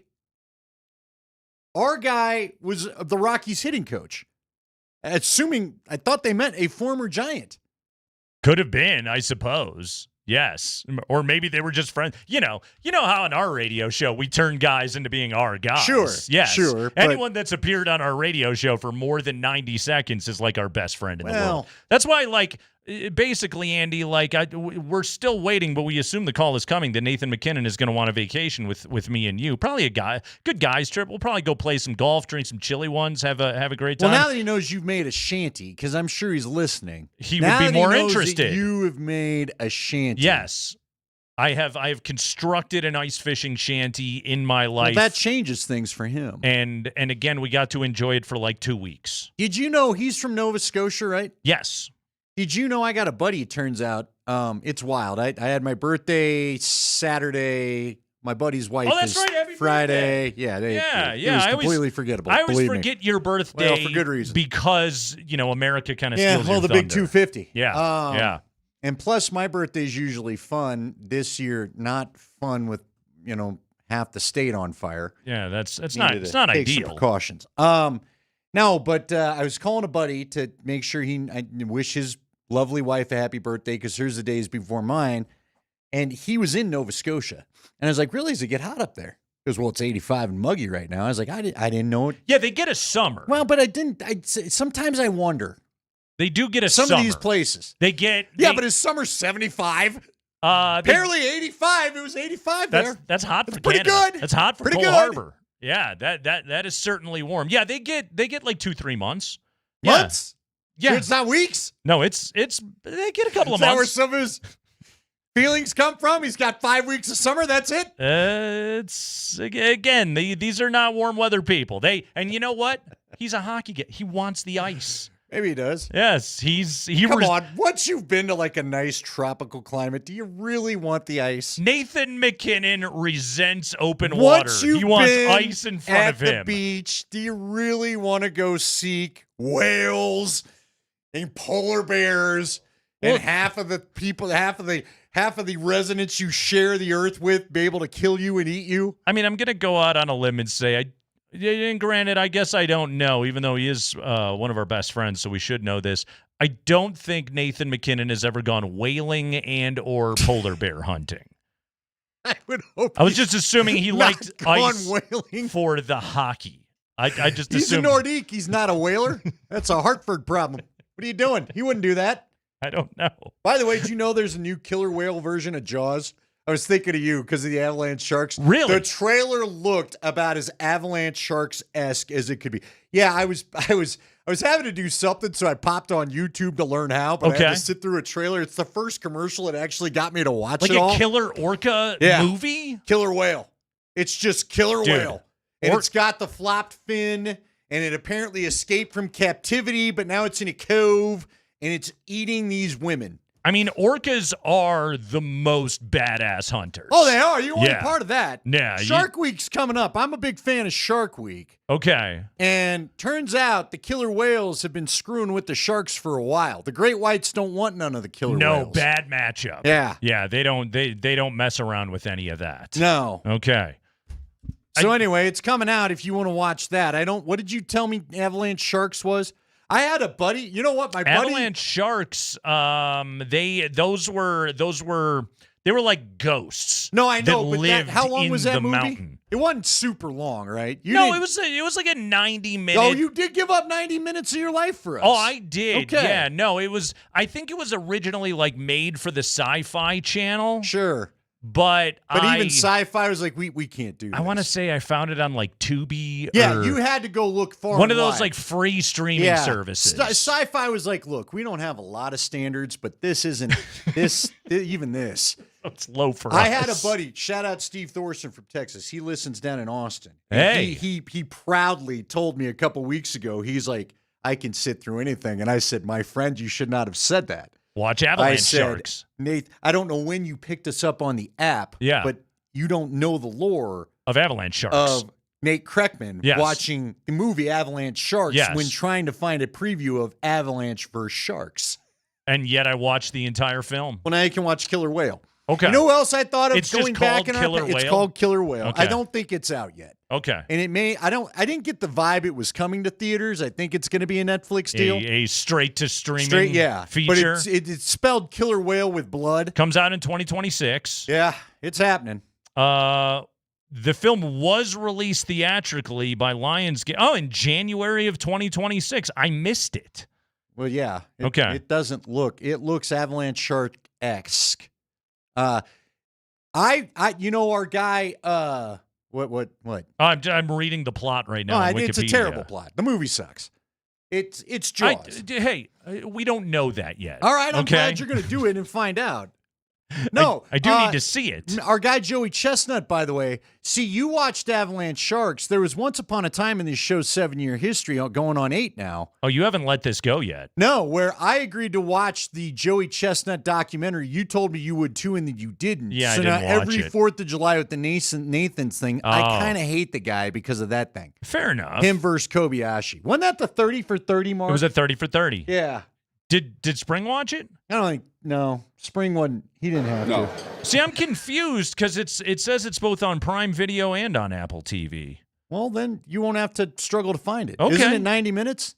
I don't have the runtime right in front of me, but I'm planning to watch Killer Whale Well, now. do you remember? 3.9 out of 10 stars on the IMDb review. Again, it sadly looks like it takes out. Have you ever seen Rotten Tomatoes is giving Killer Whale a 16% approval. Is it Blackfin or Blackfish is the movie where there was that really aggressive killer whale that they had at a SeaWorld in Mexico that actually killed its trainer? It was a Blackfish. Blackfish. Yeah, Blackfish. Very, very angry whale, and this whale surprisingly doesn't. It really resembles that one. Okay, so is Killer Whale the sequel? Like Blackfish escaped? Well, yeah. From his. Yes. Okay. That's basically it. Okay. And now it's in a cove, and these two gals, anyway, best I could tell, stumbled into the wrong cove for summer break. All right. And Blackfish is raising all sorts of hell. And spoiler alert, Killer Whale is going to eat them. Well, I'll made it long enough to turn it into 90 minutes. I'm going to find out. I'm going to find out what's going down here. I might watch it tonight. Yeah. Guess what? Program alert. Be a while before you figure out what you thought of it. I need you to earmark that till closer to. I'll jot down. Everyone's taking their turn with vacation. I'll jot down some notes for you. You're gonna need to. Don't worry about I'm gonna that. Need you to watch that. Hey, it's Kreckman and Lindahl. We'll take a quick break. When we come back, Andy, USA, Belgium, and these Belgians, they're big mad. They're mad at USA, and I got a very important question about FIFA, the world governing body of football. When we come back, that question being: are they more incompetent or corrupt? We'll discuss that next.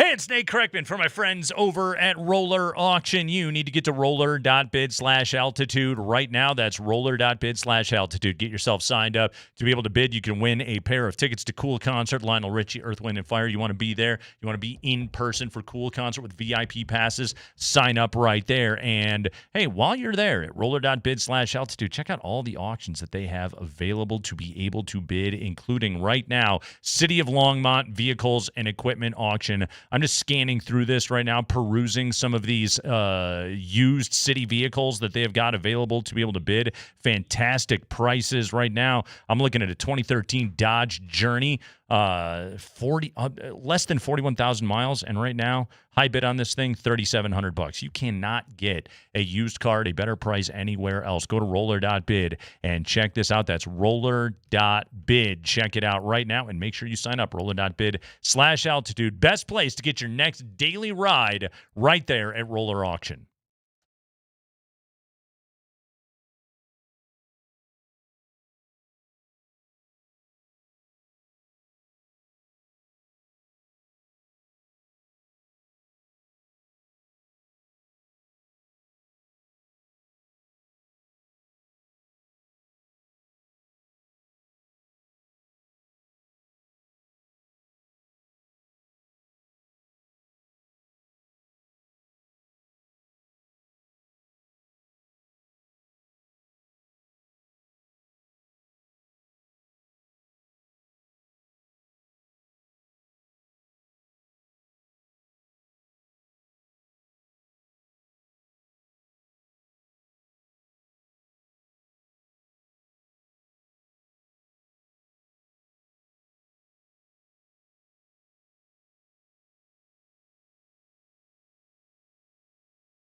so it will go long. Team Ream, only man there, able to steer it to Adams, flicks it along Tillman. He's got Balogun making a run off him. Can he get around to that ball? To the deflection, Balogun scores! Flo Balogun, first to react to the deflection. He'll do the LeBron celebration. It's 1-0 U.S. And he's playing tonight. Sorry, Royal Belgian Football Association. You don't have the same juice as a FIFA Peace Prize winner. And so Flo Balogun will play tonight for Team USA despite having been red carded in the second half of Team USA's victory over Bosnia last week. Okay, there's a lot going on here, Andy, so let's dive into all of this, okay? So, as you saw, during a second-half play, Balogun playing the ball, stepped on the Bosnian dude's ankle inadvertently. I got to be honest with you, I wouldn't have even given a yellow card, but optics, okay? You stepped on his ankle, fine, give a yellow. Instead, ref goes to the red card after VAR. But here's the problem. VAR was misapplied because referee Rafael Claus, brother of Santa, was shown slowed down and still images of the foul, which is in violation of VAR rules. You're only supposed to show the foul in real time. They showed him the wrong thing, which made the infraction look worse than it would have been otherwise. So the ref goes to the red card because of the still image. Because of the still and slowed down images. All right, fine. Okay? This seems to me to be one where you take a look at it, you say, okay, well, we didn't follow our own protocols properly, therefore, let's correct our error, let's move on with our life, and let's let Flo Balogun go play.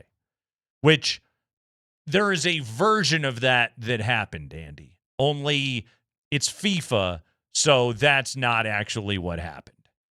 Because this is a highly unusual implementation of what we are now finding out is Article 27, which allows FIFA to be able to do this. In fact, they did this with Cristiano Ronaldo, who was supposed to be suspended the first couple of games of this World Cup, but because he's Cristiano Ronaldo, then FIFA just said, you can serve those suspended games. You can do that in a year, which is what they told Balogun, by the way. Like, your suspension, we're gonna hold off for a year on this, which allows him to be able to play tonight against Belgium.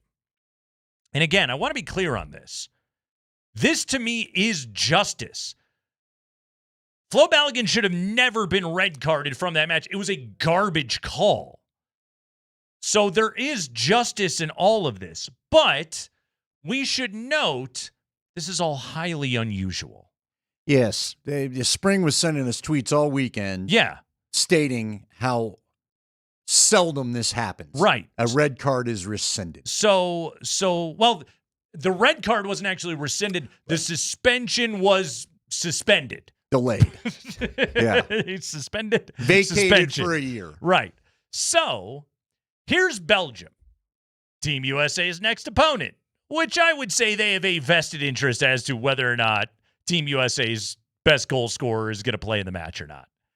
And so Belgium apparently went to FIFA yesterday and was like, hey, what's the deal? Or whatever the Belgian translation of what's the deal Come on over, is. have some unfiltered beers, and let's talk this out. Have some sprouts. They come from Brussels. Okay? Because so Belgium was like, hey, FIFA, what's the deal? And FIFA apparently took the request to be informed as Belgium's appealing. To which Belgium was like, no, we just want to know what's happening. Yeah. What is the deal with this? This doesn't seem right. Tell us what's going on. And FIFA's like, they're appealing. However, FIFA has denied the request from the Belgian Football Association, otherwise known as the Royal Belgian Football Association, or RBFA, which we now know all about, the RBFA, which is not a soccer league that is played behind an Arby's somewhere.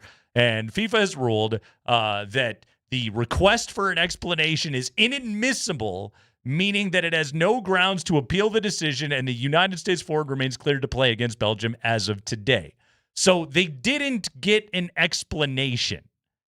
And Andy, I'm actually reading this off the RBFA's website today, which I know as you frequent, rbfa.be. First thing I went to when I woke up today. Absolutely. It's you always got to check for those updates. The RBFA has received the decision of the FIFA Appeal Committee signed by its member, Mr. Salman El Ansari, which declares the RBFA's case inadmissible and confirms the earlier decision allowing the United States player Folarin Balogun to play. To date, the RBFA has still not received any grounds for this decision, nor has it received the information it has been requesting since the start of this procedure, such as a copy of the decision and the motivation declaring the player eligible, as well as the referee's report, which is a breach of FIFA regulations. The RBFA has informed the U.S. Soccer Federation that it contests the eligibility of the player should the player be listed on the referee's team sheet. This leaves all further actions open. Okay. So again, Belgium's over here being like, what's the deal? And FIFA's just like, we're not telling you shut up. Because I said so. Yes. So FIFA is refusing to tell Belgium or anyone else what their criteria was for making the decision outside of the generic point towards Article 27, which says that they can do this.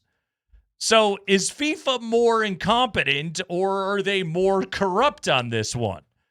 Because we all know what the optics is here. President Trump spoke to FIFA, talked to Johnny Infantino, old Johnny Baby, and asked for the review. And now Balogun is playing. And again, I'm all for this. If you're going to... You should wield the power of your FIFA Peace Prize. Sure. And get Team USA's best player back in there, even if he's a birthright citizen, but get him out there to be able to play Belgium. You should do that. There is justice. He never should have been suspended. So what's the problem with just being transparent and being like, oh, here's the report.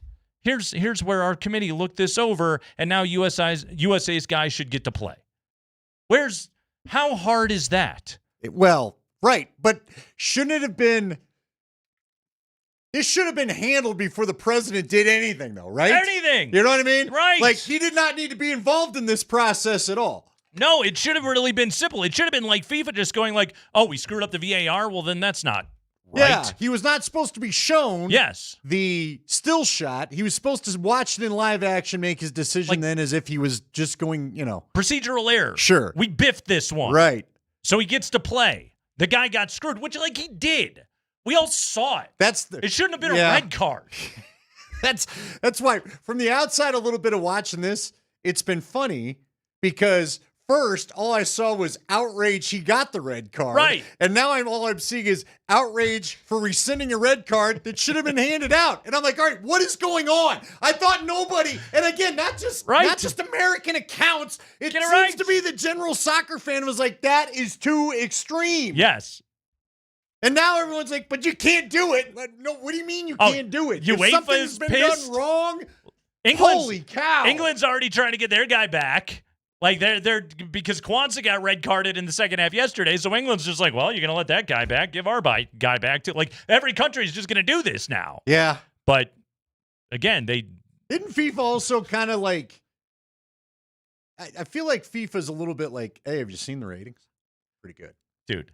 Right now, FIFA has gone full college football. Oh, on this they have. One. Oh, yeah. Yeah. Yeah, I got to tell you, Andy, another concern that I have as a result of this decision with FIFA and Gianni Infantino doing a favor for his buddy Donald Trump, I'm a little concerned maybe that this could cause people outside of our country to have an unfavorable view toward Americans. And I'm worried about that. Okay. Mm-hmm. That could be a problem for us. Yeah. So anyway, he's playing. Yeah. Or I guess we think he's playing. No, he's playing. It's all done. I don't think there's any more time for anything else to happen. Now, we've got, 2.5 hours? 2.5 hours till kickoff. But Belgium's 2 hours, over there 20 being minutes? like, we don't like this. We will contest this match. The text line has come in with RBFA, more like RBF, huh? Well, that's what they're giving They you. really But do. Belgians kind of have that going on anyway? That sort of. Yes, aren't they like lesser French people? Yeah, Isn't that the deal with Belgians? They give you the judgmental look no matter what. Yeah. Oh, you're American. Uh-huh. You make a fine waffle. We appreciate you for that. What, is it going to be... Good frites? Is it going to be... Like, if you're an American in Belgium right now just trying to enjoy a summer vacation... Everybody hates you. Is this bad timing for you? Did you not see this one coming? You know what this is right now if you're that American that happens to be over there just trying to take in some European culture? This is when Jack Corrigan decided to book a vacation that was non-refundable, or it might have been Jeff Kingery, but one of the Rockies broadcasters in 2007 decided to go to a very nice place that would not give refunds, and then the Rockies go on the most epic run of their franchise history. Well, you didn't call that one right, did you? Not really. Who the hell saw America v. Belgium when they're booking a July 5th vacation, but July 6th vacation? Everyone's going to hate me in now. Europe. Everyone's going to hate And all me. of a sudden, you're like, wow, I really can't get any service here. That's one where you put on your Cape Verde jersey and be like, everybody loves Cape Verde, Cape Verde. Is that where you get a beret? No, I'm French. I'm French. Exactly. It's anything you can do to not be American right now if you are in Belgium. They're big mad at us. The evil But bad they'll be mad Belgians. at us. Be mad at FIFA. Yeah, be mad at FIFA. Exactly. We didn't do anything. We're just trying to play a game. Look, here's the thing, Belgians. We're not good at this sport. Yeah, okay? we're having a good time. We have like 2 good dudes. One of them was going to be suspended for this game. Let him play. Let the boy play ball. The other thing that's so funny about this uproar is it's not like it's Mbappe or Erling Haaland. Like, right. Flo Balogun's a good player. Don't get me wrong. He's maybe our best goal scorer we've ever had. Him and Clint Dempsey right there at the very top of just like best pure scorers we have ever had. But like, I don't even think he's like a top 50 player in the world. A good player for an American. We're doing our best, all right? We got one arm tied behind our back because all of our good athletes are out there playing American football. Or they're in the NBA and they're getting traded to the Sixers. I don't know. So anyway, this is what's going on. This is now an international incident that has occurred. But it's FIFA. You're not shocked. It's not. But do you remember the last World Cup? Do you remember all the crap that came out of that? No? We forgot about that already? It was pretty bad. Okay. Hey, wait, guess what? I got news for you. Quite terrible. Hey, future headlines. There'll be more of this in 4 years again. I don't even know a lot about the World Cup. I know there's going to be controversy and scandal. If you can't trust FIFA, what is there left to live for? What do we have left? What's the purity of sport? Next thing, we're going to have pros in the Olympics. Oh, wait. In the meantime, go USA. It's the Kreckman and Lindahl Show.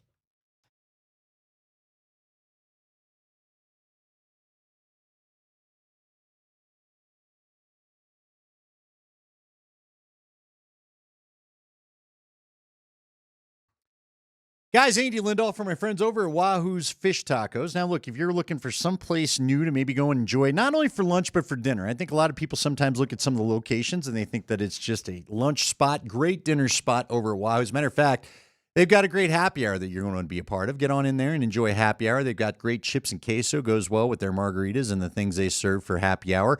But it's also a great spot if you're looking for something different, maybe for a little bit of lunch during the business day, or on Thursday nights, kids eat free. That's always a big day there. If you want to stop by any of the locations, the 4 metro area locations, enjoy that. But it's Wahoo's Fish Tacos. Get in there, enjoy their Cajun seasoning. I like the blackened fish tacos. I like the blackened chicken. It's great on the tacos, burritos, and the bowls. But it's Wahoo's Fish Tacos. Find the location nearest you at wahoos.com.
All right, so Nikola Jokic has spoken in Serbian, but he has spoken nonetheless. This from Sam Amick of The Athletic, and shout out to the DNVR guys who got this video out pretty quickly today. Nikola Jokic told reporters in Belgrade today that he plans to re-sign next summer and still intends to spend his entire NBA career in the Mile High City. 31-year-old three-time MVP has been consistent with this sort of messaging for years, including a statement in late April that he wants to be a Nugget forever. Yet, as league sources close to Jokic explained, he wants to wait on his next contract to add another year of max money, approximately $80 million to his deal. He has one guaranteed season left on his current contract with a player option worth $62.8 million for the 27-28 season.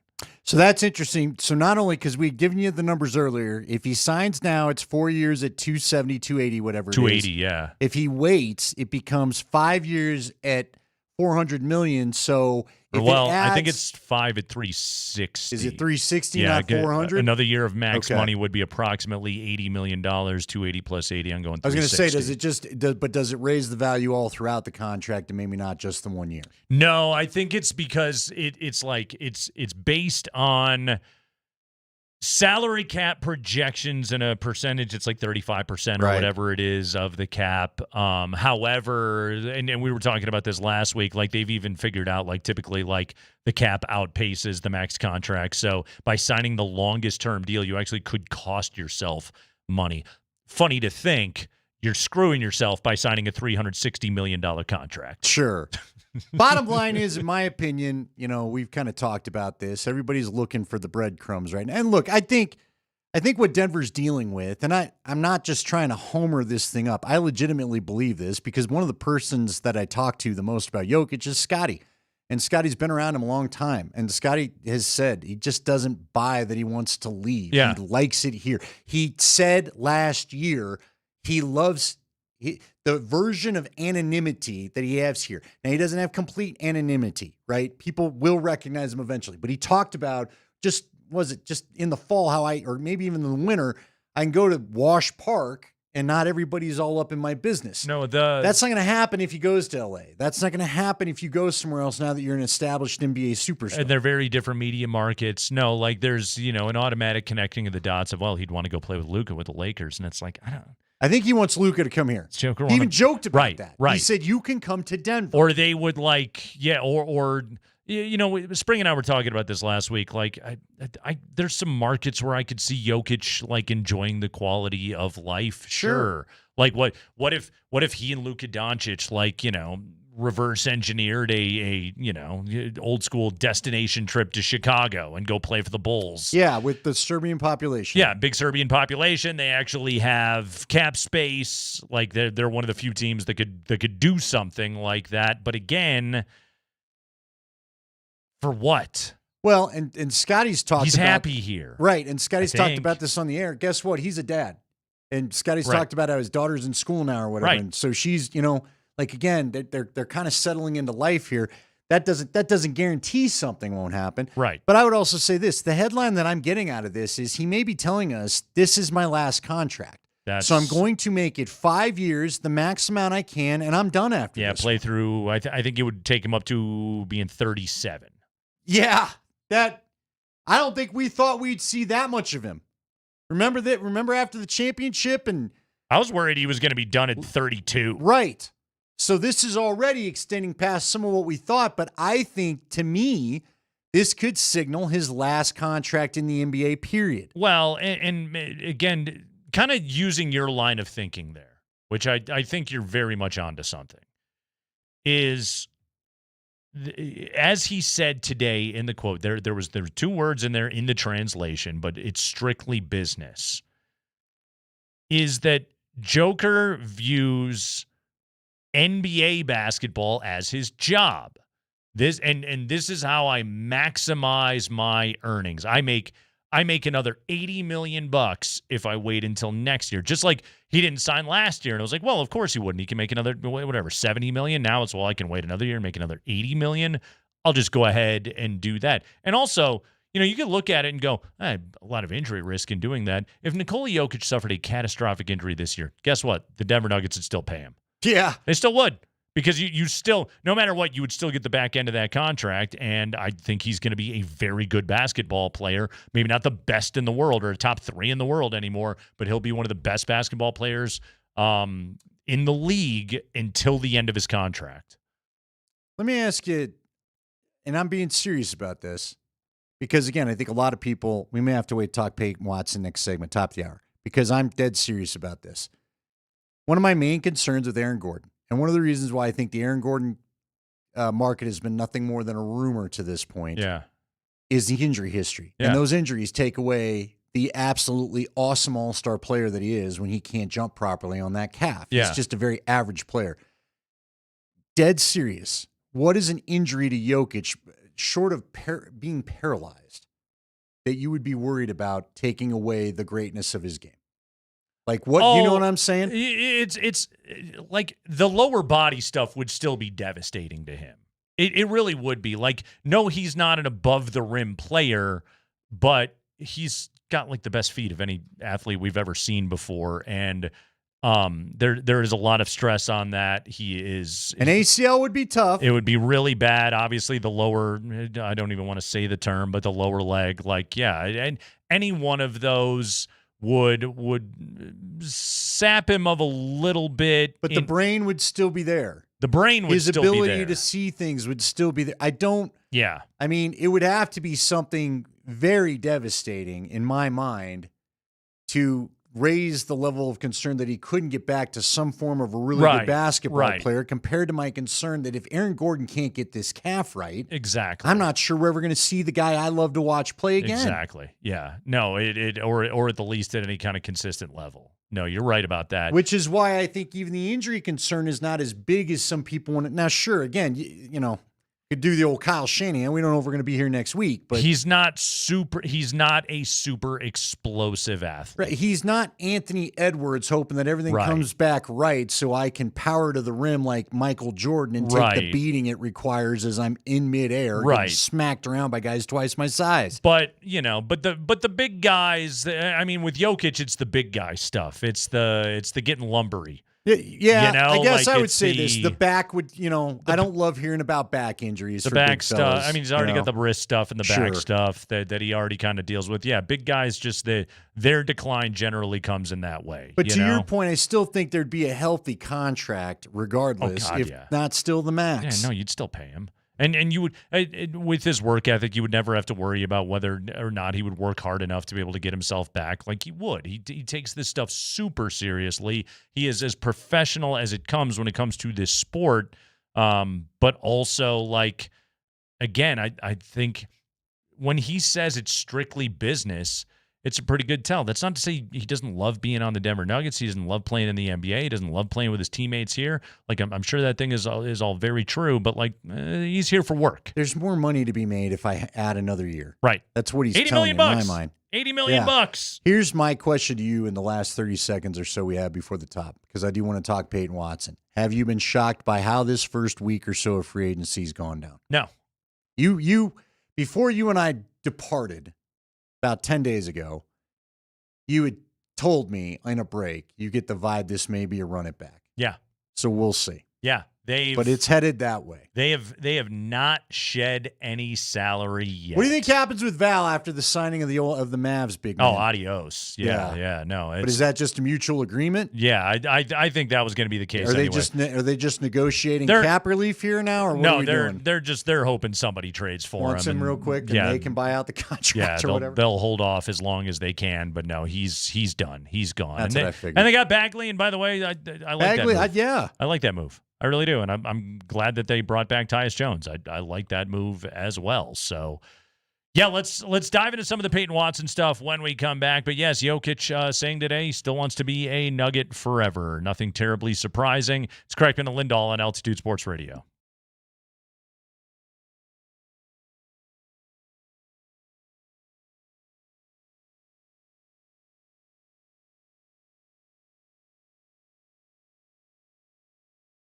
Guys, Andy Lindahl from my friends over at the Rocky Mountain Men's Clinic, and I'm just curious how things have been going for you. Have you been thinking about going and maybe solving a problem you've been dealing with for a long time. If your sexual health is not where you want it to be, if you're dealing with erectile dysfunction in particular, it's time to get on in there and talk to the Rocky Mountain Men's Clinic. Let them look you over, let them have give you a blood test, see what's going on, and try to get things figured out for you, because this is the time where, it's summer of love, time for date nights and long evenings, plenty of things to get out and do and go have a little bit of fun. But if you're not feeling up to the after hours task there with erectile dysfunction, then you want to get back to feeling your old self. They can do that for you. They have treatments with success rates well over 90%, some that will have you lasting an hour or more. They've successfully treated tens of thousands of men, and they've served the Front Range of Colorado for nearly a decade. So if ED is affecting you, get on in there, have a chat with them. First visit, $99, includes a medical consult with a Colorado licensed medical provider, a T and a PSA test, and if medically advised, you'll take a test dose in the office. And if it's not working, the visit's free, so nothing to risk there. 5 locations to serve you, all up and down 25 in Colorado. It's in Fort Collins and the Springs as well. Great new location in Castle Rock. I should say revamped location in Castle Rock. Give them a call today, 720-440-7900 or RockyMountainMen'sClinic.com.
Hey, we're inviting you to watch the World Cup with Michelob Ultra for USA Belgium tonight.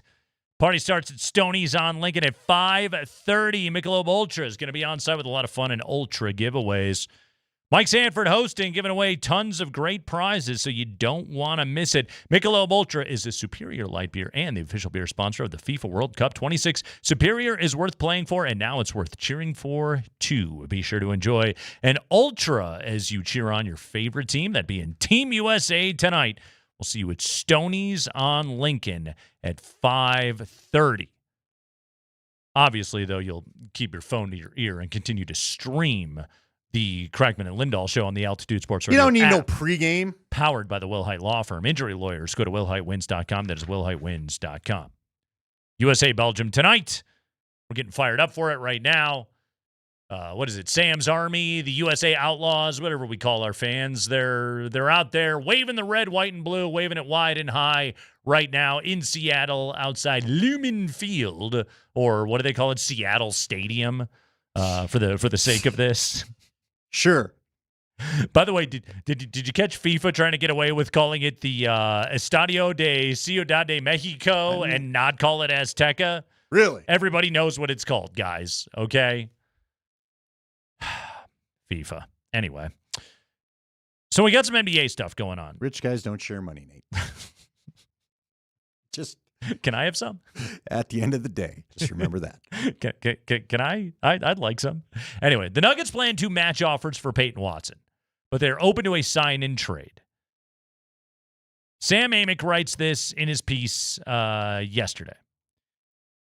This is his lead. The Denver Nuggets intend to match any offers for restricted free agent Peyton Watson when the NBA's moratorium lifts on Monday. That having had happened today, said league sources who were granted anonymity to discuss the ongoing negotiations. Yet, as the Nuggets and Watson's agent, Rich Paul of Clutch Sports Group, have continued to be a part in negotiations for a new contract, sources say Denver is also very open to the prospect of a sign-in trade for the 23-year-old forward. As we've seen several times this offseason, the rules relating to restricted free agency have created a challenging landscape for players in that position. Andy, let's begin with this.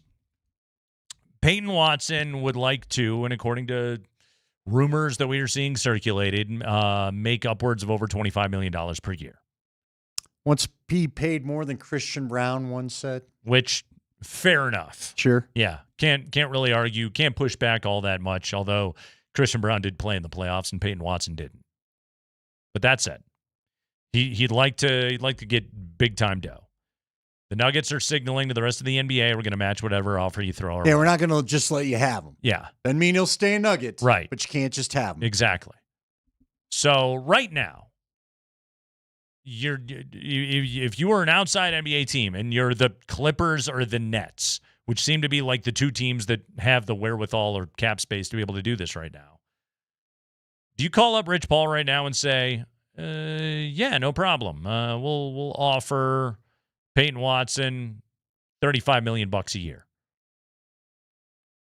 How's that sell job? Well, $35 million a year for a player that has never been a regular starter in the NBA. Right. Started a lot of games last year because of injuries, but he's not a starter. No. And his best stretch was 6 weeks of basketball. Yeah. Now, guys get paid off of a good short period if Sure. that shows the ceiling that you've talked about Matt all Flynn. the time, right? Matt Flynn, great Yeah. one. Woo, that was good off the top of the head. Thank you. Jeremy Lin was fun for 2 years, right? Right.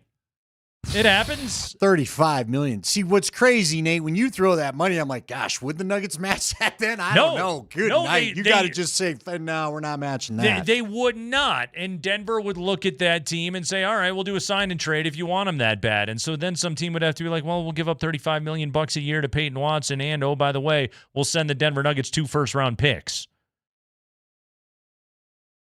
I like Peyton Watson a lot. I can't justify that if I'm an NBA general manager. No. That's 2 first-round picks? Right. And you're the Clippers. Yeah. Like you're going into a full rebuild. Yep. You're the Nets. I don't know what you're doing if you're the Brooklyn Nets. I don't think they know. Right. And do they still who was the connection there? Rudy Fernandez, who was the connection that knew Michael Porter Jr.? Yeah. I mean, the fact that they haven't reached out, is that suggesting at all maybe their insights into what Peyton is? Look, I told you this in the break, Andy. There could be an offer that comes down for P-Watt in the next 5 minutes. Sure. We could be reading it before the end of the show. He could be signing an offer sheet somewhere else for some insane amount of money. I'm not saying it's impossible. I'm watching the way the NBA winds are blowing today, and I'm like, is that coming down? Is that happening? Is this actually going to happen where Denver is going to get put into that position? I mean, the Lakers, they sold out to get Walker Kessler, who was a restricted free agent. He didn't want to agree to a contract extension with the Utah Jazz. Gets a deal done with the Lakers, 4 years, $130 million.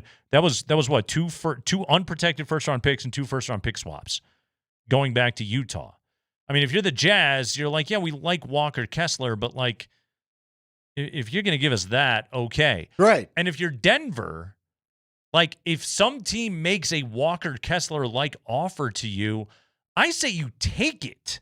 I would do 1 first-round pick and 1 first-round pick swap.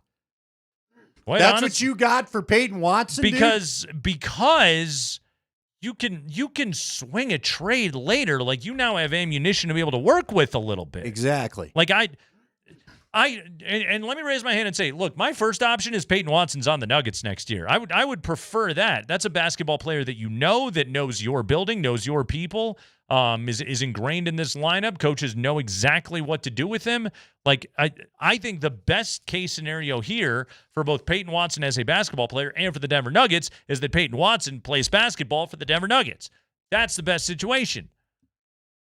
It may not be financially feasible, in which case, yeah, fleece some team out of all their first-round picks, and then cool, go do something with him. In a way, what I won't have a problem with, I thought Joe Sakic said something incredibly, of course it's insightful. He's the guy making the moves, but I just thought it was an interesting nugget inside of the philosophy, okay?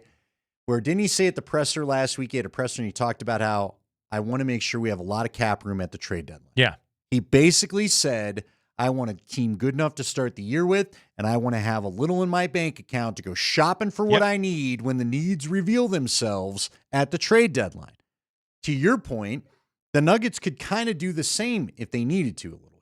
And use those picks. And maybe it's not the trade deadline in this scenario, but once you've loaded up on some first rounders, as you pointed out, part of the problem, you know why you can't get rid of some of your bad contracts?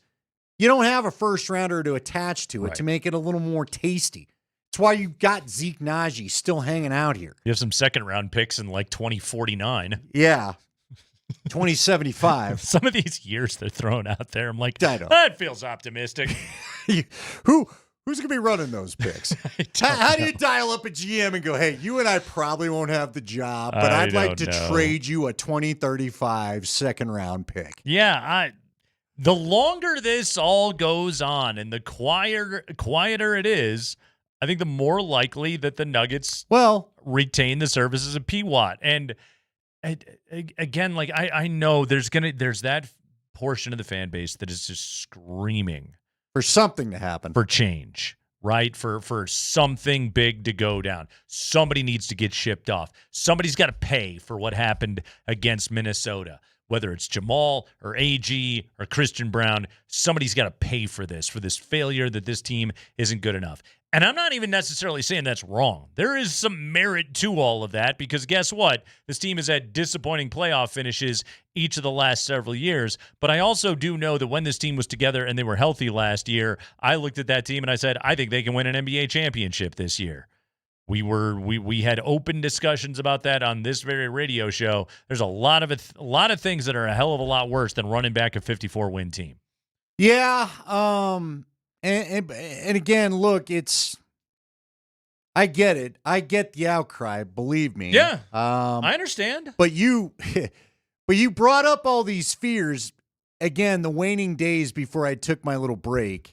You had said, if we have these injury concerns, why wouldn't the rest of the NBA? Exactly. And what you're finding, and here's the other thing we're finding out. I know everybody is screaming, going to the second apron, money be damned. I just want something to happen. I'm sick of this time of year. But dude, the entire league, folks, does not want the second apron.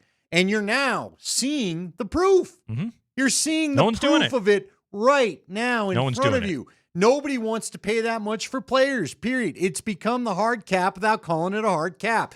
That is the level that the owners have said we are not going to. We're not going to do this because of the excessive money you pay for the player, and not just to the player. Because what happens if you pay, you got the repeater tax, which all of a sudden the player's not getting the money. Who, by the way, who does get the money when you pay that extra tax? It just go to some NBA slush fund or something? It goes into a gigantic pile of gold coins, and then Adam Silver swims through it like he's Scrooge McDuck. Scrooge McDuck? Yeah. I could see that. Gets a monocle. Yeah, and plus, like, I mean, look at that guy. Like, he's very aerodynamic. You know, like he can just cut through the water. That guy could swim through gold coins like you wouldn't Scrooge believe. McDuck didn't have any pants either, right? It wasn't just Donald. The Duck family all went pantsless, didn't they? I believe Scrooge McDuck had the nice coat, the top hat, and the monocle, but I believe also was missing the pants. As I look at a photo, so Scrooge McDuck, I will say this for Scrooge McDuck, is that he did wear like a longer sort of red coat. It covered up a lot of his bottom half, but as far as I can tell, there is no bloomers, there is no underwear, there is no pants. Adam Silver cannot, funny enough, go swimming through gold coins without at least a Speedo. I mean, if it's in his personal vault, I suppose he can do whatever. Sure. he I mean, you know, you do what you got to do, I guess. But was that the mental image that our listeners wanted today? Well, the bottom half. These of are Adam people Silver. that watch on Twitch. I think you're used to disturbing, off-putting images. Adam Silver going full dinger. Whoa. With his donger. Do you see when Dinger not attacked, but just made himself at home in the Rockies broadcast booth, and I couldn't tell if Spilly and Drew were enjoying it or not? Because I've done that thing that they've done. Yeah. Okay. Dinger, no mascot talks unless they like one time, I know the guy who is Miles, and he did say something to me one time on a game, but that's it. But for the most part, you don't interview the mascot on air because they don't talk. I told you one time we had Darth Vader show up on a Star Wars night for the Mammoth, and he sat in between me and Josh Gross as we were trying to do the broadcast. And as we're going to break, I'm like, or getting ready to come out of break, I'm like, hey, can we ask you a couple questions? He goes, I don't have the voice changer. So instead of talking to us, he just kept doing the little inch sign for pinch the neck. You were part of a rebel alliance do that and a traitor. to everybody. Take her away. And all we had, and again, this is not, the man, not a high dollar broadcast. We had a GoPro that they would access every now and again for the booth. And so for non-voice changing Darth Vader, you couldn't even get the scuba, he didn't even have the scuba suit breathing. He even had he couldn't even do that. You are walking around as the most worthless Darth Vader I've ever come across. And all you're doing is trying to pinch players that are about 300 yards away as we sit in the club level. That was I don't his know what bit? you think you're doing. Are you trying to insult a guy? That's it? He did the kids in the hall like crushing your head. That's it. He just did a little pinch sign at everybody. I was like, why is he on the... I literally finally go, why is the guy... I can't see Josh and I can't see the game. The guy's big damn suit like he's Lord Helmet. I'm missing half the action, can't do my job, and the dude can't even talk. Get out of here. Thrift store Darth Vader. You needed to do that bit on the game is what you needed to do. Grogu, you are as worthless as Nate's take on Boba Fett. Boba Fett does nothing. He does nothing. You angered so many Boba Fettians that day. Truth hurts, doesn't it? He does nothing. Well, apparently he comes back. See, the lore's not out there that he survived the Sarlacc pit. Yeah, I know he has another show. I'm aware it happened. I watched the show. It was fine. Don't get me wrong. This was post-Sarlacc pit. But we grew up. We grew up thinking he died. On Boba Fett was cool. Last we saw. And he actually did nothing. And you know what? When we grew up, he wasn't even eaten by the cool Sarlacc with things coming out in that mouth. No, it was just a hole. It was literally just a spiked hole. Oh, Andy, it was just a bee hole in the sand. That's all it was. That was what they got away with for special effects back then. Some bad hemorrhoids. Yeah, just a brown star in the desert. It just was laying, and he just fell right in. Just sure did. Fell right in. Sure did. And that was the end of it. And I like Boba Fett, but that's a pretty lousy ending. Thank you. I'm just all I'm trying to do is open some eyes. It's the Kreckman and Lindahl show. We'll take a break. When we return, You got a Bronco topic. I got a question. We've ranked. We're doing that, right? We're ranking. We agreed to that. Yeah, we're ranking. I'm with you.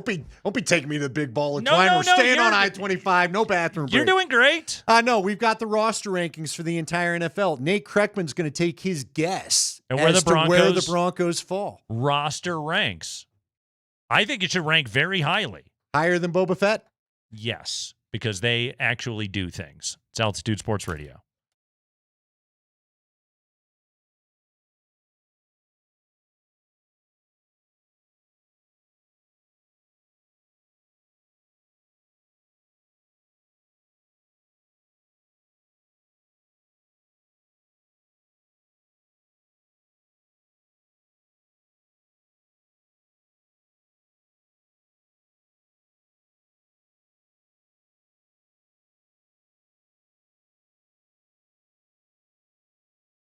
Guys, Andy Lindahl for Southern Steer Butcher. So I went in there over my break, ran into a guy named Mike. He was a fan of the show. He was in there checking it out, talking to him about some steak tips. Shout out to Mike.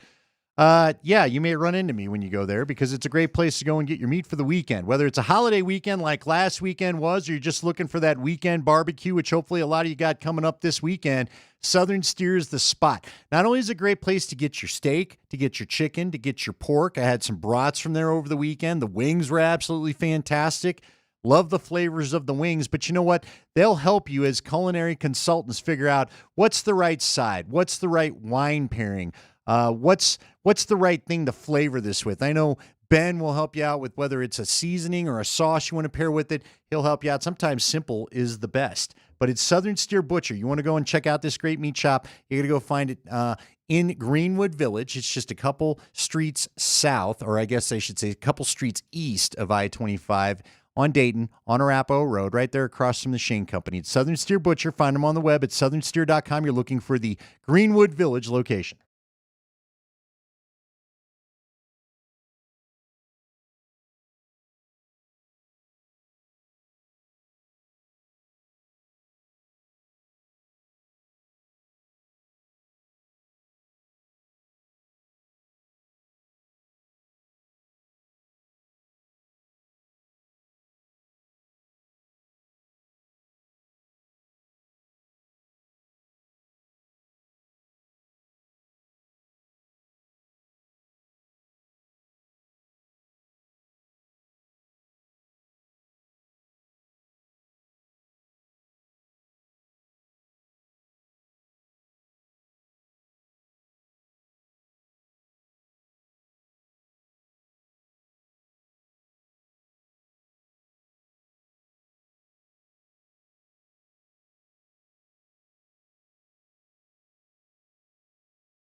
Oh, we are just about 90 minutes from the start of USA Belgium in Seattle as Team USA looks to advance. They would take on Spain in the quarterfinal round, but they've got to get past those pesky Belgians first. We're big mad. Coming up tonight, and they're not sharing their unfiltered beer. They've got the chip on their shoulder in the biggest way. No pollen or Hefeweizen for you.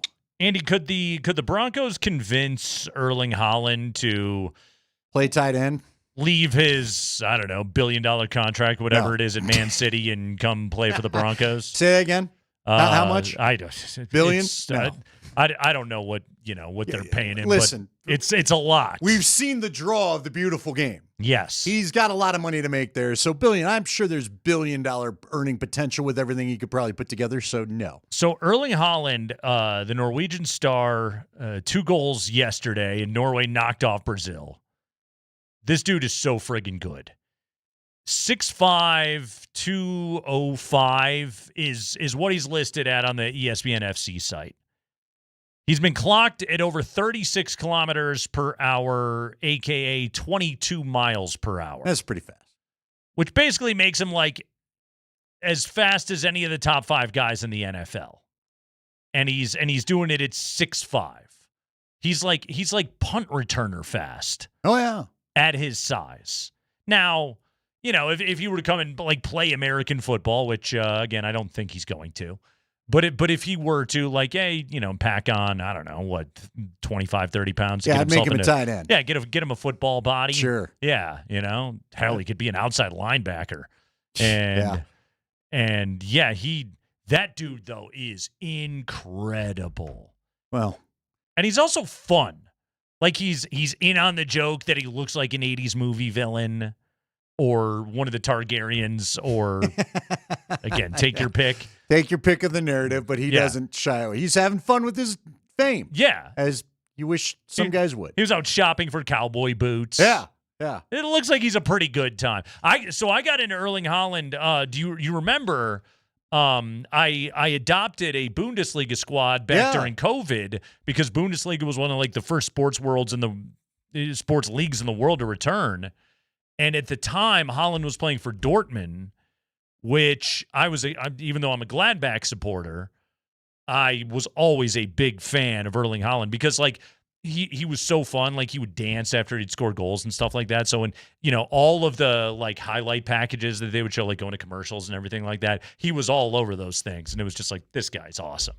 This guy is too much fun. And again, now he's like a gajillionaire and he's one of the best players in the world. I didn't know you were a fan of the Lou Dortmunds, but okay. The Lou Dortmund. I'm glad he's got a fan club. Well done. Yeah. Well done. It's you don't like to play soccer against those guys. They're always kicking you in the nuts. That's right. Yeah, it's a bad time. They're always right on the edge of things, clutching and grabbing things. All right, Andy, you got. Let's do it, man. The ESPN list because it's the summer list time. All right, let's list. We've officially waded into the waters, all right, folks. For what's the our next list? month. This is every NFL roster ranked. Ranking rosters 1 to 32. Ranking rosters. Now, I love a ranking like this, by the way, because I feel like this is one Denver will do very well on. Yeah, I don't know if I'm surprised or not. I guess going off of last year's results, slightly surprised at the ranking. Can I take a stab at it? Please do. And by the way, Erling Haaland would have to play tight end because that's the biggest listed weakness for the Broncos. So if he's going to play for the Broncos, he can be a tight end. That's the weakness. Yeah. I'm going to go Rams 1, Denver 2. Oh, no. No? No, sir. Not at all. Really? Yeah. Matter of fact, let me go see who is one. Roster rankings. I would have put Denver high. I would have put the Rams are high. 1. Congratulations to you. Rams are 1. This is, again, the ESPN list. Okay, Seattle 2 2? is going to shock you. Seattle 2? No, sir. They're 3. But 2 is an NFC team. Niners? No. They were part of a big trade, but they weren't the receiving team. Dallas? The Eagles. Eagles at number 2. Eagles 2. Remember, they traded A.J. Brown to the Patriots. Yes. So it's a very good roster. It is a very good roster, but again, and a couple questions. So Seahawks 3. Who you think is 4? Denver? No, sir. Still They're not the top Broncos. 5. They're are not top top 10. 5. They're not top 5. Okay, still an NFC or AFC team? AFC, first AFC team shows up at 4. Top AFC team ranked. I'll say Baltimore. Buffalo. It's Buffalo, okay. Baltimore's 5. Is Buffalo's roster better than Denver's? Their quarterback is better than Denver's? ESPN seems to think so. Okay. But you said Buffalo 4, Baltimore 5? Baltimore 5. All right. Niners? At 6, it is an NFC team. It is not the Niners. Green Bay? No, sir. No, sir. Uh-huh. They've got podcast problems. Who is it? Detroit Lions. Oh, yeah. The Lions roster's not better than the Broncos I would agree, roster. but according to ESPN, they want to claim it is. How Okay. about at 7? AFC team. New England? Yes, sir. That's another roster that's not better than Denver's. Who clearly, like very clearly. Like last year when they played in the AFC Championship game, I would have told you, yeah, Drake May is better than Bo Nix. After that, I would take the Broncos at almost every position group. But what about the addition of A.J. Brown? I mean, Does yeah, that change your mind? Like, yes, that makes their receiving room better, but like also their receiving room couldn't have been much worse in terms of star power. Right now, if you're telling me the Broncos have Cortland Sutton and Jalen Waddle, which you would be telling me that because they actually do, I would take Denver's receivers over New England's receivers. Okay, I'm not arguing. Even that. with A.J. Brown, I like the depth of the Denver room better. It's interesting because they list here are the little sub notes you can get for every team: biggest strength, biggest weakness, X factor, and non-starter to know. So the X factor for New England, because this is what I wondered about, and I think it was exposed in the Super Bowl, was offensive line. Yeah, and that's the X factor. Yeah. So they're saying maybe left tackle Will Campbell improves in his second season over first rounder Caleb Lameau, or maybe he takes over. But see, Denver has one of the best offensive lines in football. Well, and that's their strength. Which last time I checked is pretty important. Okay, where do they rank? Give me the number. So we're to 7. You got 8, 9, 10. Where are you putting Denver? Because I told you they're top 10. They should be 8. They are 8. Okay. They are 8. So biggest strength, offensive line. Biggest weakness, tight end. Is that their biggest strength? I don't know.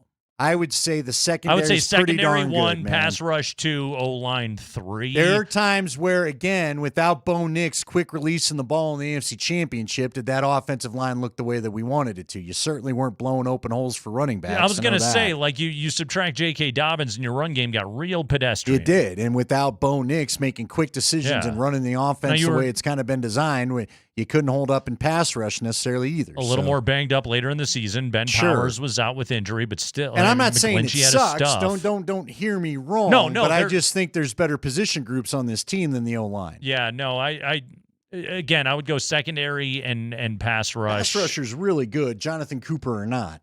Yeah. To hell, their D-line is really good, Yeah. too. Everything on the defense is really good. Yeah, the Broncos' defense is loaded. Now, again, if you want to, and I don't know, you know what, with what you just mentioned right there, all of a sudden adding Jalen Waddle, there's a chance the receivers could push the offensive line for best position group on the offensive side of the ball. I hope they do. I sure hope they do. Count on it, sounds like. I sure hope they do. And it would be nice if the running backs got in there too. And stay X healthy. factor for 2026, Bo Nix, period.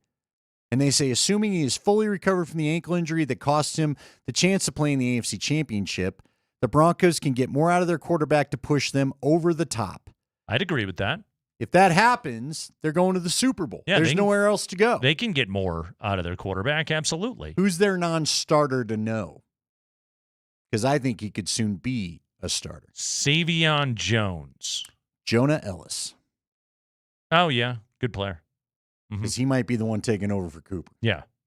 Yeah, he would be. Okay, based guess on what we 9 saw in and 10. OTAs. Just go ahead and guess 9 and 10. 9 One's and AFC, 10. one's NFC. 9's AFC. I'm going to say the Niners again because I've kept saying it. They are not top 10. They're the not top Texans 10. are 9, if you can believe that. The Texans, well, their defense is so friggin' good. And if C.J. Stroud rediscovers what he is or what he has shown at points in his career, that Houston can win the AFC. Sure, absolutely. Things fall right because you need so many things to fall right in that sport.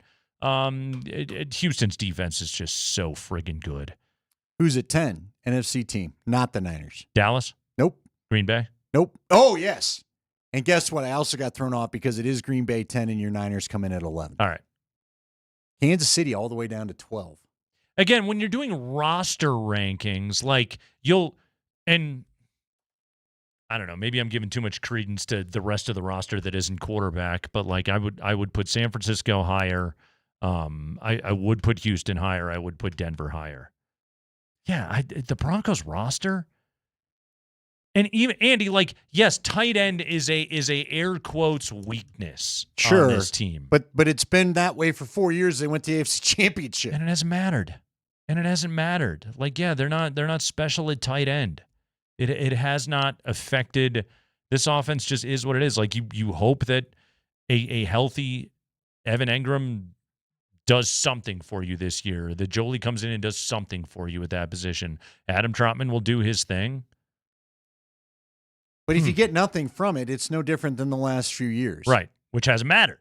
As you've gone from, 8 wins to 10 wins to 14 wins in a 3-year stretch? Your defense has to remain at an elite level. Now, here's what we're going to find out. And I think in and if they're healthy, I think they will be. Next hour, I want to compare this team to the 2015 team because I told you I saw a show about them over the weekend. But the 2015 team, in short note here, they had a tough time going 3 years keeping that defense special. It's tough. It is. And but with the Broncos, though, it's completely a health thing. It is. And they continue to work in younger players. Yeah, I don't see right now, like, I don't see any stars that have aged out of their most productive years. Like, I know, DJ Jones is, he's on the other side of 30, but, like, still a productive He's your player. run stopper, though, right? Yeah, exactly. And they're hoping the kid that their top pick this year that they signed, Udetki. Onyedem? Sure. Hopefully we get to know his name. Hopefully Savion Jones continues to show us some stuff that he showed us last year. He's still got Malcolm Roach in there factoring in. Hugh Robinson, I think, is going to be another edge rusher to watch. Yeah, I like their defense a lot. I do. Now, look, they're linebackers. If I had a concern on the defense, I need to know that you've got some young buck linebacker that's ready to step in, and maybe that's our Red Murdoch. Red Murdoch is going to come in and be a household name and be a stud. He could be the guy. Let me ask you this, though. Going back to the rankings, the Seahawks at 3, just that roster. Like, again, I get the defensive side of the ball. Which offense are you taking? Don't have Kenneth Walker anymore? You don't have Kenneth Walker, sir. Are you really taking the Seattle offense over the Denver offense right now would be my question. And I say that almost completely because of JSN. Okay. Yes. But so you see what Jalen Waddle is? Could Jalen Waddle start to rival that a little bit? I hope so. I sure hope so. Yeah. But again, they've got their starters, projected starters for the Seahawks. Sam Darnold, Zach Charbonnet, Jackson Smith Njigba, Rashid Shaheed, Cooper Kupp. Cooper Kupp's edge. He's aged. He's aging. Yeah. Edge is next to his name. That's why I said that. Tight end is A.J. Barner. Elijah Arroyo is the other tight end. And Charles Cross, Gray Zabel, Jalen Sundell, Anthony Bradford, and Abraham Lucas. I'll tell you what, that Charles Cross, who they drafted with a pick they acquired in the Russell Wilson trade with Denver. But he's good. Do you like the Seattle offensive line better than the Broncos Not really. offensive line? No, so not that's particularly. The thing. They got a little exposed themselves in the Super Bowl. Yeah. But ultimately, they had more stamina to outlast just a puke performance when you go back to that Patriot offense in the Super Bowl. Pretty bad. Yeah, pretty bad. Yeah. Of course, your guy Drake May wasn't. Did Drake May have shoulder surgery, by the way, this That's a great question. I don't remember hearing about it, but I feel like there had to be something. Okay. Yeah, because he certainly wasn't right by the time he got to that time of year. Are you surprised that the Chiefs are at 12? No. I think the roster stinks. I wouldn't even put him in the top half of the league. Puts the Chargers. Let me try to find the Chargers. They got that quarterback. That quarterback. Chargers are 13. That's a good. I think the Chargers have a good roster. Would you put the Chargers higher? Would you put the Chargers ahead of the Bills? Nobody's ever held the Jacksonville at 16 after the loss of Travis Etienne. I still got to get used to saying that guy's name. Travis. No longer Etienne. Yeah, whatever his name is. And I'm looking for the Raiders, as Nate likes to say, scrolling down, and there they are at 27. 27. Who's 32? Well, that's a great question. Arizona, it's got to be the Miami? Jets, right? I'm saying Jets. I'm going to go at. Ooh, we've got Arizona and the Falcons tied for 29. Cleveland's at 31. 30. Oh no, it's the Dolphins. Yep. The Dolphins are 32. Where'd I miss the Jets at then?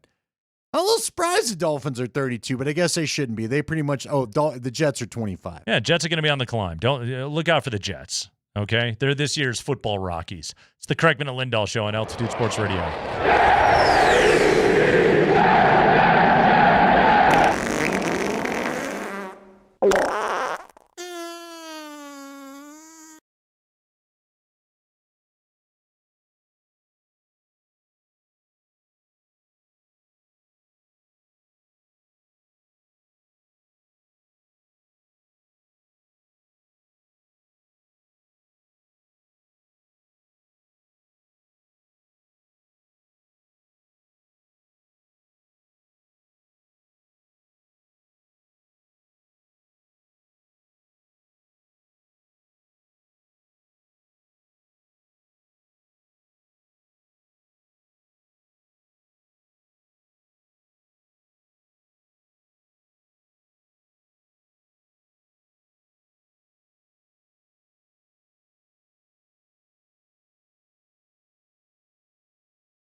All right, so Nikola Jokic has said today he's going to sign with the Nuggets next summer.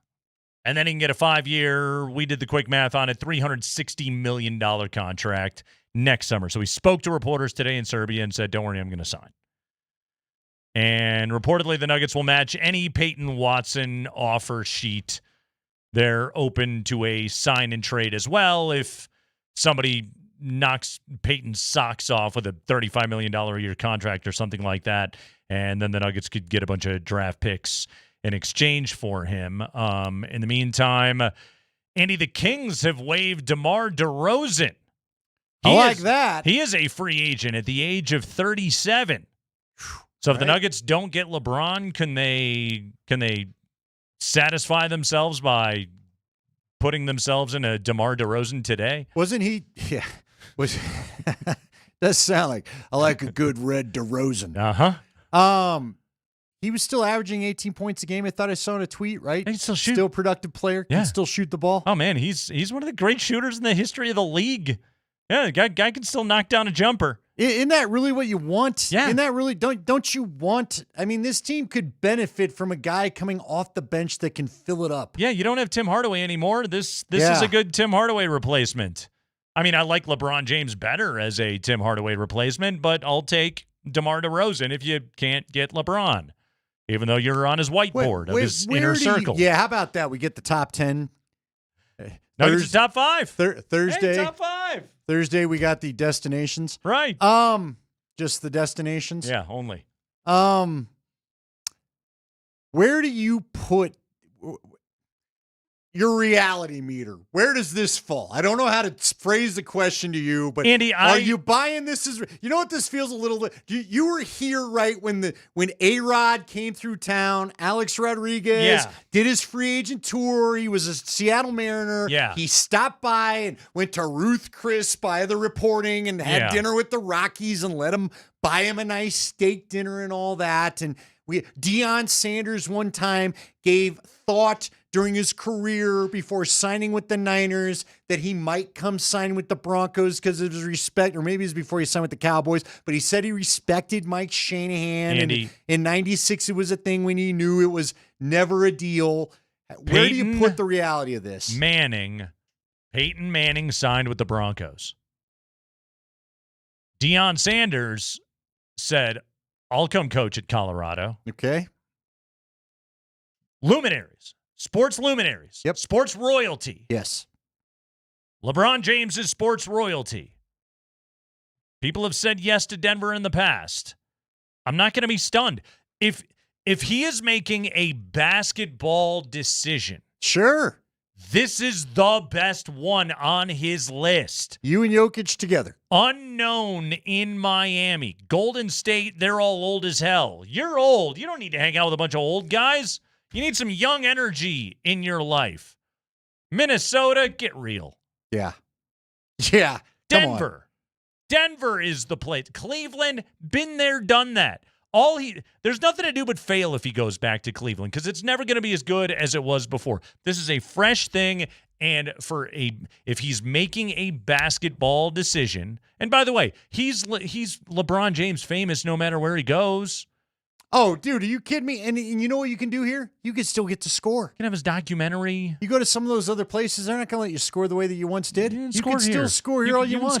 Do all the scoring. Yeah. Yes. It will stagger you. You could still have the unit all to yourself. Joker will throw you lobs. He'll throw you lobs. Hey, Joker and Jamal go hang out on the bench a minute while you get a, Hey, you can run the offense. Sure. How about this? Spring just sent us this tweet. Even though we've been talking about one king and DeMar DeRozan, a guy that you've talked about in the past. And King James.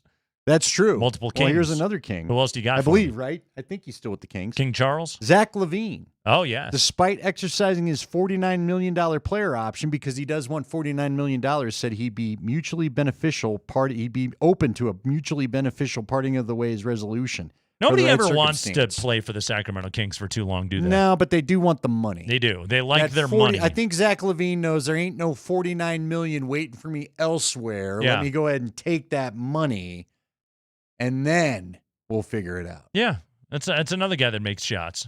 Yeah, shot makers. But what do you? They're not You'd the have worst to thing in the trade world. Jamal for that to happen, wouldn't you? Yes. And they wouldn't do that. No. We were kicking the tires on an MPJ for Zach LaVine trade forever, which, Yeah, by the way, that. I would have done. In the end, we did a MPJ for Cam Johnson trade, and now we're trying to get rid of Cam Johnson. Although maybe not. I don't know.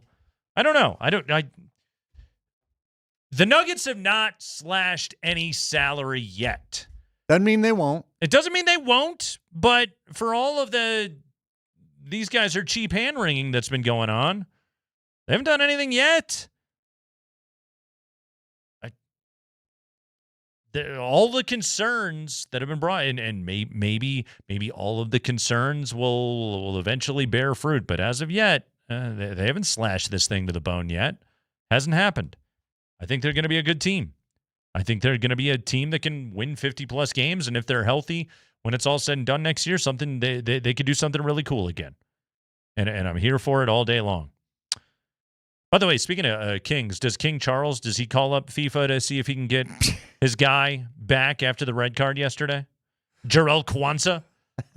So that happened yesterday for England, playing at Azteca. That happened in the 53rd, 54th minute when that happened yesterday? He gets red carded.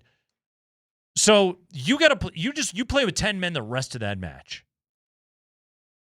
You're down a dude. You're on the penalty kill for the rest of the game. And granted, Mexico, all they tried to do was just cross the ball in, and England put all their tall guys in, and they were never able to get anything done. And England white-knuckled it to a victory. Phenomenal sporting event. Okay. So we have power plays in hockey. That's a thing. But what sport would be the craziest if upon penalty they were just like, oh, yeah, no, you don't get to replace that guy. We've ejected this dude, and you just played down a man for the rest of the game. What if I'm coming up with extreme scenarios for summer radio? Holding call, the O-lineman in charge is out, and you don't get to replace him. 4-man O-line. 4-man Or you got to move O-line. a tight end over to play tackle. Yeah. And if you want to keep it fair, although our guy Riley Moss wouldn't like it, a PI or a holding, you're out for a play too. Okay. And you go 10 in the second, you're down a guy in the secondary, you go 10 men, but you're not supposed to argue balls and strikes, right? What if you were just like, you got ejected, you don't get to have a left fielder the rest of the game? All right. Or what if it was like, we ejected your catcher, you got to put some other guy and put the gear on him and throw him in there? Yeah, screw these position players pitching. Right. Give me a catcher. Or that's the other one, is pitcher gets tossed for plunking a batter. He gets tossed, and then you're just like, okay, one of the position guys, you pitch the rest of the game. That could happen in the second inning. You could lose a game by 50. Hey, it's how you could protect quarterbacks. You spear quarterback in the head, guess what? Yeah. You're down. 10 guys on D rest of the way. By the way, Andy, did you happen What if to you see, just made it 10 guys, period? O and D, rest of the way. It's a hell of a mismatch you'd have to deal with. There's always going to be somebody open, right? So did you happen to catch this last week? On a Wednesday, last week Wednesday, the Cubs beat the Padres 23-3. Really? Then on Friday, the Cubs lost to the Cardinals. I want to say the final was like 17-1. I knew it, because that's your life. Exactly. So here's the factoid. The Cubs are the second team in MLB history to win one game by 15 or more runs and then lose their next game by 15 or more runs.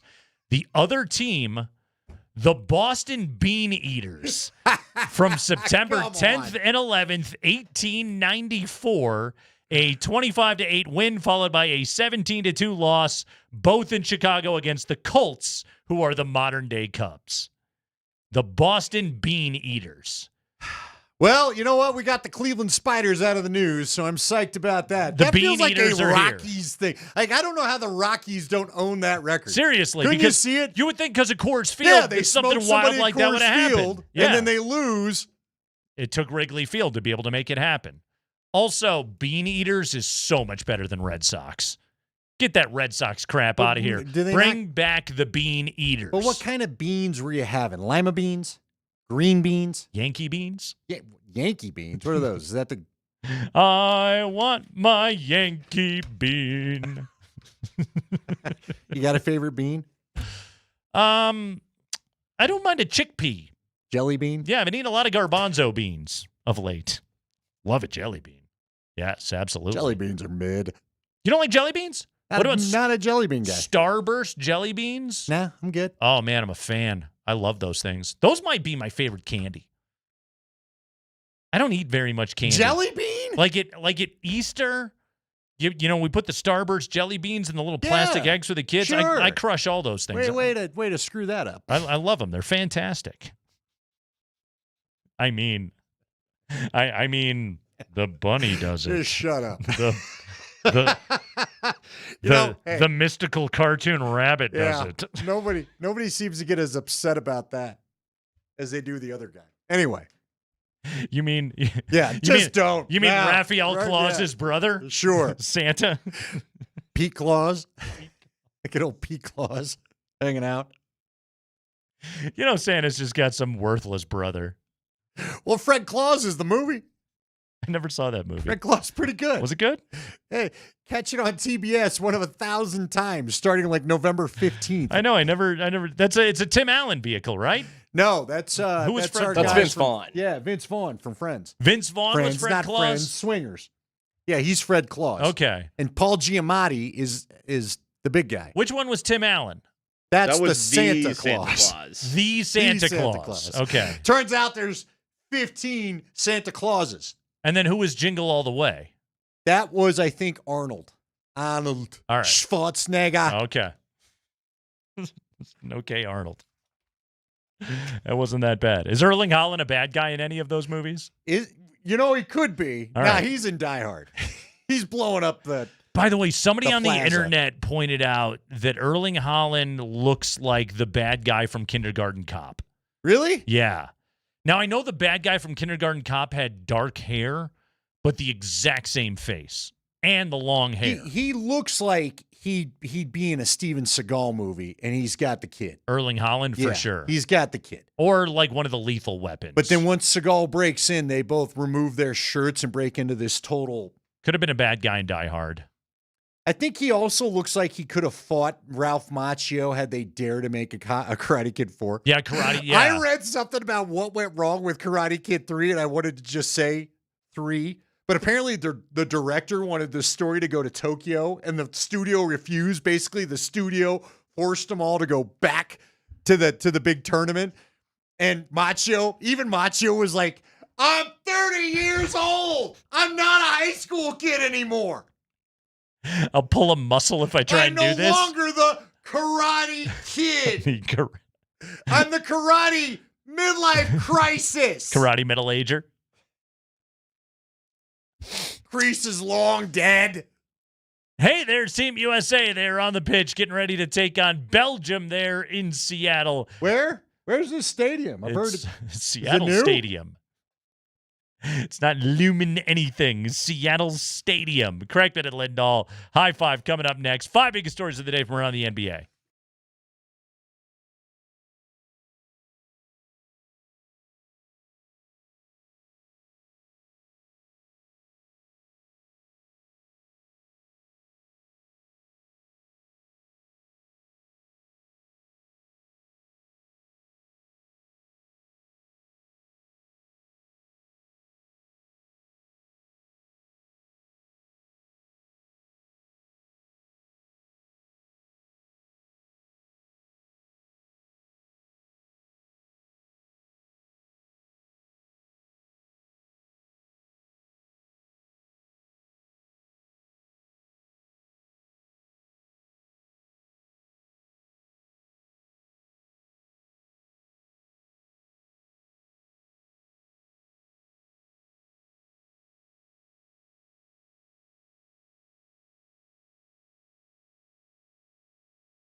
We know you want the latest of what's going on in NBA free agency. We have it for you right now. We call it the High Five. It's the 5 biggest stories of the day from around the NBA. Mark Springer, let's go. If you're wondering what's for dinner tonight, you need to try Papa Murphy's Pizza. They make delicious pizza. You bake it when you're ready. Order online at papamurphys.com. Nikola Jokic spoke after Heard of him.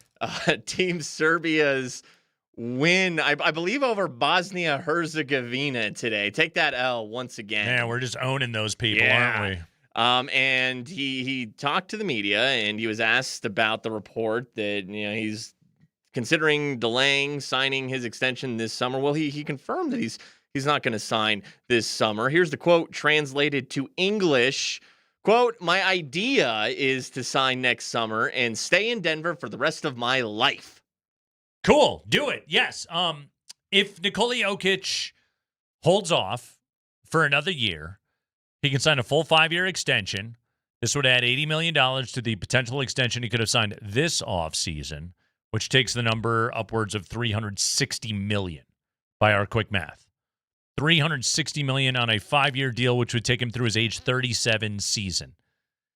All right, Andy, one part of this conversation that we haven't really broached today is, does this make you uncomfortable? Should this make anybody uncomfortable over there at Ball Arena? I'm not going to say never. Wacky things happen. We're talking about the possibility where LeBron joins the Denver Nuggets, so that just tells you things can change in a year where you don't think they're going to go. But I guess in my gut, I don't want to say in my heart. Your heart will lead you bad directions. In my gut. Your gut has never led you in a bad direction. My gut is ironclad. In my gut, because I've just heard how much I think he's expressed to people. This is where I want to be. I think he's sincere in that thought. I think he does enjoy life in Denver. I don't think he's looking to seek the spotlight or 1,000 endorsement deals or the other things that have led players away from Denver in the past. He's got a Chinese shoe deal. I bet it's pretty good. Yeah. I think what I told you this earlier, I'll reiterate the point. I think what's really going on here is he may be signaling to us, I'm going to sign one more 5-year deal and then I'm done. And if he waits till next year, instead of signing a 4-year deal as you laid out this year, it can be a 5-year deal next year. It goes up to $360 million. It's another $80 million in money. And I think that might be, he's telling us, you want to know when I'm leaving? Yeah. That's when I'm leaving. Now, that being said. It would track. If there is, however, Nate, you and I talked about this right after the Minnesota series, so I'm not just going to act like this conversation didn't happen between us in a break, and it feels like this was an off-air conversation, but it feels like it deserves to have a little light shed on it. I did ask you, are you not wondering if I do think there's some frustration there. I do think he wants to make sure this team, I don't think you've talked about basketball being a business for him. I think he likes to compete in it. He wants to win. And if something happens next year where it looks like they're about to, if you feel like you're sliding off the cliff, yeah, I think there needs to be some concern. But I think right now he's speaking where his mind is at right now, which is I'm waiting one more year so I can sign a 5-year deal and then I'm done in Denver. He himself said our team was not good enough last year. Right. He himself said that. Is it just an injury thing or is he looking for substantial moves? We don't really know. Again, the Nuggets haven't made any substantial moves yet outside of bringing in Marvin Bagley. Well, and listen, at the same time, Nate, we don't really know. Does he want any of the guys gone? We can all play. We all love to play fantasy GM. It's part of what we do on Sports Talk Radio. But we don't know that Nikola Jokic wants any of this core broken up. That may not be his desire. Whether it's the smartest thing for them or not, I still believe it's a pretty well-curated basketball team to fit in with his skill set, is it not? It is, but look, I've said I hate him being the guy. I have my concerns about the injury history or the injury viability of Aaron Gordon going forward. Of course, I hate to say that, but that's the case. So part of me, my fantasy GM is saying I'm trying to find a way to move this guy but again, the rest of the league knows that too. By the way, I've got Joker's stat line from that 94-81 victory over Bosnia-Herzegovina. How'd it go? Not Herzegovina, as you like to say before? Herzegovina. He dropped a team-high 20 on 6 of 10 shooting. Did make a couple of threes. He was 2 of 4 from behind the arc. I would like to see that three-point shooting gain some efficiency again. 10 rebounds, 11 assists. Plus 12 in 32 minutes of action. Pretty good.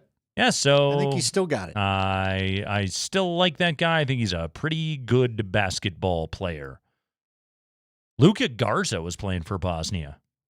Hey, how about that? Anyway, go ahead, Spring. High five. According to Sam Amick of The Athletic, the Nuggets plan to match any offer sheet for restricted free agent Peyton Watson once the NBA's moratorium ends Monday, but they are open to sign-and-trade scenarios if a deal cannot be reached. Talks between Denver and Watson's representation, Rich Paul of Clutch Sports Group, have stalled on a new contract. Clippers, they got, they got to deal with the Matherin thing. They signed Rui Hachimura. The old Joker stopper. Yeah. Remember that? Yeah, Remember I do. that was the thing? The Rui adjustment. I'd really love to was a ask good- LeBron about that at a presser. That was a good quarter. No, was a hell of a quarter. Yeah. So well, it was the greatest effort in a sweep. we've by ever a seen. losing team we've ever seen. So The Clippers, I don't know if the Clippers are still in on this thing. I suppose they could be if they really wanted well, to according, be. there was a tweet earlier claiming that they still are all in on Peyton Watson. This signing won't stop them from going after Peyton Watson if they want, but man, Again, if they got the don't Matherin offer it, thing they who's got to gonna? deal with. Like they've got their own Matherin problem, and I don't know. Like right now, it feels like it's either the Nets or Denver, and the Nuggets. Okay. And okay, so Andy, let's stop here for a moment and let's go. Okay, were the Nuggets, was their foresight that this is what they thought the Watson market would look like the whole time? Could be. Because Could be. I haven't seen him sign to an offer sheet yet. Again, I'll say what I said 2 hours ago. It could happen in the next 5 minutes. But I haven't seen anybody sign him to an offer sheet yet. Well, and does this end up in a place where Watson goes with a 1-year deal? Just signs a simple 1 year and tries to get to free agency. Is that something he can do? I seem to learn something about the NBA contract rules every year that we enter this period, but I mean, if it's 1 year or it's $100 million on a 4-year deal staring at him because the Nuggets can give him a longer deal than anybody else because of his bird rights. do the Nuggets want to give him? I would assume he'd want the $100 million. Would it not? Could there be a benefit to the Nuggets, though, to give him the 1-year deal and both parties see how this goes? If he were to sign a 1 year, he could get more money next year. And there could be a hotter market than what we apparently are witnessing right now as a restricted free agent. And the Nuggets could actually see, was that just 6 weeks of basketball, or is this who you are? Or do you do something with options I'll or say something this, like that? I don't think the Nuggets have to do that. I see what you're saying. I don't think the Nuggets have to do that. Nobody in the world should know more about Peyton Watson's future viability as a basketball player than the Denver Nuggets. I'm with you. They have all the institutional knowledge of knowing what this guy is and exactly how they view him and they view his role. Okay, so what I just said right there. Think about that if you're the Clippers or the Nets or whomever, okay? And he's a 3-and-D wing, there's no doubt, but again, Denver knows exactly where Peyton Watson fits into the grand scheme of everything that they are and that they've built and are building, etc. Other teams, you got to feel that out. Well, and Nate, you brought this up with Jamal Murray. Any team that traded for Jamal Murray, you told me 10 days ago, and it was dead on. If you're bringing in $55 million or whatever he makes, guess what? You're a centerpiece player. You're the one we're building around. You're the going guy on the tickets. Yeah. Okay, 35 or 30 million for Peyton Watson, and it'd probably have to be 35 for the Nuggets to go, all right, you can just have that. Right. But if it's 30 or 35 million and he wants more than Christian Brown, that is a player that may not be the first face on the ticket, but he's one of the faces on the old tickets back in the day. Yeah. And he's a highlight top 3 guy, is he not? Does he not move into top 3 or 4 space on your roster? Yeah, no, you're telling people we want this guy to be our second or third best player. All right, how many teams can be sure they're ready to say that of him? That's a great. How many owners are ready to sign off on that right now? Because it's not like he made the All-Star game. He had 6 great weeks where we, the Denver fan base, knew he improved greatly and said that was awesome. Yeah, most of the NBA didn't get to see that 6 weeks. Yeah, we really like the guy, but that's because he's our guy, and maybe he just fits better here in Denver. Market not materializing yet. Let's keep going, Spring. High five. All right, I'm going to give you the current odds for where LeBron James will sign. These have changed a little bit since I looked at them this morning. They're cycling frequently. Yes, the Cavs, and this was the case this morning. The Cavs are now the favorites, but they're at minus 140. They were minus 175 this morning. The Heat have moved into second place at plus 300. The Warriors this morning occupied that spot. They have fallen to third place at plus 550. Isn't Golden State outside of the Big Five circle? Do we know? Were they on the whiteboard? I didn't look extensively at the whiteboard. I just saw the Nuggets section. Okay. That's all I cared about. And Brian Windhorst lists, the Warriors, Cavs, and Heat as destinations that are in. As are the Sixers, who are fourth at plus 1,200. The Wolves at plus 1,500. A team Windhorst did not list is the Knicks at plus 1,800. And then the Nuggets at plus 2,000. Of the teams that Windhorst says are in on LeBron James, none of them have heard from LeBron James or his camp. And I don't think they'll hear from him. You know what I could see him doing? Wait until after, at minimum, waiting until after the All-Star game next week, the baseball All-Star game. We have the one day where nothing is going on, and he just says, this is my day. My day. I shall announce where I am going, because then I will have all the headlines in the sports world He's to myself. He's going to steal all of when Hunter. Is the Hunter World Goodman Cup done? is going to hit 3 home runs in the All-Star game, and the LeBron is going to steal. The World Cup is not decided on a Wednesday night, right? In the middle of July? I don't think so. Yeah, okay. No. So he will get, there's that dead day in sports where he could announce it, and it could be his entire, it could be LeBron Day. Golden State was on the outer edges of the board. Knicks, Spurs, Mavs, Celtics, Warriors were the outer edges. Do you find it curious about him wanting to go back to both either Cleveland or Miami again? Like the Cleveland thing, I get it. It's home. Maybe that's where you just go and you say, we're wrapping it up here. Sure. But boy, do you really, I just feel like Harden and James could be interesting together.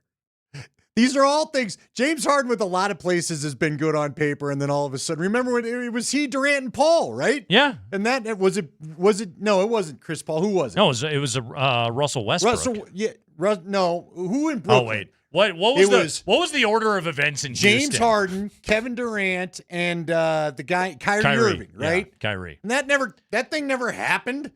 Never really worked. Well, they were never healthy. They never did anything together. They played like 4 minutes of basketball together. Right. It never stood a chance. I guess because of home, it makes sense. Why go back to the Heat? I guess you and Giannis, I don't know. Well, I'll tell you this, though. If you go back to the East, this is where I do guess it does make sense for LeBron. You go back to the East, you're not going through the West.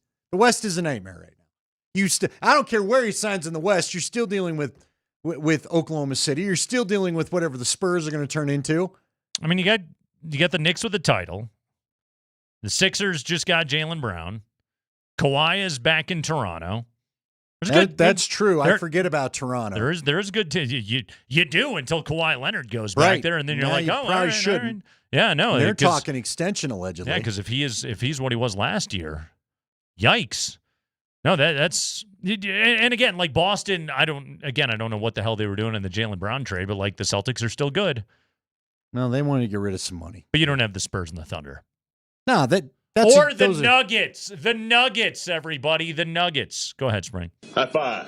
The Kings will waive DeMar DeRozan, which will allow him to become an unrestricted free agent. A couple teams I've seen on Twitter that have potential interest in DeRozan are the Nuggets, and the Raptors might have interest in a potential reunion with DeMar DeRozan. Also saw a report that DeMar himself has interest potentially in going to the Miami Heat.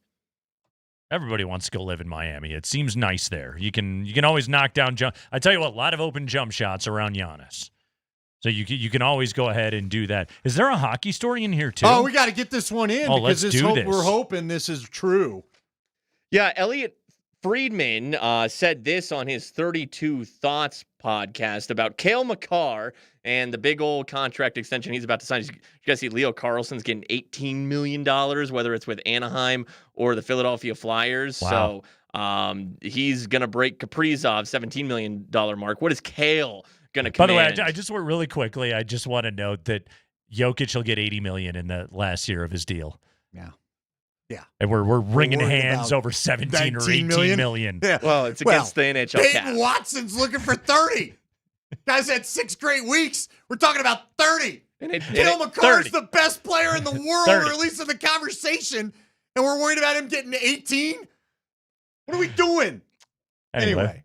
Elliot Friedman on Cale Makar says, quote, I think he's going to get whatever he wants. I'll bet you he does not max out. The Avs will go to him and they'll be like, we could pay you whatever you want and you deserve it. And he'll take a big number like he deserves, but I don't think he'll take everything he can. Because, again, you want to win it. I think once you've won it, you want to win it again. Yeah. And they're already seeing it right now. Yeah, you got to.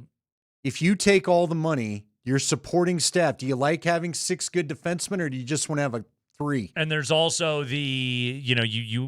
you don't necessarily hamstring the organization right now. You hamstring them when Nathan McKinnon's contract comes up. Yeah. Yeah, because then there's the old pecking order. Although I think Kale. No, to me it flat out because you would pay McKinnon, but again, it would be Nate and Kale sitting at each other in the locker room going, "What the hell? Why are we playing with Andy Lindahl and Nate Kreckman right now? This sucks. These guys are terrible." I'm not blocking any shots. No. I'm telling that. No, I got no sandpaper in my pants. Okay, that dude's wearing goalie pads. I'm letting him have that. I'm not getting in front of the net. No way. So I think that's a little bit of the thought process there. It sucks for hockey players, but I think they have to because, again, they do deserve all the money. But your cap just does not grow at the same rate these other sports do. Yeah, he'll get a massive chunk of hockey change. Sure, but you're right. It's hilarious to hear. Yeah. $19 million, dude. Patrick Surtain thinks you're grossly underpaid. KSE has reassigned the afternoon radio show. You guys are now the third defensive pairing. We're going to need you to do a couple things for us before we entered into this contract with you. By the way, you want to get to 10 years of the show? Here you go. You're going to be playing some December hockey. You still have to host until 6 o'clock. Yeah. And you can do the show from Ball Arena, but then you got to go warm up and get in there. You're going to e-bug, and then you're going to go clean the bleachers. And you might have to convert back to the basketball court. Pick up your own trash, you animals. It's the Kreckman and Lindahl show.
Oh, it's official. Folarin Balogun is starting. He's in the starting 11 for Team USA.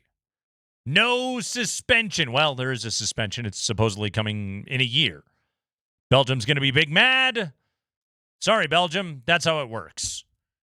USA has got the FIFA Peace Prize winner in our pocket, and he's able to make the phone calls, and our guy gets to go. Guess what? It's FIFA. It's corrupt. How else was this going to go down? And we should add, by the way, the red card was stupid, and they messed up the VAR, so just let him play. Going to. This whole thing was so poorly handled.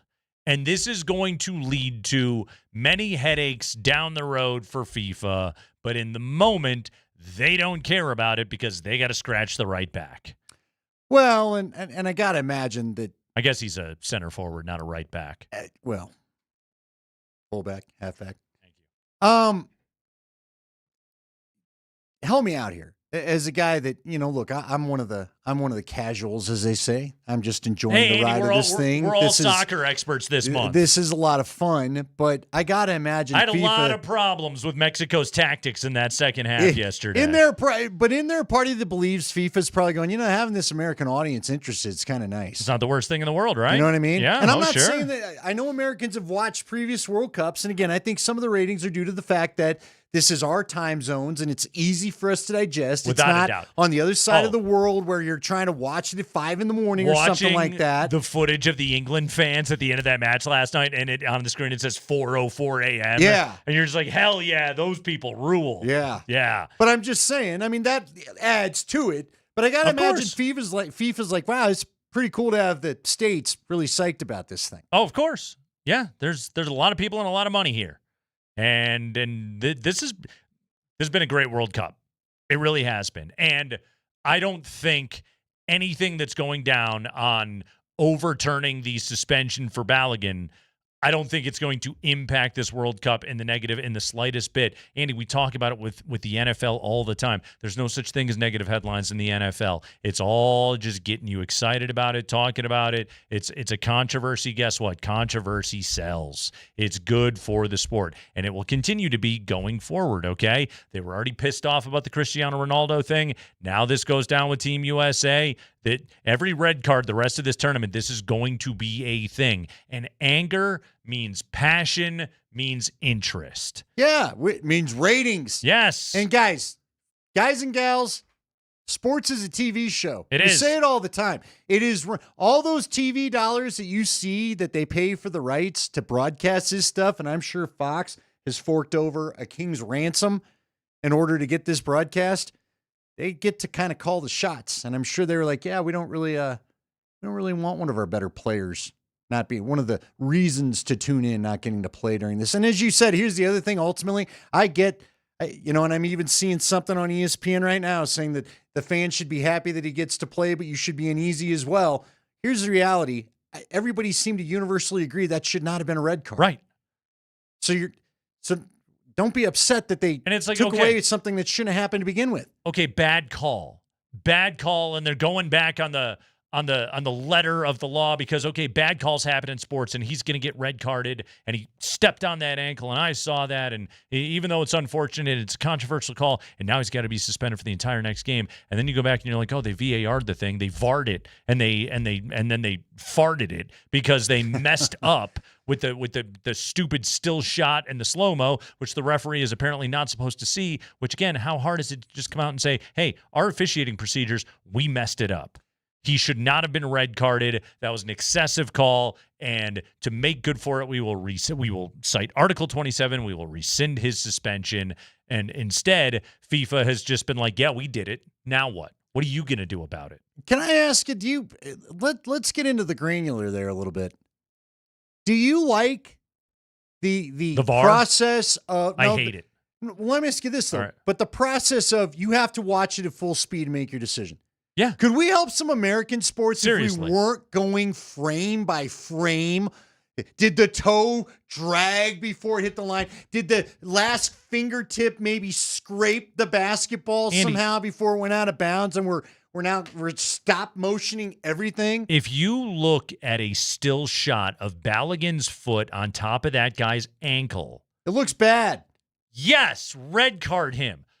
Watch the friggin' play, and he's going shoulder to shoulder, which, by the way, is what you're taught. That's when you're challenging for a ball. He's shoulder to shoulder, just like the Buffs. His elbow is not up. He's not grabbing or anything like that. He's making a play on the ball, and their feet get tangled up. It's unfortunate that he stepped on the dude, but sometimes you step on dudes in that sport as you go for the ball. He was making a play on the ball. That red card was idiotic. So if you watch it in real time, again, like when I was watching that game and I saw that play go down, I was just like, oh, wow, they blew the whistle. All right. That was it. That's as bad as it got. And then when I watched the slow-mo replay, I was like, oh, well, he's making a play on the ball. It's a yellow card. And then they friggin' red carded him. That's insane. But if you looked at a still photo in that moment, changes how you think. Absolutely. But again, this tells me, I feel like... But Andy, to that point, like, how often do we see when we're watching an NFL game or an NBA game or something like that, and then, a controversial call goes down, and then Twitter's loaded up with still photos of, see? Yeah. I told you, every Bills fan on the Jaquan McMillan interception, right? And showing, oh, no, he's down and he's got possession and McMillan shouldn't be ripping that ball away. See, the still photo shows. The still photo, it doesn't show anything. Yeah. It shows whatever version of reality you want it to show in that moment. It's why I'd not heard of this. Obviously, not heard of this rule till you told me about it beginning of the show. And just thinking about it, I keep thinking to myself, I think for the sake of all our sanity, we might do better if everybody just looked at things at least. You want to slow it down a touch, fine. Yeah. But I like the real-time thought. Yes. Like, go back to how it occurred and then tell me what you thought of the play. Because reffing things frame by frame is not how sports happens. It's not how human vision happens. And we've made so many things so damn complicated. The amount of stoppages and VAR reviews and everything else in the World Cup, they've lost the plot. Wasn't that how you're getting to the 10 and 15 minutes of extra time? Oh, of course. I remember it used to be like 5 minutes of extra time. Even that sometimes is a lot. It tacked 11 minutes Yeah. on the end of England-Mexico last night. Everybody what? in England was just like, what the hell? And then it just blows past the 11 minutes. They just keep going. Hell, Brazil... I think what was that thing yesterday, Spring? Like +7, I think they put on it. And then somehow Brazil got themselves a PK and like the 95th minute or whatever. And then the game just kept going. And again, poor Norway is like, when is this thing going to end? Like, we earned it. Blow the damn whistle. Yo, it's crazy. That is crazy about soccer. Like, how much time is left? Because they put it up there and then they're just like, yeah, we'll see. Yeah. Yeah. This is a guesstimate of what we got. We're going to let this corner kick go All right, down. it's done. Okay, they cleared it out. I guess it's over. Yes, we're done. All right, we've got to we got a Bronco thing we got to dive into when we come back. We can save it for tomorrow. You want to save it for tomorrow? I can put it in my pocket. Okay, put it in your pocket. You sure you don't want to do it? Okay. Altitude Sports Radio invites you to watch the World Cup with Michelob Ultra for USA Belgium, round of 16. Party starts at Stoney's on Lincoln. It's going on right now. Sandman's out there. Go see Mike Sanford. He's hosting, giving away tons of great prizes. Buy him a beer. Yeah, buy him a beer. Michelob Ultra. Buy him a Michelob Ultra. It's a superior light beer and the official beer sponsor of the FIFA World Cup 26. Superior is worth playing for, and now it's worth cheering for, too. Be sure to enjoy an Ultra as you cheer on your favorite team. We'll see you at Stoney's on Lincoln right now. Go, go, go.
That's Andy. I'm Nate. It's Kreckman and Lindahl, Altitude Sports Radio 92.5.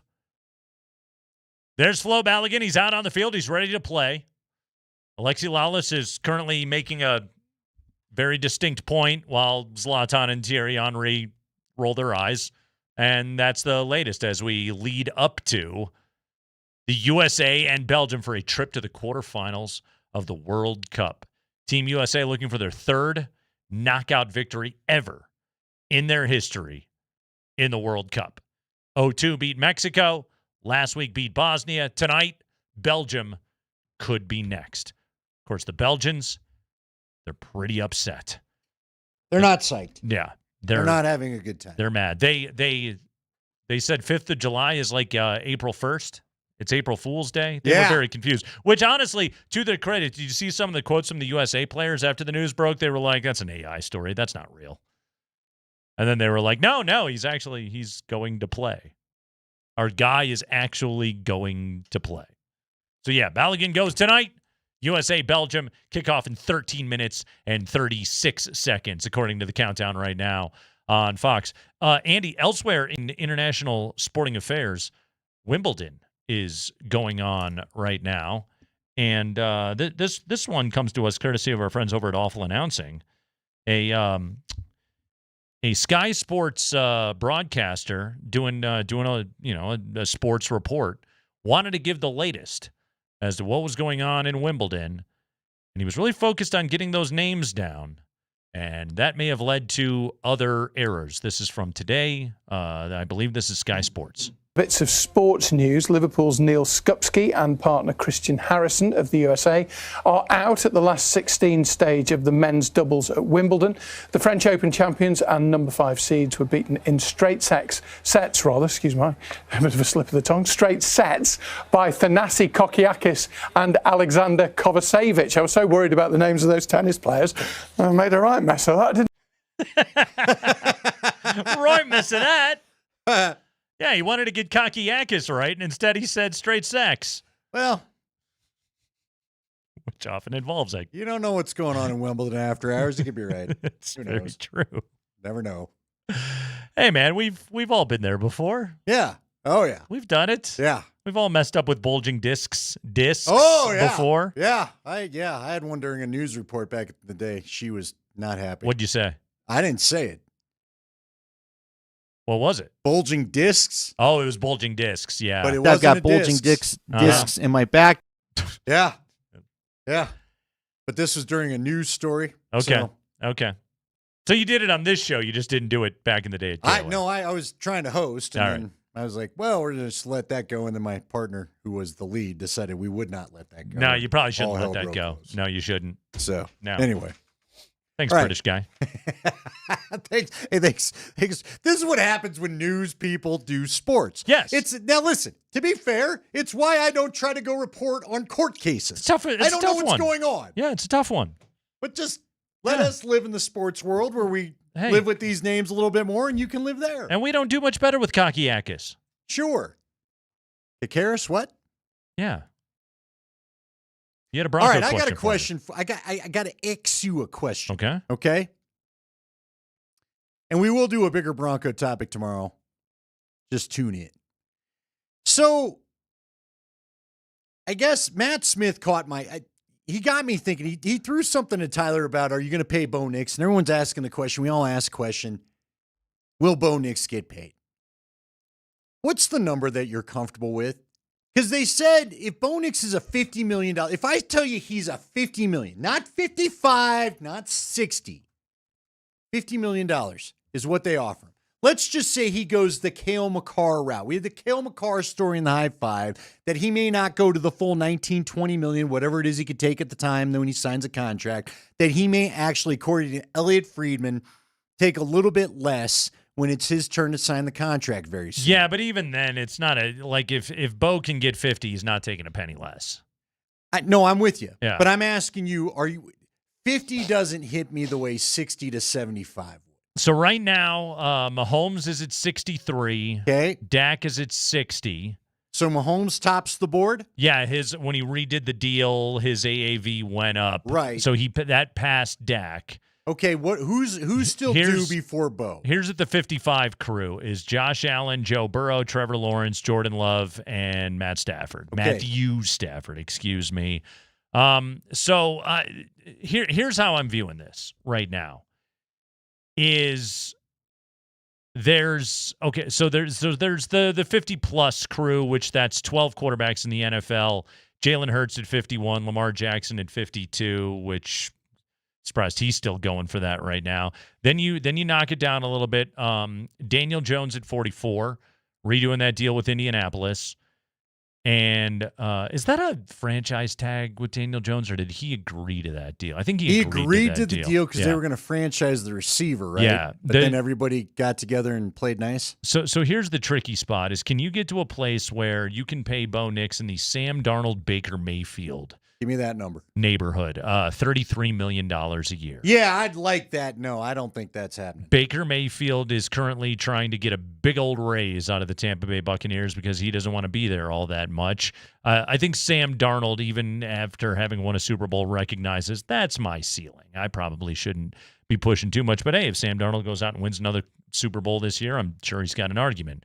I, for one, think Sam Darnold is compensated properly for the quarterback that he is. Like, ideally, the Broncos could pay Bo Nix $40 million a year. Ideally, but I don't think that happens. It's just really hard because, like, those contracts barely exist. You know, like, Bo is entrenched here. Baker Mayfield and Sam Darnold, those were both kind of reclamation projects by those franchises. They were good reclamation projects, but reclamation projects nonetheless. So getting a guy that has been your quarterback and has won playoff games to agree to something less than $50 million per year, it not only is it hard to do, it's just not really done in the NFL. But here's the thing. If I can pay Bo Nix $50 million and the top end of the market goes 60 to 65, which I believe it will. Yeah. I'm comfortable with him at 50. All right. Because I think he's a top 15 guy, and that's top 15 money. Yeah, it's I don't want to pay him set the market money. Mind you. No, but I believe he will want set the market money. He's going to ask. Yes. And they're going to have a decision. Yeah. And then the organization, and then it's like, okay, then you reach the tricky spot where it's like, okay, who's getting insulted by whom? Because I think that Bo Nix views himself as I'm a Jared Goff, Justin Herbert, Lamar Jackson type of franchise quarterback, and those guys all make over $50 million. Let me ask you this.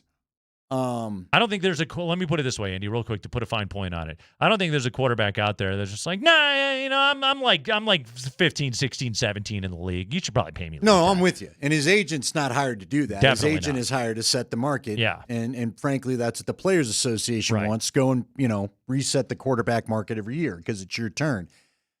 But I would say if you're Sean Payton and the Broncos, are you able to go to Bo? If Bo does not take, let's just say the numbers don't make the big jump that we'd like to see. Let's This just say season? it stays the same and there's still the winning. I tell you what's going to be tricky too is just by adding Jalen Waddle.